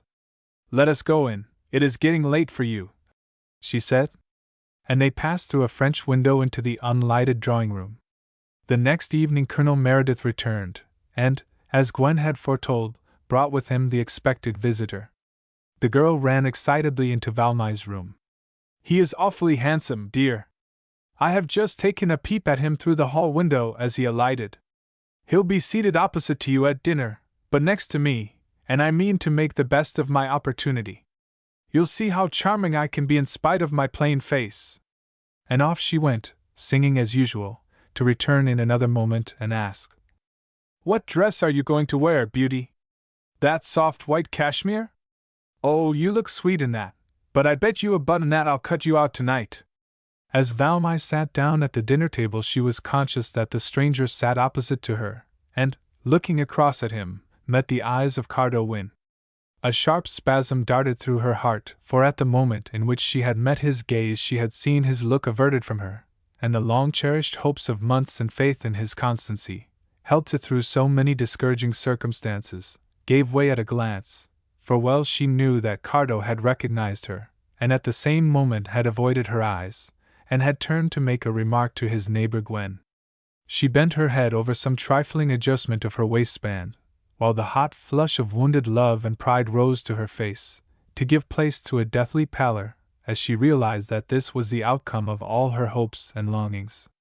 Fortunately the pink tints of the lampshade hid her face, and equally it befriended Cardo, for, on seeing before him Valmai in all the beauty with which his imagination and his memory had endowed her, he had felt his heart stand still and his face blanch to the lips. How he gained sufficient self-control to make a casual remark to his neighbor he never could understand, but he did, and while he was recalling the scene in The Velvet Walk, and his promise to Valmai, that should he ever meet her again she need fear no sign of recognition from him, Gwen chattered on with volubility. All he heard was, "Oh, you positively must fish, you know, for there is nothing else to be done here. One day you must fish, next day you ride or drive, next day you fish again, and that's all, except tennis. Winnie and I do nothing else.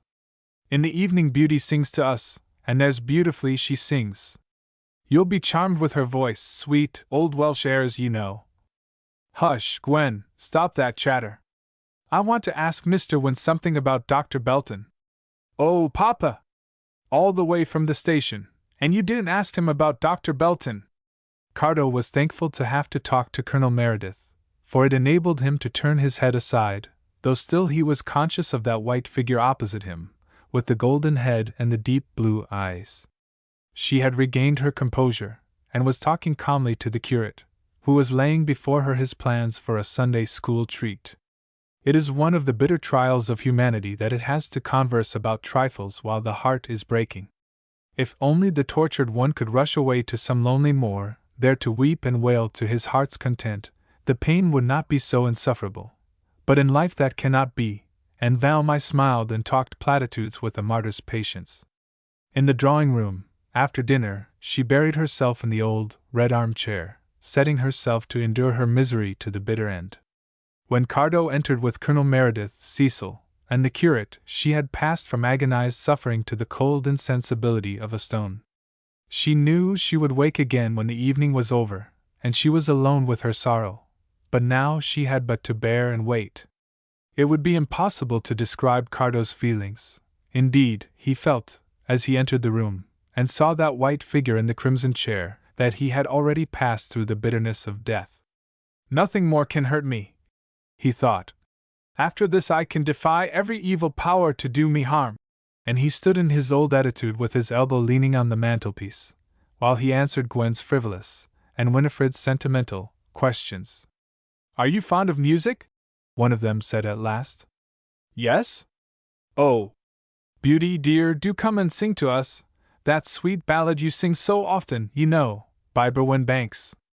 "Not tonight," said a soft voice from the armchair. "I am tired, Gwen." "You sing, dear." "Well, I'll sing that if you won't."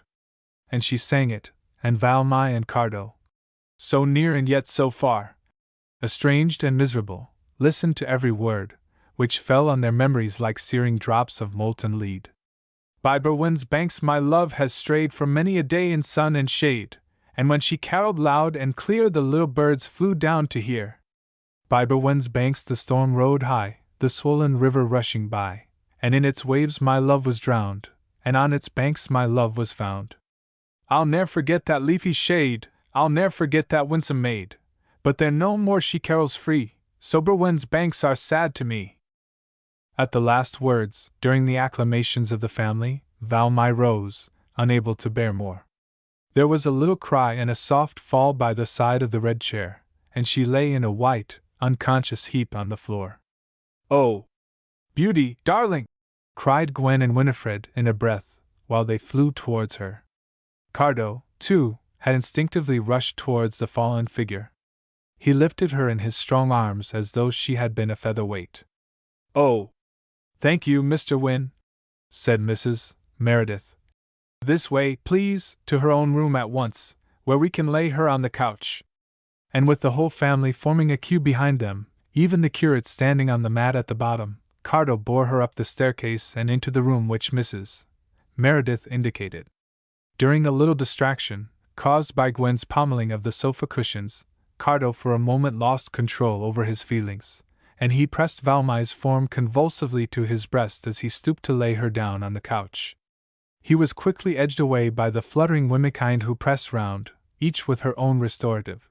A little sigh from Valmai told him that she was already recovering, and casting one lingering look of love on the white figure, he made his way downstairs, and joined the other gentlemen, who had straggled back into the drawing-room. He listened absently to the different conjectures as to what had caused Valmai's faint. "Never knew her do such a thing before," said Colonel Meredith. "Can't think what it was, but I do remember once she burst into tears when she was singing some old Welsh ballad. That very one, I think, yes, by Berwen Banks. Strange coincidence." In a little while the ladies returned also. "She is all right now," they said, "and quite ashamed of herself. She has had a glass of wine and a biscuit, and insisted upon our leaving her. In fact, she turned us all out of the room and bolted the door. Isn't she a lovely girl, Mr. Jones?" "Oh, yes, indeed, yes, very indeed." And Mrs. Meredith was delighted to have an excuse for dilating on her visitor's charms of person and character, while Cardo set himself to work to deliver himself of every message which Dr. Belton had entrusted to him. He bore Colonel Meredith's cross-examination with unflinching patience, and even suggested fresh topics of inquiry, for, while he had carried Valmai up the stairs, he had come to the determination to leave the house before he saw her again. The strain of the situation was more than he could bear. To live under the same roof with her, and not to claim her for his own, was impossible. To adhere to the terms of his promise, never to allude to his former acquaintance with her, was utterly beyond his power. Base, dishonorable! Could it have been Valmai who spoke to him in these terms? Or was he the victim of some strange hallucination? When at last the evening came to an end, he thankfully lighted his candle at the hall table, the whole family hovering round with various hopes that he would sleep well, that he didn't mind a feather bed, that he didn't mind the sun shining in the morning. "You can close the shutters, you know. Good night." "What time does the post come in the morning?" he asked. "Oh, at 7 o'clock. You can have your letters brought up if you wish, but we always like to have them on our plates at breakfast. Bob will bring yours up. If it's no trouble," said Cardo. There was a whole chorus of, "Certainly not. Of course not," under cover of which he made his way safely round the turning on the staircase. He stepped wearily up the second flight of stairs. There was her room, and he groaned almost audibly as he turned into his own. Inside that bolted door, a listening ear had caught every vibration of his footstep, every tone of his voice, and a tear-stained face was now raised in agonized prayer, over folded hands which held in their clasp a ring hung on a white satin ribbon. The exclamations of disappointment and regret next morning, when Cardo's empty seat at the breakfast table disclosed their guest's absence, were loud as they were sincere. "How unfortunate!" said Colonel Meredith. "I meant to have taken him out fishing today. There was a little rain in the night, and the Ithon would have been perfect for trout today. Here's his note. Dear Colonel Meredith, I am grieved to say that some unexpected circumstances necessitate my leaving your hospitable roof and returning home to Cardiganshire at once. I shall walk to the station and catch the 7:30 train. Please tender my heartfelt thanks to Mrs. Meredith and all the other members of your family for their kindness and hospitality. I hope to call upon them at another time, and express my regrets and thanks in person. With many thanks to you also, I remain, yours truly, Caradoc Wynne. Colonel Meredith was reading the last words as Valmai entered and took her place at the breakfast table. Isn't it a shame, Beauty? Said Gwen, just as I was beginning to make a favorable impression upon him, too. There must have been something in the letter Bob took up to him this morning. Oh, of course, said her father. Fine young fellow, very. Awfully handsome, I call him, said Winifred. Such a sparkle in his eyes. Beauty wasn't smitten, said Gwen. On the contrary, she was so smitten she fainted, said Winnie. You are still rather pale, dear. Papa, wouldn't it be a jolly day for a picnic by the Athon? Yes, said the Colonel. Bring your lunch down in the break, and we'll light a fire by the cairn, and broil the fish, for I am sure we shall get a basketful today, Cecil? Yes, and the drive will do Miss Powell good, said the lad, who was in good spirits from having so easily got rid of Cardo. And after breakfast they all drove off to the picnic, and Cardo's arrival and his departure were forgotten by all save one. Chapter 20. Gladys. The week that followed Gwyn Ellis's induction to his new living had been too full of business to allow him to call upon his near neighbors. The most influential member of his congregation, Mrs. Bessborough Power of Carn Hall. But soon afterwards he began to look around him and make acquaintance with his parishioners. The vicarage was large and his ideas of furnishing were limited, so that after arranging and rearranging every room in the house he still looked at them with a dissatisfied air. I don't know how it is, Father, in spite of all this handsome furniture you have given me, there seems something wanting, doesn't there? Don't see it, said the old man. Unless it is that wonderful piece of furniture, a wife, you want. Perhaps, but that will have to wait. And as he drew his handkerchief over the shining face of the sideboard he thought within himself, where shall I find one? There are not two Valmais in the world, and I declare she has spoiled me for every other woman. By the by, I must call on Mrs. Bessborough Power, and see if I can't bring her visitor into a better frame of mind. The next day saw him entering the pleasant drawing-room at Carn Hall, where Mrs. Power was as usual dozing in her armchair, with a piece of woolwork in her hand, upon which she sometimes worked a few stitches while she purred a little remark to Gladys, who sat nearer the window, making believe to work also.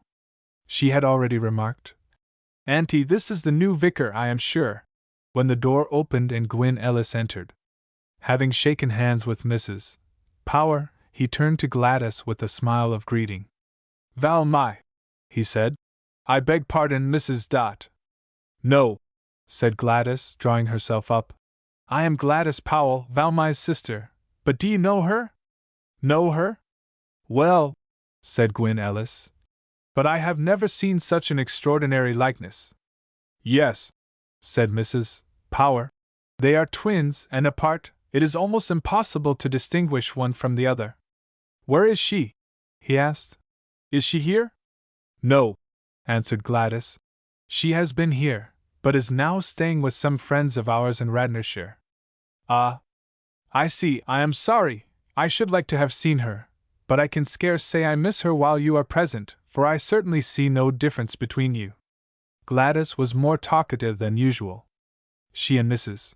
Power were pleasantly impressed, and congratulated themselves upon having gained an agreeable addition to their very limited social circle in the person of their new vicar. "This is a charming neighborhood. I saw by a little glint of sunshine, as I came up the drive, that you have a pond or lake in that firwood, and that is always tempting to an artist. Do you draw, Miss Powell?"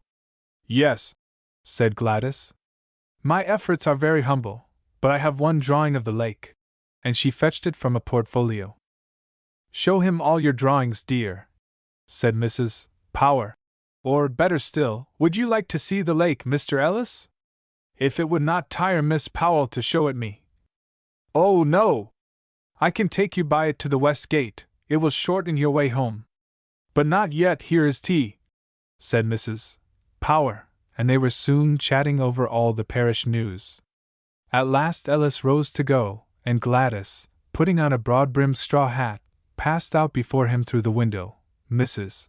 Power detaining them with endless directions as to where to stop, where to turn to look at the sun through the fir trees, where to look back for a view of the house, etc., etc. "This walk is lovely," said Ellis, as he watched the graceful movements of his companion, who glided over the velvet carpet of moss with noiseless footsteps, reminding him of a guardian spirit who walked silently beside some humdrum man of the world. "I wonder Valmy never mentioned you to me," she said. "Did she not?" he asked thoughtfully. "Did she never mention Abersethan, Brinderin, and the Berwen?" "No, they are all strange names to me, except Abersethan. She lived there after her return from Patagonia." Ellis was lost in thought again. "I should like to have seen her. I have something important to discuss with her. She is coming here the week after next, and then you can speak to her about this interesting subject," said Gladys. And Ellis thought he saw a look of displeasure on the lovely face. Certainly he had never seen that in Valmy, but then, on the contrary, there was a high-souled nobility of purpose in his present companion's looks which was absent in Valmy.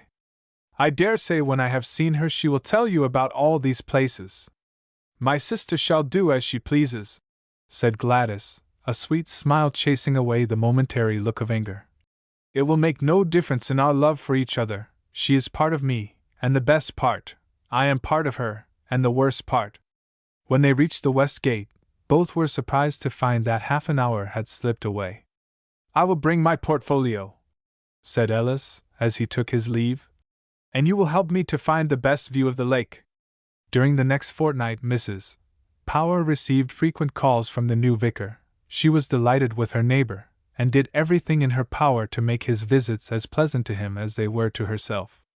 His paintings were a never-ending source of interest and admiration to her, and when he proposed to make a sketch of the lake, with its background of fir trees and glint of blue sky, she was charmed with the idea, and almost every day she and Gladys accompanied him down the velvet walk, and settled him to his painting, and Gladys was sent on frequent journeys of inspection during the afternoon.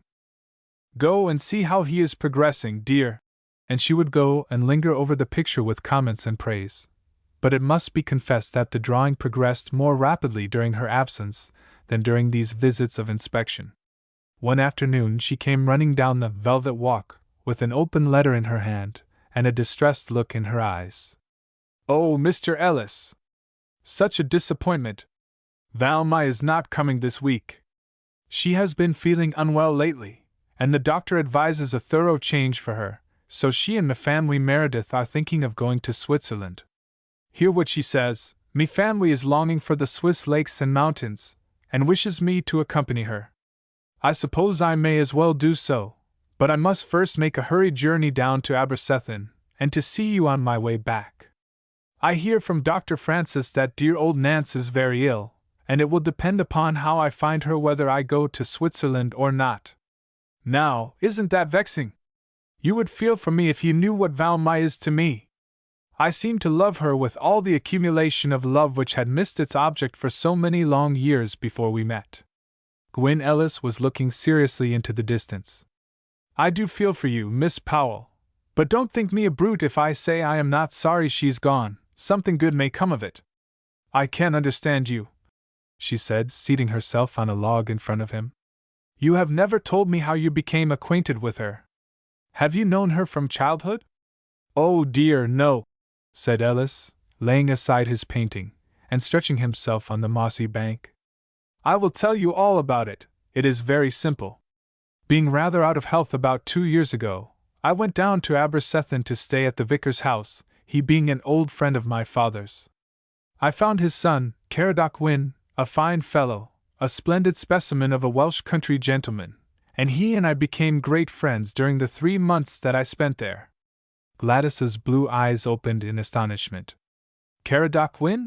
she said in an anxious tone, which surprised her companion. Yes. Generally known as Cardo Wynne at Aberystwyth. I found him over head and ears in love with Valmai Powell, your sister, it seems, though I had no idea she had a sister. His rhapsodies about her amused me at first, but when I saw how deeply in earnest he was, I sympathized with him, and took a great interest in the progress of their courtship. His father and her uncle, one being the vicar of the parish, and the other a Methodist preacher, hated each other with a deadly hatred.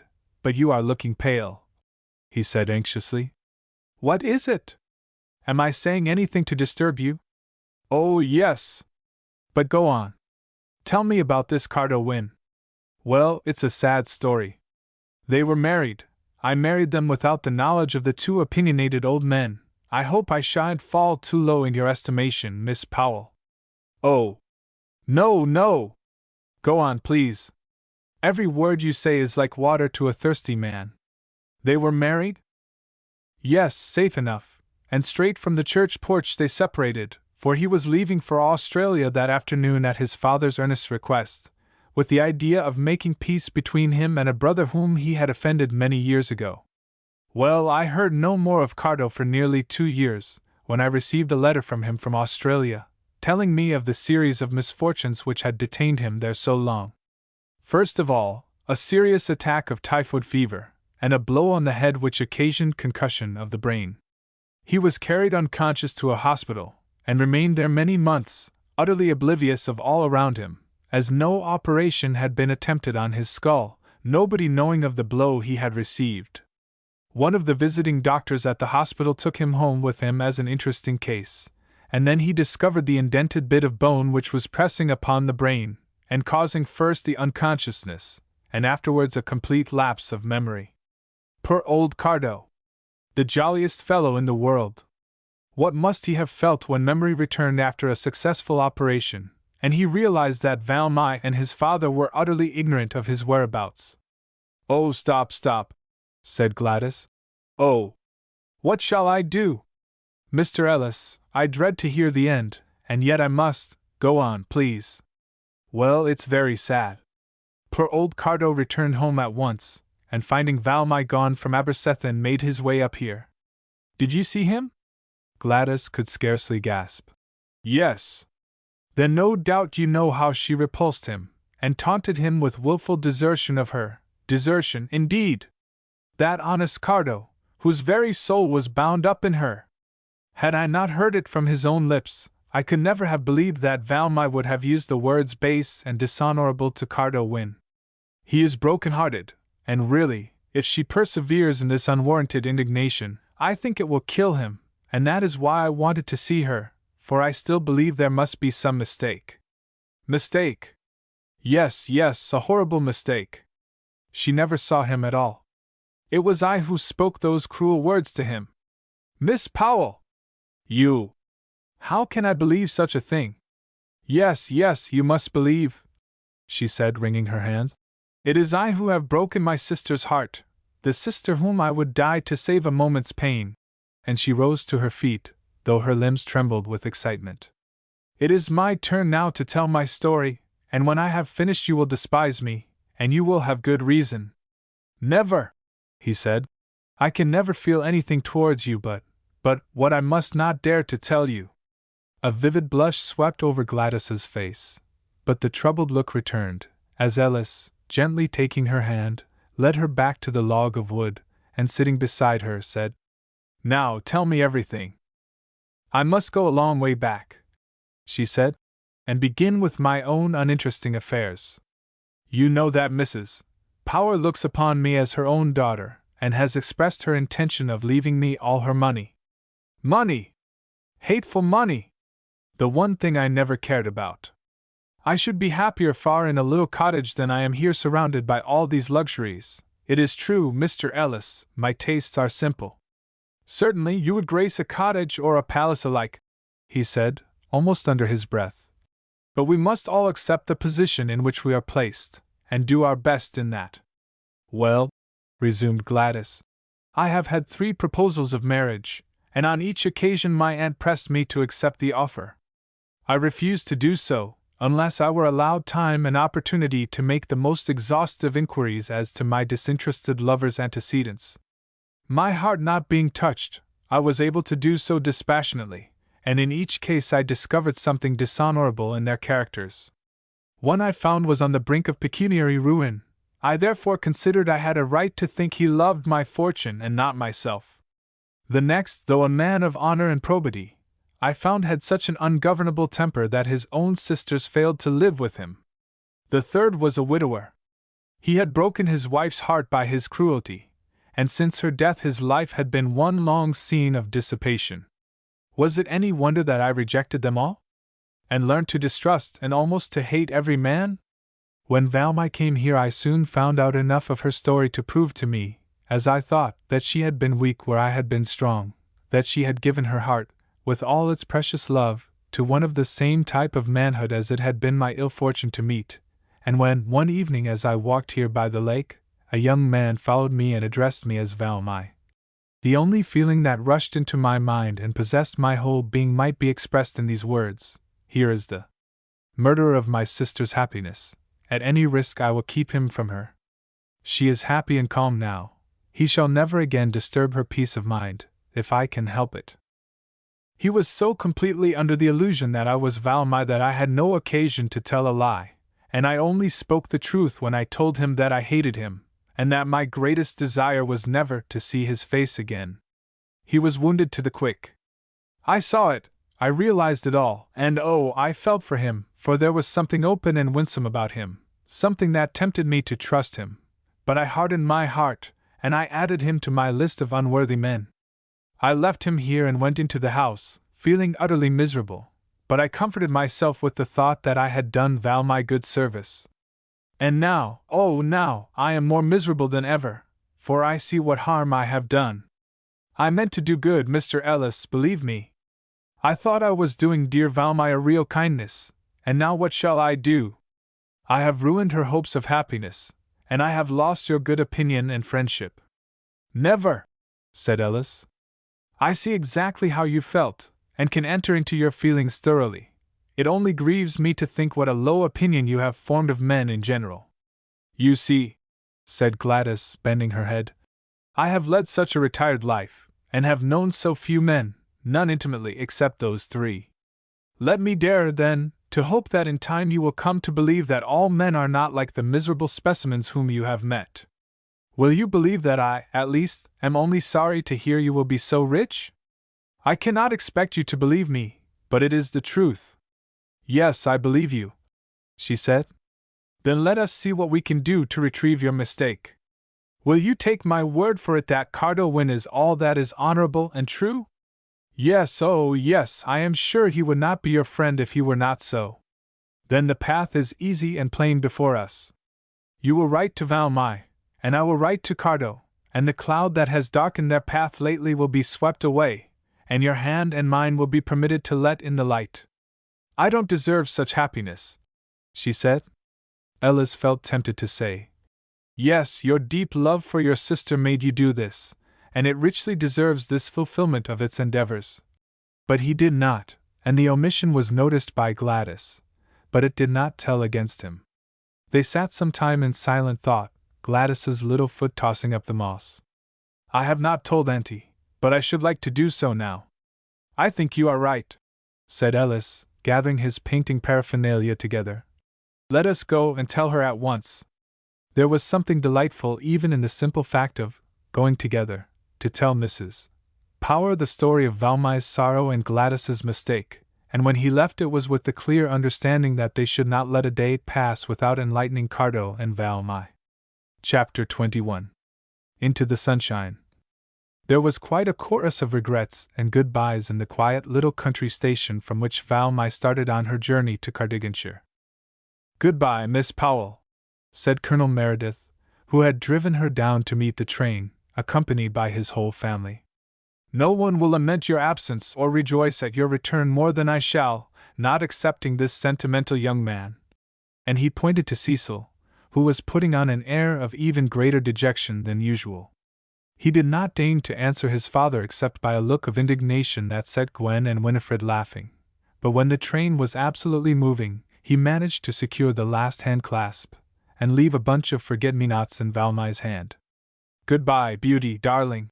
shouted Gwen, while all the others joined in a chorus of "Write soon!" Valmai placed the flowers in her waistband with an amused smile. "Poor boy," she thought. "What a good thing it rained last night. There will be splendid fishing today in the Ithon, and he will forget all about me if he gets his basket full."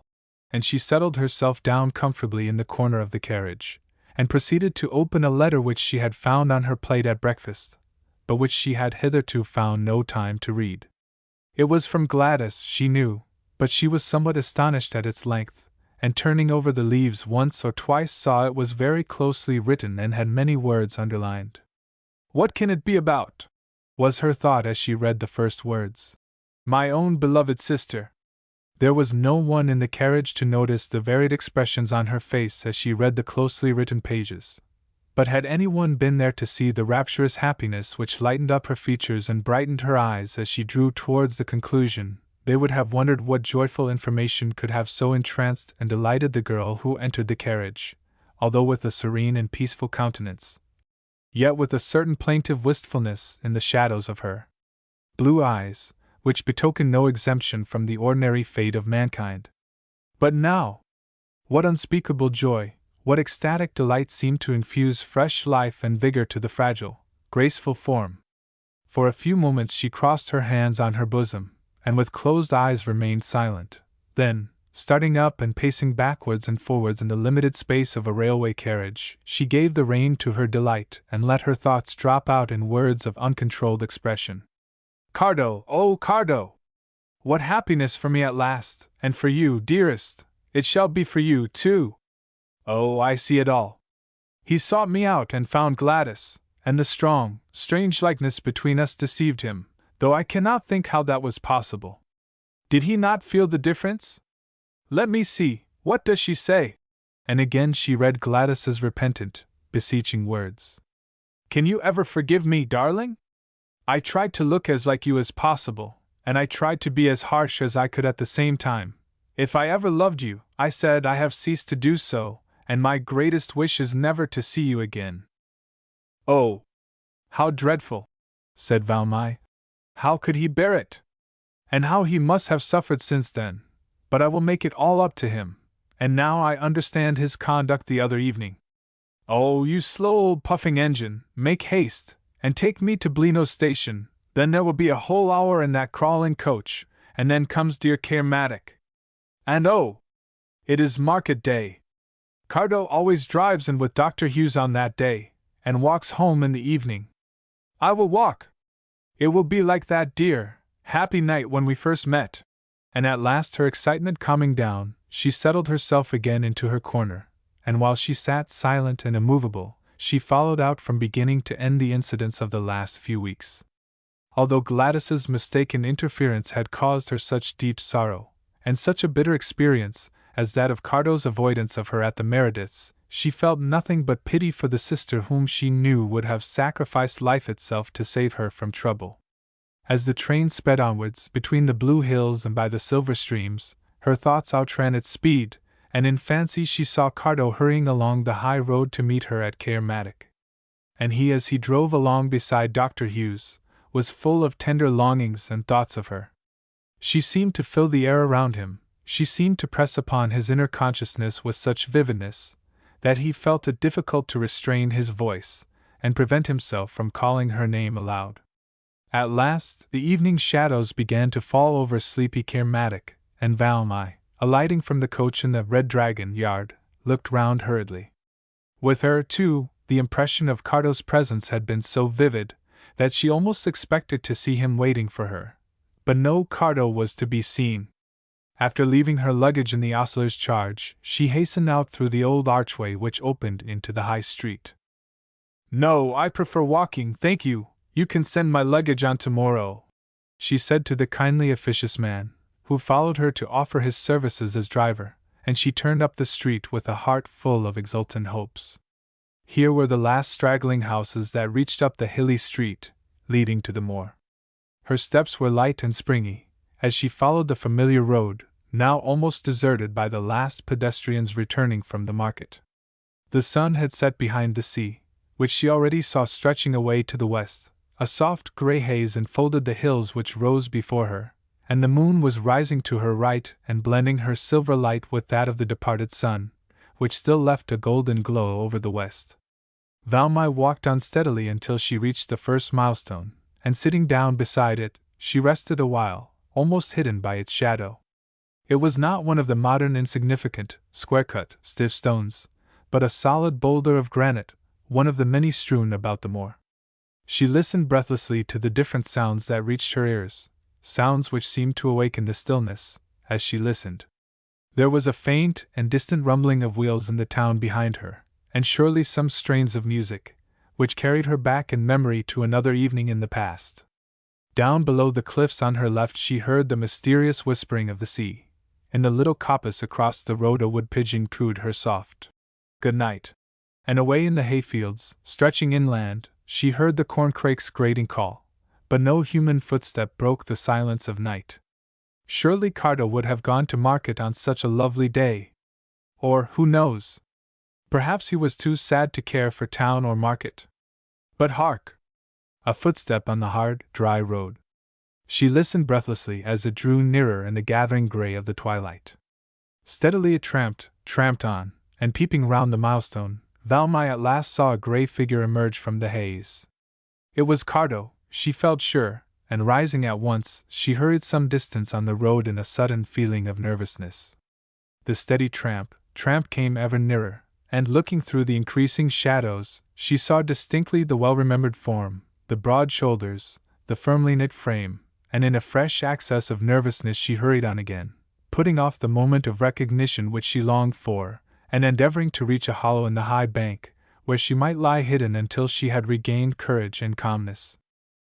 Meanwhile Cardo, who had driven into the market with Dr. Hughes in the morning, had started on his homeward journey just as Valmy was leaving the town behind her. It had been a lovely day, he had had pleasant company, and had transacted his business satisfactorily, but a deep and settled gloom seemed to have fallen upon him, which he was powerless to shake off. Through the whole tenor of his life ran the distracting memory of Valmy's unrelenting anger in the Velvet Walk, and of the bitterness of the subsequent meeting at Colonel Meredith's. As he stepped along through the summer twilight, and saw the silver moon which hung above him, his thoughts flew back to the first evening of his acquaintance with her. Ah! How long ago it seemed, and yet how everything pertaining to that evening seemed to repeat itself. There were the strains of the militia band throbbing on the quiet evening air, just as they did on that eventful evening, and there was even a gray female figure hurrying before him as before, and Cardo smiled bitterly as he thought how different everything was, in spite of the curious, harking back, of all the small circumstances. Awaking from a reverie, he missed the gray figure, but forgetting her at once, and again absorbed in thought, he had passed the hollow in the bank, when a soft voice followed him on the breeze. Cardo! Instantly he turned, and standing still as a statue, watched with eagerness a gray form which seemed to rise from the hedge. He heard his own heart beat loudly, and in the still night air he heard the sough of the sea, and the harsh call of the corncrake. Again the voice said, Cardo! Very low and trembling. With one bound he was beside the speaker, and in the light of the moon Valmy stood plainly revealed. The sweet eyes glistened as of old, and the night breeze played with the little curls of gold which escaped from their restraining coiffure. She held out her hands, and in a moment Cardo's strong arms were around her. My wild seabird, he said in a passionate whisper, have you flown back to me? Valmy, my darling, what does it mean? Have you forgiven me? Have you repented of those cruel words, dearest? Oh, say it was not my Valmy who called me base and dishonorable. Speak, dearest, he said, while he showered kisses upon the uncovered head which leant upon his breast. It was not your Valmy, Cardo. How could you think it possible? It was not I whom you saw in the moss walk. I did not know till today, this very day, that those cruel words were spoken. Let us sit here, my beloved, give me your hand, let me try to realize this bewildering joy. And hand in hand they sat on the grassy bank, while the corncrake called, and the sea heaved and whispered behind them. There, under the golden moon, with endless questions and reiteration of answers, Valmai told her story and Cardo told his, until the moon rode high in the sky. Again and again Cardo pressed her to his heart, and again she took his brown hands in her own and laid her cheek upon them. "Oh, Cardo! Is it true? Or is it all a dream? So suddenly to leave my sadness and sorrow behind, and to awake to this blessed reality." And as they rose to pursue their walk together, Cardo drew her arm through his, as if afraid for a moment to loosen his hold of her. "But your sister, dearest, is not like you. How could I have been deceived? How could I, for one moment, have thought my gentle darling would say such cruel things? No, no! You are utterly unlike each other, though so strangely alike. Well, indeed, Cardo Bach. When you know her, you will see how sweet and beautiful she is. How much wiser and more noble than I. It was her great love for me, and her desire that I should be happy, that made her act as she did, and tomorrow you must read her penitent letter, and learn to forgive her, and to love her for my sake. I will forgive anybody, anything, and will love the whole world now that I have you back again. But oh, Valmai, my beloved, how shall I ever make up to you for all you have gone through? I know now you never received my letter written on the Burwala, and sent by the Dundee, for I have heard of her sad fate. In that, dearest, I retracted my request that you should keep our marriage a secret, and you would have been saved all the sorrow you have borne had you received it. But I will make up to you, dearest, if the devotion of a lifetime can do so. This is happiness enough to make up for anything," said Valmai. "And I am glad I was able to keep my promise. Faithful friend, and trustful wife," answered Cardo. "Ah, no," continued Valmai. "I shall never regret having kept my promise. Indeed, I never felt tempted to break it, except one day, when, in the old church, I met your father face to face. Never shall I forget the agonizing longing I felt to throw myself at his feet and tell him all, and mingle my tears with his. He has told me all about it, love, and how he thought it was an angel, when he first saw you standing there. But let us leave all tales of sorrow for another day. Tonight is for love only, for rapturous joy. Are we not together, love? And what does anything else matter?" "Nothing, nothing," answered Valmai, in words which lost none of their depth of feeling from being spoken in soft, low tones. In silence, which was more eloquent than words, they pursued their way till they reached the bridge over the Berwen, and as they leant over its side, and looked into the depths of the woods beneath them, they recalled all the circumstances of their first meeting. "I wish I had bought some gingerbread in the Muntrud, Cardo, so that we might eat it here together. Ah, how it all comes back to me!" And as they leant over the bridge he held her hand in his, and with eyes which sought each other's in the moonlight, they let the time slip by unheeded. The only sound that rose upon the still night air was the babbling of the Berwen. When at last both had told their story, and every question and answer had again and again been renewed, and all its side bearings and suggestions had been satisfactorily explained, the sweet, lisping sounds of the river flooded their souls with its music. "Oh, Cardo! To think we can once more sing together! How different to that miserable evening at Colonel Meredith's, when you stood aloof, and Gwen sang the dear old song. I thought it would kill me. And I, darling, when I carried you up in my arms, what did I feel? Well, indeed, I don't know, but we have had a dreadful experience, whatever." And presently Valmai began to hum, "By Berwen Banks," Cardo irresistibly joining in with his musical bass, and once again the old ballad floated down the valley and filled the night with melody. "We ought to be going now, or we shall be shut out.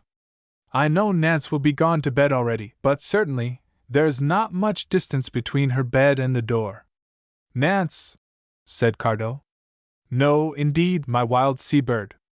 I have caught you now, and never again will I part with you. Home to Brinderin, dearest, with me, where my father is longing to fold you in his arms. Anywhere with you, Cardo." And down by the Berwen they took their way, by the old church, where the white owl hooted at them as they passed, and down to the shore, where the waves whispered their happy greetings. The thick Ardu, as he sat by his study fire that night, was lost in thought. A wonderful change had come over his countenance, the gloom and sternness had disappeared, and a softened and even gentle look had taken their place. A smile of eager interest crossed his face as he heard the crunching of the gravel, which announced his son's return. Beto was already opening the door, and a cry of surprise and gladness woke an echo in the old man's heart as he hurried along the stone passage into the parlor. Cardo came in to meet him, leading Valmai, who hung back a little timidly, looking nervously into the vicar's pale face. But the look she saw there banished all her fears, and in another moment she was clasped in his arms, and in all Wales no happier family drew round their evening meal that night than the Wyness of Brynderen. There is nothing more to be said, except that Gwyn Ellis's letter awaited Cardo's homecoming, and it shall speak for itself. Dear Wyn, I write with such mixed feelings, and at the same time in such a hurry to catch the first possible post, that probably you will think my letter is a little mixed too. You will guess what was my astonishment, when calling upon Mrs. Power, to find, not Valmai, but her twin sister, Miss Gladys Powell. My dear Wyn, I was struck dumb by the likeness between them. I waited eagerly for Valmai's arrival, which they were daily expecting, and it was not until I heard she was going to Cardiganshire instead that I mentioned to Gladys your marriage to her sister, and the cruel manner in which she had received you after your long absence.